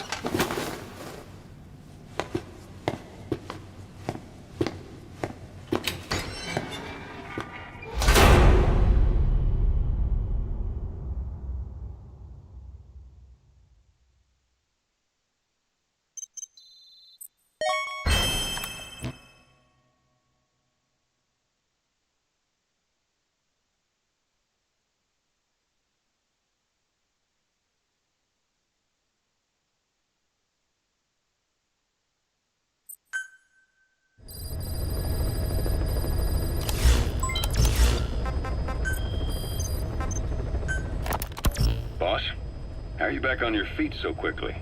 There's a non-smoking ward. Boss. If I listened to everything the doctors said, I'd probably die in here.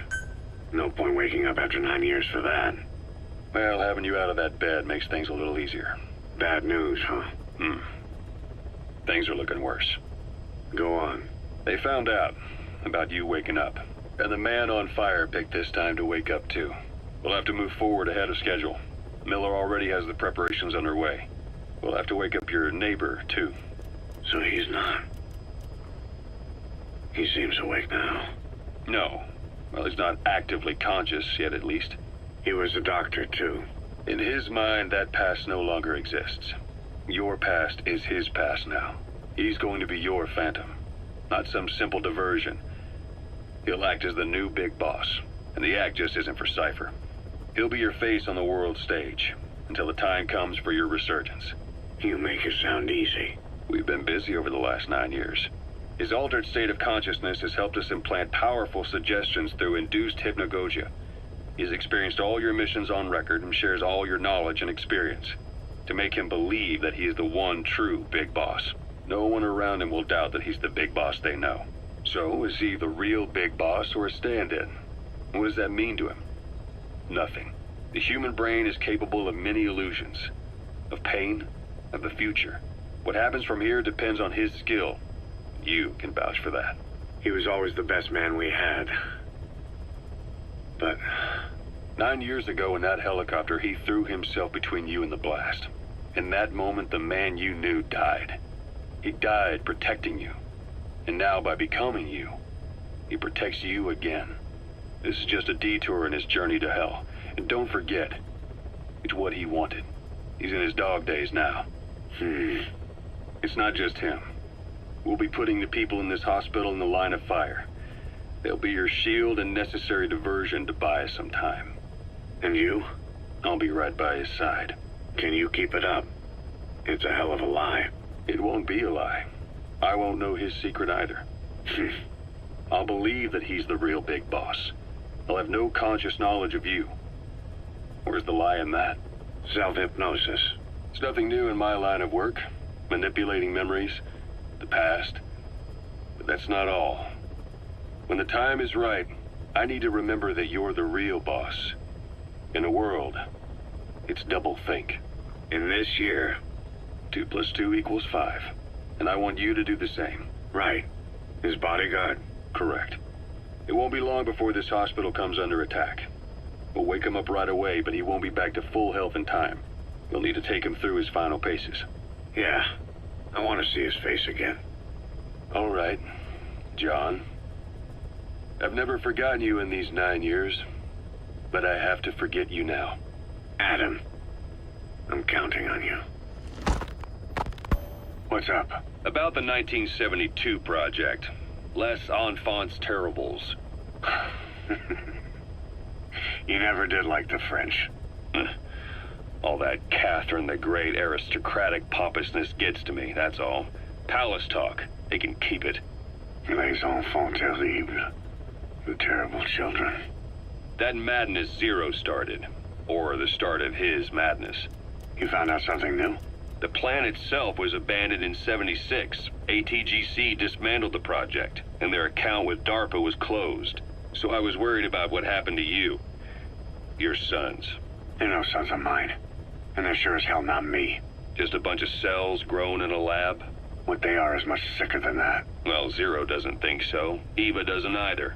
To them, those boys are your clones. They're you, down to the last hair. And? The first boys were raised Free range, like we thought. Both of them. David has never left the States, but the other, Eli, has disappeared. Might as well call it abandoned. They're through with him. Where is he? He was in England, Zero's home ground. Apparently he traveled to Africa after that, but that's where he escaped from Zero's care. Just like that. Why? Who knows? Maybe he found out about his birth. If he's alive, he'd be 11 or 12 by now. Old enough to think and act for himself. So he might still be alive? On his own, there? I wouldn't bet on it. John, if he is alive, what's the plan? I have nothing to say to him. Treat him like a human being, just another person. Boss, this war business you and Miller started. Since the industry spread out to the PFs, it may have a favorable influence on Cypher. To a ruler, an everlasting enemy is convenient. By directing the public's animosity outside his borders, he could unify their frame of mind. Guns for hire continue the war. Then enrich the economy with their spoils. War as a business will become a permanent tool for manipulating the public mind. A new business model. You might even call it a war economy. Before long, Cypher, or rather the Patriots, will be drawn to this. Probably only a few decades before it takes hold. It's not far off at all. Still no leads on Zero. We don't even know whether he's still alive. But the protocol he put in motion's making steady progress. Every day, SIGINT's web covers a little bit more of the globe. Total information control. Big Brother Zero. And it'll happen before anyone even realizes. I don't like it. You're the big brother of the battlefield. You've earned a firm grip on the world's military power. But soon, Zero will have nations in his. He'll erase the Cold War. All war from people's minds. And with it, the world's borders. Zero's will, his influence, will be unleashed, with nothing to stem the tide. When that happens, opposition will no longer match the lines on the map. And boss, with no borders left, what difference can we make? War will have lost any true meaning to the world. Just one more gear keeping the wheels of economy turning. Another product bearing down the capitalist conveyor belt. The future your friend Miller wanted. That's all there is in store. Perhaps it's already too late. But human will should only be handed down and nurtured by human hands. It can't be entrusted to the system. Especially not that soulless phantom that Zero's left in his wake. No matter what happens, we'll have to fight someday to reclaim our truth. Until next time, Big Boss. Someone has successfully struck at Zero. Since Zero's using a private network, we get information, but we have no way to trace his location. That means the details are still fuzzy at this point, but apparently some new bioweapon was used. As soon as he noticed the dip in his vital signs, he had his stomach pumped and even underwent blood dialysis. But he didn't fully recover. Ironically, if Zero kept more company, he'd have been safe. Since the incident, his speech and actions have been getting more unhinged by the day. He's probably been rushed to another safe house for intensive care. But the location is a complete mystery. That's the way he operates. He went to incredible lengths to make sure his great escape went unnoticed. So far, I know at least Langley and the Pentagon were involved. He had a blackout triggered in New York to disrupt the transportation and information grids, and at least 2 submarines were sighted off the coast. The personnel involved were working off a cover story. Naturally, the White House was fed the same thing. The project is buried under a pile of dummy ops and backup plans stretching across multiple organizations. It's safe to say not one of the people involved knew what they were moving or to where. All top secret, no trail, no leads. He's living up to his name as usual. Only this time, even I can't find him. Now, the only record of his location lies within the Cypher AI that was at the heart of the escape plan. And that's closed off, with its data sealed away in a secret location. Skullface was able to put together this assassination attempt, but even he can't possibly know where Zero is now. I'll keep searching, but when you're up against he who controls information, it's gonna be a long battle. Boss, it was Anderson after all. That's right, the man who went by Sigint during Operation Snake Eater. Following Zero's disappearance, he's taken over command of Cypher. Well, to be precise, the AI he oversees has. The idea to have an AI act for Zero came about in '74, when the data from the mammal pod penetrated NORAD. Clearly, an AI couldn't be allowed to make its own decisions. So they would take away its ability to act, and instead create a specialized system in which the AI, bound by specific rules, filters the massive amounts of data it collects before passing it on to people, subtly guiding their decision-making. A system of the people, by the people, for the people. So they began researching how to do it. DARPA apparently brought Strangelove on board to head it up. She was forced out after a certain incident. The direction of the project and any trace of her existence was scrubbed after her departure. Before Zero lost consciousness as his condition worsened, he left instructions for Anderson. Through a cutout, of course. Zero went out of his way to hide your location in order to keep you safe. This meant sacrificing his own protection. It was the only way to ensure you could stand alone as your own man. And here I am. The only link between you and the world that's passing you by. I'm your last connection now. This was Zero's last request. His will. Once you're awake, we need to discuss the best way to ensure your safety. Oh, and they've got a name for Anderson's AI project. It's called the Patriots. It's all about ensuring that the concepts driving society appears the same in the mind of each person in that society. About maintaining the identity of the individual, and yet having that individual willingly make up part of the whole. I guess it's fitting to call that patriotism. Creating a united world. Zero's will is already fading into a shadow of what it once was. Systems, guidelines, rules, laws. When you take a mentality and fix it in a solid shape, put it out there in the hands of people, it can only begin to decay. No mentality can last forever. When the body dies, the will dies with it.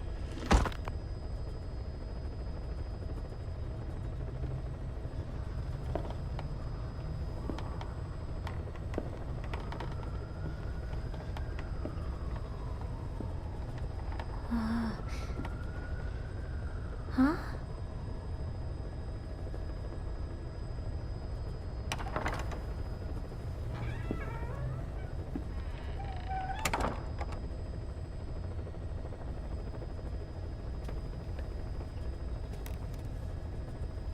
Over here.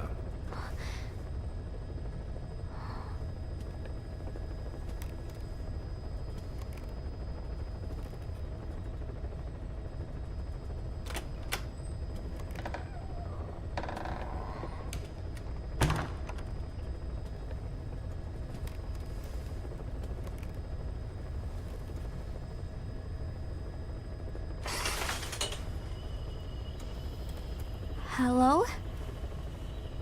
Not there. Here. Huh?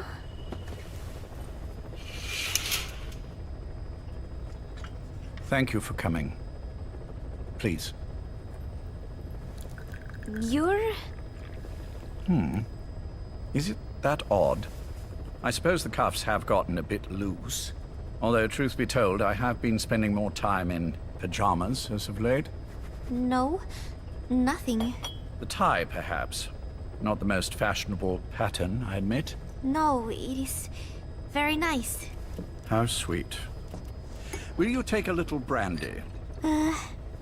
You're hardly underage, after all. No, thank you. Please, sit.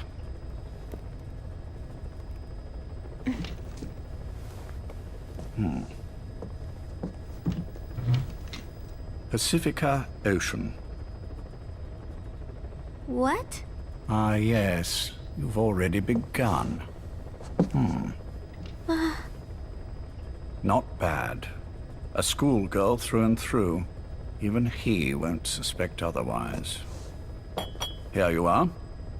Thank you.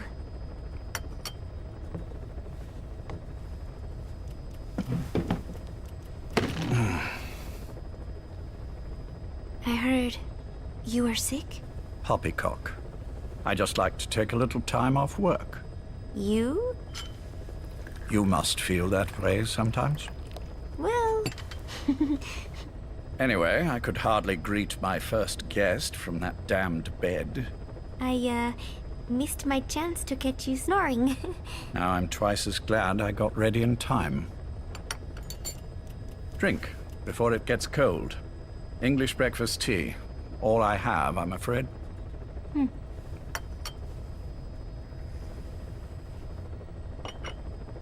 There were 8 candidates before you, meaning you will be the 9th Paz Ortega Andrade.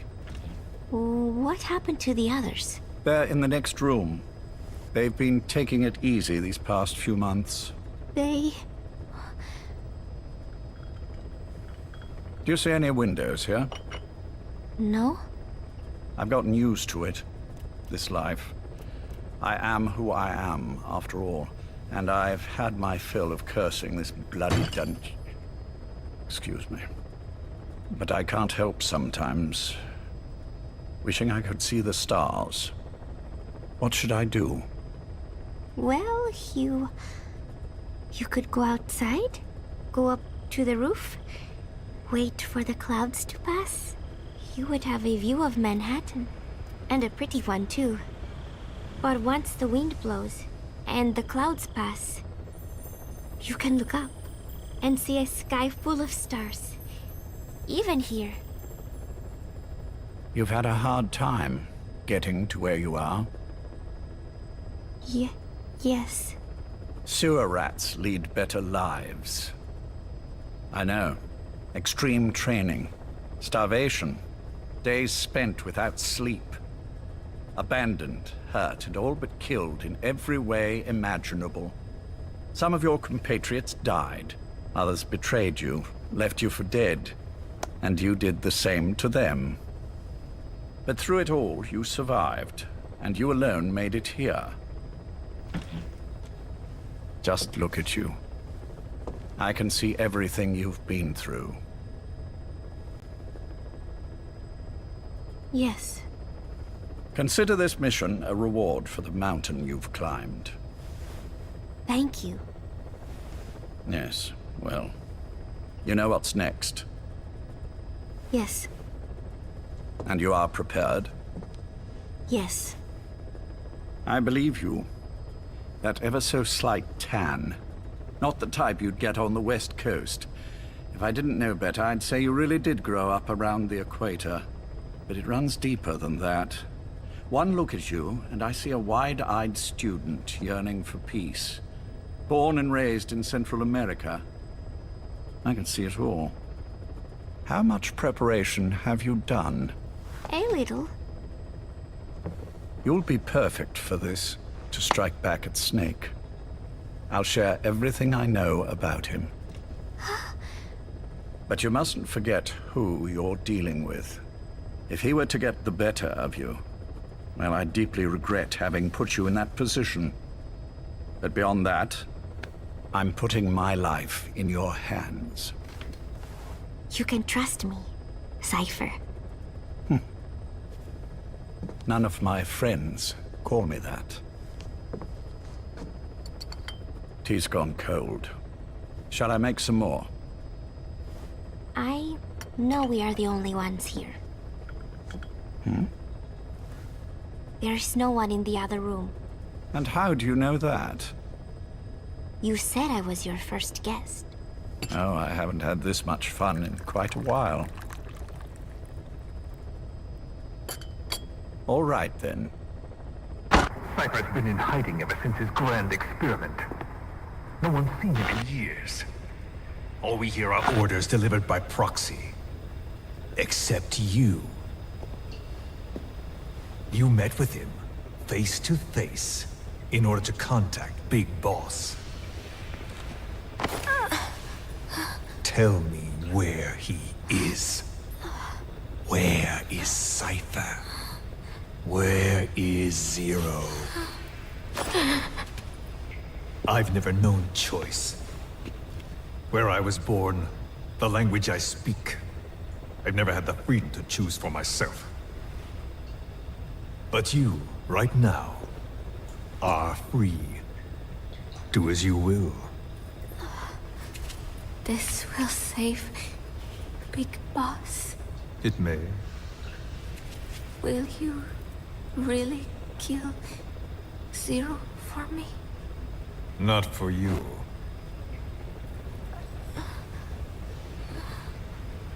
All right. Zero is Hell's Kitchen, 10th Avenue. He is undergoing treatment there. Not exactly Hyde Park. His medical needs keep him from moving around. That is why he summoned me there. The other residents are of varying race and ages, but in reality, all 40 units are Cypher personnel. It took him 10 years to replace the original occupants. He has got places like this all over the world. No better place to hide a needle than a stack of needles. Zero is on the top floor. A room with no windows and no doors. Even the elevator does not reach it.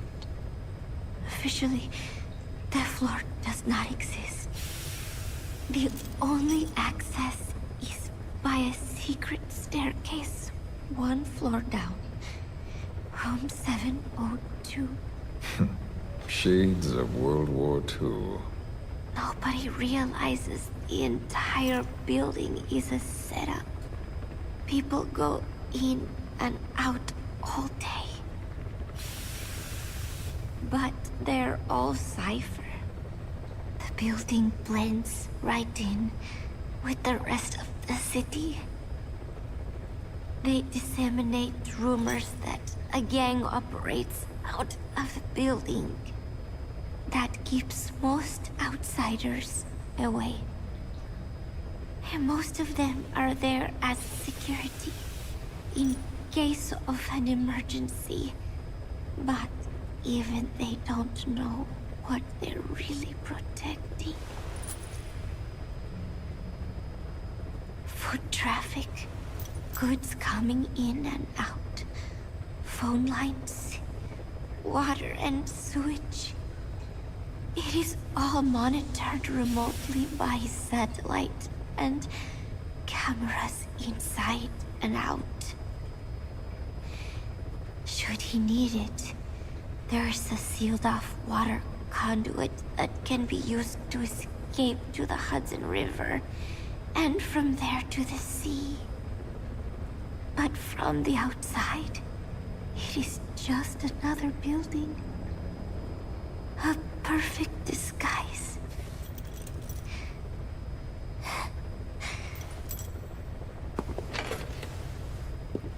So the Major believes zero suspicion equals total security. Very bold. It's just the kind of ruse I'd expect from him. So long as no one's suspicions are aroused, you could hide there forever. On the other hand, if someone figures it out, there are dozens of ways in. And he's so paranoid about information slipping out, no one involved has the full picture. That ignorance is a weakness, the downfall of a need-to-know system. The pitfalls are clear. Circumventing them will be simplicity itself.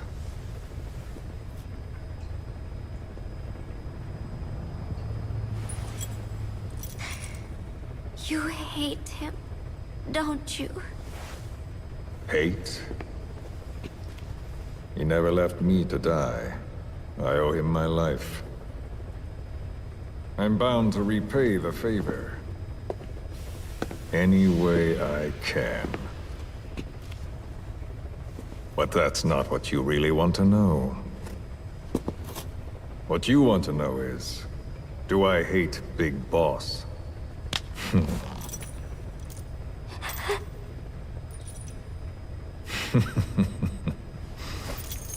I don't hate the man.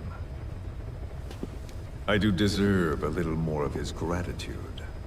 But he probably has no idea who I am. So you see, I have no reason to hate him at all.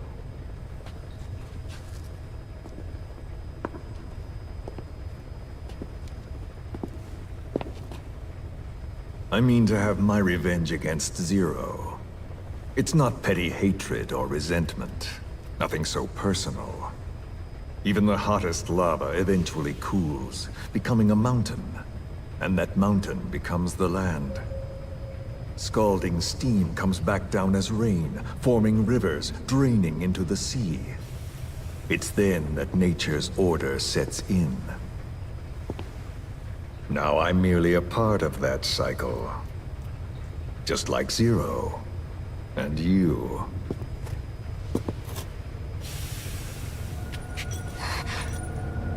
And Big Boss. Don't do it! That lava, that vengeance, is already set as stone. Too late to change things now. Don't kill him! The choice is not mine to make. Please, let Big Boss live! Proceed. Please!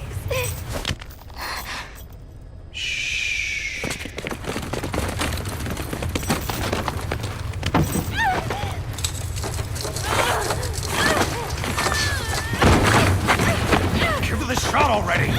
Hold her still! It's me. Ocelot. It's been quite a while. Yeah, I'll say. Took a lot longer for you to surface than I expected, Major. I wasn't planning on coming back at all, but I had no choice. Well, after the Caribbean. My hunch was proven right. You wouldn't believe who was behind it. Oh, I have an idea. How did you respond? Immediate disinformation campaign. Most bought into the story, but not everyone. It was quite an incident, after all. I couldn't cover everything, but I did hide the fact that Snake survived. And that should buy us some time. Where is he? En route to an old foxhole of mine. A base in the British sovereign area of Cyprus. The military hospital at Dekelia? Ava's leading the operation. Ava? Following your orders? Funny, isn't it? That we should all reunite like this. This is an emergency. Otherwise, I sure as hell would... Yes, I don't expect you to bury the hatchet between us. Something simply won't ever happen. Even I can appreciate that. You too can only bear to speak with me from time to time. That's fine. But I don't want Snake to die. Surely we can come together on that. There are so few men I can turn to. And you're number one, Ocelot. Keep him hidden. Keep him safe. But I'll stay where I am. And leave the rest to you. That's how he'd want it too. Isn't it better for you to be there to supervise? Where I am, where he goes, it makes no difference. All that matters is getting him the very best treatment and security. The latter being where you come in. Will he wake up? And if so, when? I have absolutely no idea. But as long as his heart is beating, he will keep fighting. So please, watch over him. This location, it's safe? No one will find him. And if they try, I will deal with them. The information must be suppressed. Which is what you do best. Guess you're still at the top of your game, huh? Anything but. I'm sick, Ocelot. Donald's taken over a great deal. He'll be handling this situation from here on as well. Though I wish it weren't so. This will probably be the last time you and I speak. So, you won't say no, will you? I have no choice. Thank you. Save your thanks. One more thing. A proposition. Yes. I've prepared a ruse of sorts. One I imagine you'll quite like. What is it? You could say I've made another snake. Major? I'm not talking about the children. A mental copy. His phantom, if you like. I don't understand. You will when you get to Cyprus. I've set the ball in motion, but the rest is in your hands. You're good at this kind of thing. The best. I need you on this. If it's in his best interests. I assure you, it is. Look after Snake. He's the toughest son of a bitch I've ever known. Yes, it's me. You weren't in hospital long. I had trouble finding you. Where is he? Safe. But in the same state as when you last saw him. We've had our misunderstandings, you and I. But as you've made clear, our relationship is strictly business. Therefore, I will limit this conversation to the business at hand. Please understand that I don't dislike you. Not inherently. Where is Snake? No. Settle down, or I'll have to hang up. And then you never hear from me again. Do you understand?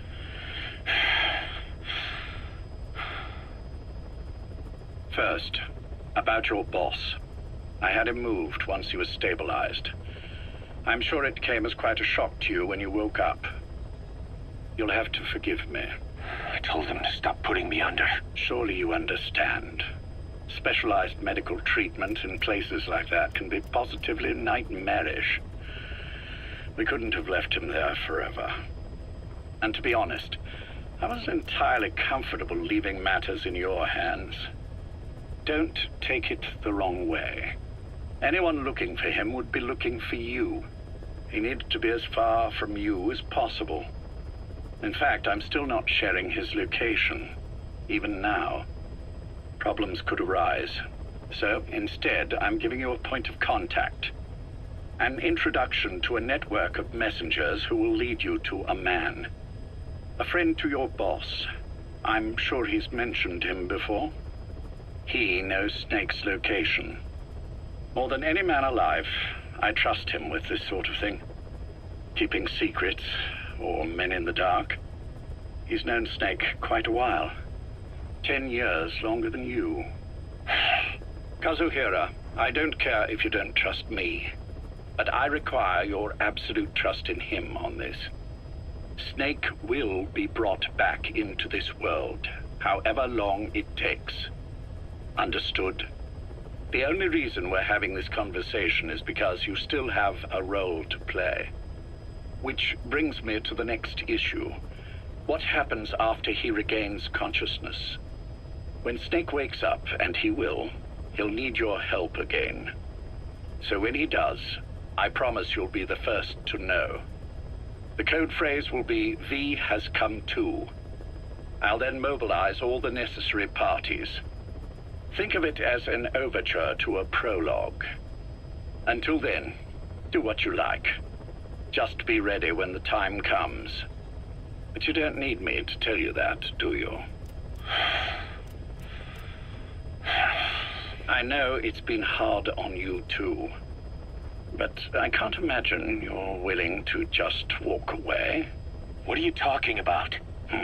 If what you're saying is true, then this is like wrapping a rope around your own neck and throwing it over a branch.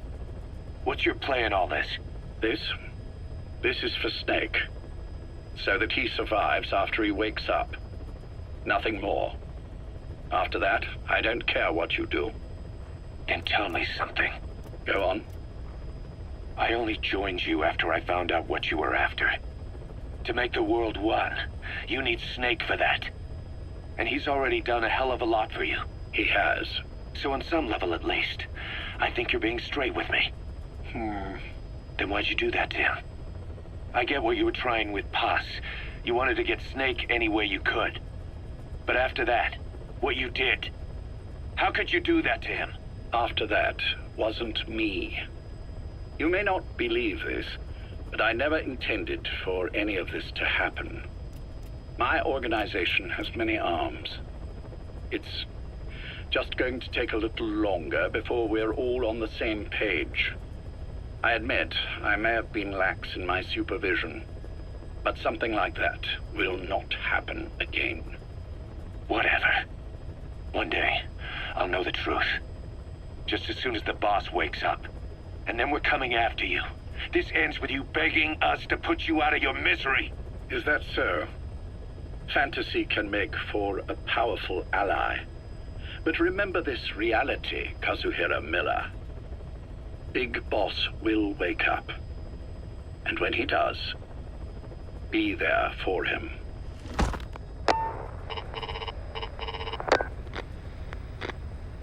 Major, I wondered whether you'd really call. XO, I presume this was your doing? Do you like my gift? I've been searching a long time for this. It is what you were looking for, yes. The winged dagger of a comrade lost to the sands of Egypt. He served under the boss back in Rayforce. I delivered this pin to her after his death. We were both so very young. From that moment on, she never let it leave her side. She was still carrying it in Selinoyarsk. How about the back?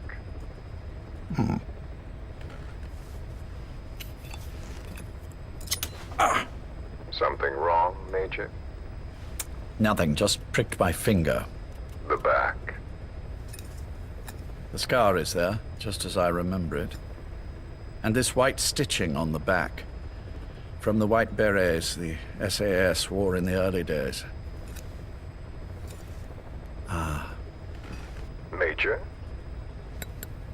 30th of December, 1941. It's the inscription I made the day he died. Of course. His body was never recovered. This pin badge is the closest thing he has to a gravestone. When I gave it to her, she just kept on running her finger over the inscription. Never again, she uttered, as if reprimanding herself for his death. She pressed hard, embedding the inscription itself into her finger. You see, it's why this spot on the back looks shinier than the rest. He was our brother in arms. So... Yes, it's real. Thank you. There's no doubt about it. Good. Now I have no regrets. What do I owe you? Nothing. Just want to talk for a moment. Very well, then. It's about our man, Major. He's been making some moves. Miller? Yes, I know. Rhodesia, is it? Yes, and up to his old tricks again. No matter.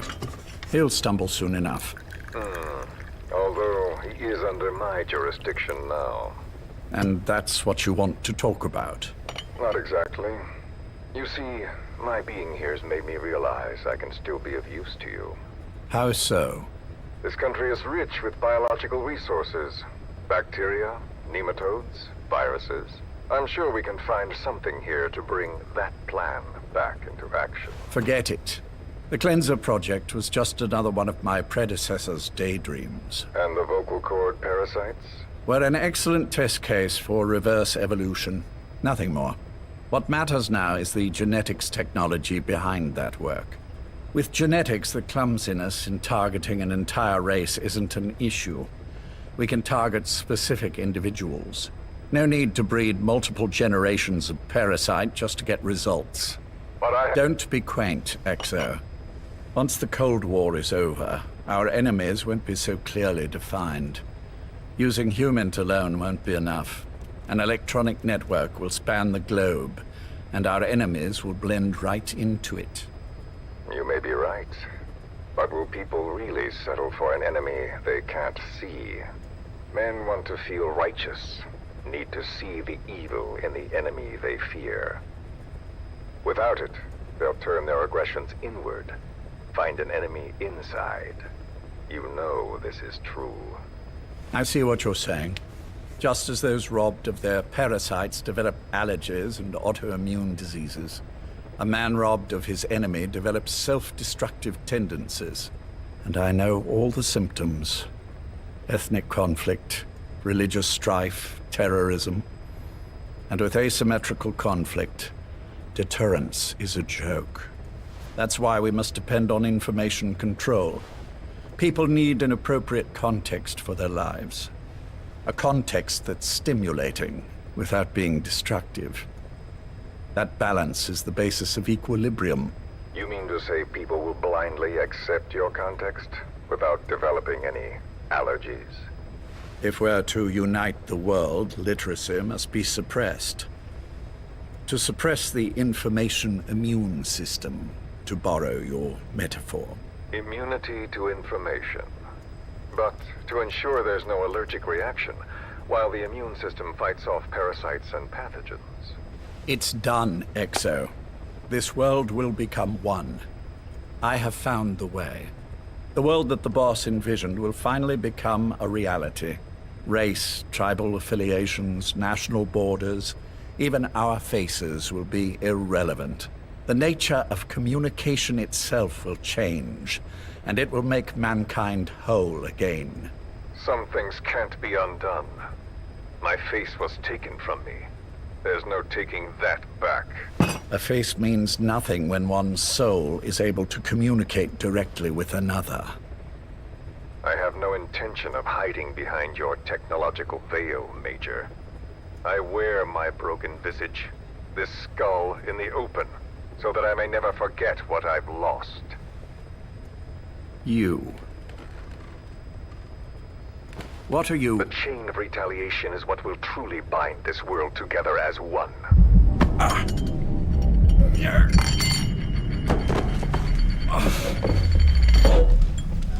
Major. You son of a... The pin. You... Yes, the pin.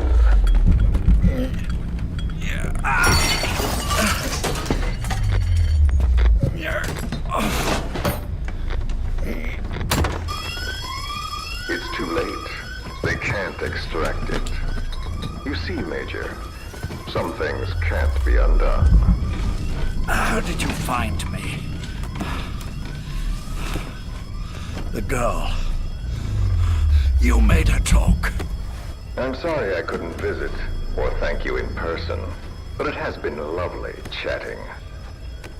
And now that I know you're no longer interested in the garden, it's time for you to step aside. You're a busy man, lots to do, so I've left you a little time. Go to hell! How dare you? You planned this all along. Had your own agenda. All these years. Now you see, the world can never truly become one. But the boss... You've been wrong.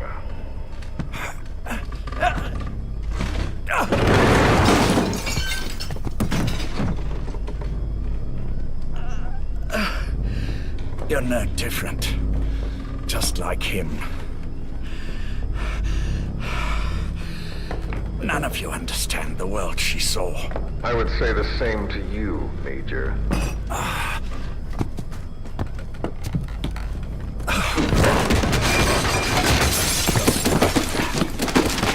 You steal it all away. Everything. The boss said the same thing.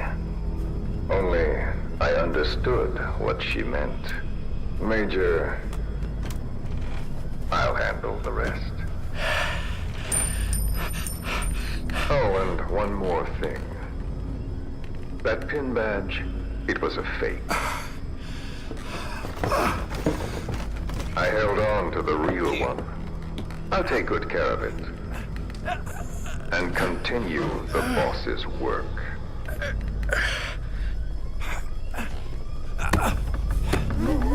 Jack.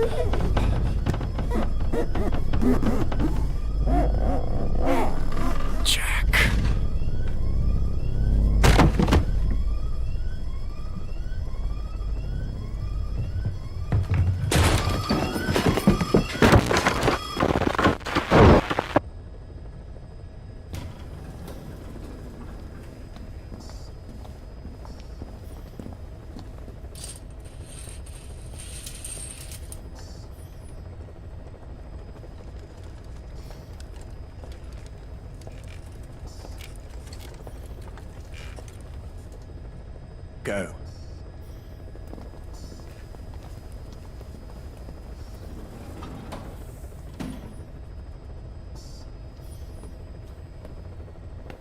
I almost thought you wouldn't come. Well, you're supposed to visit hospital before you die. But how did you get here? My friends at the SAS know how to keep a secret. The trip to the airport was a little dramatic, but the rest was easy. Still, I've had smoother rides. Oh, look. Scalded myself with my tea. I won't be staying long. I understand.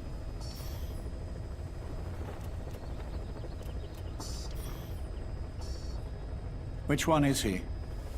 On the right. And the left? We did just as you instructed.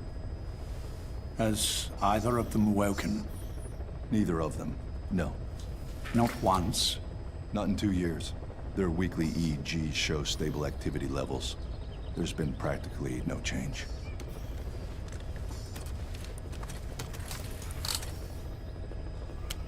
Jack? Jack? It's me. You look fit to run a country mile. Every 4 hours, we move all of their muscles, subject them to load. They're stable, but eventually... Yes, of course. We've done everything we can to ensure they're ready to move, should they wake up. Still, it's been a pretty long time.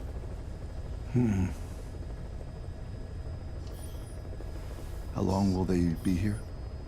Indefinitely. It's too dangerous to move them. And so far, no one knows they're here. I see. I am most grateful to you. And I need you to keep it up. We'll do everything we can. Can you give us a moment? Of course.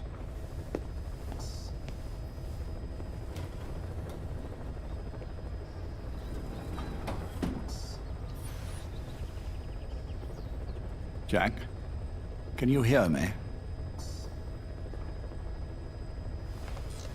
Nice place, isn't it? I went to a lot of trouble bringing you here. Here where no one will find you. Still, the Ocelot's on guard duty, just in case. Maybe knowing that will help you sleep better. I had no intention of coming, but this could be my last chance. If you'd just come to see me first. Do you remember the last time I visited you in hospital? Our first mission together. After the boss threw you in that river. Broke your arm. Ah, the good old days. I never told you this, but I had another team at my disposal back then, with a very special man leading it. Maybe he didn't like the arrangement. In any case, this man, he seems to have done something to me. Which is why I'm quite sick myself. Up here. There's nothing they can do. I always was the forgetful type, as you know. I'm all right for now, but they say it's a one-way street. If you don't wake up soon, I won't remember you when you do.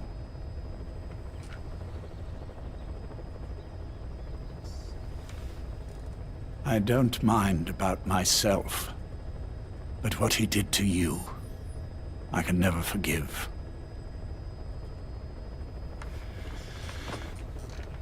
I've sent him to Africa, and I doubt he's coming back.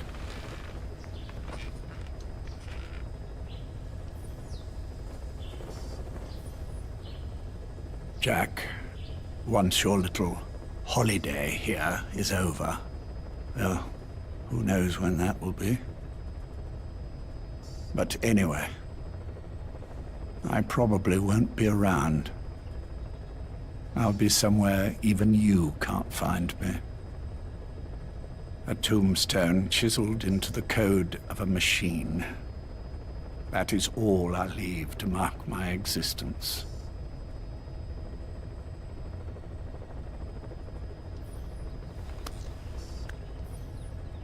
Wake up soon, old friend. Time is running short.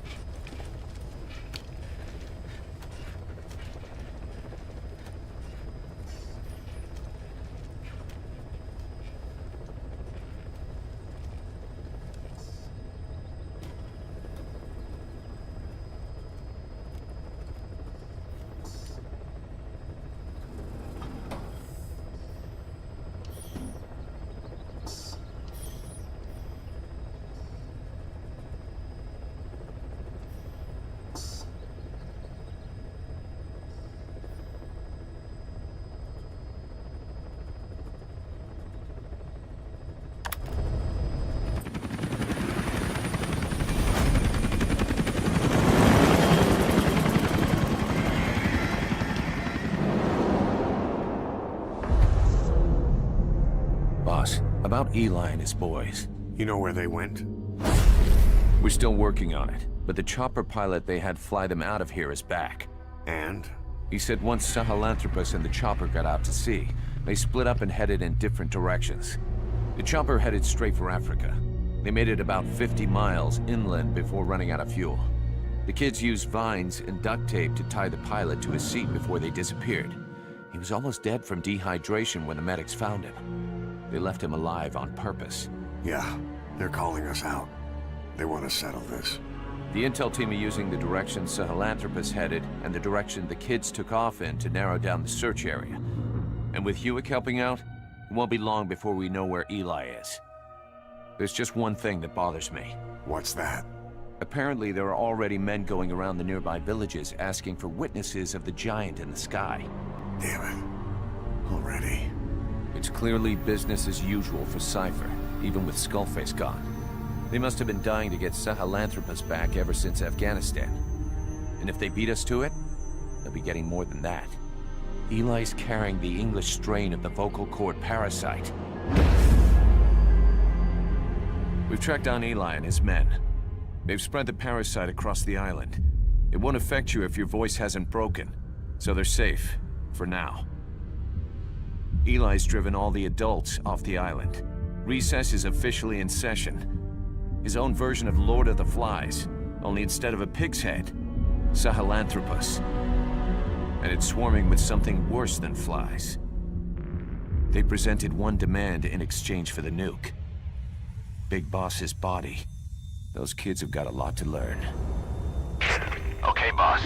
The objective is to recover Sahelanthropus and the children, Eli included. Once you're in the air, we'll hit the island with napalm. Can't let those things spread. It gets worse. Here's the tape from when Eli took off. Where is he? I told you, your father's not here. They're back. His voice is starting to change, meaning he's almost a man. So if he's carrying the English language strain, well, if he starts showing symptoms, it's over.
knew you'd be through here.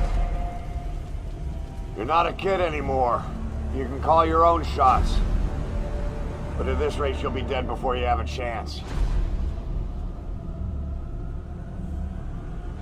I'm free to die however I wish. Yes, free.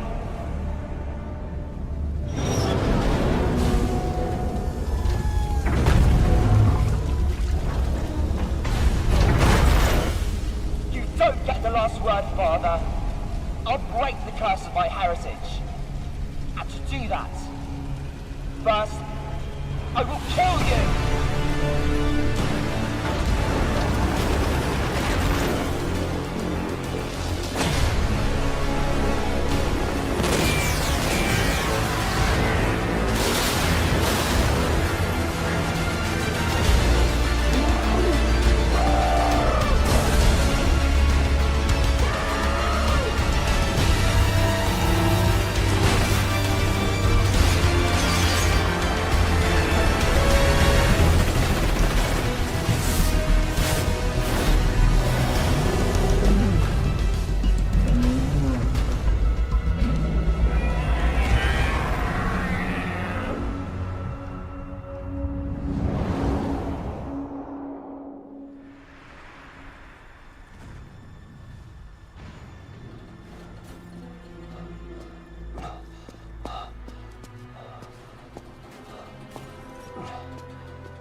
Give me some room.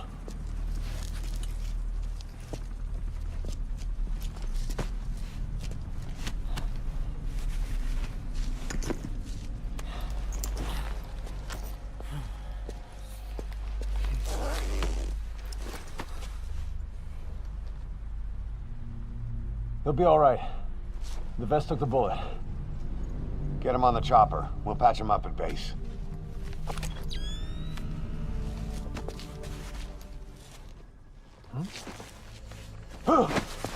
Boss, he's showing symptoms. Huh? What?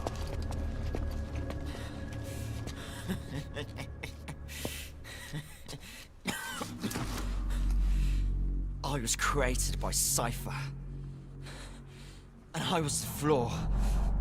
My fate was written in my genes. I'm the loser. You. All because of you. I'm not me. I'm just a copy of you.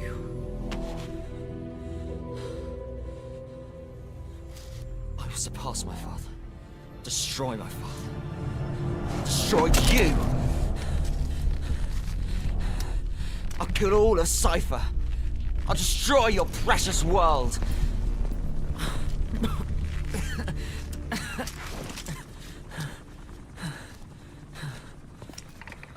Code Red, we need to go, fast. How's it going over there? There's nothing you can do for him now. Island's completely contaminated. Orders are to use napalm to sanitize. Sanitize every square inch. Prepare to drop. We're pulling out. Move! Code Red.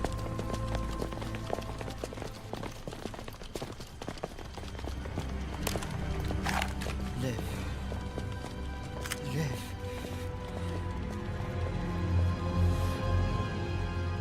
You're one hell of a soldier. I will kill you!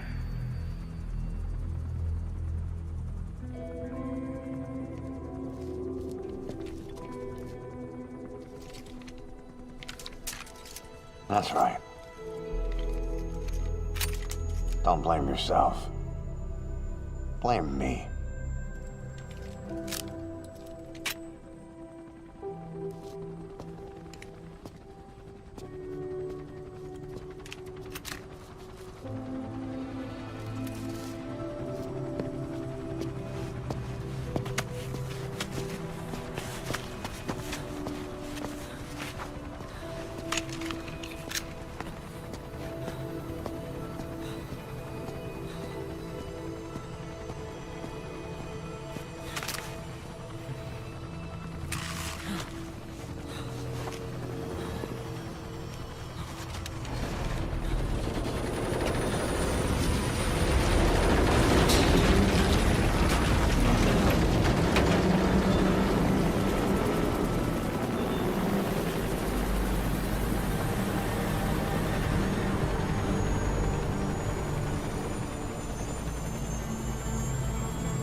Not yet. It's not over yet.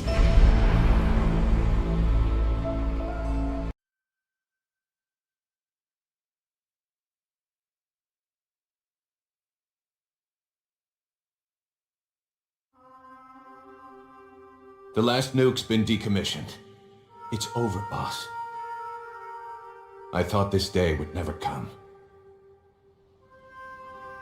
But while we can rejoice, we must never relax.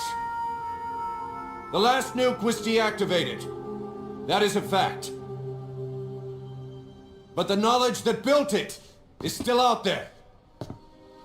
How long the world remains nuke-free is up to us.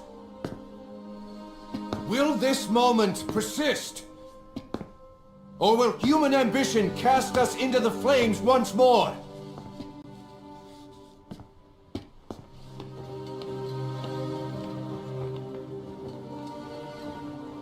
Our duty is to pass on what we've learned to the next generation. The memories, the experiences, the sins. Only when our children show the wisdom not to forge new spears. Only then will we be truly triumphant.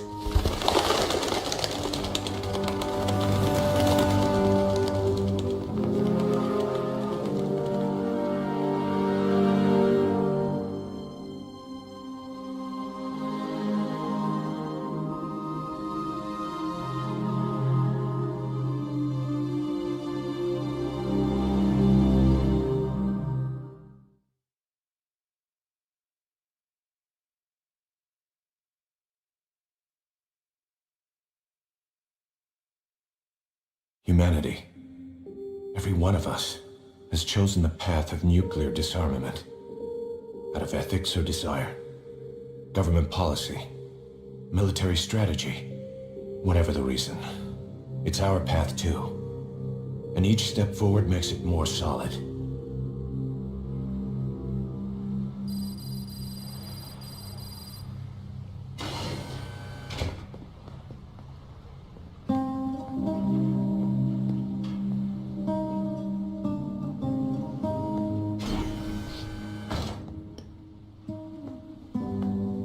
Patients have stabilized, but there's no telling how many will make it.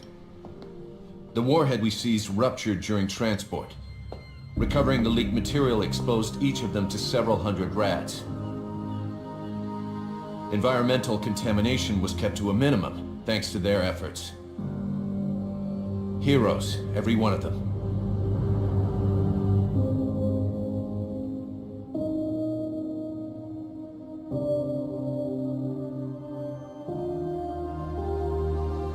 Finished dismantling the warhead. The nuclear material has been vitrified and sealed away. It'll take at least 30 years of cold storage before it's safe. And even then, we can't just dump it in the sea, buried in the desert.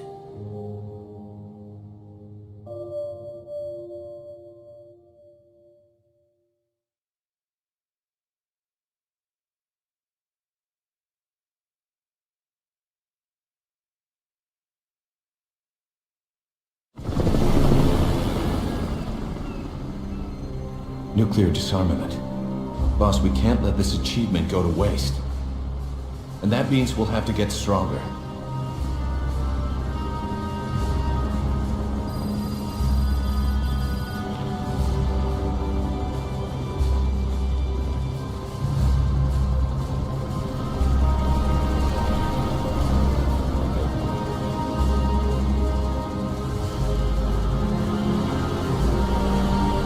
No nuclear program will go unseen. Someone manages to build another nuke, we'll be there to shut him down. Gotta love the irony.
I haven't forgotten what you told me, boss.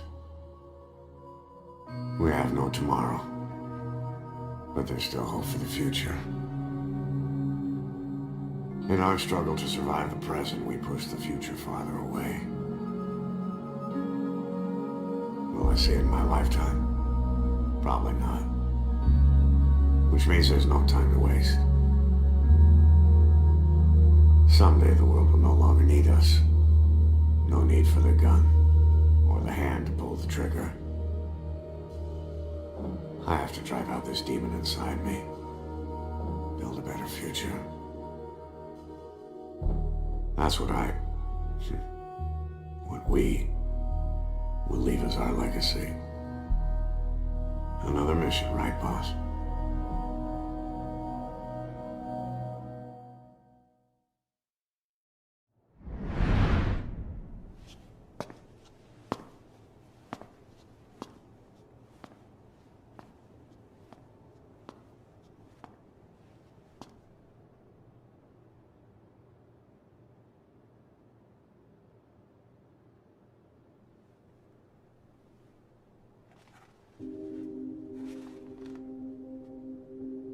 Snake?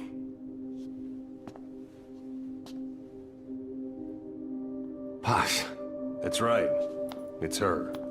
What about the bomb? We were able to remove the explosives. Both of them. Bomb! No, it's okay. There's another in my... It's all right, we got it out. There's another in my... The guided tour will be wrapped up by the time you get home. Make me proud. By the time they leave, I'll have the IAEA praising us as the poster boys for world peace. Out. Something's not right. Check her again.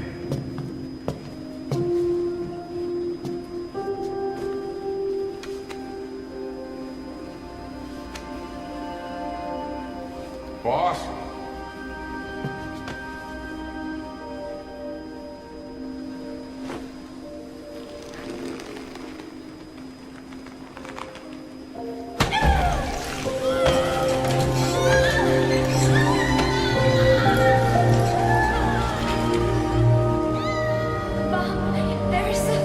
It's all right, we got it out.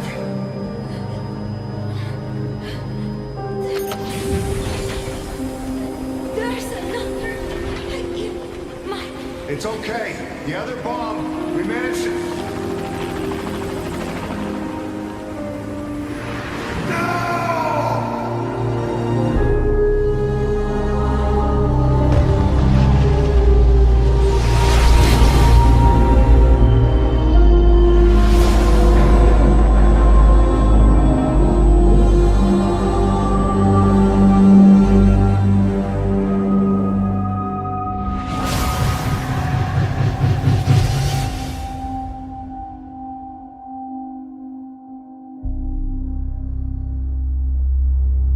She hit the water hard, but somehow she managed to survive. Anyway, the shot triggered some kind of amnesia. Snake? Where is Professor Galvez? You mean? Yeah. She still thinks it's 1974. She's got no memory of anything before that either. Cypher, the KGB, nothing. It looks to be a kind of dissociative disorder. Dissociative amnesia, where memories are blocked out to protect the mind, and dissociative identity disorder, where whole personality changes. What we're seeing seems to be a combination of the two. She truly believes she's nothing more than a student living in 1974. Peace Day was a lot of fun. I hope we can do it again. She doesn't respond to anything that conflicts with her internal timeline. Doctor's pretty sure she's not faking it. If she had her memory, just think what she could tell us about Cypher.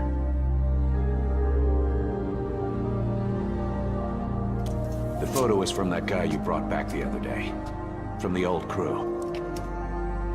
I thought it might jog her memory, but no luck. Anything else you can show her? Do you have something to show me, Snake?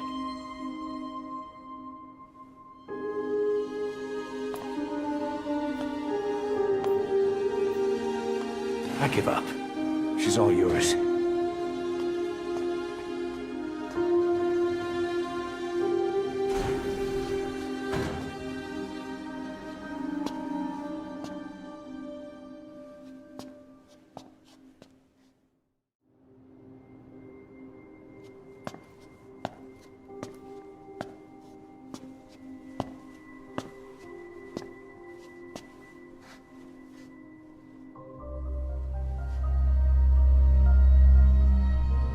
Paz.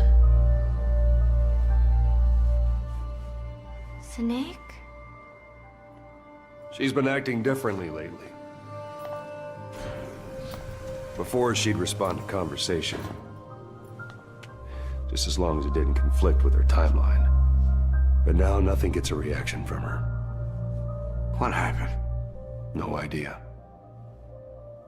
Well, Miller did go and tell her that Skullface is dead. If anyone should want revenge against him, it would be her. But it's not exactly like an angel of peace to cheer for someone's death. Now is it? There, take a look at this too.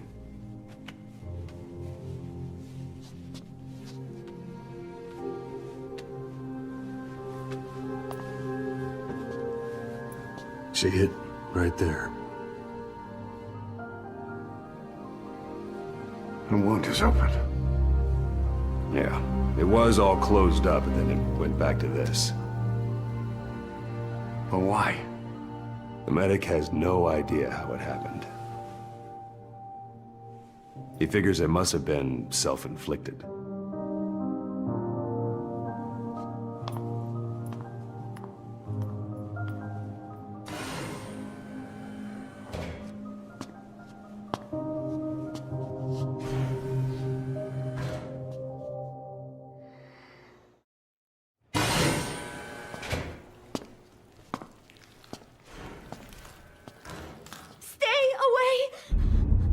Paz!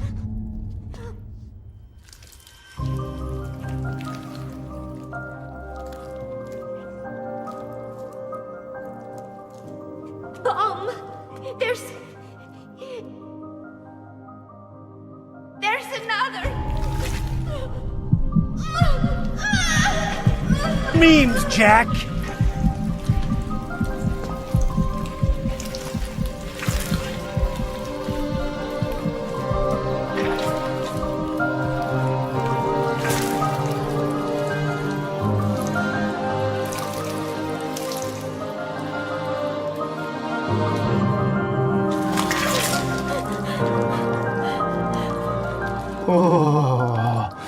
Oh God, I'm gonna strand. Oh God, I'm stranding.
somebody from the ACC before a mission, or from your iDroid.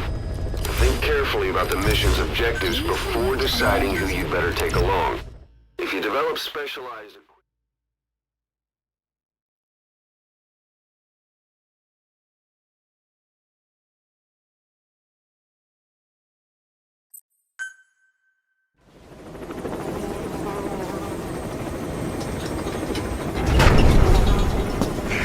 Nice work today, boss!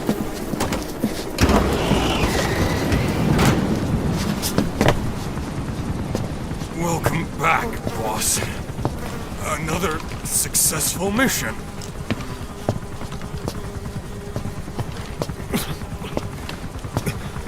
Great to see you safe, boss.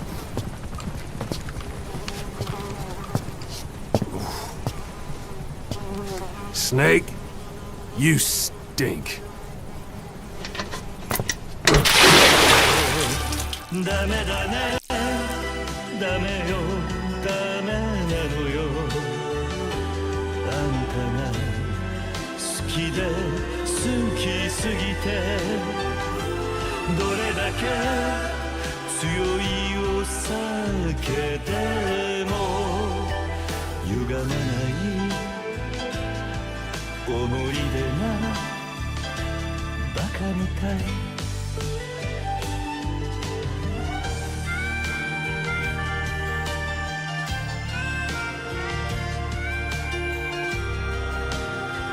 I am stranded! You are stranded. We are all homos! Homos!